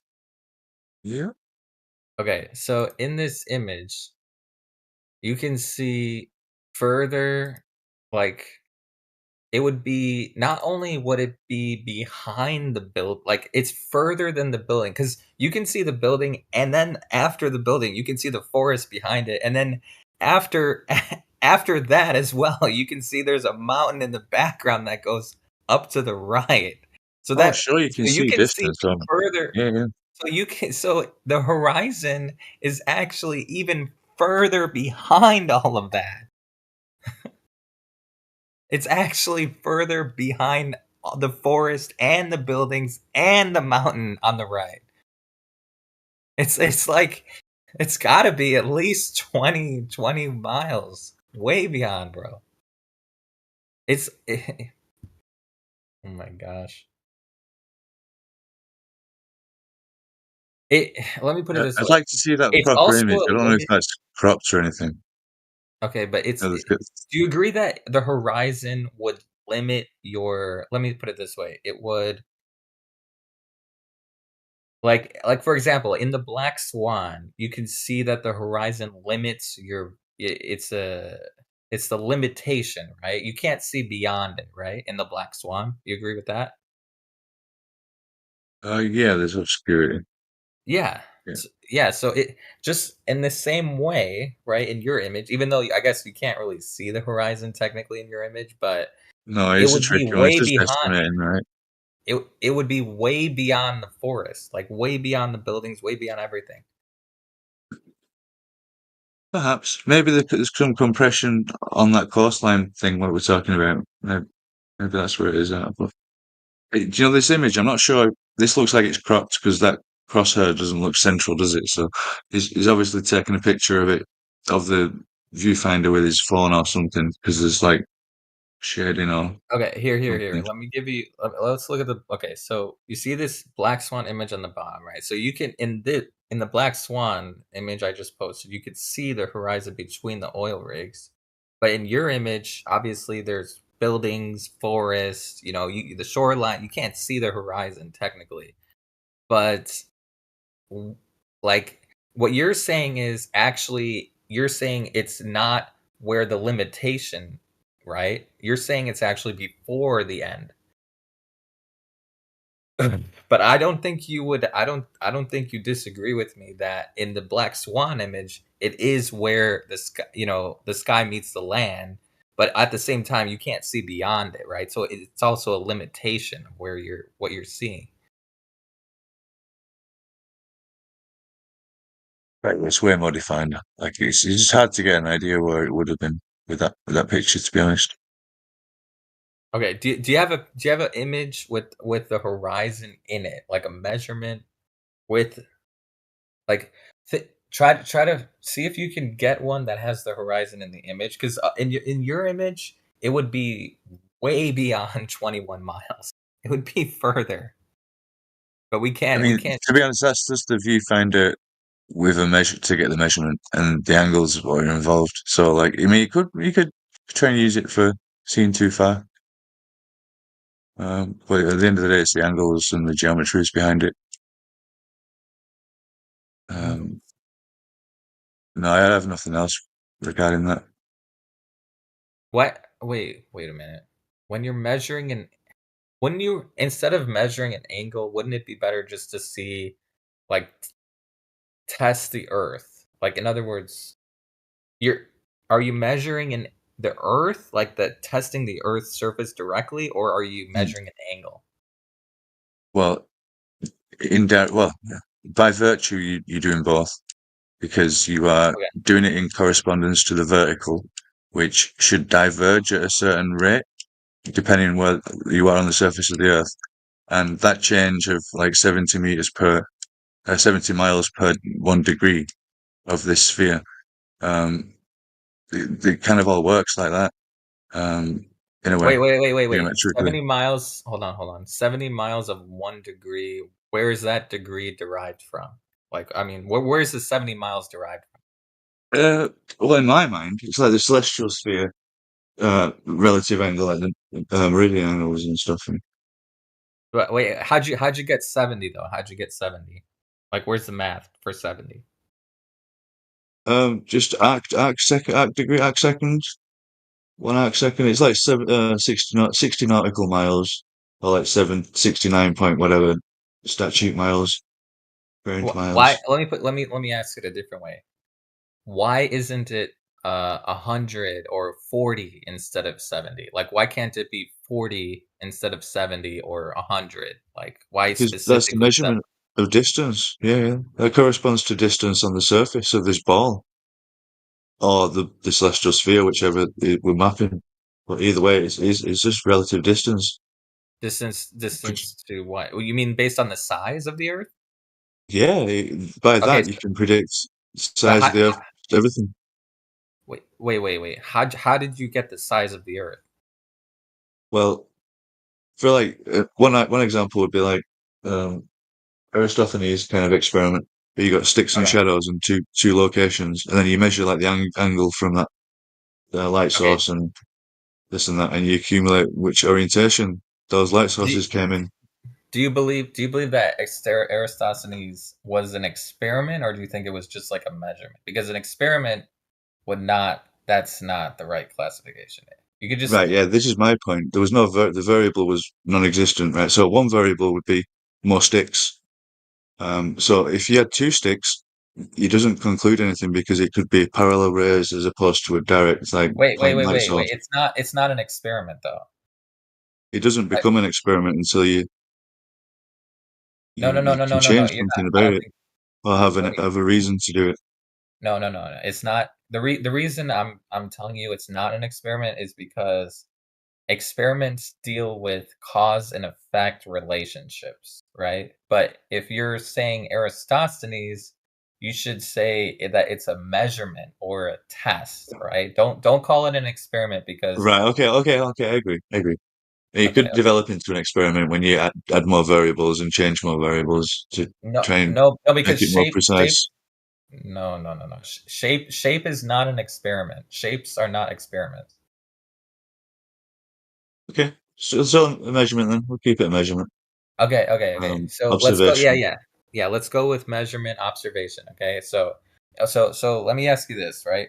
In the measurement, you're measuring the angles and the shadows, and you need a source of light, right? Yep. Okay. And the location of the source of light would affect the results of the measurement, correct? Right. Yep. Okay. So let me ask you this.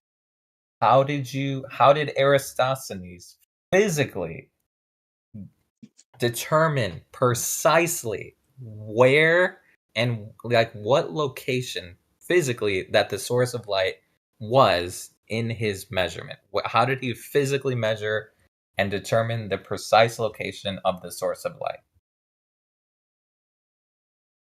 So it was relative to that position's noon, or when the sun was in the south or whatever, and the shadow made then. So literally the meridian or the longitude lines, that'd be like location relative to the sun, and you'd be able to tell and get the 90-degree perpendicular to the surface from there. And then you've got one part of the triangle. Wait. You said so what is the so in Eratosthenes' measurement, can you give me the X and Y coordinates, like the 3D? Okay, I think there was like for the sun specifically, like each specific number, give me height, distance, like X, equals this amount of miles, Y equals this amount of miles, I I think the two distances were I think literally 1 arc second difference. So that there was like some variance in the results, even if they were the same. Like if it was parallel, you'd be able to tell. But there was No, like I'm talking about the location of the light source, not the angle. Just distance was irrelevant. Distance was irrelevant unless it was local, and then it'd be like 4,000 miles. wait. You said, didn't you say earlier that the location of the light source affects the results? Yeah, it does. So, Like so it the depends what your location. theory is. Yeah, So in parallel that or case, whatnot. the distance, the location, in order to know the location, you need the distance. So yes, actually, it does matter because, like you said earlier, the location of the light source affects the results of the measurement. So the distance does matter because you need to know where the light source. It can be acquired by angles. Otherwise, you assume it's parallel or whatever, coming at 90 degrees. Okay, so what's the distance? Right, so irrelevant. But the Aristophanes thing, It's not irrelevant. we know. No, we're You talking about needed the Aristophanes and the location. fact that it. Yeah, ignore that. That's why I'm saying No, to I'm not enhance that experiment. So, like Aristophanes is 2 sticks, two whatever, 2 shadows, and he's measuring it, and you can assume for both sides it's either a point light source and it works, or it's parallel rays and a globe and it works. No. And that's the You dichotomy. never got the distance. You never got the distance. And it's not irrelevant. The reason it's not irrelevant is because you admitted that the location matters, right? So if you're only using angles and I'm asking you the distance, you don't have the distance. Because all you have is an angle. You don't have the distance. No, but if you triangulate, and you can triangulate, and it comes about 4,000 miles. So you determine that the sun is 4,000 miles away? You could do. Yeah. Okay, If you choose, if this is why you have 3 observers on a sphere, because two's triangulation on a 2D scale, but then you need to it's like a triangulation, and you need 3 points of reference and get an equal point of elevation, and then you kind of measure that angle, and then you get a height. So you got an angle, you have an angle to the surface of the Earth and the sun, right? Yeah. Okay, and you have an angle, and you measure that angle on a curve. So you have 2 lines, right, for your angle, and one of the lines is curved, right? No, not like that. Okay, so the Earth is because Your otherwise angle one of is the lines is curved. Go ahead.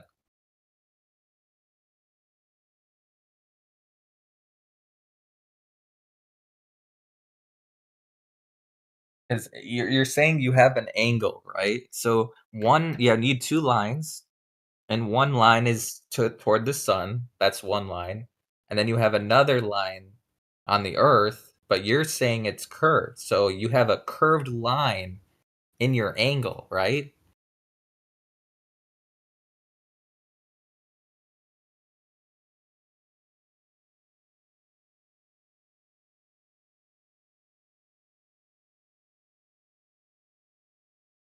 Take your time. Take your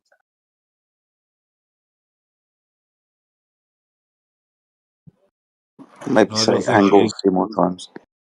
Yeah, I don't think it is when you're measuring from the zenith. So okay, so you don't have an angle that goes on the. I mean, you in your angle you do not use the Earth, right? Yeah.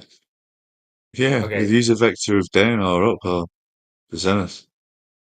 Okay, Like the and what's altitude the other angle. line? What are the 2 lines? So we have The one that horizontal goes. plane. Yeah, horizontal plane. From that reference That point. means Earth is flat, though. That means it's No, flat because it's from that horizontal. reference point.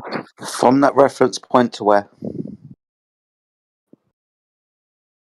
Well, you can extend it infinitely, but you can't prove it shows the same as another one. You can theoretically extend planes. Planes are defined as infinite anyway. Geometry wise. And a plane is just established. A plane's just an established reference point of an orientation from a point. Why Why was can't the you? first measurement of Aristotle's so important? Sorry? Why was the first measurement of Aristophanes so important? Run me through it. The first one Yeah. was in what out of the two sticks. Well, the well, but we can say the stick. Well, yeah, the two somethings. Yeah. But the first measurement where there was no For shadow. the oh, was no shadow. I wasn't sure Yeah, which no way it ended.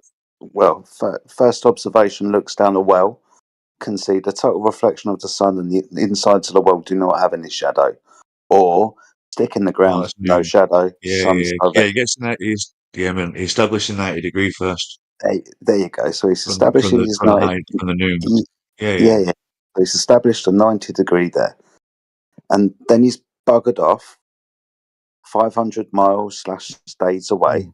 And there's an angle that's being measured because of a stick that's producing a shadow that's relative to the first angle that is measured of 90 degrees. So you check it and see 500 it's miles. Uranus. He's assuming that 500 miles between him and there is a horizontal plane. To make, Yeah. So it's always in That's why reference the to something geometry else. works out, man. That's why the geometry works out. 'Cause it's planar geometry, but it's spherical. It's from spherical in a way. It's like inverted, or you can invert it back and forth freely. That's the way I'm kind of discovering it. It's like squares and circles, projections. But it's like is Earth. Earth is not like a grid. Like it's all conceptual, right? But essentially, yeah, grid.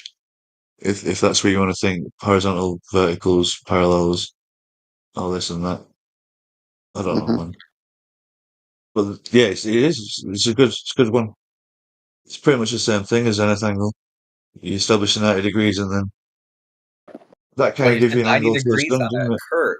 How do you get 90 degrees on a curve though? There's at least one. Then it's flat. How do you get the 90 degrees? Well, if you want to put it this way, it'd be an extended tangent from the center, or such as a perpendicular to the surface as you can be, which would be the exact thing. What? So you think 90 degrees is possible on a curved surface? It's because it's only 90 degrees relative to something, and if that something is a horizontal plane established on the surface of the whatever you're on, doesn't matter what you're on. Horizontal means horizontal is not curved. Yeah, but it depends on what you're established on, what surface you're on. Yeah, the Earth, meaning no curve, like it's flat. Like, do you think? Let me ask you this: do you think that the horizontal plane of reference can be curved? No, it's a plane. Okay, then the Earth is flat. That's what we're referencing, the Earth, right? It's just two types of geometry. They both work and they can both be switched around. That's the main problem. Because you've got one where horizontals are. This is the way that that experiment with the sticks and shadows works for flat Earth, and the parallel rays coming from the distant, infinitely far away sun. It's because wait. it just Do you flips. see? You can Do you see flip this it. image? Do you see this image in live stream voice text right here? You see how it says? Okay, you see where it says Glober's right angle here? Yeah, but that is fiction. Yeah, No, it's that funny. horizontal. It's funny because it's That's not a ridiculous, horizontal right? plane, though, is it? Oh, then right. It's not a horizontal plane, right? Yeah, because yeah, So it's not 90 degrees. You can't get 90 yeah, it's degrees, still can you? yes. How are you going to get 90 degrees? Two planes intersecting at the relative point of planes. reference. Can the planes be curved? Yes or no? Doesn't matter about the surface. Can the When you plane extend a horizontal plane, it's horizontal and level and flat extended. level and flat? Okay, thank you for admitting the Earth. Yes. Yes. Okay. So, And then when you the Earth is involve flat? another reference point called the Okay. surface, it's a different type of geometry. Okay, so the horizontal plane of reference that's not curving, and you agree that that plane of reference is not Reference. curving, It's right? not like a. It's reference to that observer that's measuring. So all the angles are taken from that reference baseline. Okay, so is Doesn't the mean it horizontal exists. plane? Okay, so the horizontal plane of reference can that? Let me ask you this: can the horizontal plane of reference curve? Can it what? Sorry. Can Curve. the horizontal plane of reference curve? To this is It's a why yes I'm or no finding it. question. It's more, It's yeah, yes no, or it's a no. more semantics thing. To an observer, no, it's just a no. It No. doesn't. Okay. But are you now? I know you said earlier that it doesn't exist. So do you think that it's imaginary, like the horizontal plane of reference is imaginary? Yeah, it's a concept from an observer. It's not like you mistaking the Earth for like geometry in a way, So, so you like never, that. so you never measured 90 degrees. You never measured 90 degrees. So what You, would a plumber be relative to the surface, you if any never, angle at all? The only reason I'm saying you never measured 90 degrees is because you just said the horizontal plane of reference is imaginary. Are you not using the horizontal plane of reference to measure 90 degrees? Is that not what you're measuring? No, you get it from the vertical Okay, so the vertical line going up into the sky is 90 degrees? to the surface, To the surface to of any what? surface, planar surface, So the anything, Earth. So how about the Earth and the Sun? Does that work? and the sun. In order to get the distance to the Sun, that's what you Oh yeah. need, right? But you don't have that. All you have is an angle. But you said it was 4,000 miles away. But the problem is, okay.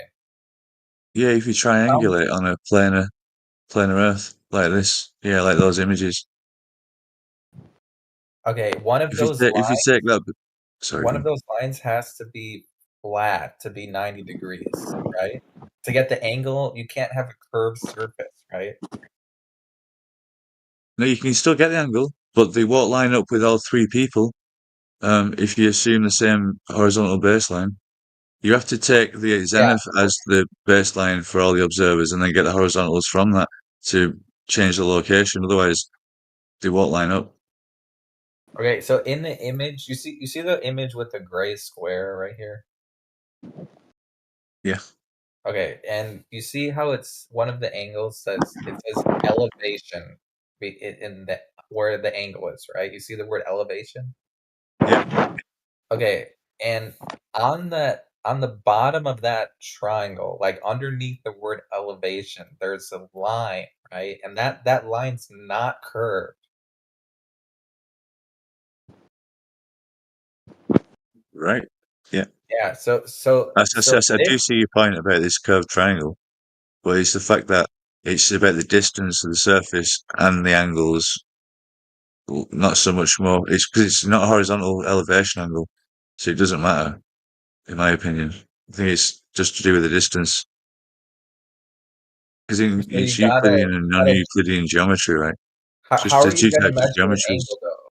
But how are you measuring the angle on a curved surface? Well, it's a different type of geometry. It's the difference between Euclidean and non-Euclidean geometry. And Can you get an there isn't angle on a curve? logically, like you said, you can't get a 90 degrees on a surface of a sphere, like legally, in a way, but like with Euclidean geometry, you take it off like the Great Circle, which is technically has got some relevance to the zenith is the only truth. Like all the great circles are, yeah, it's brought up by the great circles basically. If you do it on a globe, So it's so just you're confirmed measuring in it. mine. So let me ask you this: are you measuring an angle on a curve? No, from the zenith. No, you just no, because you're Okay. assuming with that measurement in particular, you're just assuming elevation angles from not elevation angle, depression angles, should I say, rather than elevation. So you're not using the Earth. You're using a zenith, right? You're not Hmm. using the surface of the Earth to get your measurement, right? Of the Well, angle. in that exact experiment, it's assuming like a horizontal plane. There's two modalities to it and two answers and outcomes at the end. I haven't shared yet, but If one of it's them's like, horizontal, the Earth is flat. If it's horizontal, yeah, one's assuming the geometry of that, and one's assuming the geometry of the curve, and the discrepancy between the angle at the end, the true to life theodolite example leaned way more towards it being curved, the way that the angle came back, and the depth or whatever you want to call it. can you use a theodolite to measure a curve? Like in other words, can you use a theodolite to measure 90 degrees when one of the lines of the angle is curved? You measure from where you put the theodolite.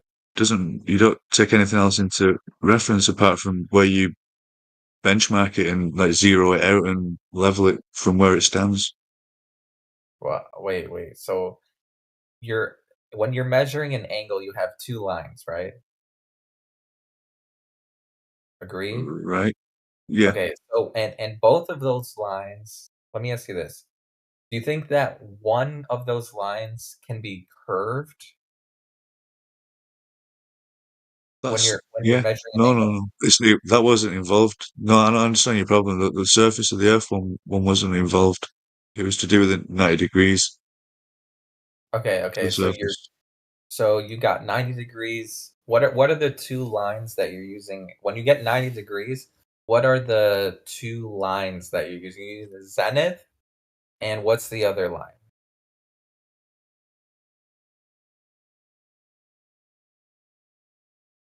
Well, obviously, whenever you establish the theodolite, you've created a horizontal plane of reference just relative to the zenith, right? Just by virtue of having one. Then it's horizontal. It's not curved then.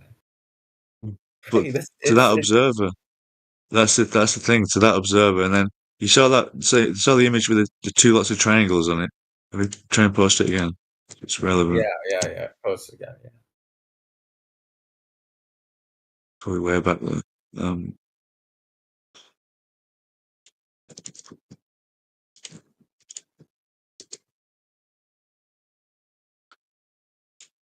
Yeah, this one was done on GeoGebra, dimensions and stuff were all this and that. And in the angle in this image, did you derive an angle using a curved line? A straight one, yeah, but that's not the one we're talking about. We're talking about the straight one is what we need, not the curved one. Right, we need the straight one, right? Exactly. Yeah. No, the curved one just shows you the distance on the surface of the Earth, and the zenith angle, because it's a zenith angle, it shows you the divergence, and that's why there's two triangles, is because it's higher than it should have been or whatever. You know, like the horizontal plane to this observer. That's this looking at that guy. That guy's lower than him on the same elevation. The triangles, that variance is what was the clue, and it was measured from vertical, so it's not like you was assuming it was sharing the same horizontal plane. All you're assuming is they're sharing different. Why do you wait? Why do you need a horizontal plane of reference? You're creating one by virtue anyway. Whenever you do any measurement, but the one we're using in this one is the quality angle or Yeah, but why do the you zenith need it angle. though? Why do you need it though? Like, why do you need a Well, horizontal? that's the end product of that image. That's like the level, like horizontal plane of the theodolite's view at that elevation, and the target is X amount of distance higher or lower than it should have been. Okay, so the reason And why you need a horizontal plane of reference is what?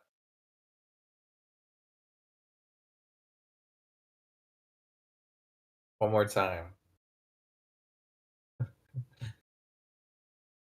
It's not used for this one. For that like the way it's calculated. So are you But using it's implied. what a horizontal plane of reference is implied? But why do you need it in the first place? No, you don't. We're using the vertical. Okay, so is the vertical is a straight line, right? Yeah.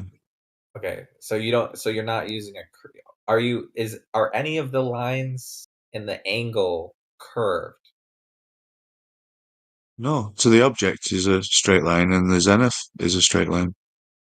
And then there's a known distance across the surface, and then there's a difference in what's called a spherical excess, where there's the difference in angle because it's a sphere and the triangle is a straight triangle over a curved surface, and that's the excess, the extra part which it sticks up. If you were to put like a real life physical straight edge triangle over a sphere, there'd be a bit leaning out that wouldn't be touching the surface, and that's what we're measuring, just that extra bit, and that's measured from vertical, not horizontal.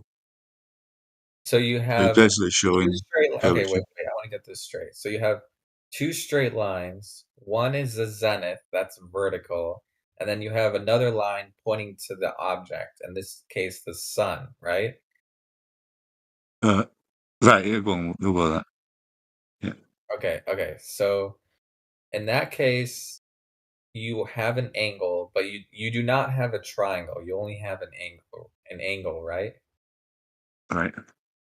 Okay, but you're saying you have a you're triangulating the Yep. sun.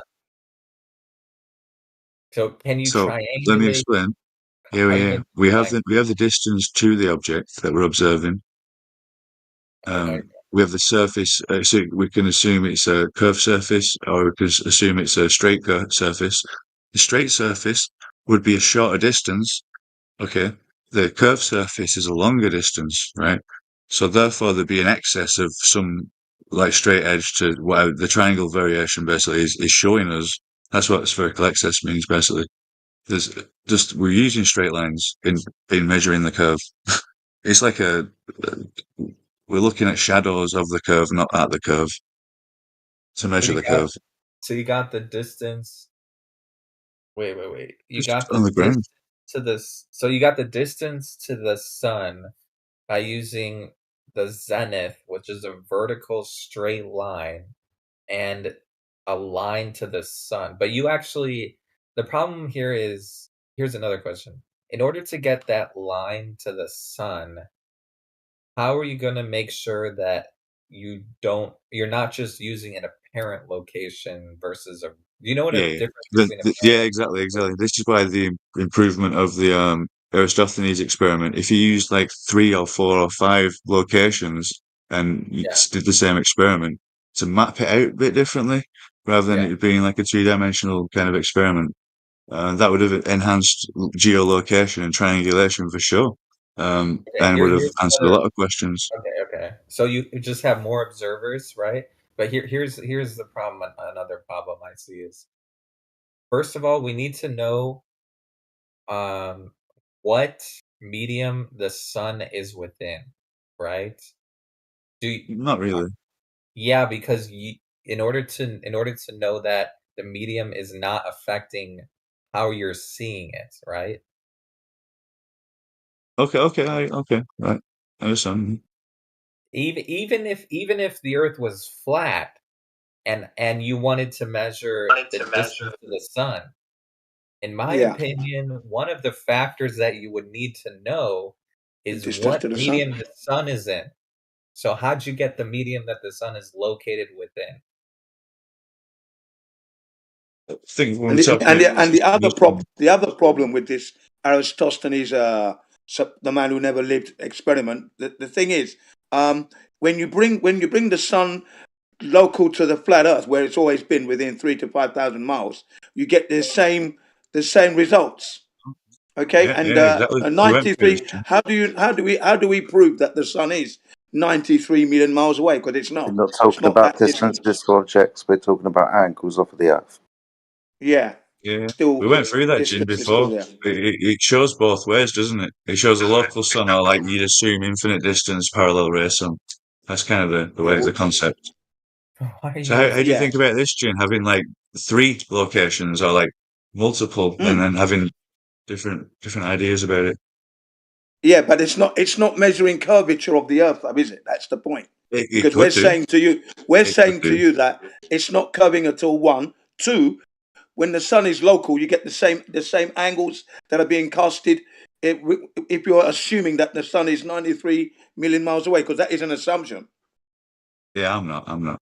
It's infinite distance to me. Doesn't make a difference. Could be like 1,000 miles, but essentially, what all that matters is a quarter of the Earth's circumference is 90 degrees angle to the sun. That's all you need It's to an know. Whatever assumption. model It's you an need to put assumption right together. there. But No, that's an that's true. assumption right there. The Earth That's doesn't have true. any circumference. It doesn't have any degree of No, curvature I mean, at all. whatever the distance is, doesn't matter what the shape, whatever shape, the distance traveled, which would be a quarter of the circumference, is 90 degrees on a flat plane. I'll translate it on a flat plane. There's 90 degrees difference to the angle of the sun. It makes like a triangle, right? And then you can measure it with the hypotenuse, like you'd be like 4,000 miles high or something, like you said, right? That's what I Yeah. think. Yeah, something like that. That's Yeah. how the angles work out if you take a local sun. So wait. Yeah. So just to get this straight, you're saying it's 4,000 miles, and that is Within objective. 3 to 4, within 3 to 5,000 to be exact. Yeah, yeah. Between 3 and 5,000 miles. We do have a guy by the name of Jay Tolan Media One, Yeah, who Tolan measured Media, it yeah. to be 5. Yeah, he tried it and he measured it to be 5,000 miles. Okay, using his equipment. So that's why I'm saying we have the days of Rosebotham, who mentioned it was around 3,000 miles. He was using the Capescular rays angles from the Capescular rays, and he triangulated it to be 3,000 miles. That's why I'm giving you these two numbers. We know it's not 93 million. That we do know. Yes. I'm not down That's for all I'm that. saying. Sounds a bit far-fetched. Yeah, 93 million is just a joke.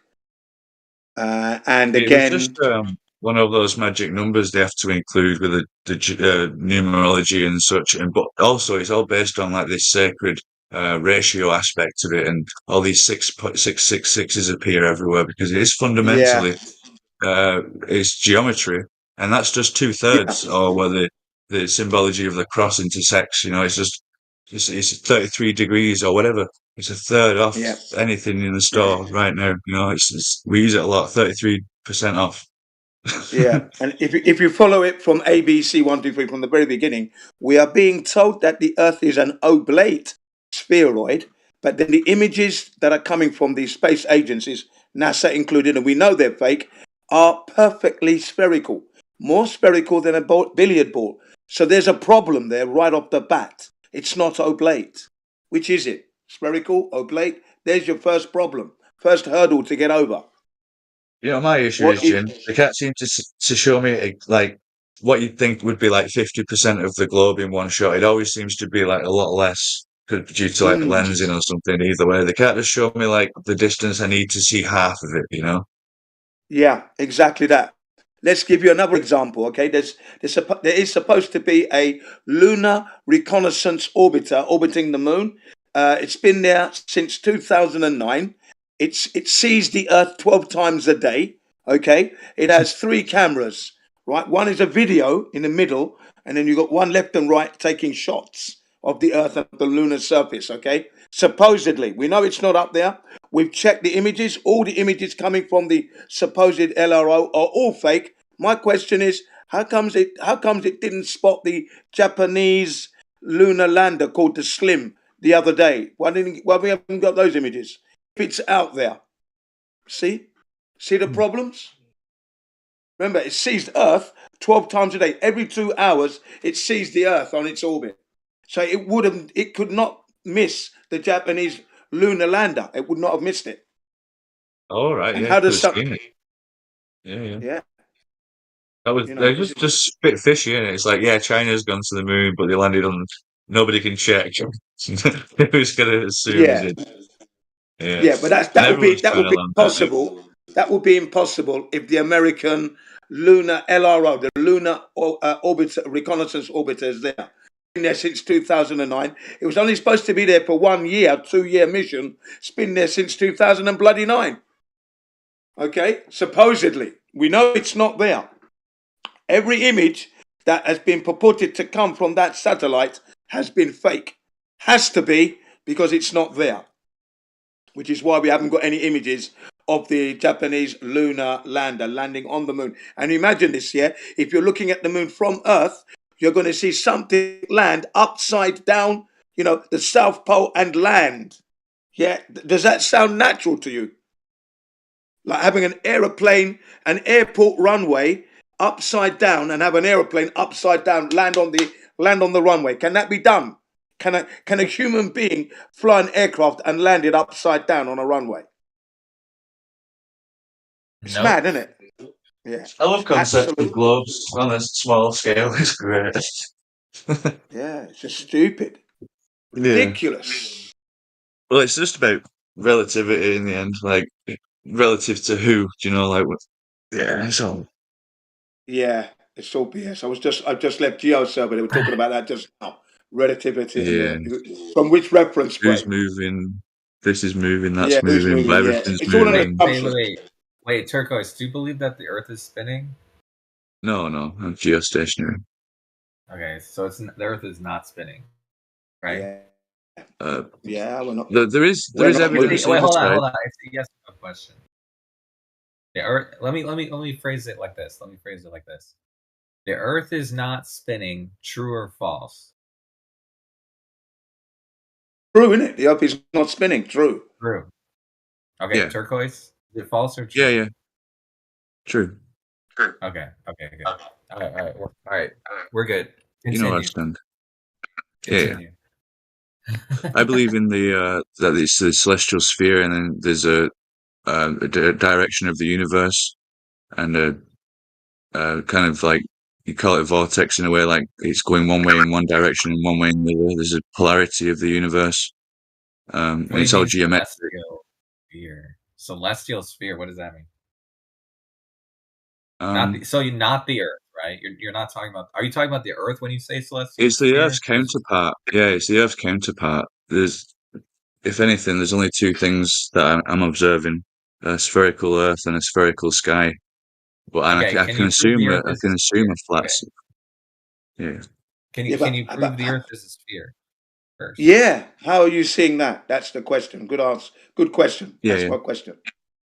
How are Well, you proving one that goes the Earth hand is in spherical? hand because the celestial sphere idea, for me anyway, and my conceptualizing of it, I couldn't understand the sky by having the angles that it gives us being a celestial sphere.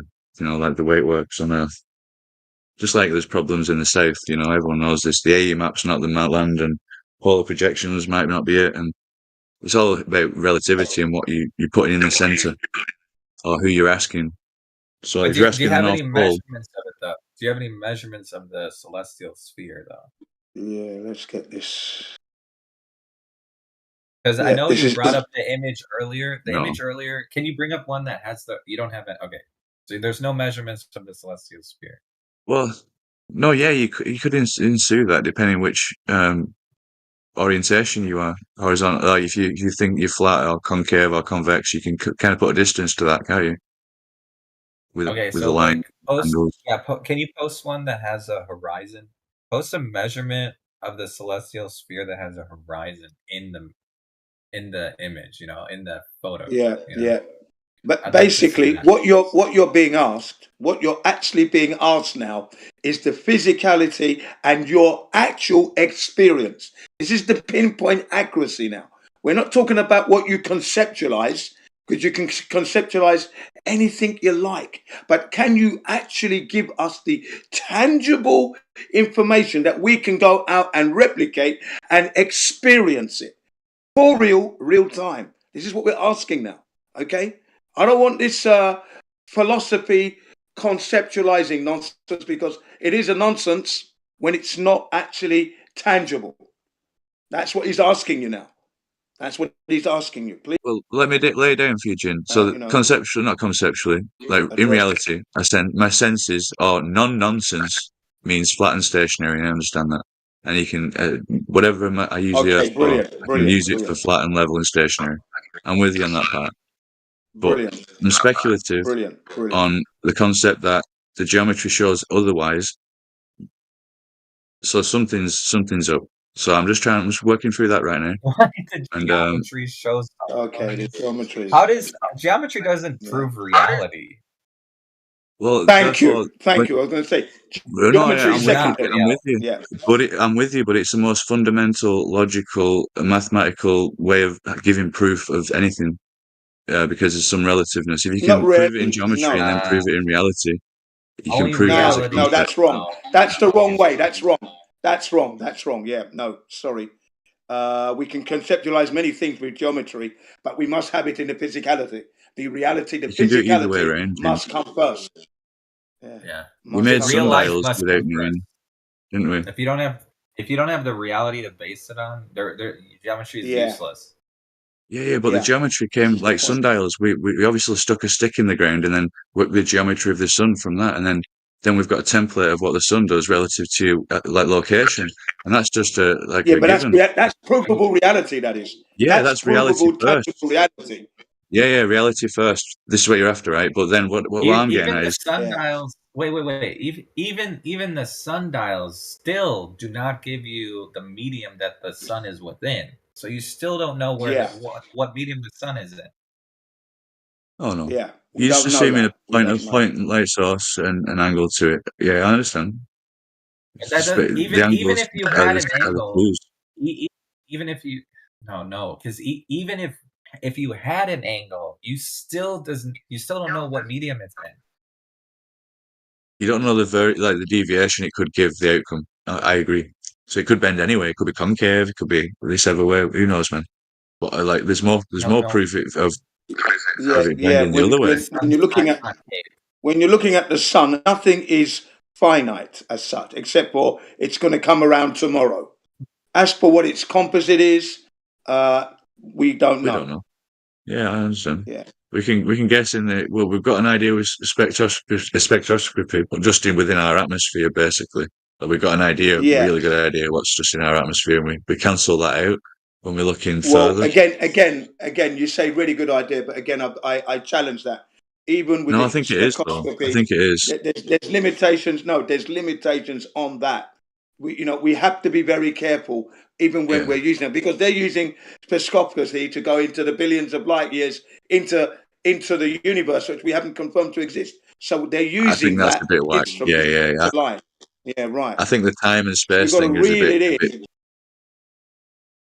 And you bit also expanded. don't know how you can't even use spectroscopy to know what the sun is made of, because No, even I'm not. spectroscopy relies Of on course not. even spectroscopy also it relies on light, which again you don't know what medium the sun is in, so you don't know how that's going to affect the light On its So transit it's or whatever you still believe. useless. Yeah, I understand.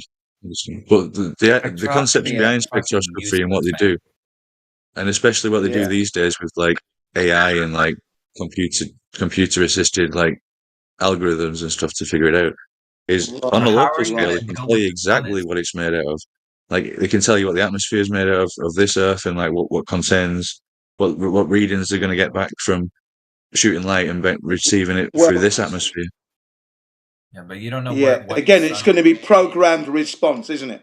It's going to be a programmed response from the information that is already on that internet. So AI, GPT, they're not going to logic. give me anything that's. If you ask if it's flat, it's going to say no, it's not flat. So it's going to be I know wrong anyway. that. I know that. Yeah, it's a bit twisted. Yeah. You got to ask it the right questions, I suppose. It's even Yeah. spectroscopy is useless when it comes to determining what the sun is. Absolutely. And the Yeah, moon. I'm not claiming it could be exactly. I like its facts. It can be used to well, that's where they get all the predictions of this creation stories through that device, right? All this going back in history. It's Yeah. crazy speculation due to time and space and that weird correspondence, and how long they expected it to travel, and how far they think they're looking back because it traveled this far and stuff. But if it's all traveling a lot slower, it could be a lot sooner or whatever. Well, let me ask you a different question. So, in in real life, on the surface of the Earth, when you triangulate an object, like let's say a tree, for example, and you're taking all these measurements, right? Now that can be done on land, right, on the surface of the Earth, but with a tree, right, with an object, a physical object, right?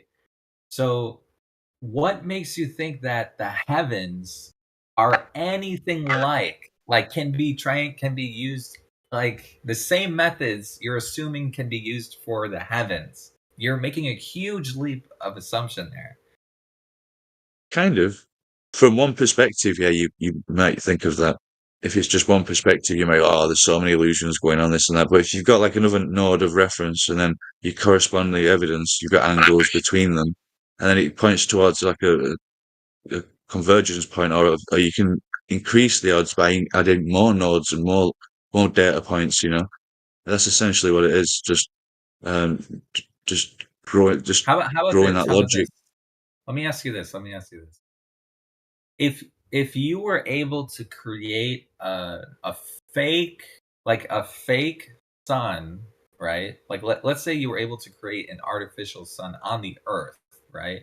And you were able to triangulate it on the surface of the Earth, right? And let's say it was like a small one.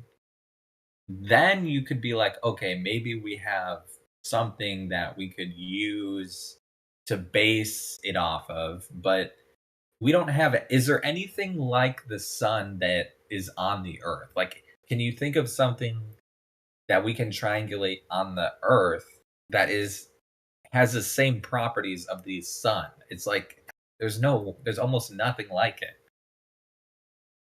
Obviously. So it's useless. You can't triangulate the sun. We just assume we can. Well, that's where the parallel rays come into it, and why they have to assume it's so far is because it acts the way it does at 90 degrees to the surface. That's the dilemma we're in with the two dichotomies of like a flat Earth and a parallel flat Earth and a concave convector. Why are you? Hold on. Why are you assuming? Why did you say that you have to assume something? You just said you have to assume that something that you just said. Why are you assuming anything?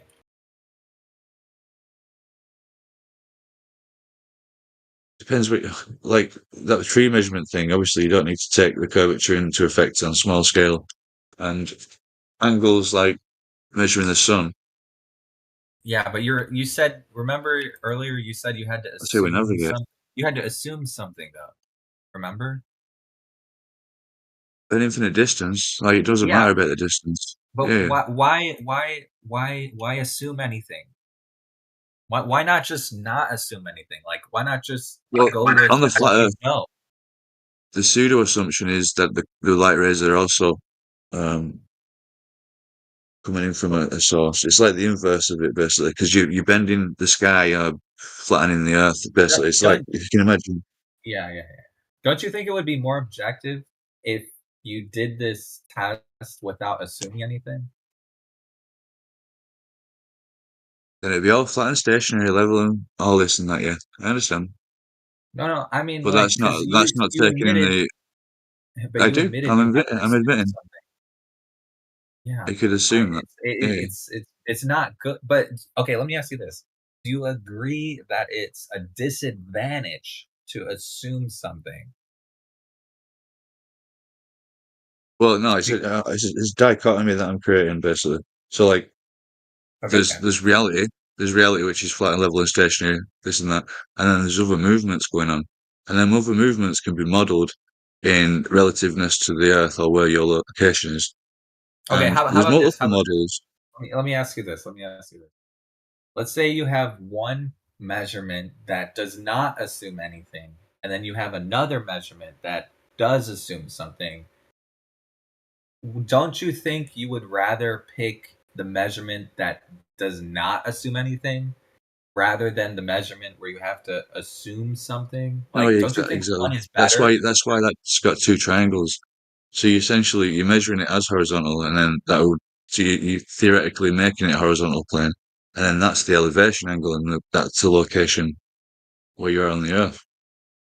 That's how you can get because Yeah, it's relative to an angle of something in the sky, like a star, and then you can assume that the location which that's got a GP of on the Earth is 90 degrees, and it's all angles, dude, and it works.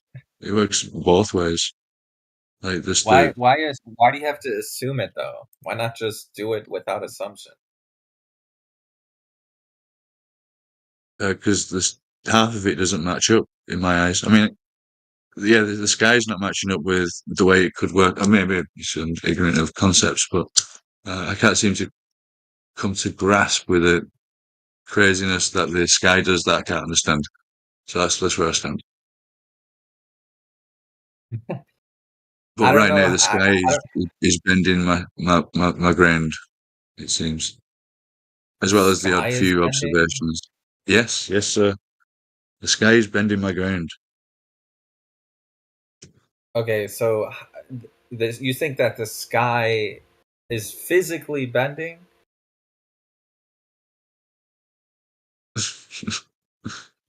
No, don't take this too True, seriously. yes or Man. no? Yes or no question. Is the sky physically It's just, bending? it seems spherical, yeah. The sky seems spherical. No, It does. not seems. I'm not asking you whether something Yeah, I seems think that it way. might I'm be. asking. Yeah. Hold on. I'm asking. Okay, true or false? The sky is physically bending. True or false? I don't know what you call the sky. The sky is in each individual, like, bend. Okay, just get. Okay, just No. pick one. I'm going True to say or false? no. So false, right? It's So, bent. I don't know what you mean, dude. Okay, just simple answer. True or false? The sky is physically bending. True or false? Yes or no? It's a simple Yeah. question. It's parallel. Yeah. I'm going to agree now. True.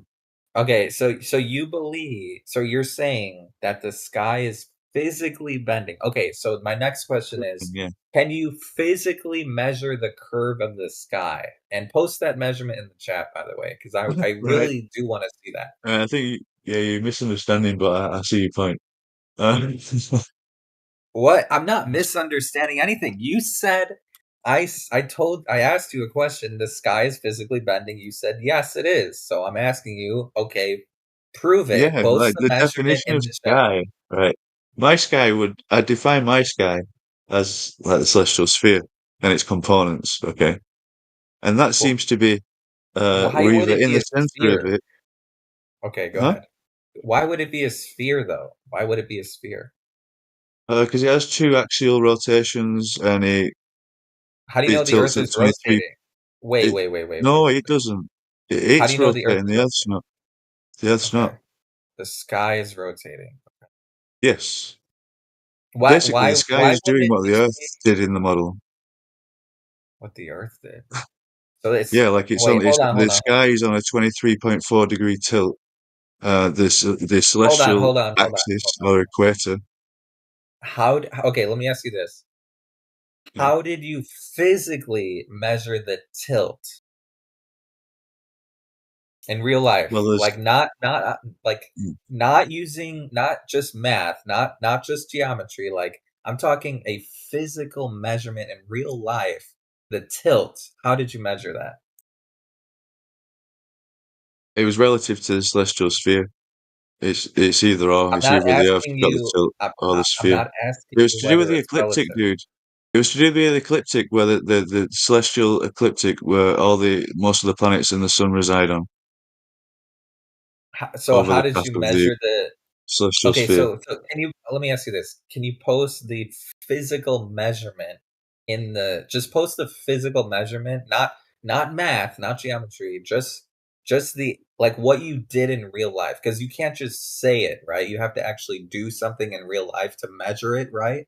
So just post that measurement in the live stream voice text It works of out. how you measured. Well, I'll say By the way, it probably works out like 60 miles a yeah. degree of a degree. You know, it's the same. He It's wants to know relative the to methodology that got you to conclude to your idea It's that hill.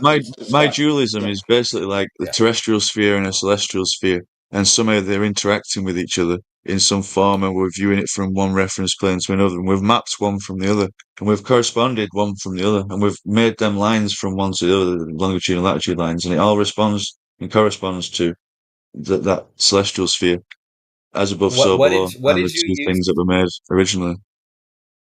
Okay, how did you get the tilt though? How did you physically measure the tilt in real life?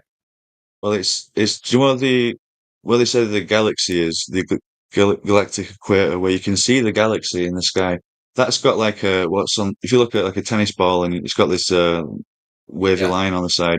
That's essentially what that 23.4 degree tilt is, and the path of the ecliptic or the tilt or this precession Wait. or this you wobble. must understand that when you're using the word tilt, what is tilting? Oh, the axis From of what the celestial sphere. point Yeah. Let's wait for Jin. Jin, go ahead. Degree. You're roboting Jin a little bit, but just go ahead. What celestial with the Japanese internet. sphere? I want to hear this as well. Sorry, Jin. We're struggling to hear you, man. Yeah. What? He's wiped out. Yeah. But yeah, it's essentially the celestial Jesus sphere. Christ. We'll try again. Yeah, these are assertions. There's no Yeah. measurement of the tilt. Like have you ever witnessed a measurement? Let me ask you this. You personally in real life, have you witnessed someone physically measuring the tilt? And where No, were it's- you? it's What all country were assumptions, you in? dude. It's all assumptions. It's not tilt of anything. We're not tilted, okay? Yeah, but you're using the word tilt. You're using the word tilt. Yeah, Jin, let me explain. I'm explaining the orientation of the celestial sphere to the Earth. What celestial sphere? What celestial Yeah. sphere? Which one? Who? Where? What do you mean? Yeah, The- you're just the- making assumptions. Yeah. What celestial sphere? Don't assume anything, Turquoise. Do not make any assumptions, all right? All right, now well, talk. there seems to be stars in the sky, and I seem to There's only see light about half of them every night, every time. They're just lights in the sky. We'll go with that flat Earth term. I don't know what they are. Who knows? Who knows? God knows. Lights and in then the sky. Exactly. lights in the sky. All I've got is angles and where I stand, and I'm like, what the fuck's going on? And I'm Yeah. looking up, and I'm like, right, it seems to have a direction, right? That's one thing, right? There seems to be an equator to it where things seems to be of higher velocity or whatever seems to be in my central view, the central ones. You can see which the axis is. You can tell the axis by the spin, right? You can see the poles. Wait, how'd you get the velocity? Wait. How'd you get the velocity?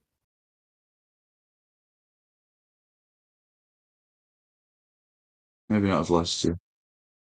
You literally different said the word. word I know higher I said velocity. Yeah, You like said the higher central velocity. ones. So how'd you know Like it was the- higher velocity? No, I'm speaking in terms of ascending and descending, like how long they're above the above the horizon or horizontal plane. That's what I'm saying, basically. But why'd you say higher velocity? Because yeah, maybe that's what I'm saying. You gave up. Okay, he gives up. He gives up. Because you can't prove any of this shit. You see lights in the sky. Yeah. You can prove that. Yeah, but you're just everything telling me how I'm else gonna you said was conceptualize complete it. garbage. You just Everything asked else me you how said. I would conceptualize it without no prior knowledge and how I'd understand what we're on and what the shape that is, essentially. Not So I'm saying it's conceptualize. We're asking you to prove it. That's the better word is proof. Yeah, not exactly. conceptualize. yeah, I can We're prove walking the you through creation. your methodology. It's as it is. You see light. No, it's as it is. sky that- But I'm just Yeah, we agree that we see lights in the sky. That doesn't prove anything. Even if they're moving, I don't care. It doesn't prove it. You need to actually measure. You need to.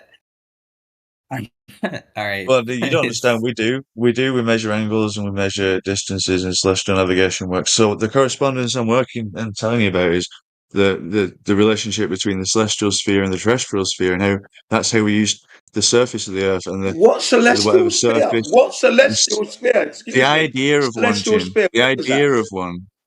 The You're concept assuming a of one. celestial sphere exists. No, I'm Yeah, you're assuming the concept of one. Yeah, why not? You never prove it. You never proved there was Why? a It's sphere. not meant to be It's known. not I'm just based in reality. conceptualizing, man. It's Yeah, I'm just not based in conceptualizing reality. This reality. is Sorry. it's Yeah. no. This is You not don't have based in evidence. reality at all. You're I'm not theorizing making. here. Yeah, exactly. Who fucking knows, man? Yeah, you're theorizing. Why are you Okay, all right. theorizing? Because I've got angles and measurements, and there's as much Yeah, but logic it's as I all can put into theoretical. It's practice. theoretical. You're a theoretical Well, what more physicist. do you want? It's not real. Yeah, It's I'll go it's spit. of no use to us. It's of no use to any child today. Your measurements are to an unknown medium as well. So you can't even use your measurements because you're anything in the sky, you don't know what medium the sun's in, you don't know what medium the moon is in, you don't know what medium any of the They're lights in pretty the sky accurate, are. dude. The stars are pretty accurate. How would Fraction you and maybe Hang on. change. No. because you don't know what Let's medium stop it's in. that right there. Let's stop that right there. One, you don't know what a star is. Two, you don't No, know it doesn't the matter. distance to that star. Hang on. It doesn't matter. Two, you do not know the distance to the objects that you see in the night sky. Three, you're assuming if you say you know. Mm-hmm. Sorry, I'll rephrase that. I don't know.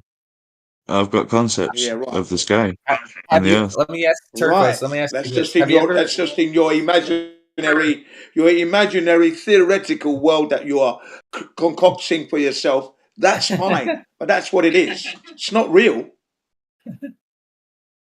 Have you ever, Turquoise, Yeah, have you maybe ever heard of maybe that's the way I feel it, in the way my senses, you know.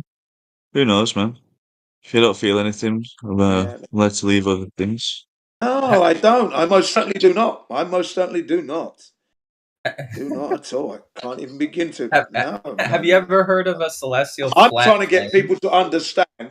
I'm busy trying to get people to understand that the governments are stealing the taxes and lying to you that they can land probes on the moon. And yet there's supposed to be one satellite called the LRO, for example, that sees the Earth 12 times and it didn't capture the Japanese lunar lander called the Slim landing on the moon, on the south side of the moon. Come on. To the tunes of billions of dollars. So, you know, that's the reality of the fantasy that they give you to believe in. There you are. That's the reality, man. Is Elvis? Elvis, are you there? Elvis Presley. I'm all shook up.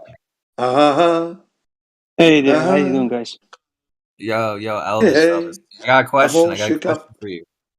Yes, sir. Two questions actually. First question is. You can have only one. Sorry.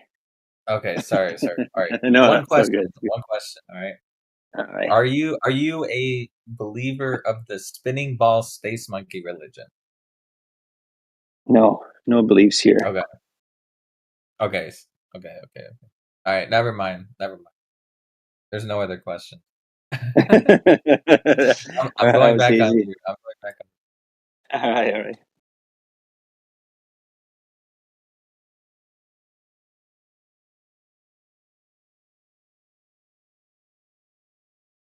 Yeah. Now, if you look in the live stream, you might be interested in the Japanese lander that supposedly landed on the moon. We know it's not, but just look at the psychology there. And then there's already one you'll find interesting, which is about 27 minutes long. It's about the, you know, you had the gold rush. Now we've got the moon rush. Everyone's rushing to the South Pole to find water, hydrogen, oxygen. They reckon there could be 60 billion tons of water on the moon at the South Pole. How it hasn't outgassed, I don't know, but there you go. The videos are there. I also posted the one with the distance to the sun. Our man, what's his name? J. Solar Medium. And I also posted one, flat Earth map, flight routes that make sense. This particular one is interesting because what's his name? Flat Earth Banjo solved a problem back in the 70s where Russia was threatening to shoot down an aeroplane that had strayed into its airspace. Okay, and when you look on the globe, there's no way it could have gone anywhere near Russia's airspace. But when you look at it on the azimuthal equidistant map or the Gleason's map, it indeed did fly across. It just nipped into the Russian airspace. You got to look at it. It's a really good one. Solving a problem, because back in the 70s, when I heard about this problem, I would have been about 15. I couldn't understand why Russia was going to kill it, even if it was going to shoot it down, even if it was straying in its airspace. Why would you want to shoot down a plane? But it wasn't until I saw this documentary from Flat Earth Banjo, and I thought, wow, yeah, now it makes sense. So back then they were lying about the globe all along. Wow. Honestly, watch it. It's good. All useful information you can use. Those of you who haven't seen it, of course. Cheers, man. Yeah, it's all there. I'll check it Everything out. I've posted, everything I've posted is useful. Everything. Nothing there's going to waste your time. Okay. I'm that guy. The secretary. Do you not like? I don't know. Like, you need some like daily update of links that you could just post and people go check out what you're looking into. Yeah, that's what I've done. Well, I've done that here now. That's what I do. When I come in, I tend to drop a few updates for people to Info get their teeth into. dump. Yeah. Yeah, I like to do that. Make myself useful. I call myself the secretary with the attaché case for the Flat Earth. Got some new info, guys. Hit this up. Yeah. Oh, there's one more. I haven't actually researched it yet. I'm going to do it shortly. Apparently, they found a new species of dinosaur in America, of course. This one lived about 66 million years ago. Okay. Oh, wow. It's like a chicken or something. Yeah, I'm going to look into it a bit more. Pure bullshit, of course, but they absolute rubbish these people come out with. Dinosaurs, honestly. Yeah, I lost interest in the dinosaurs as a kid. I lost interest in the dinosaurs as a kid. I couldn't pronounce the names, and they were coming out thick. Were coming in thick and fast. So many they were finding back in the 70s. I thought, where again all these dinosaurs? Can't read that name. Well, I do. Fuck this shit, and I stopped. And I've noticed over the years that they've made films. The Land That Time Forgot, Jurassic Park. The Land of the Dinosaurs, the Land of the Giants with dinosaurs. They keep pumping dinosaurs, don't they? They pump the lie long enough, it becomes believable. Yeah. To be honest, it's either dinosaurs, zombies. What are the other themes of the day? Space, aliens. Egypt. That's it. Egypt, something like that. They like throwing Egypt in there every so often. Yeah, they do, don't they? Yeah, they're trying to keep it mysterious. Destroy the Egyptians. They did some good stuff. But I just think that the idea of dinosaurs is a joke now. After watching Eric Dubé's Dinosaurs Never Existed. Now, the funny thing is, I became a flat earther in 2015. We go back to 2013 and Japan, so I'm not a flat earther at the moment, at that time. But I knew the moon landings were a hoax anyway, well and truly. And 9/11 was an inside job, so I'm well aware of certain facts. But I wasn't aware of the flat earth, you see. That was still blind to me, okay?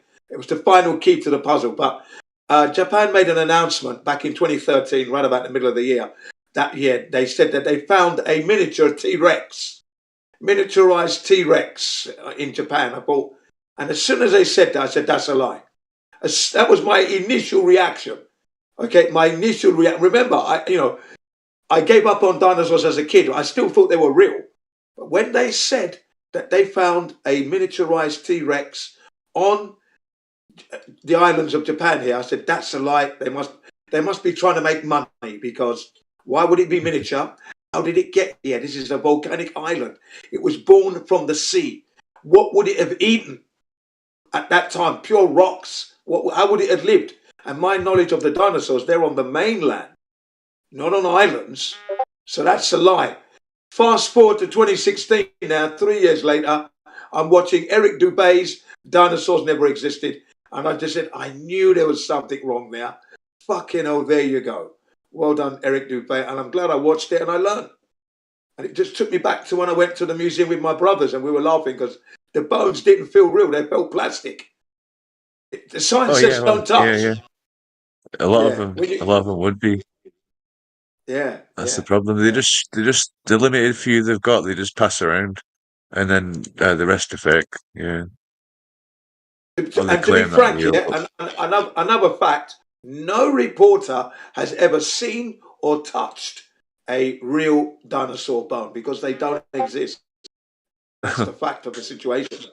Yeah, there are no.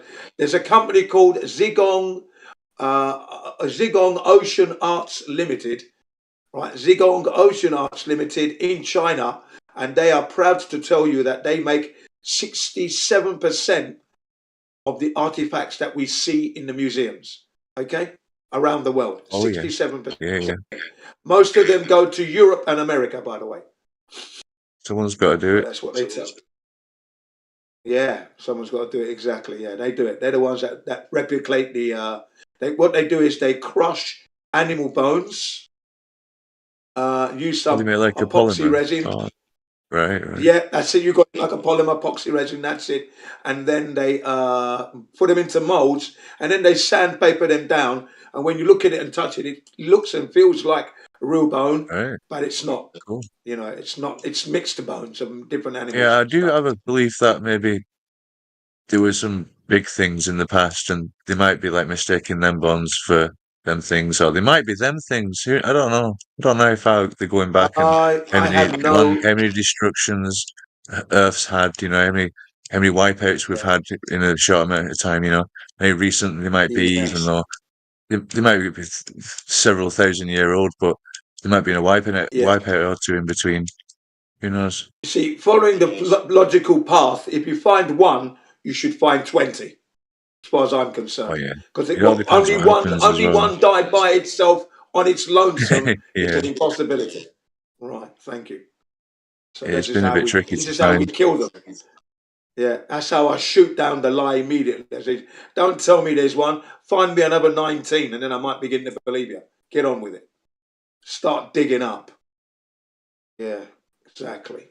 Because it's easy to offer up one and put a lot of advertising and panache and, bump and, flair and just, the councils are doing it near me. They had hype it up.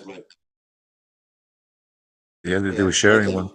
Other local villages or whatever around here, just taking it to the libraries, showing it off, whatever it was. I don't even know what it was. It's just BS. Like I said, if I can't grab it and then smell it and then get a circular sauce, smell that, because bone has a distinctive smell anyway. So when you cut through that, I'm sure it's going to give off a gas vapor. My nose can analyze and okay, that smells like real bone, and let's put it under the electron microscope. Let's have a look at what we got here. See what I mean? That's what I want to do. You see? Now people will tell you, well, you're going to need to study for about 18 years. No, I don't. I don't have to study for 18 years. I've eaten animal bone. I've licked it clean, bit through. So no. I can tell. Let me have a look. You can tell animal bone is, yeah, I'm sure. Myself. Thank you very much. We don't have to study that out. Making out, it's more difficult than it is. It's not that difficult. In fact, I'm so sure that as soon as I use that circular saw, it's going to, when you put it in there and you hear, that already there should be a distinctive smell that's going to register that's bone. Bone, sawdust. Yep. Yeah. Calcium sawdust. Wood, yeah, exactly. Yeah, from wood, from metal, from the tree. You're going to be able to. There's a distinctive signature of a smell that a bone has, and I'm looking for that smell. Yeah, and my nose is that sharp. I don't smoke cigarettes, so there you go.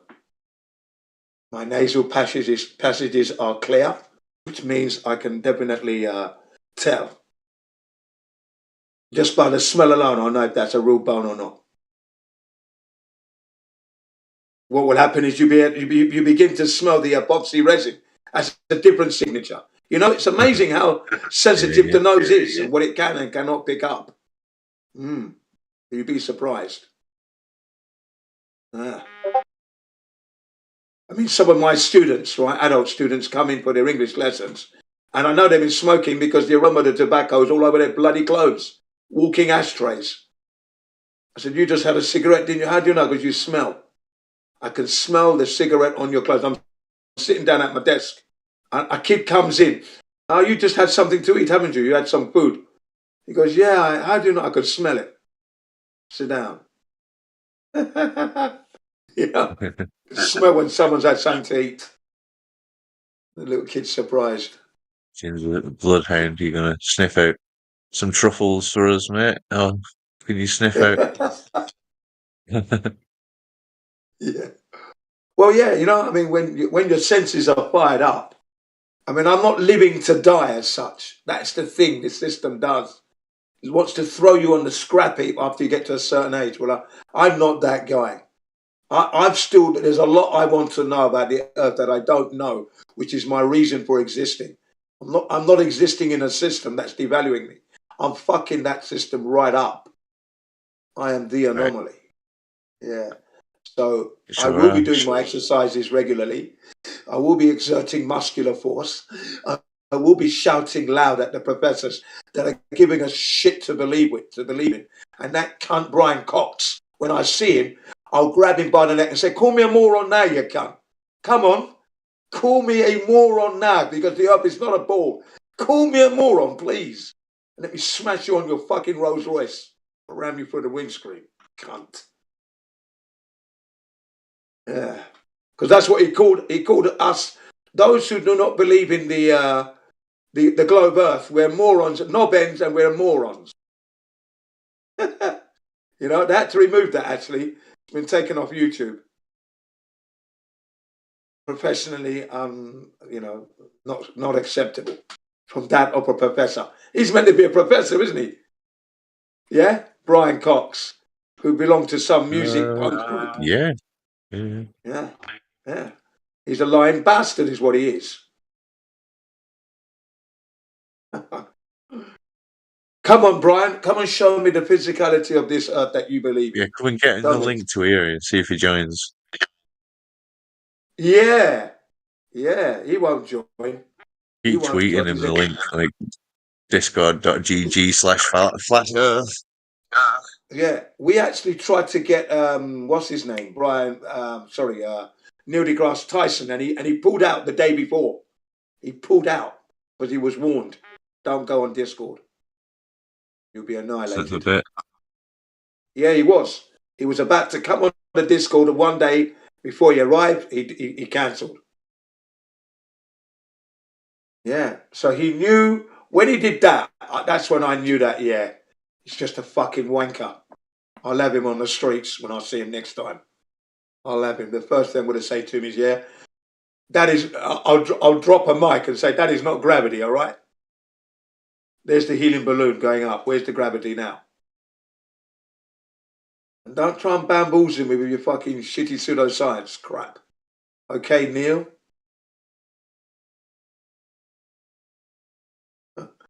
I'm currently conducting an anti-gravity experiment for the second time in 4 years now. Okay, so 4 years ago, which would have been 2020, 2020, I had a helium balloon that was in my room for 1 year, 2 months. It finally died and hit the ground 1 year, 2 months later. Okay, so for the whole 1 year, 2 months, we had a helium balloon in the room. It was on the ceiling for about 6 months, 7 months. Yeah, I've been the same. Yeah, they last a while, don't they? And then they come to a point where they just become lacking, and the forces. There's a disturbance in the force, and the balance switches, and they become just hovering rather than relying on the roof, and then they just end up descending or hovering. There's a certain point I where love they it. I love it. Yeah, I love it. What happens? I think the molecules are dying in there. That's what's probably happening, or it's leaking out somehow. Right? Yeah. It's leaking. It's probably leaking out. Okay. So now when it's in the middle of the room is the most fascinating point of it, because I'm saying to the kids, well, how comes it's not pulling? How comes it can't pull the balloon down, but it's pulling my pencil, my eraser, my projector? Look at it. Why is it not pulling that down? Come on. And the kids, they know. By 6 months, they know it's not gravity. They know. They just know gravity doesn't exist. And that's why I'm doing it again. I'm doing it again this year.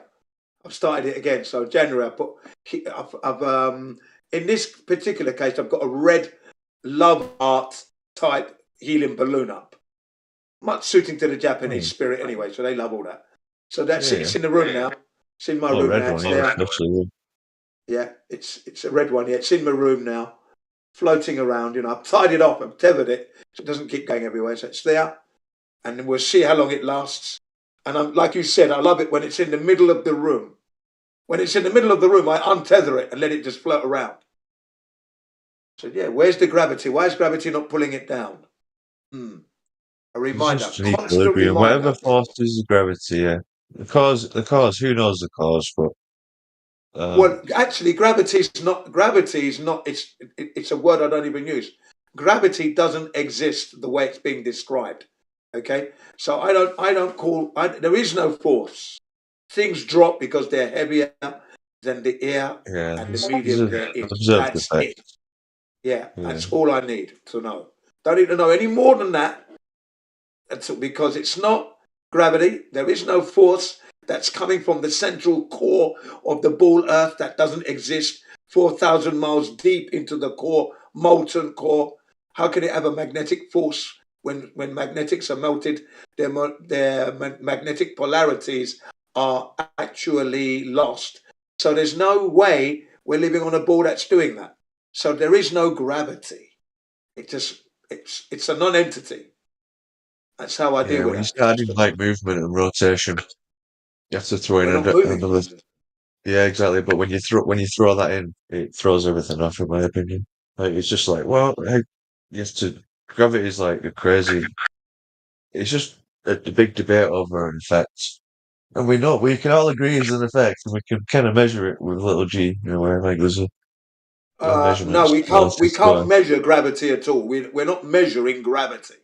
No, Little we just g, want a big number to. G, these are non-entities. Remember, from a false premise, telling you that the moon has 1/6 of Earth's gravity. Now, how would you know that when you haven't been there to drop anything?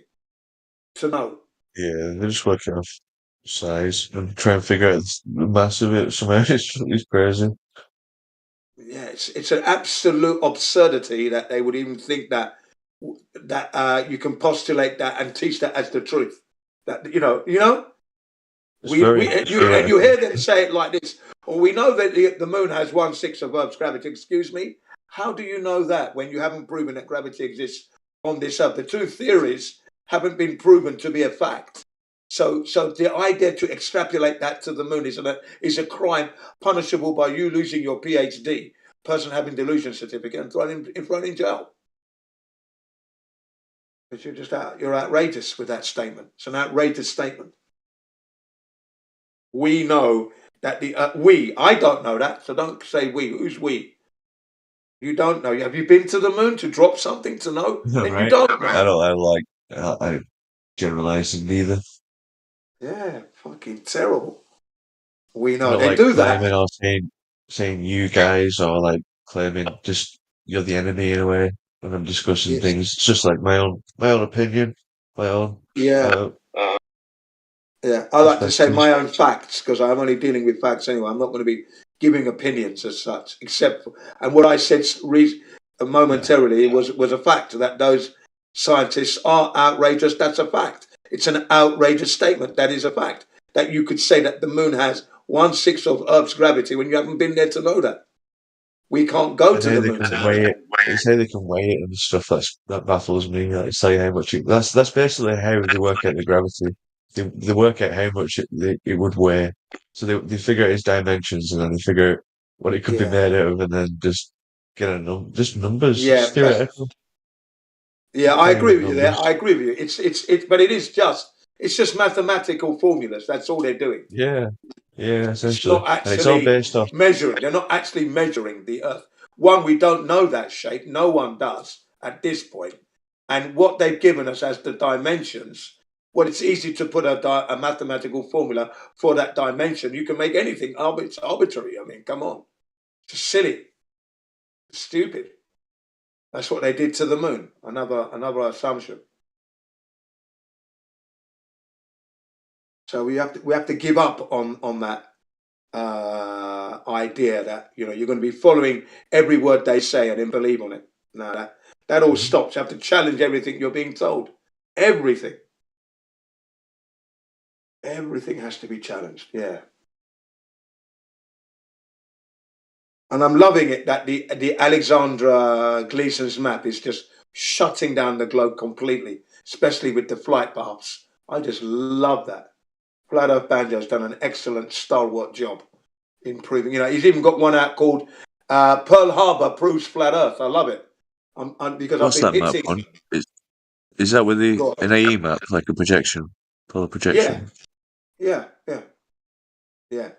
He's saying that because if the Earth were to be a spinning ball, then the airplanes at the time that the Japanese had couldn't fly fast enough to keep up with the spin of the Earth because Hawaii would be elusive. The planes couldn't catch up for them to bomb Pearl Harbor. They wouldn't be able to do that.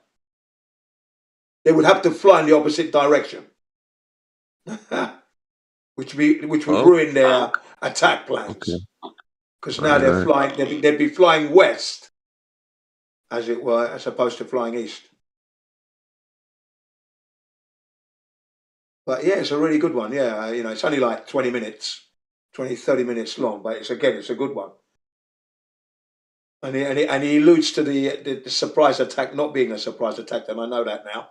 That they knew that the Americans knew that the Japanese were coming, were going to attack. It was advertised in the Honolulu Advertiser. They knew exactly when the Japanese were coming, and Roosevelt allowed that to happen. And we have Robert B. Stinnett, a naval journalist, photographic journalist, wrote the book called Day of Deceit. He's since passed away now, but that book is worth gold. If you're looking for historical accuracy, that's the book to read. Robert Stinnett's Day of Deceit. Absolutely devastating book. And there's documentaries on him, and he's had several interviews. Look on C-SPAN, you'll see him there promoting the book and explaining. And he's taking on the shills because there were some shills in the audience trying to say that he was wrong. He's a naval officer, yeah. He was in the war, right? He did the right. He did what he thought was the right thing, only to find out that it was not true. That wasn't a surprise attack, and then he wrote a book about it. And the shills were trying to, say he was wrong. But he dealt with them okay. Lucky it wasn't me. What embarrassed their silly little artists. If any more shills are now, I would advise you to keep your mouth shut. If you've got nothing to say, because you're talking to the horse's mouth here. So don't even begin to try and go down that route. And if you served in the war, well, then you're all mugs. That's what I would say to them. If you served in the war, you're a fool with a weapon. Lucky you're alive.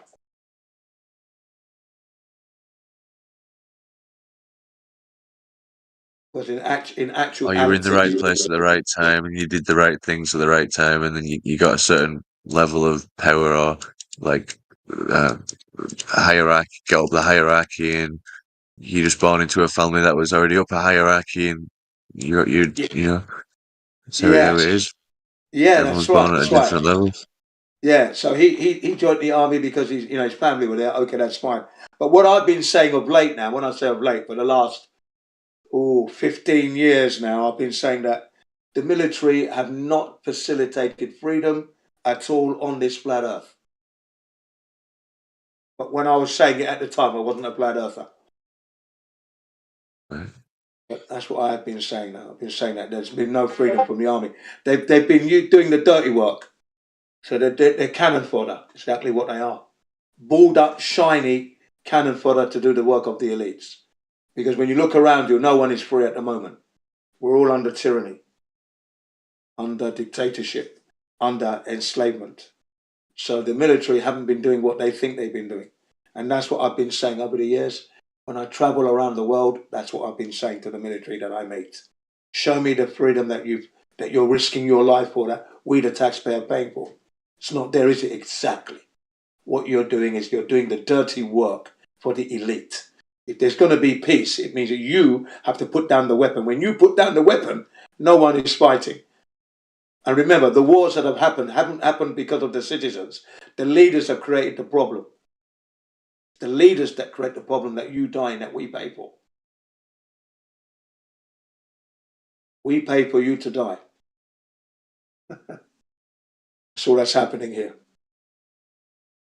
And at the same time, you're corralling humanity onto the mainland, right? And you've put us in a kind of prison. That's all the army, the navy, and the air force have ever done.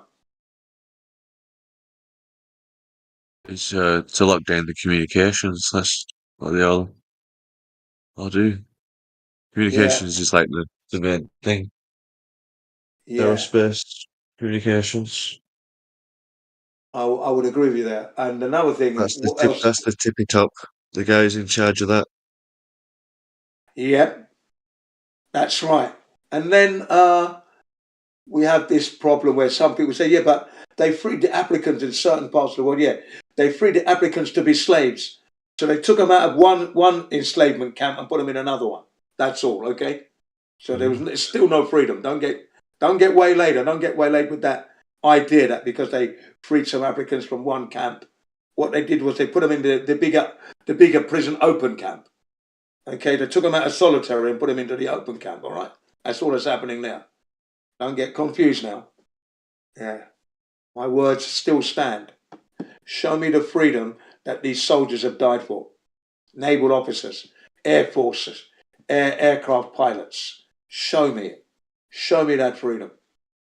You can't, can you? Exactly. You can't. You're a fool with a gun. You're an idiot in an aeroplane. You're a coward in a bloody submarine.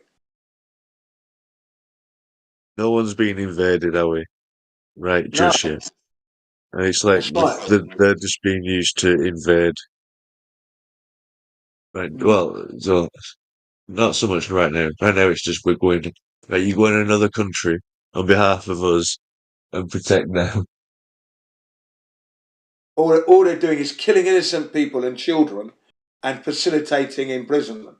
That's all they're doing. They're not setting up any freedom at all. But the way the news reports it, everyone's jumping for joy there. But recently, there have been some strong protests in the UK against the Israelis,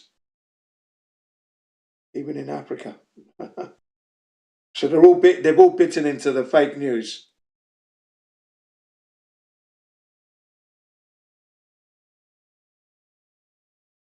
Need to wake up and have a review on what's going on, boys and girls.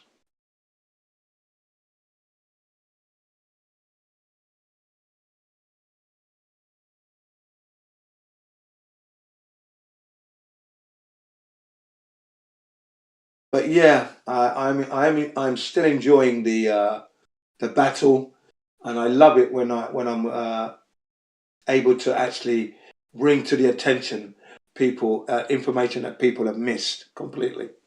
It's an uplift, definitely an uplift, and they realise that this black guy has known a lot here. How did I miss that? I said, and I tell them I missed it as well. You weren't the only one. I actually missed it for many years. 53 years. I give them the time as well. 53 years. And I didn't realise that the earth was flat. Or should I say, really, 48 years. I was at the age of 53 when I found out.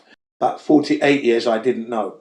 I subtracted my early youth because, at that point I didn't know anything there. Still just about to start school. So when I started school is when this problem began.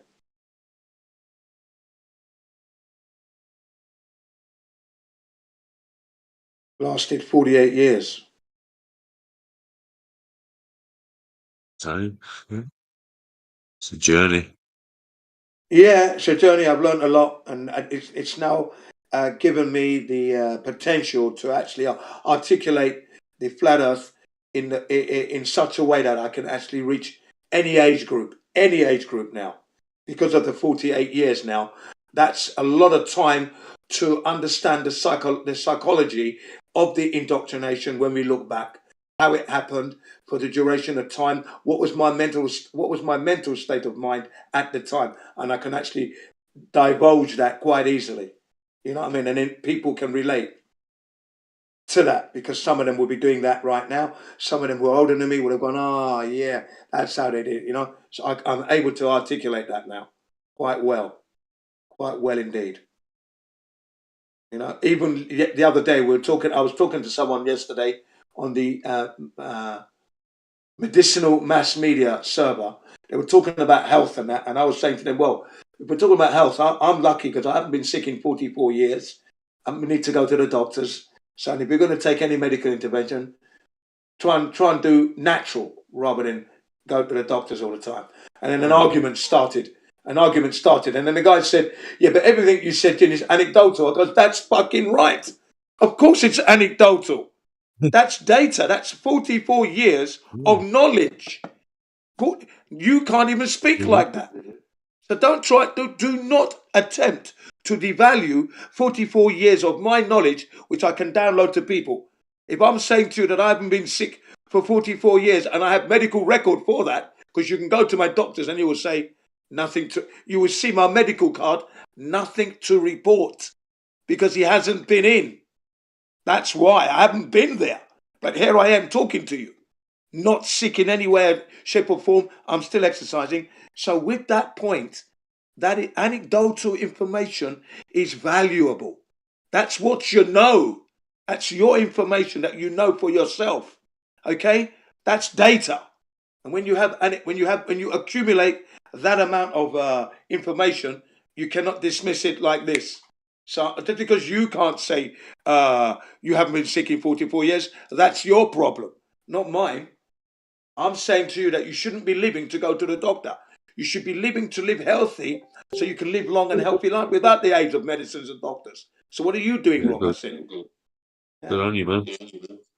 Yeah, that's what I said to him, because you're trying to say that's anecdotal. Yes, but anecdotal information is data. What a fool. What a fool. You see what I mean, right? Because they try to bamboozle you with you have no right to bring your personal information to the table. That's the last thing that I'm not going to do. I'm definitely going to bring it to the table. It's information that I know. And then if you ask me, how have you done that? Well, regular exercise, eating good food, trying to keep happy and positive, trying to live a stress-free lifestyle. I've done things for other people. I mean, the list is long. I've enjoyed outdoors.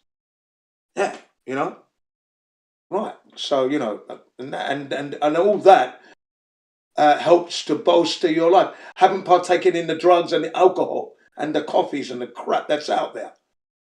Haven't been listening to the nonsense. Always relying on one's self. See? Right. That requires, oh, bloody hell. How can I forget this word? It's gone out of my head now. That requires, oh, fuck.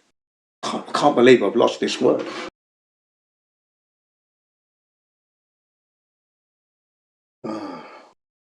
Yeah, and I've lost the word now.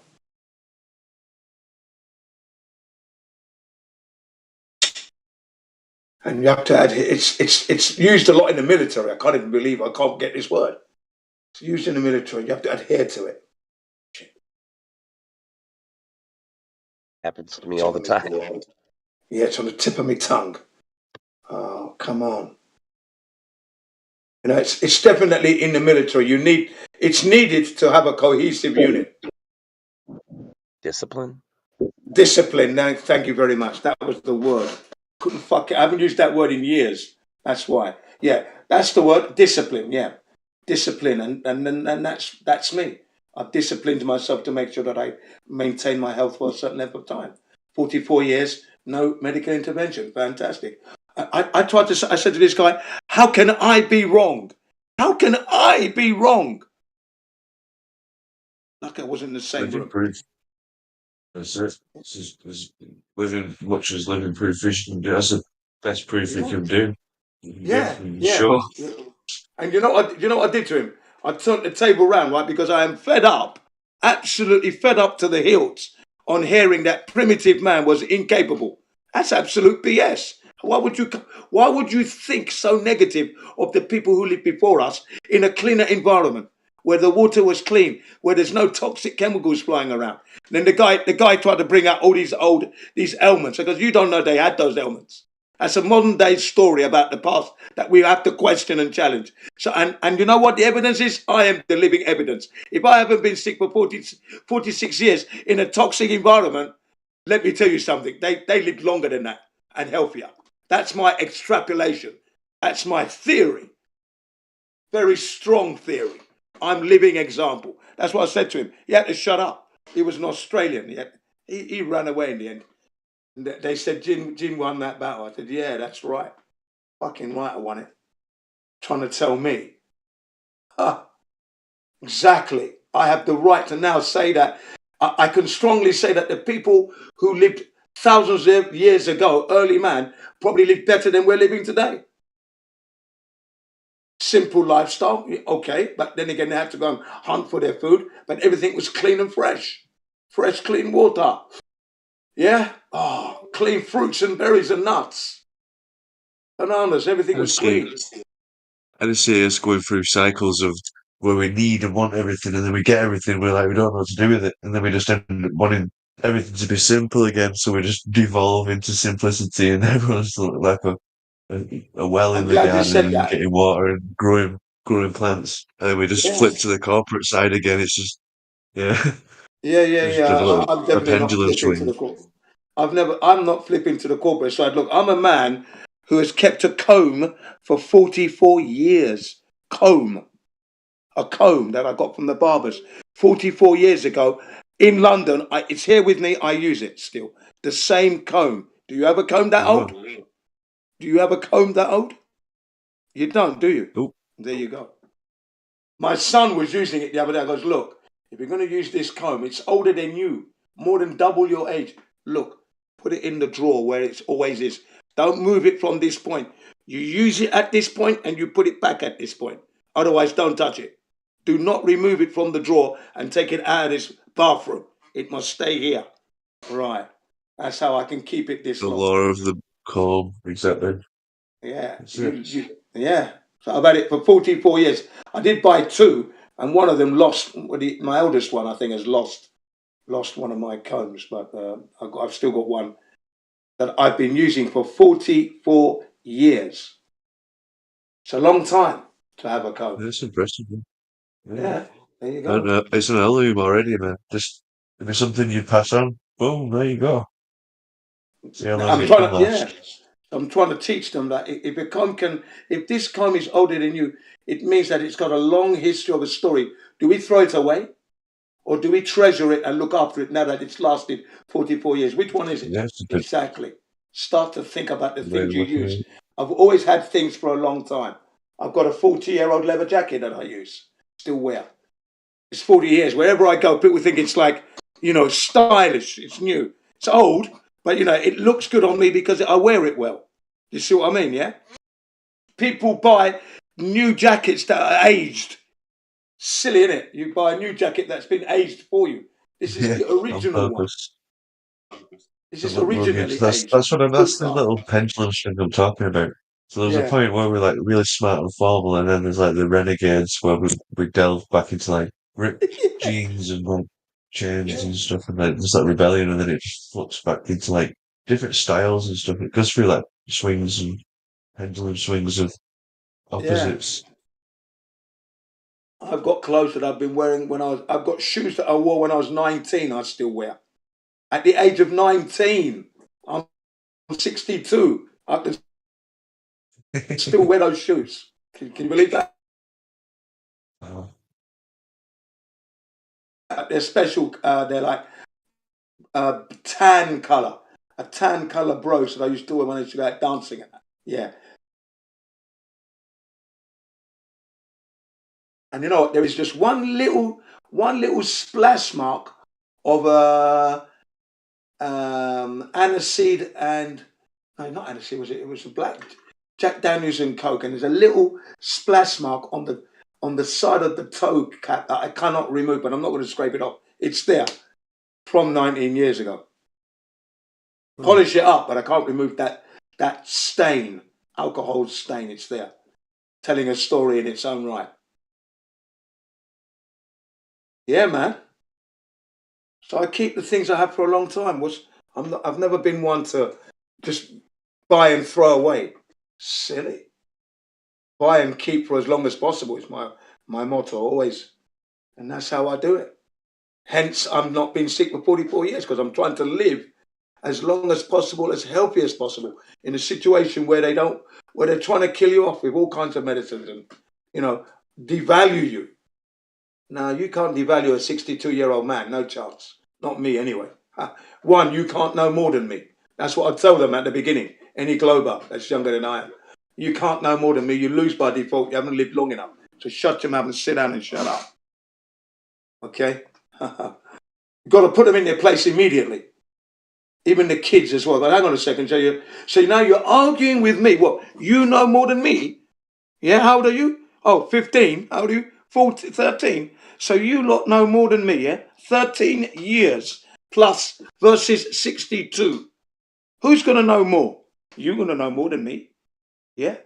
Okay. So sit down again and let's try again. Where did you see the curvature of the earth? Do you know what I mean? Could have tried to say that I was wrong. The earth is going to say, yeah, show me it. Lay it down. That's it. Yeah, you got to lay down the law straight away. Yeah, exactly. How can you know more than me? And just because I'm old, I'm still learning. Okay, so when I'm gathering this information, that's something we can learn together, but I'm still learning, yeah? Okay. Oh yeah. I believe you shouldn't cap yourself off anytime. You shouldn't just stop learning ever.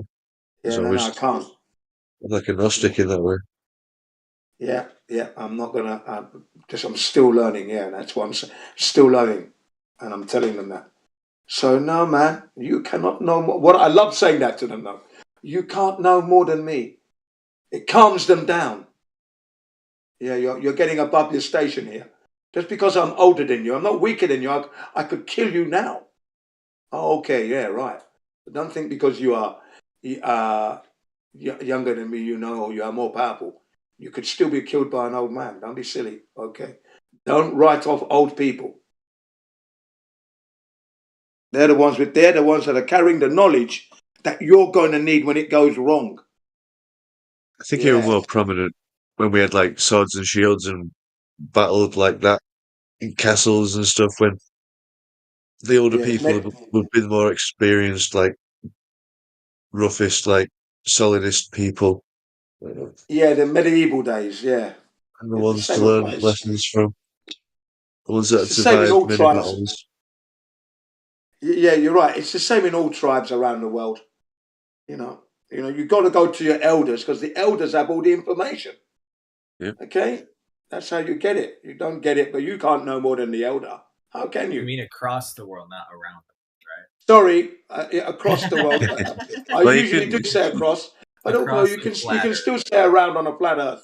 Come on, man. You could keep visiting people. Go Yeah, around do in a not- circle visiting people. I say across the flat earth because I don't. So do wanna- I usually. Yeah. So It do is I what it usually. is. So there's no confusion. Yeah. But Across. Torquoise, you think the sky is bending, right? It appears to. It appears to Okay, be a prove it. sphere around me. Okay, prove it. Prove the sky is bending. Go ahead. Not bending. So it's not bending. So the sky is not bending.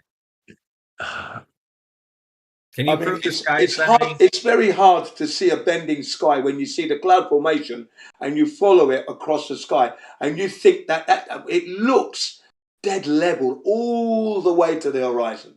Clouds. Yeah. It's like there's a sheet of glass and I'm looking for a sheet of glass. It's beautiful. It's a beautiful sight. It So really the sky is flat. The sky Yeah, is flat. it's not All curved right. to me at all. Not All when I'm right. looking at the clouds. Yeah, just like the Earth is flat, right? Yeah, yeah. All And the right. funny thing is, the cosmologists in that documentary called The Principle, they said space is flat. That's what they said. Oh yeah, they say that space is flat.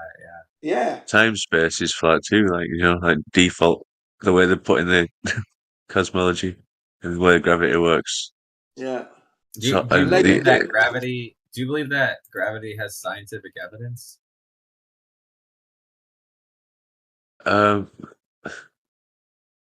there's things that imply things, but I don't know if they're pointing at the cause of it, just an effect, like it's a phenomenon, but I don't know if it's Can directly. you prove? But no. Can you validate? Can you scientifically validate gravity? Is my question to you. You can just measure it, really. No, Okay, that's so the wrong you- statement. so- That's so a you wrong can't. statement in itself. Yeah, It's it's a a wrong yes or no statement. How can you question. measure? How can you measure something that hasn't been proven? Yeah. No, I mean like its effect. Sorry, no, it's not the cause of it, and you're not trying to give like a law and a storyline to how it does that. But in fact, it does that, and then just that part of it. Again, it's wrong.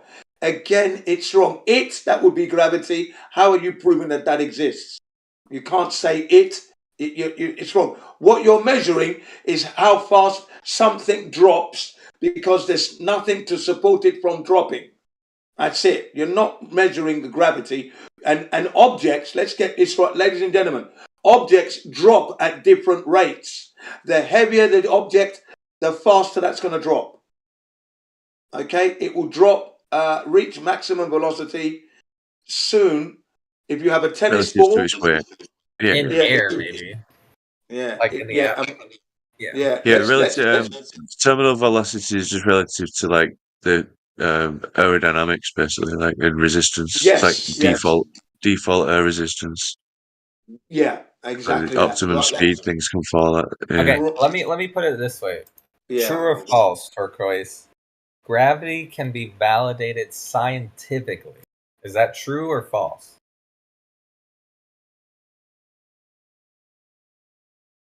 Why is it so hard to say? Come on, you know the answer. Just say true or false. He's dead silent, man. He's dead silent. Yeah, ladies and gentlemen, the answer is No. I want verification. Are you talking more scientific method? Can you quantum validate gravity? quantum scale or like a Newtonian? Less so. Any? Can you validate? Let me say it in layman's terms. They do, I think, right? There's Can a vector. you validate true or false? Gravity can be validated scientifically. True or false? Simple. I don't think answer. I don't know if it classes. That's why it's a theory. So I think Okay, you don't I know. don't think Okay, that's you no. don't know. Okay, you don't know either way. Okay. Yeah, that's Well, I think it'd be strange, no that is. because that's why it's still a theory because the answer's no. Right. Okay, The answer is no. And ladies and gentlemen, a theory is just a hypothesis that hasn't been proven. That's what that situation is. You can dismantle that, throw it in the bin, disregard it completely because it's nothing. It shouldn't even be taught at school. It's just a theory, nothing to adhere to. You don't adhere to a theory. You adhere to the facts. What you actually observe is what you adhere to. You don't adhere to a theory. A theory is Which not is the like truth. measurements and all these observations. Measurements are not theory. A theory is not a measurement. A theory is not a measurement. A theory is just a hypothesis, an idea. It is not a fact. So it's not a measure.